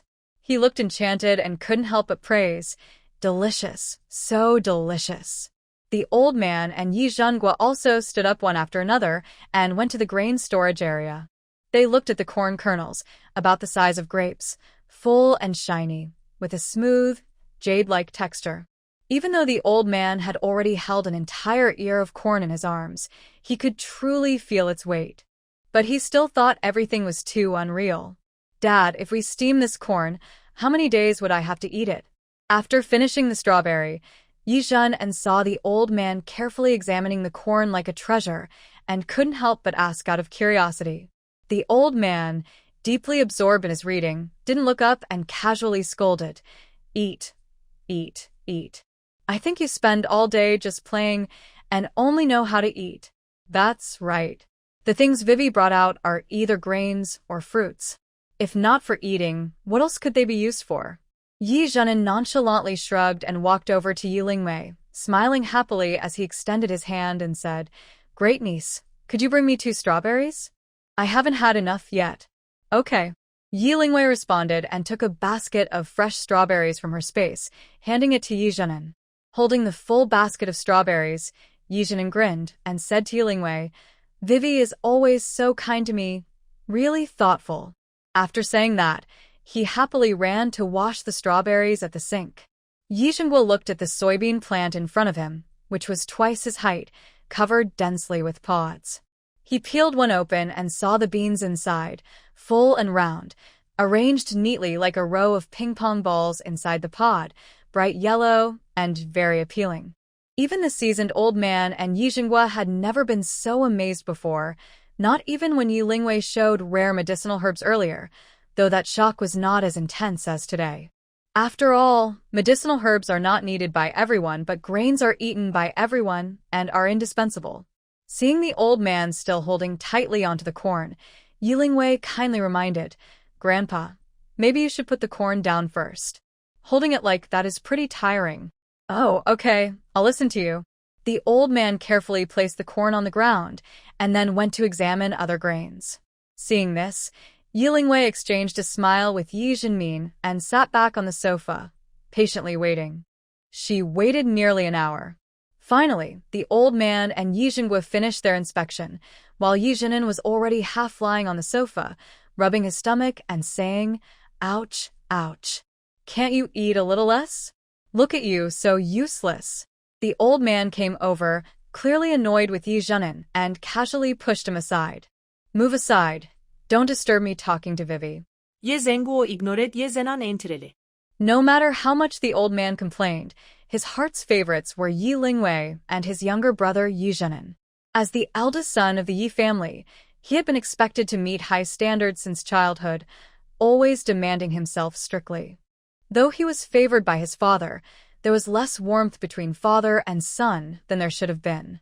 Life is just like that. No matter your status or position, there are sacrifices and gains. People shouldn't be too greedy. "Grandpa, feel free to say whatever you want. No need to hold back." Seeing the old man hesitate and seem unsure how to speak, Yi Lingwei took the lead. "Grandpa, At this point, the old man hesitated for a moment before continuing. "I just want to ask if these grains and fruits have seeds? If I want to plant them, can they grow big like this?" This question really stumped Yi Lingwei. The seeds of these grains and fruits were just ordinary seeds she bought from outside. And now, it's obvious that their large size is related to her space. But she hadn't studied the details carefully. She never thought about planting them outside. She was busy enough just managing the space's planting and harvesting. Seeing Yi Lingwei silent, the old man quickly added, "Lily, if it's too difficult for you, you don't have to say. Grandpa is just curious, and the answer isn't that important." His words warmed Yi Lingwei's heart. "Grandpa, I'm just trying to figure out how to explain it so you can understand." Yi Lingwei explained, "After my space was upgraded, its size is now about the same as Donghai City, as you all know. One thing I haven't told you before is that my space not only has a spiritual spring, but the land can also be used for farming. The powerful spring water comes from there, and these grains and fruits are also grown in my space." Before she finished, Yi Jinan, who was lying down, suddenly jumped up and loudly protested, "Why is your space different from mine? This world isn't fair." Seeing this, Yi Jinghua, who was closest to Yi Jinan, quickly held him down, covered his mouth, and gently said to Yi Lingwei, "Lily, keep going. Don't worry about him." Yi Lingwei gave Yi Jinghua a helpless look and continued, "Actually, the seeds I used were just ordinary seeds bought before the end of the world. As for why they grew like this, I don't really know. Because I don't have much energy, I never thought about planting these mutated grains outside. So, I also don't know whether they can be successfully grown outside. But if Grandpa wants to try planting, I think he can. My space still has plenty of room, so I'm not worried about waste." After listening carefully to Yi Lingwei, the old man looked serious and warned everyone, "As Vicky's grandfather and uncle, she trusts us enough to share this big secret with us. But I hope that after leaving the study, even if your wives and children ask, you won't reveal Vicky's secret." Yi Jinghua and Yi Jian both agreed and promised they wouldn't tell anyone. "Grandpa, I now have some ability to protect myself, so you don't need to worry too much." Although Yi Lingwei's current strength isn't very high, her defense is good. She hasn't faced anyone who can threaten her yet. "Once I put the weapons and supplies into the warehouse, I'll return to Dengshan village. After I discuss with Dad and finish the village preparations, I'll come back to pick everyone up. Also, the grains and fruits grown in the space are for our family to eat. Feel free to enjoy them. I'll leave enough for everyone." The old man patted Yi Lingwei's head, feeling happy and proud. All right, then Grandpa thanks all the Yi family members on your behalf. The happiest thing in my life is having such a good granddaughter like you. So, Yi Lingwei stayed at the Yi family for 2 more days. Only after all the weapons, equipment, and supplies were properly arranged did she set out to return to Dangshan village. This time, besides Lao Lei and Bei Mingyuan, the helicopter pilot, Yi Zhen'an and Ruan Shi also went back with her. Yi Zhenmin stayed at the Yi family to help out and will go back to the village with Yi Lingwei next time. Sitting in the helicopter cabin, Yi Lingwei looked at Yi Zhen'an, who was excited, and said with a smile, "Little uncle, the Yi family is busy building the Qinglong base. Everyone is working so hard, they're practically working around the clock. You're not helping at home. Why are you wandering around?" Yi Zhen'an secretly glanced at Ruan Shi before replying to Yi Lingwei, "Young girl, I'm just chasing my happiness. Even if I tell you, you wouldn't understand. Just pretending to be mysterious. I think you just want to slack off." Disdainful of Yi Zhen'an's words, Yi Lingwei didn't notice the blush on Ruan Shi's ears and her shy expression as she looked outside the plane. The half-day flight passed quietly amidst the playful banter between Yi Lingwei and Yi Zhen'an. When the plane landed on their backyard helipad, Yi Lingwei immediately felt a sense of relief. At that moment, Yi Zhen was still outside on a mission and not at home. So, Bai Mingyuan and Ruan Shi went straight to their own house. Yi Zhen'an stayed at Yi Lingwei's place to keep company with Lao Lei. As it grew darker, Yi Zhen, tired from his journey, finally returned to the village. Before entering the house, he saw the lights were already on inside. His heart filled with joy, and he quickened his steps toward home. With a creak, the door opened, and Yi Lingwei, who had been watching outside, hurried out happily. She ran over, asking cheerfully, "Dad, are you back?" Seeing her happy face, Yi Zhen couldn't help but smile and responded warmly, "Yes, I am." While Yi Zhen was washing up in the yard, Yi Lingwei chirped around him like a lively little bird, excitedly sharing her recent experiences. Yi Zhen naturally took the towel Yi Lingwei handed him, wiped his face, and then spoke calmly, "It looks like you've gained quite a lot these days. You did well." "Of course. I'm your daughter, after all. I'm outstanding," Yi Lingwei boasted proudly. Hearing her father's praise, she couldn't help but feel a little proud and said playfully, "Dad, I also brought back an ancient architecture master. I'll introduce him to you soon." "Good." Yi Zhen's voice was full of love and acceptance for Yi Lingwei. As a father, seeing his daughter happy and joyful was his greatest happiness. Brother Yi has returned. Seeing Yi Zhen'an and Yi Lingwei go inside the house, where Lao Lei was playing chess with Yi Zhen, he immediately stood up. Welcome to my home." After exchanging greetings, Yi Zhen'an and Yi Zhen, Yi Lingwei then carefully introduced Lao Lei to Yi Zhen. "Dad, let me introduce you. This venerable old man, who looks like a fairy, is our country's famous ancient architecture master, Lao Lei." Then she turned to Lao Lei and said, "Lao Lei, this is my most respected father." "Hello, Lao Lei." "I've heard of you for a long time," Lao Lei, who was delighted by Yi Lingwei's praise, quickly stepped forward when Yi Zhen spoke first. He firmly shook Yi Zhen's hand and warmly said, "Yi Zhen, nice to meet you. You are a true man with responsibility. As a father, you have raised Vivi very well." After visiting the Yi family, Lao Lei learned more about Yi Lingwei's background and had heard a lot about Yi Zhen before. "You flatter me," Yi Zhen said, understanding the deeper meaning behind Lao Lei's words, and changed the subject. Half an hour later, Yi Lingwei came over from the dining area and said to everyone, "Since everyone is here, let's start eating." The next morning, Yi Zhen'an accompanied Lao Lei to the village for morning exercise, saying it was to get familiar with the surroundings.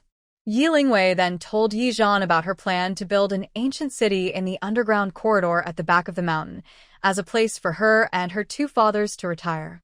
"Dad thinks your idea is very good. Just go ahead and do what you feel is right. Dad will support you. If conditions allow, it would be even better if you could make full use of the entire underground corridor." Although Yi Lingwei's idea is still far from Yi Zhen's current plan, starting is a good thing.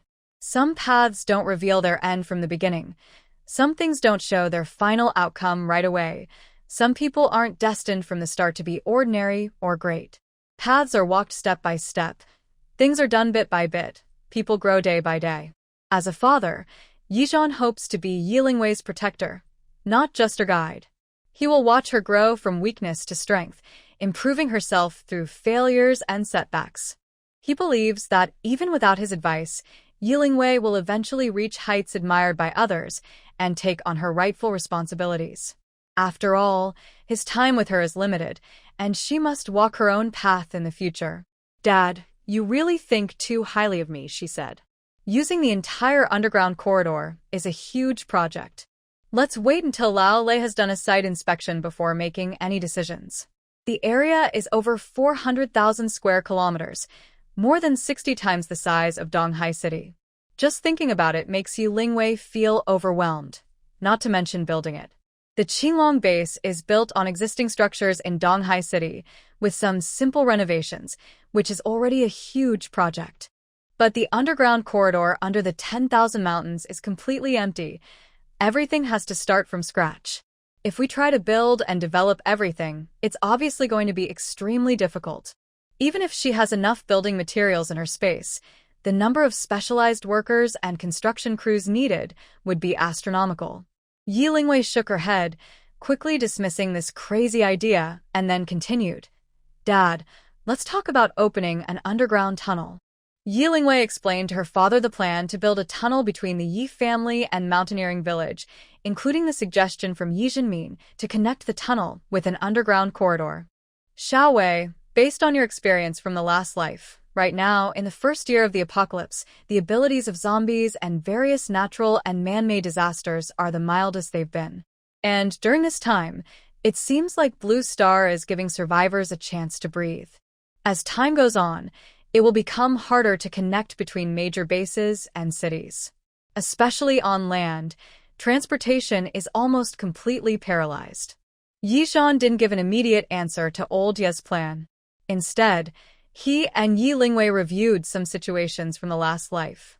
After careful evaluation, they concluded, "So, if we can carve out a smooth tunnel in just a year or two to strengthen our connection with the Yi family and Qinglong base, I think it's feasible and worthwhile." "All right, since Dad agrees, I'll tell Grandpa this good news when I visit the Yi family next time." After Yi Lingwei and Yi Zhan finished discussing everything that needed to be talked about, Lao Lei and Yi Zhenin just happened to return. Not only that, but Wan Shi and Chu Yifeng were also with them. Seeing this, Yi Lingwei quickly went out to greet them. "Lao Lei, uncle, wash your hands first. Breakfast will be ready soon. Big brother Chu, sister Wan Shi, stay and eat with us." "I won't be polite then. Thank you, Sister Wei Wei, for your kindness." Back in Mountaineering Village, Wan Shi seemed to have returned to her lively, confident, and enthusiastic self. "Wan Shi, are you really staying just to eat? I think you're not really interested in the food, right?" Chu Yifeng's words left Yi Lingwei feeling confused and unsure of what he meant. She looked at Chu Yifeng with curiosity and then noticed his face was not looking well, and his eyes seemed sad. He looked different from his usual gentle and polite manner. "Wei Wei, don't pay attention to him. He's been snapping at everyone since early morning, like he's got a bad temper. Who knows what's wrong with him? I don't want to bother." Wan Shi glared at Chu Yifeng with annoyance, then took Yi Lingwei's hand and led her into the house. Unaware, Chu Yifeng and Yi Zhenin behind her were exchanging glances, as if they were in a silent contest. "Wow, youth is really wonderful." Old Lei, who had just washed his hands, looked at the two and said jokingly, "Unlike me, an old man, I don't care much about love or romance. What's more important is eating well and sleeping soundly. You guys should take advantage of your youth. Fight for what you want, grab what you can, so you won't regret it when you're older. Old Lei, uncle, brother Chu, come in and eat." Just as Chu Yifeng and Yi Zhenin were about to get into a fight under Old Lei's encouragement, Yi Lingwei's shout made them stop and regain their senses. Neither of them spoke again, just walking into the house one after the other. Watching their backs, Old Lei muttered regretfully, "What a shame. It's all because of that girl Wei Wei, such a good show, and it's gone." After everyone finished eating and drinking, Yizhan looked at Old Lei and asked, Old Lei, should we go check out the back mountain now or wait a few more days for you to rest? Let's go now. I'm not tired and don't need to rest. Besides, I'm very curious about the underground corridor that Wei Wei mentioned. He stood up and was about to go outside. Wei Wei, I want to go too. Wei Wei, can I go? At this moment, Yi Zhenan and Ruanxi spoke in unison. Uncle, Ruanxi, if you want to go, just go. There's nothing stopping you. Yi Lingwei just agreed, and Chu Yifeng couldn't stay still either, immediately asking, Wei Wei, can I go too? Brother Chu, of course you can. Why don't we invite Bai Mingyuan and Xiao Beichen to come along too? Let's all go together. Ruanxi was the first to enthusiastically agree, raising her hand. Wei Wei, I'll tell them now. After Bai Mingyuan and Xiao Beichen arrived, everyone started walking along the trail at the back of the mountain toward the cave. Along the way, Yi Lingwei noticed that after more than 10 days of chopping, almost all the trees at the foot of Beishan Mountain had been cut down. Now, the woodcutting team had moved to the foothills of East Mountain and West Mountain. However, this only applied to the small trees at the mountain's base. As they went further inside, they saw that the tall trees in the mountains remained untouched. The main reason was that the trees at the foot of the mountain were enough for the 3 villages to use during the upcoming cold weather. There was no need to waste time and effort chopping the large trees deep in the mountains. At this moment, Lao Lei suddenly spoke. Have you noticed? The mountain is strangely quiet. He had realized that, along the entire back of the mountain, apart from their footsteps and the wind, there was no other sound. Although it's winter now and many animals are hibernating, how could small animals like wild chickens and rabbits be completely invisible? Yi Lingwei and Yi Zhan exchanged a glance. Among their group, only Lao Lei seemed unaware of the reason behind this. Thinking about working together in the future, Yi Zhan considered and decided to tell Lao Lei the truth. Lao Lei, actually, we noticed this a long time ago. When chopping wood, villagers often see some animals in a dazed state. Recently, the villagers of Mount Climbing Village had been busy chopping wood, and every household had piled high stacks of firewood outside their walls. Lao Lei saw this during his walk around the village this morning. The most important thing is that all the animals in a dazed state have undergone mutations, and their sizes have increased 5 to 10 times. From what I guess, this is probably due to the arrival of the end times, causing animals to mutate just like humans. But their mutation process takes longer than humans, so they are still in a dazed state. As he spoke, Yi Zhan pointed toward the roadside, where there was a large ant nest. Lao Lei crouched down, staring in disbelief at the giant ants on the ground, and said anxiously, After humans mutate, besides ordinary people, some develop special abilities and others become zombies. Similarly, after animals mutate, they might also develop strange powers that we don't understand or know about. Animals like rats, cockroaches, and ants, which have the most contact with humans, will definitely have the biggest impact on human life. Their mutated forms could even cause unimaginable damage to human society. Seeing Old Lei's serious expression, Yi Lingwei couldn't help but admire his wisdom. After all, Old Lei's guesses were very similar to the problems caused by animal mutations in the previous life. In the second year of the apocalypse, it was the darkest time for human survivors. Blue Star entered eternal night, with colder weather intensifying, and the world fell into a 3-year ice age. Mutated animals appeared, competing with humans for food and water every day, destroying buildings, and even killing many survivors. Zombies further mutated, with some gaining special abilities and becoming very strong. With the help of the eternal night, the number of human survivors dropped sharply, while zombie groups expanded quickly. While Yi Lingwei was lost in thought, Old Lei stood up, looked toward the mountain village, and said worriedly, With our current building quality, we probably can't withstand the damage from mutated animals, not to mention the ordinary houses in the village. Old Lei, all this is just our guess. Don't worry too much. Even if it really happens, as the saying goes, when the enemy comes, we block them. When water flows, we divert it.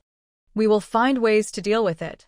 Hearing Yi Lingwei's reassurance, Old Lei quickly adjusted his mood and said, Vivi is right. No matter what, we must focus on what's in front of us. Future things can wait. Let's keep moving toward the underground corridor. Since the future cannot be predicted or stopped, we should stay calm and try to accept and face it. When Yi Zhan led everyone to the cave entrance, she couldn't help but say to Yilingwei, "This hidden place, and you and your father found it so easily. You two are really amazing." After moving all the dry grass away from the entrance, Yilingwei finally responded, "We didn't look for it on purpose. We just happened to find it by chance." Yi Zhan hunched over and was the first to crawl through the narrow cave entrance, followed by Old Lei and Yi Zhenan. Yilingwei stayed at the back. After everyone entered, she then crawled in behind them. As soon as they entered the cave, Old Lei and the others were immediately drawn to the dry, spacious, and unusual cave ahead. Looking along the lights, the entire cave is a masterpiece of nature, with no signs of human carving. Even the air is unusually fresh, with no musty or rotten smell. Soon, everyone saw a square-shaped opening embedded in one of the cave's walls. Behind the opening was pitch dark, with no light at all. It wasn't until Yi Zhan entered the opening and the roar of the diesel generator began that the streetlights on both sides of the tunnel lit up one after another. Once everyone was inside the tunnel, Yilingwei took out 4 vehicles from the space. She and Yi Zhan drove together in the front, leading the way, while the others traveled in pairs along the tunnel toward the underground corridor. This tunnel alone amazed everyone, not to mention the upcoming underground corridor. What kind of spectacular scene would that be?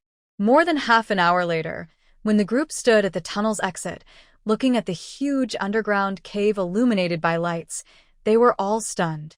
It seemed that no words could fully express the shock they felt inside. According to Yilingwei, the lit area was just a tiny part of the underground corridor. Seeing the calm, still underground river ahead, everyone's mood was quite the opposite, like a turbulent sea with waves constantly rising and falling. After Yi Zhan drove the small battleship and led everyone on a tour of the underground corridor, their nerves had become numb. Having seen so many breathtaking sights, their brains, overwhelmed, seemed to crash like a computer. I think this underground cave can no longer be called an underground corridor. It's more like a mysterious underground world or a huge super underground palace. Yi Zhenan's words matched everyone's thoughts, and even Xiao Beichen couldn't help but say, "It's different from all the other underground caves I've visited before. The size here is definitely the largest and longest I've seen. Other caves have main chambers and branch chambers intertwined, divided into many small halls, and there's more than one underground river, so it looks quite fragmented. However, this underground space, although divided into different-sized areas, is connected by a main space that runs through with the underground river. Compared to that main space, these separated areas are almost negligible in number and size." Old Lei listened carefully and then spoke. "You're right. When I was young, I loved exploring. I visited many underground caves of different types. Most underground karst caves are filled with stalactites, stalagmites, columns, and drapes, whether on the ceiling or the surrounding walls. But as you saw, the walls inside this underground corridor are very smooth and flat, almost without any bumps or sharp rocks. It doesn't look natural, nor does it seem artificially carved. Overall, it has a strange feeling." As everyone discussed, the small battleship traveled for a day and a night and finally returned to the starting point, the tunnel's exit. This time, because Bei Mingyuan and Yi Zhan took turns piloting the ship, they didn't need to dock for rest, saving a lot of time compared to exploring the entire cave last time. Although everyone was curious about the tunnel on the other side of the river, after trying it, they had to accept the harsh reality. Except for Yilingwei, everyone else was turned away. Just as everyone was preparing to leave, Old Lei suddenly spoke. "Vivi, leave me a camper and some surveying tools. I want to stay here." Hearing this, Yilingwei paused and looked back at Old Lei with confusion. "Huh? You want to stay in the underground corridor and not return to the village with us?" "Yes, I want to stay here. I will start detailed surveys of this underground space right now. As long as you can provide enough building materials, workers, and various specialists, I can design and build a city that rivals the ancient capital of the Dragon Country, even an ancient kingdom. Old Lei's face turned red with excitement, his inner passion clearly visible. Creating a legendary building that amazes the world is every architect's dream, and Old Lei was no exception. Old Lei, I understand what you mean, but it's not really suitable for you to stay here alone. Yilingwei looked at the gray-haired Old Lei and remembered he was nearly 80 years old, so she refused. Since I brought you back, I have to take care of your daily life and health. If you need to do on-site surveys here, I will arrange for someone to take you tomorrow. Old Lei, I think Xiaowei is right. You should come back to the village with us. Yi Zhan then quickly said, this is a big project, and there's no rush. Besides, you live in the village and can always communicate with Xiaowei about her ideas. Yi Zhan's words made Lao Lei, who was about to insist, give up his idea. All right, I can agree to stay in the village for now, he said. But once the project officially starts, I must move in. You can't stop me then. Afraid Lao Lei would be angry, Yilingwei quickly agreed. Okay, Lao Lei, we'll listen to you then. After everyone returned to the village, they decided together. First, clean up the unused houses in the village to accommodate the 3,200 people recruited by Yilingwei. The combined empty houses from the 3 villages should be enough. Most of these people are single men and don't need high privacy, so the houses with 4 to 8 rooms each should be sufficient. 1 person per room. Second, turn all the schoolhouses in the 3 villages into dining halls to solve everyone's meal problems. Anyone involved in construction will be provided with 3 meals a day, free and on time, without limits, until they are full. Finally, implement a points system. Based on each person's working hours, workload, and job type, points will be calculated daily as a form of payment. Workers and villagers can exchange their earned points for necessary daily supplies. Build a row of houses around South Lake as a supply exchange point for villagers and workers. These supplies will be provided by Yilingwei, but the specific exchange rates will be decided and confirmed later by Yi Zhenmin when he returns. After dinner, after sending Ruan Shi and the others out, Yilingwei was about to go upstairs to rest when Yi Zhan called her. Xiaowei, have you thought about giving the underground corridor a name? I haven't really thought about it. Luckily, Dad reminded me, or else I'd keep calling it the underground corridor or the underground cave. It sounds so awkward. Standing at the top of the stairs, playing with a strand of hair near her ear, Yilingwei smiled and said, I'll think about it carefully and tell you tomorrow. Back in her bedroom, Yilingwei immediately entered her space. She first stored the mature grains and fruits in the warehouse, then went to the wooden house to give De Huang and Xiao Qing new spiritual spring water. He finally spoke, shouting, Big Yellow, Little Green, wake up. Hearing Yilingwei's voice, Little Green rolled over and mumbled softly, Vivi, what are you doing? I'm sleeping so peacefully. Big Yellow completely ignored Yilingwei and didn't move at all. Seeing this, Yilingwei rolled her eyes in frustration. From day to night, and from night to day, you two never seem to wake up. You sleep so much. If sleeping made you a god, you two would definitely be the true sleep gods. As soon as Yilingwei finished speaking, she saw Little Green wobbling and standing in the water, shaking her head and saying, Tisich, you don't understand. Do you think we want to sleep? Sleeping is how we save energy and restore our strength. To recover our true form quickly, we have no choice. So, does that mean you'll be sleeping for 1,000 years? If everything goes as planned, we can stay in your space and use the spiritual spring water to nourish ourselves continuously. It will really take about 1,000 years. No matter how many times Yilingwei heard Little Green's words, she felt like she was hearing a fairy tale. 1,000 years? I might have reincarnated several times by then. Forget it, let's not discuss such distant things. I have something to talk to you about today. While Yilingwei was happily chatting with Little Green, Big Yellow couldn't help but interrupt. What's the matter? I want to build an ancient city in the underground corridor for living during the end times. Sure, that's your territory. You can modify it however you like, no need to ask us. Since leaving the nest and entering the space, Big Yellow hadn't thought about that place again. But I need to give it a name now. Can you help me think of a good one? Thinking about the names Yi Lingwei had given to him and Little Green, Big Yellow looked very unhappy and instinctively refused. You should decide yourself. After all, it's your territory. But it was also your nest originally. I think your opinion should be considered. Hearing this, Yi Lingwei suddenly had an idea and excitedly said to Big Yellow, Look, your name is Big Yellow, and the underground corridor looks like a giant dragon lying beneath the 10,000 mountains.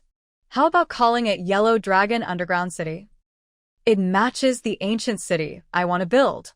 Cough, cough, cough. As soon as Yi Lingwei finished speaking, Big Yellow started coughing uncontrollably. Big Yellow, what's wrong? Could even an egg catch a cold and cough? Da Huang quickly suppressed his shock and hurriedly responded, No, I'm fine. How do you like the name I chose? Is it good? Yes, very good. Da Huang couldn't help but think to himself, could all of this really be just a coincidence? Isn't Yi Lingwei known for being bad at naming things? Why does her intelligence seem to be fully online now? I also think it's very good. Not only does it include your name, but it also echoes the Qinglong base that the Yi family is building. This time, Xiaoqing, who had been watching the fun, suddenly jumped out of the water and flew in front of Yi Lingwei, looking curious and a bit suspicious, and asked, Did you just say Qinglong base? Confused, Yi Lingwei reached out and pressed Xiaoqing back into the water. Yes, what's wrong? Could there also be a Xuanwu base, Suzaka base, and White Tiger base? There is definitely a Xuanwu base. As for the Suzaku and White Tiger bases, if everything goes smoothly, they should also exist. Although she didn't understand why Xiaoqing was asking like that based on her past experience, Yi Lingwei still gave an answer. Oh, I see. Vivi, thank you for telling me this. Although Yi Lingwei was curious why Da Huang and Xiaoqing reacted so strongly when hearing the names of the Yellow Dragon Dungeon and the 4 bases, since they didn't want to say, she didn't ask. Even if she had asked, they would just reply, secrets must not be revealed. Seeing Da Huang and Xiaoqing sink into the water, Yi Lingwei, feeling quite happy, didn't bother them further. Instead, she mumbled about the new names she just came up with and left the space. I never thought that so much time had passed and people still remember us. Yes, it seems that our sacrifices back then weren't in vain. Just after Yi Lingwei's figure disappeared, Da Huang and Xiaoqing's voices of emotion came from the water. The sadness and helplessness in their voices were probably known only to themselves. After all, the ancient times were just too far away now. The next day, when Yi Lingwei told Yi Zhan and everyone the new names, she didn't expect to receive unanimous approval and praise. Old Lei stroked his beard happily and said, Good, then I will be the chief designer of the Yellow Dragon Dungeon from now on. Vivi, what about me? What is my position? Yi Lingwei was amused by Ruan Shi's eager expression. Ruan Shi, Jia, I haven't had time to think about all this yet. But don't worry, when the underground city officially begins construction, I will definitely give you a fancy position. Vivi, you better not leave us behind when the time comes. Yi Lingwei looked at Xiao Beichen and confidently promised, Don't worry, everyone here will get a share. I remember it all. Yi Zhenin sat boredly nearby, watching a group of people laughing in front of him, and said disdainfully, This is so funny. The underground city hasn't even started building, and you're already preparing to get titles and ranks? We're happy about it. What does it have to do with you? I think you're just jealous because you can't stay in Mount Shengsuan and participate in the underground city project. For the first time, Yi Lingwei saw Chu Yifeng retort and couldn't help but rub her eyes in disbelief, looking at everyone. Then she noticed that everyone else's reactions were almost exactly the same as hers. Chu Yifeng, what are you saying? Can you stop always targeting Brother Zhenin? He hasn't done anything to offend you. Just as Yi Zhenin was about to speak, Ruan Shi eagerly stepped in front of him, shielding him behind her. Chu Yifeng didn't want to argue with Ruan Shi in front of everyone, but her defending Yi Zhenin hurt him. Ruan Shi, you've only known him for a few days, and you're calling him so intimately. Do you even know him? How do you know I only met Brother Zhenin a few days ago? How do you know I don't understand Brother Zhenin? Chu Yifeng, we are friends and teammates, and there's nothing wrong with that. But you should also respect boundaries and not interfere in my personal feelings. Ruan she didn't want Chu Yifeng to have false hopes, nor did she want Yi Zhenan to misunderstand. So, she decisively expressed her feelings in front of everyone. Brother Zhenan, he is the person I have secretly liked for over 10 years, and he is also my savior. He is the one I love and want to spend the rest of my life with, the one I want to marry. Ruan she had secretly loved Yi Zhenan for 10 years, and he felt the same way. He always thought Ruan she was still young and might not understand her feelings yet. So he was willing to wait, even 10 or 20 years. He believed that one day Ruan she would understand his feelings, and then he would confess. But he never expected that his secret love was just a joke, and Ruan she already had someone she admired. Had his love, which hadn't even truly begun, come to an end? Watching this dramatic scene, Yi Lingwei covered her mouth in shock, not understanding what exciting moment she had missed. She couldn't help but scream inwardly, "When did my little uncle become close to Sister Wanshi? I didn't notice at all. If Sister Wanshi becomes his little wife, then I will have to change how I call her. And what about Brother Chu? What role does he play inside? Could it be that Brother Chu likes Sister Wanshi, while she and my little uncle are also in love and happy together?" At that moment, Chu Yifeng's eyes were red, filled with heartbreak and pain. She couldn't help but scream inwardly, "When did my little uncle become close to Sister Wanshi? I didn't notice at all. If Sister Wanshi becomes his little wife, then I will have to change how I call her. And what about Brother Chu? What role does he play inside?" Since Wanshi met Chu Yifeng and joined the mercenary team, Chu Yifeng, as the leader, has cared deeply for every team member. He is gentle and thoughtful, and Wanshi knows he treats her very well. But because he also treats others kindly, she never thought much about it. Until this time back in the village, when she held hands with Zhen and was caught by Chu Yifeng. After that, Chu Yifeng started acting strangely, often criticizing Zhenan. The more Wanshi thought about it, the more suspicious she became. She gradually guessed what was happening. Today, her words were meant to make Chu Yifeng back off and give up his feelings. Just then, Yi Zhenan, overwhelmed by happiness, finally reacted. He quickly stood up and hugged Wanshi tightly, confessing passionately, "Wanshi, I love you too. Yi Zhenan, will marry only you in this life." While happily spinning around with Wanshi, Yi Zhenan's joyful expression contrasted sharply with Chu Yifeng's lonely silhouette as he left. This made everyone unsure whether to first celebrate the new couple or comfort the disappointed Chu Yifeng. TSK love. Just then, Yi Zhenan, overwhelmed by happiness, finally reacted. He quickly stood up and hugged Wanshi tightly, confessing passionately, "Wanshi, I want to live for myself in this life, not be worried about a man, crying one moment and laughing the next." After finishing her gossip, Yi Lingwei sat in a corner, muttering to herself softly. However, she didn't notice that Bei Mingyuan, standing not far from her, was quietly watching her with his eyes lowered. Hearing her murmuring to herself, Bei Mingyuan silently reminded himself, "Since this is the life you want and the person you desire, I will respect your choice. I will keep my feelings to myself and never reveal even a little bit of my emotions. I won't trouble you or give you a reason to avoid me. Just as friends, teammates, and partners, I will stay close by your side, neither too near nor too far. For a lifetime." After more than half a month of busy work, the village's preparations are mostly complete, and the work has temporarily paused.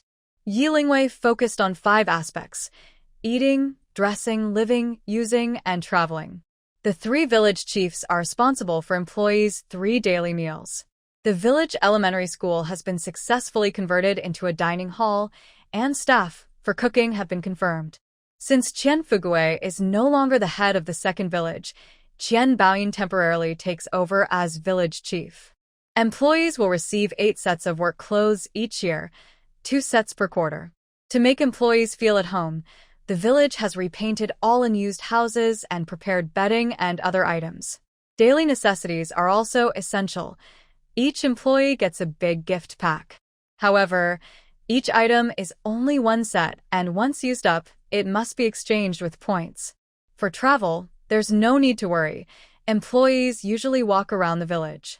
Once the dungeon officially opens, Yilingwei will arrange shuttle buses to pick up and drop off employees on time. Of course, these are just rough plans and arrangements. Details like forming a leadership team, managing staff, and setting rules, regulations, and reward or punishment measures will have to wait until Yi Jinmin returns for discussion. Experts do professional work, and Yilingwei has no experience in this area. She's a complete novice. Besides, her goal isn't in this. She needs to enjoy eating, drinking, and playing before the second-level zombie appears. Otherwise, when it's time to fight monsters and level up, there might not be much time left to enjoy life. Since everything is ready, Yilingwei doesn't want to waste more time and decides to leave immediately to pick up people in Donghai City. The night before she departs, Ruan finds her and says she wants to go to Donghai City with her and won't be returning for now. Vivi, since I've already confirmed my relationship with your little uncle, from now on, I will definitely live with him because long-distance relationships in the end of the world are not practical. Besides, this way, I can avoid meeting Chu Yifeng. For both him and me, it's the best choice. I don't want to keep seeing him everywhere, which makes him feel uncomfortable, and I also feel awkward. Seeing Ruashi, who is usually passionate and lively, now acting like a delicate woman, Yilingwei couldn't help but tease her and said with a smile, "Ruashi, should I now call you little aunt? Is there a fee for changing titles?" Yilingwei's words made Ruashi blush deeply, her face turning red. She fidgeted and said shyly, "Vivi, what are you talking about? Your little uncle and I just confirmed we're in love, but we're not married yet. Why should I change how I call him?" Thinking about how hard it would be to meet again after parting, Yilingwei couldn't help but feel emotional. Marriage is just a matter of time. I just don't know when we'll meet next, and whether I'll get to eat your wedding candies. Hearing this, Ruashi also felt a bit sad. Yilingwei is her only same friend in this life, and she considers her family. Some people, even if they spend a lifetime together, are like enemies. Others, even after just one meeting, feel like old friends. Vivi, don't worry. Without you there, I definitely won't get married. From now on, you're my family. I'm still waiting for you to be my bridesmaid. Okay. The next morning, Bai Mingyuan flew away in a helicopter with Yilingwei, Ruashi, and Yi Zhenin, leaving the mountain village. Chu Yifeng looked up at the helicopter flying farther and farther away until it disappeared from view. Just like Ruashi, she will gradually fade out of his world and never come back. There was no farewell, no words exchanged. His love quietly vanished with the wind, leaving no trace behind. In Donghai City, after more than a month of renovation and construction, the Qinglong base was now mostly complete. From the outer city to the middle city, and then to the inner city, all the way to the Yi family's hillside villa, each layer was protected by tall, sturdy walls. On the outermost wall, four gates were built in the four directions, southeast, southwest, northwest, and northeast, as main entrances. Next to each main gate, there were 5 smaller doors. Above the main gate, 4 grand characters carved into stone-red Qinglong base. Due to limited time, Yilingwei didn't wander inside the base, but went straight back to the Yi family. After all, the style of building the Huanglong underground city was very different from that of the Qinglong base. So, the Qinglong base is not very useful to Yilingwei. Even if there are similarities, Yi Jinmin, who participated in the construction, knows everything about it, so Yilingwei doesn't need to worry. This time, Yilingwei only stayed at the Yi family for 2 days. After everyone finished packing, she was ready to leave immediately. Before leaving, the old man looked at Yilingwei with reluctance and said, "Vivi, once the tunnel opens, I will come to find you as soon as I can. Then, I will live with you, and you can take care of me. I won't interfere with the Yi family or the Qinglong base anymore." Seeing the old man's sad mood, Yilingwei also felt upset. "Okay, Grandpa, it's a deal. Please take care of yourself. Eat on time, sleep well, and don't overwork. Grandpa, I'm leaving now. I believe we will see each other again very soon." After saying goodbye to the Yi family members, including Ruan, the eldest aunt, and Zhao Jiaqing, Yilingwei hugged each of them. With their blessings and reluctance, She boarded the plane to return home.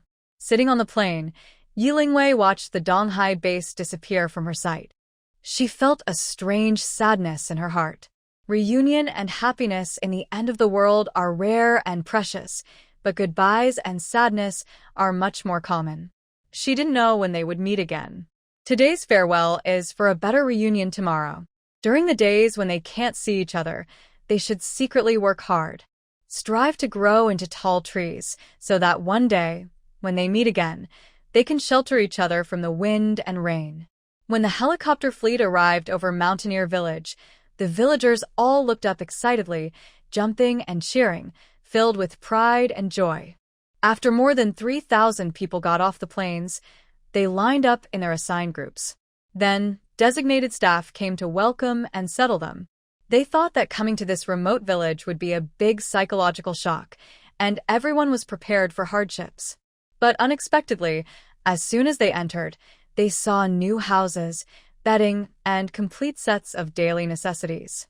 Even 3 meals a day were provided without them having to do anything. There were dedicated staff, and everything was free. There was no zombie siege, no exposure to the elements, and no displacement. This place felt like a pure land in the end of the world. What they felt was the warmth of home, a sense of belonging and security. 4 months after the apocalypse, the third major temperature drop on Blue Star finally arrived as expected.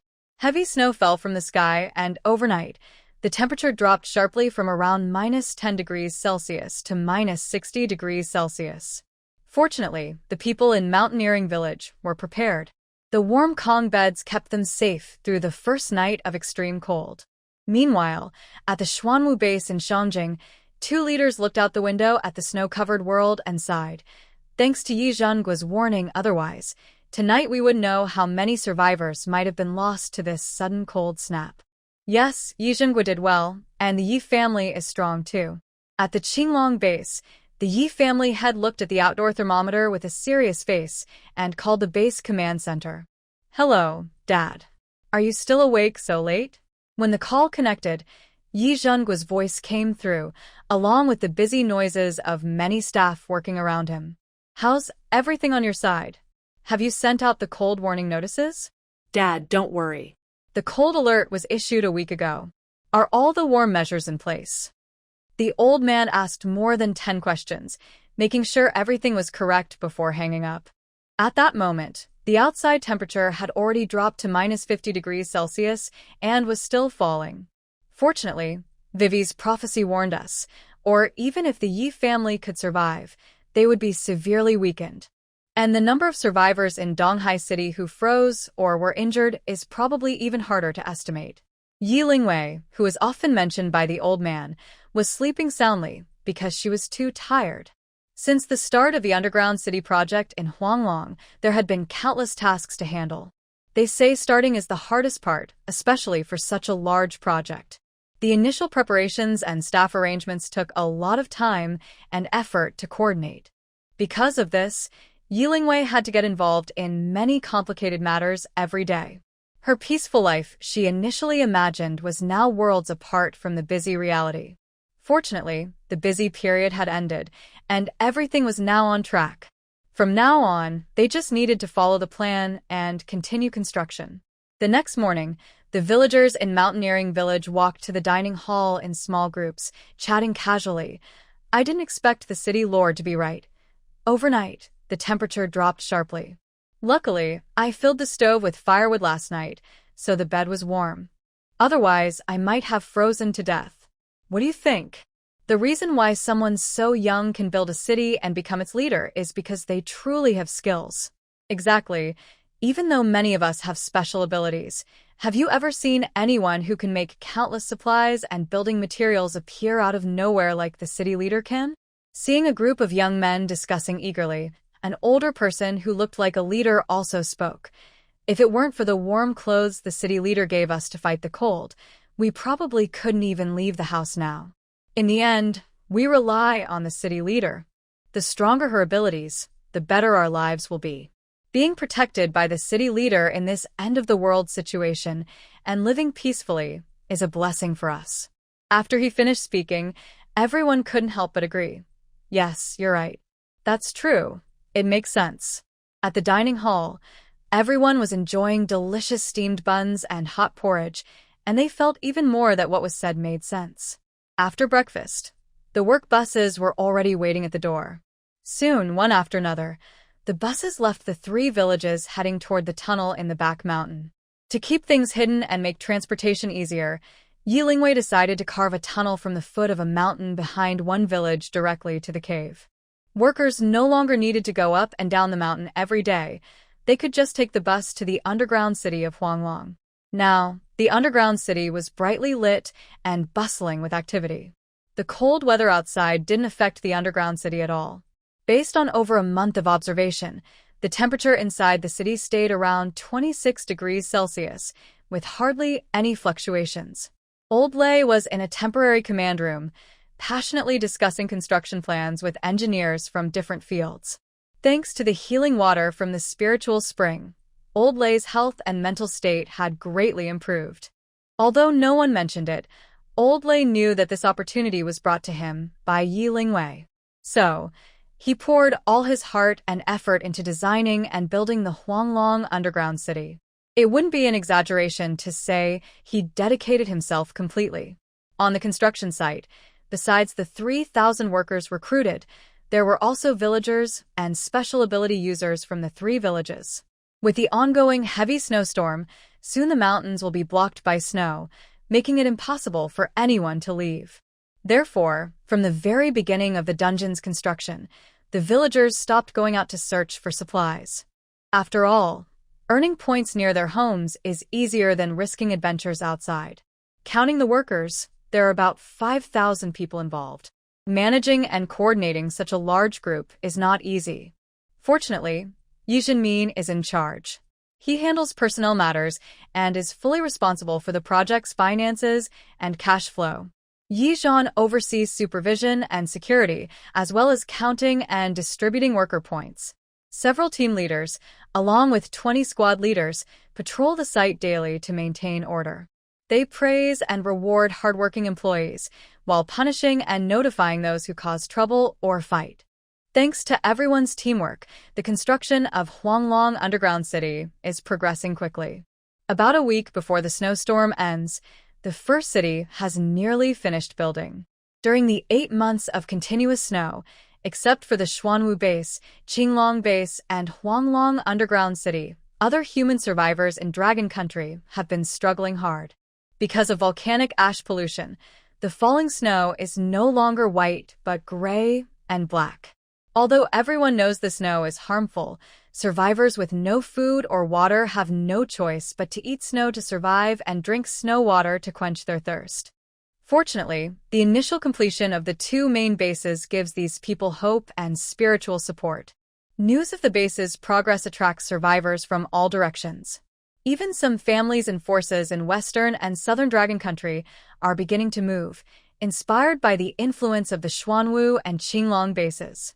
The establishment of the White Tiger and Vermilion Bird bases seems to be moving forward as well. Although Huanglong Underground City and Mountaineer Village appear peaceful and idyllic, like a paradise in the apocalypse, Yilingwei knows this is only an illusion before the storm. The darkest hour of the end times is about to begin. After everyone has evacuated Huanglong Underground City, Yi Zhan, Yi Jinmin, and Yilingwei stand together on the highest point of the first completed city, the Lingwei City, on the Star Pavilion. Looking up, the huge dome features a realistic starry sky, resembling a real night sky. During the day, the dome switches to a very lifelike image of blue sky with white clouds. This creates an illusion of being outside, making people forget that this is an underground city. Looking down, the massive city below is divided by the Wangshu River, originally an underground river, which runs east to west, splitting Lingwei City into 2 parts. On the north bank are residential areas, commercial zones, government offices, schools, hospitals, libraries, museums, and parks, areas closely related to daily life. On the south bank are farmland and industrial zones. Lingwei City covers about 50,000 square kilometers, and its size is comparable to the capital city. The streets are paved with blue bricks, crisscrossing in a complex pattern, with beautiful ancient buildings lining both sides. White marble bridges cross the Wangshu River, reflecting quietly on the water, like beautiful jade ribbons, blending with the water and adding to the scenery. In the glow of the lights, the streets and alleys often give a feeling of traveling through time, as if stepping into ancient days. I never expected this city was built by us, completely ours, Yi Jinmin said with emotion. Thinking about living here in the future, he felt very excited. Yes, I originally just wanted to build a peaceful place for you and Dad to retire, Yi Lingwei replied. But I didn't expect Lingwei City to be so large and magnificent after it was built. After Yi Jinmin and Yi Lingwei finished speaking, Yi Zhan also added, Xiaowei, the space in the Huanglong underground city isn't just this much. I think you should be more daring. Lingwei City is big, but it only takes up about 1/8 of the total underground city area. The remaining areas could be used to build at least 7 more cities of the same size as Lingwei City. Dad, let's talk about that later, Yi Lingwei said. Our main task now is to gather zombie crystal cores. We probably don't have the extra energy to build other cities right now. In Yi Lingwei's view, the current city size is more than enough to accommodate over 5,000 people. Even if the population increases 10 or 100 times, it would still be fine. Okay, let's do as you say. We'll take it step by step. After Yi Zhan finished speaking, Yi Jinmin stepped forward and pushed him aside gently.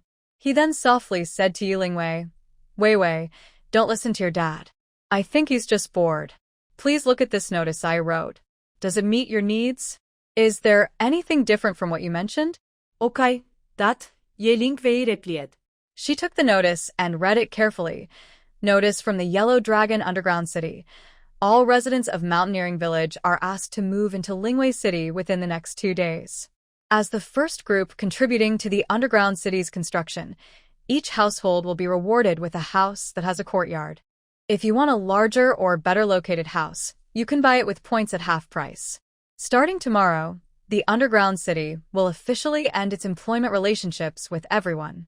There will no longer be a free cafeteria, so everyone must find their own food. If needed, you can exchange points for supplies. There are many ways to earn points in the underground city. You can choose the method that suits you best. 1. Open a shop in Lingwei City and do business. 2. Rent farmland to grow crops, vegetables, and fruits for self-supply and to earn points.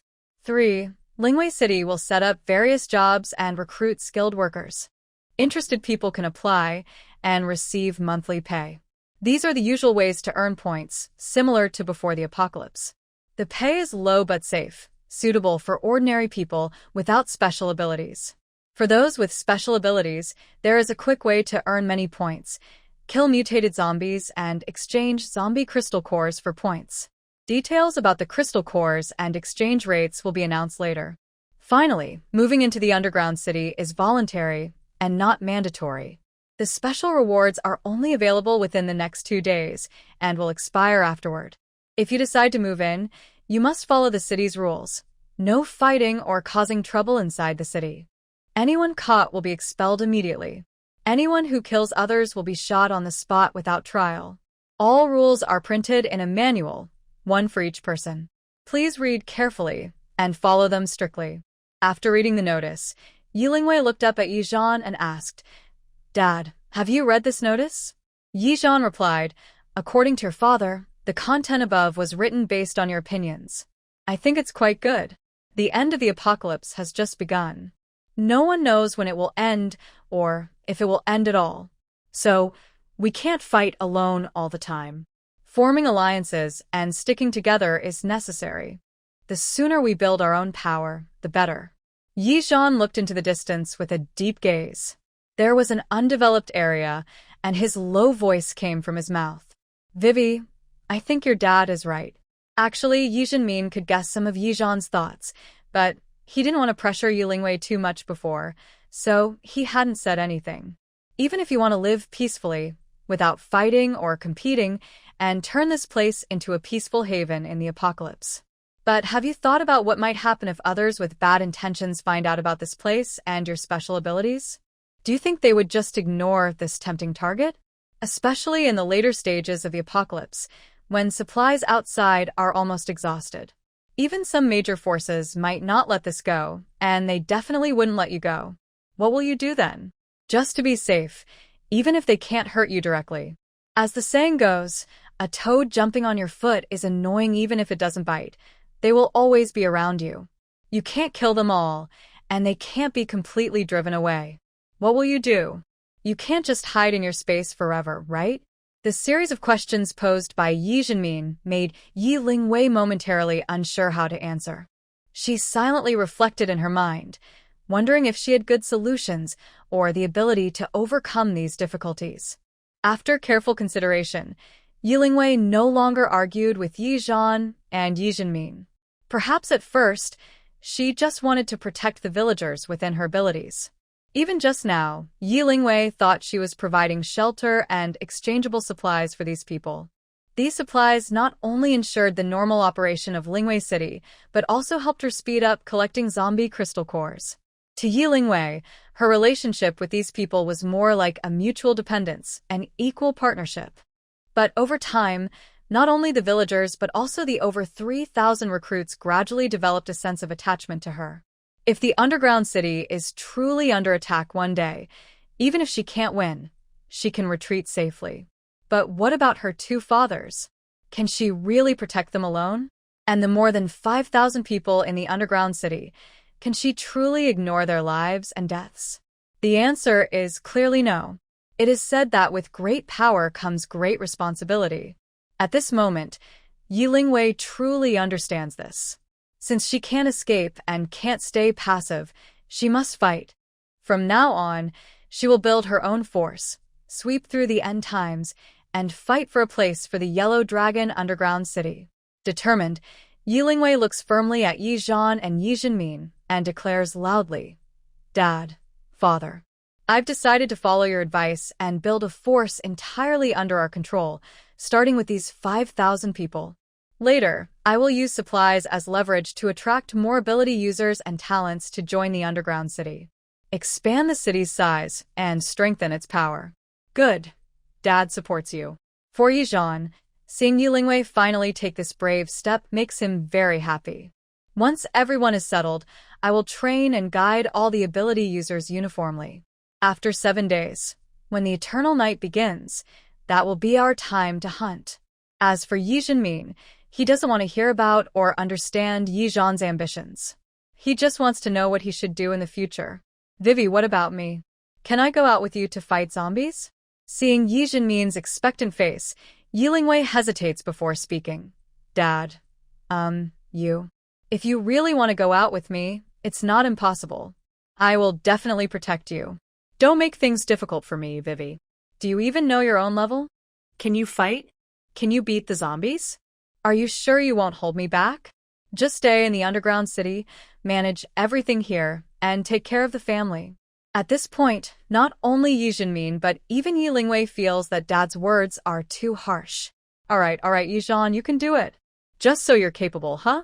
Seeing Yi Jinmin get so angry he's about to jump, Yi Lingwei quickly steps in to comfort him. Dad, don't be angry.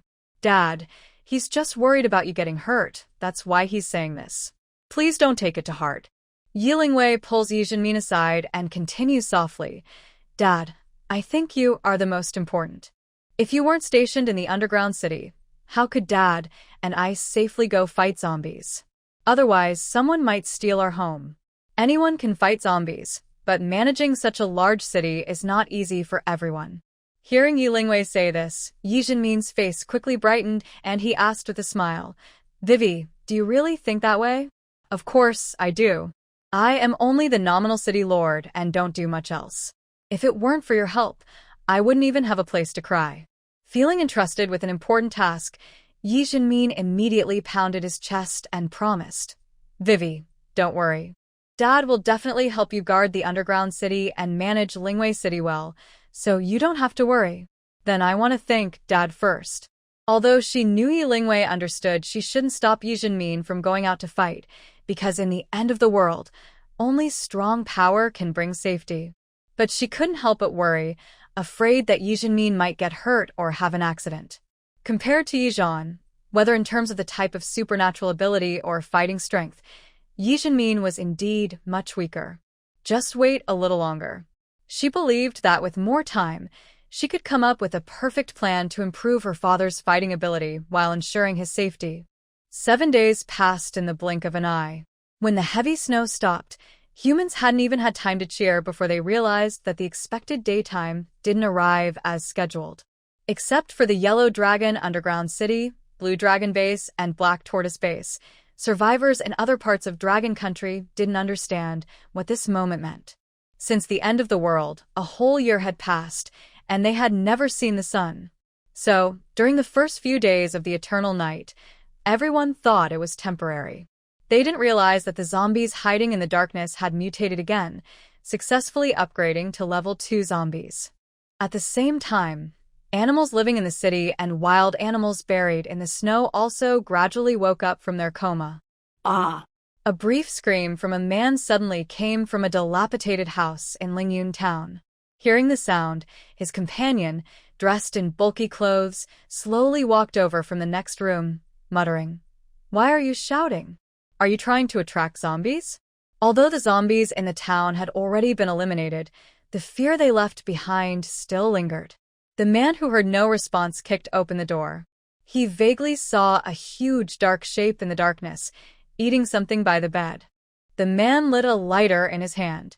In the faint light, a nearly 1-meter-long gray furry creature appeared in front of him. Seeing his companion on the bed, who was already badly bitten and unrecognizable, the man was so scared he almost fainted. He scrambled and ran toward the door. But just then, the creature heard the noise, quickly turned around, and leapt to knock the fleeing man to the ground. The man lay on the floor, and sharp claws pierced his back instantly. The intense pain made him struggle fiercely. As he turned his head, his eyes widened in shock, unable to believe what he was seeing. "Is this? No, it can't be." At that moment, the creature opened its mouth wide.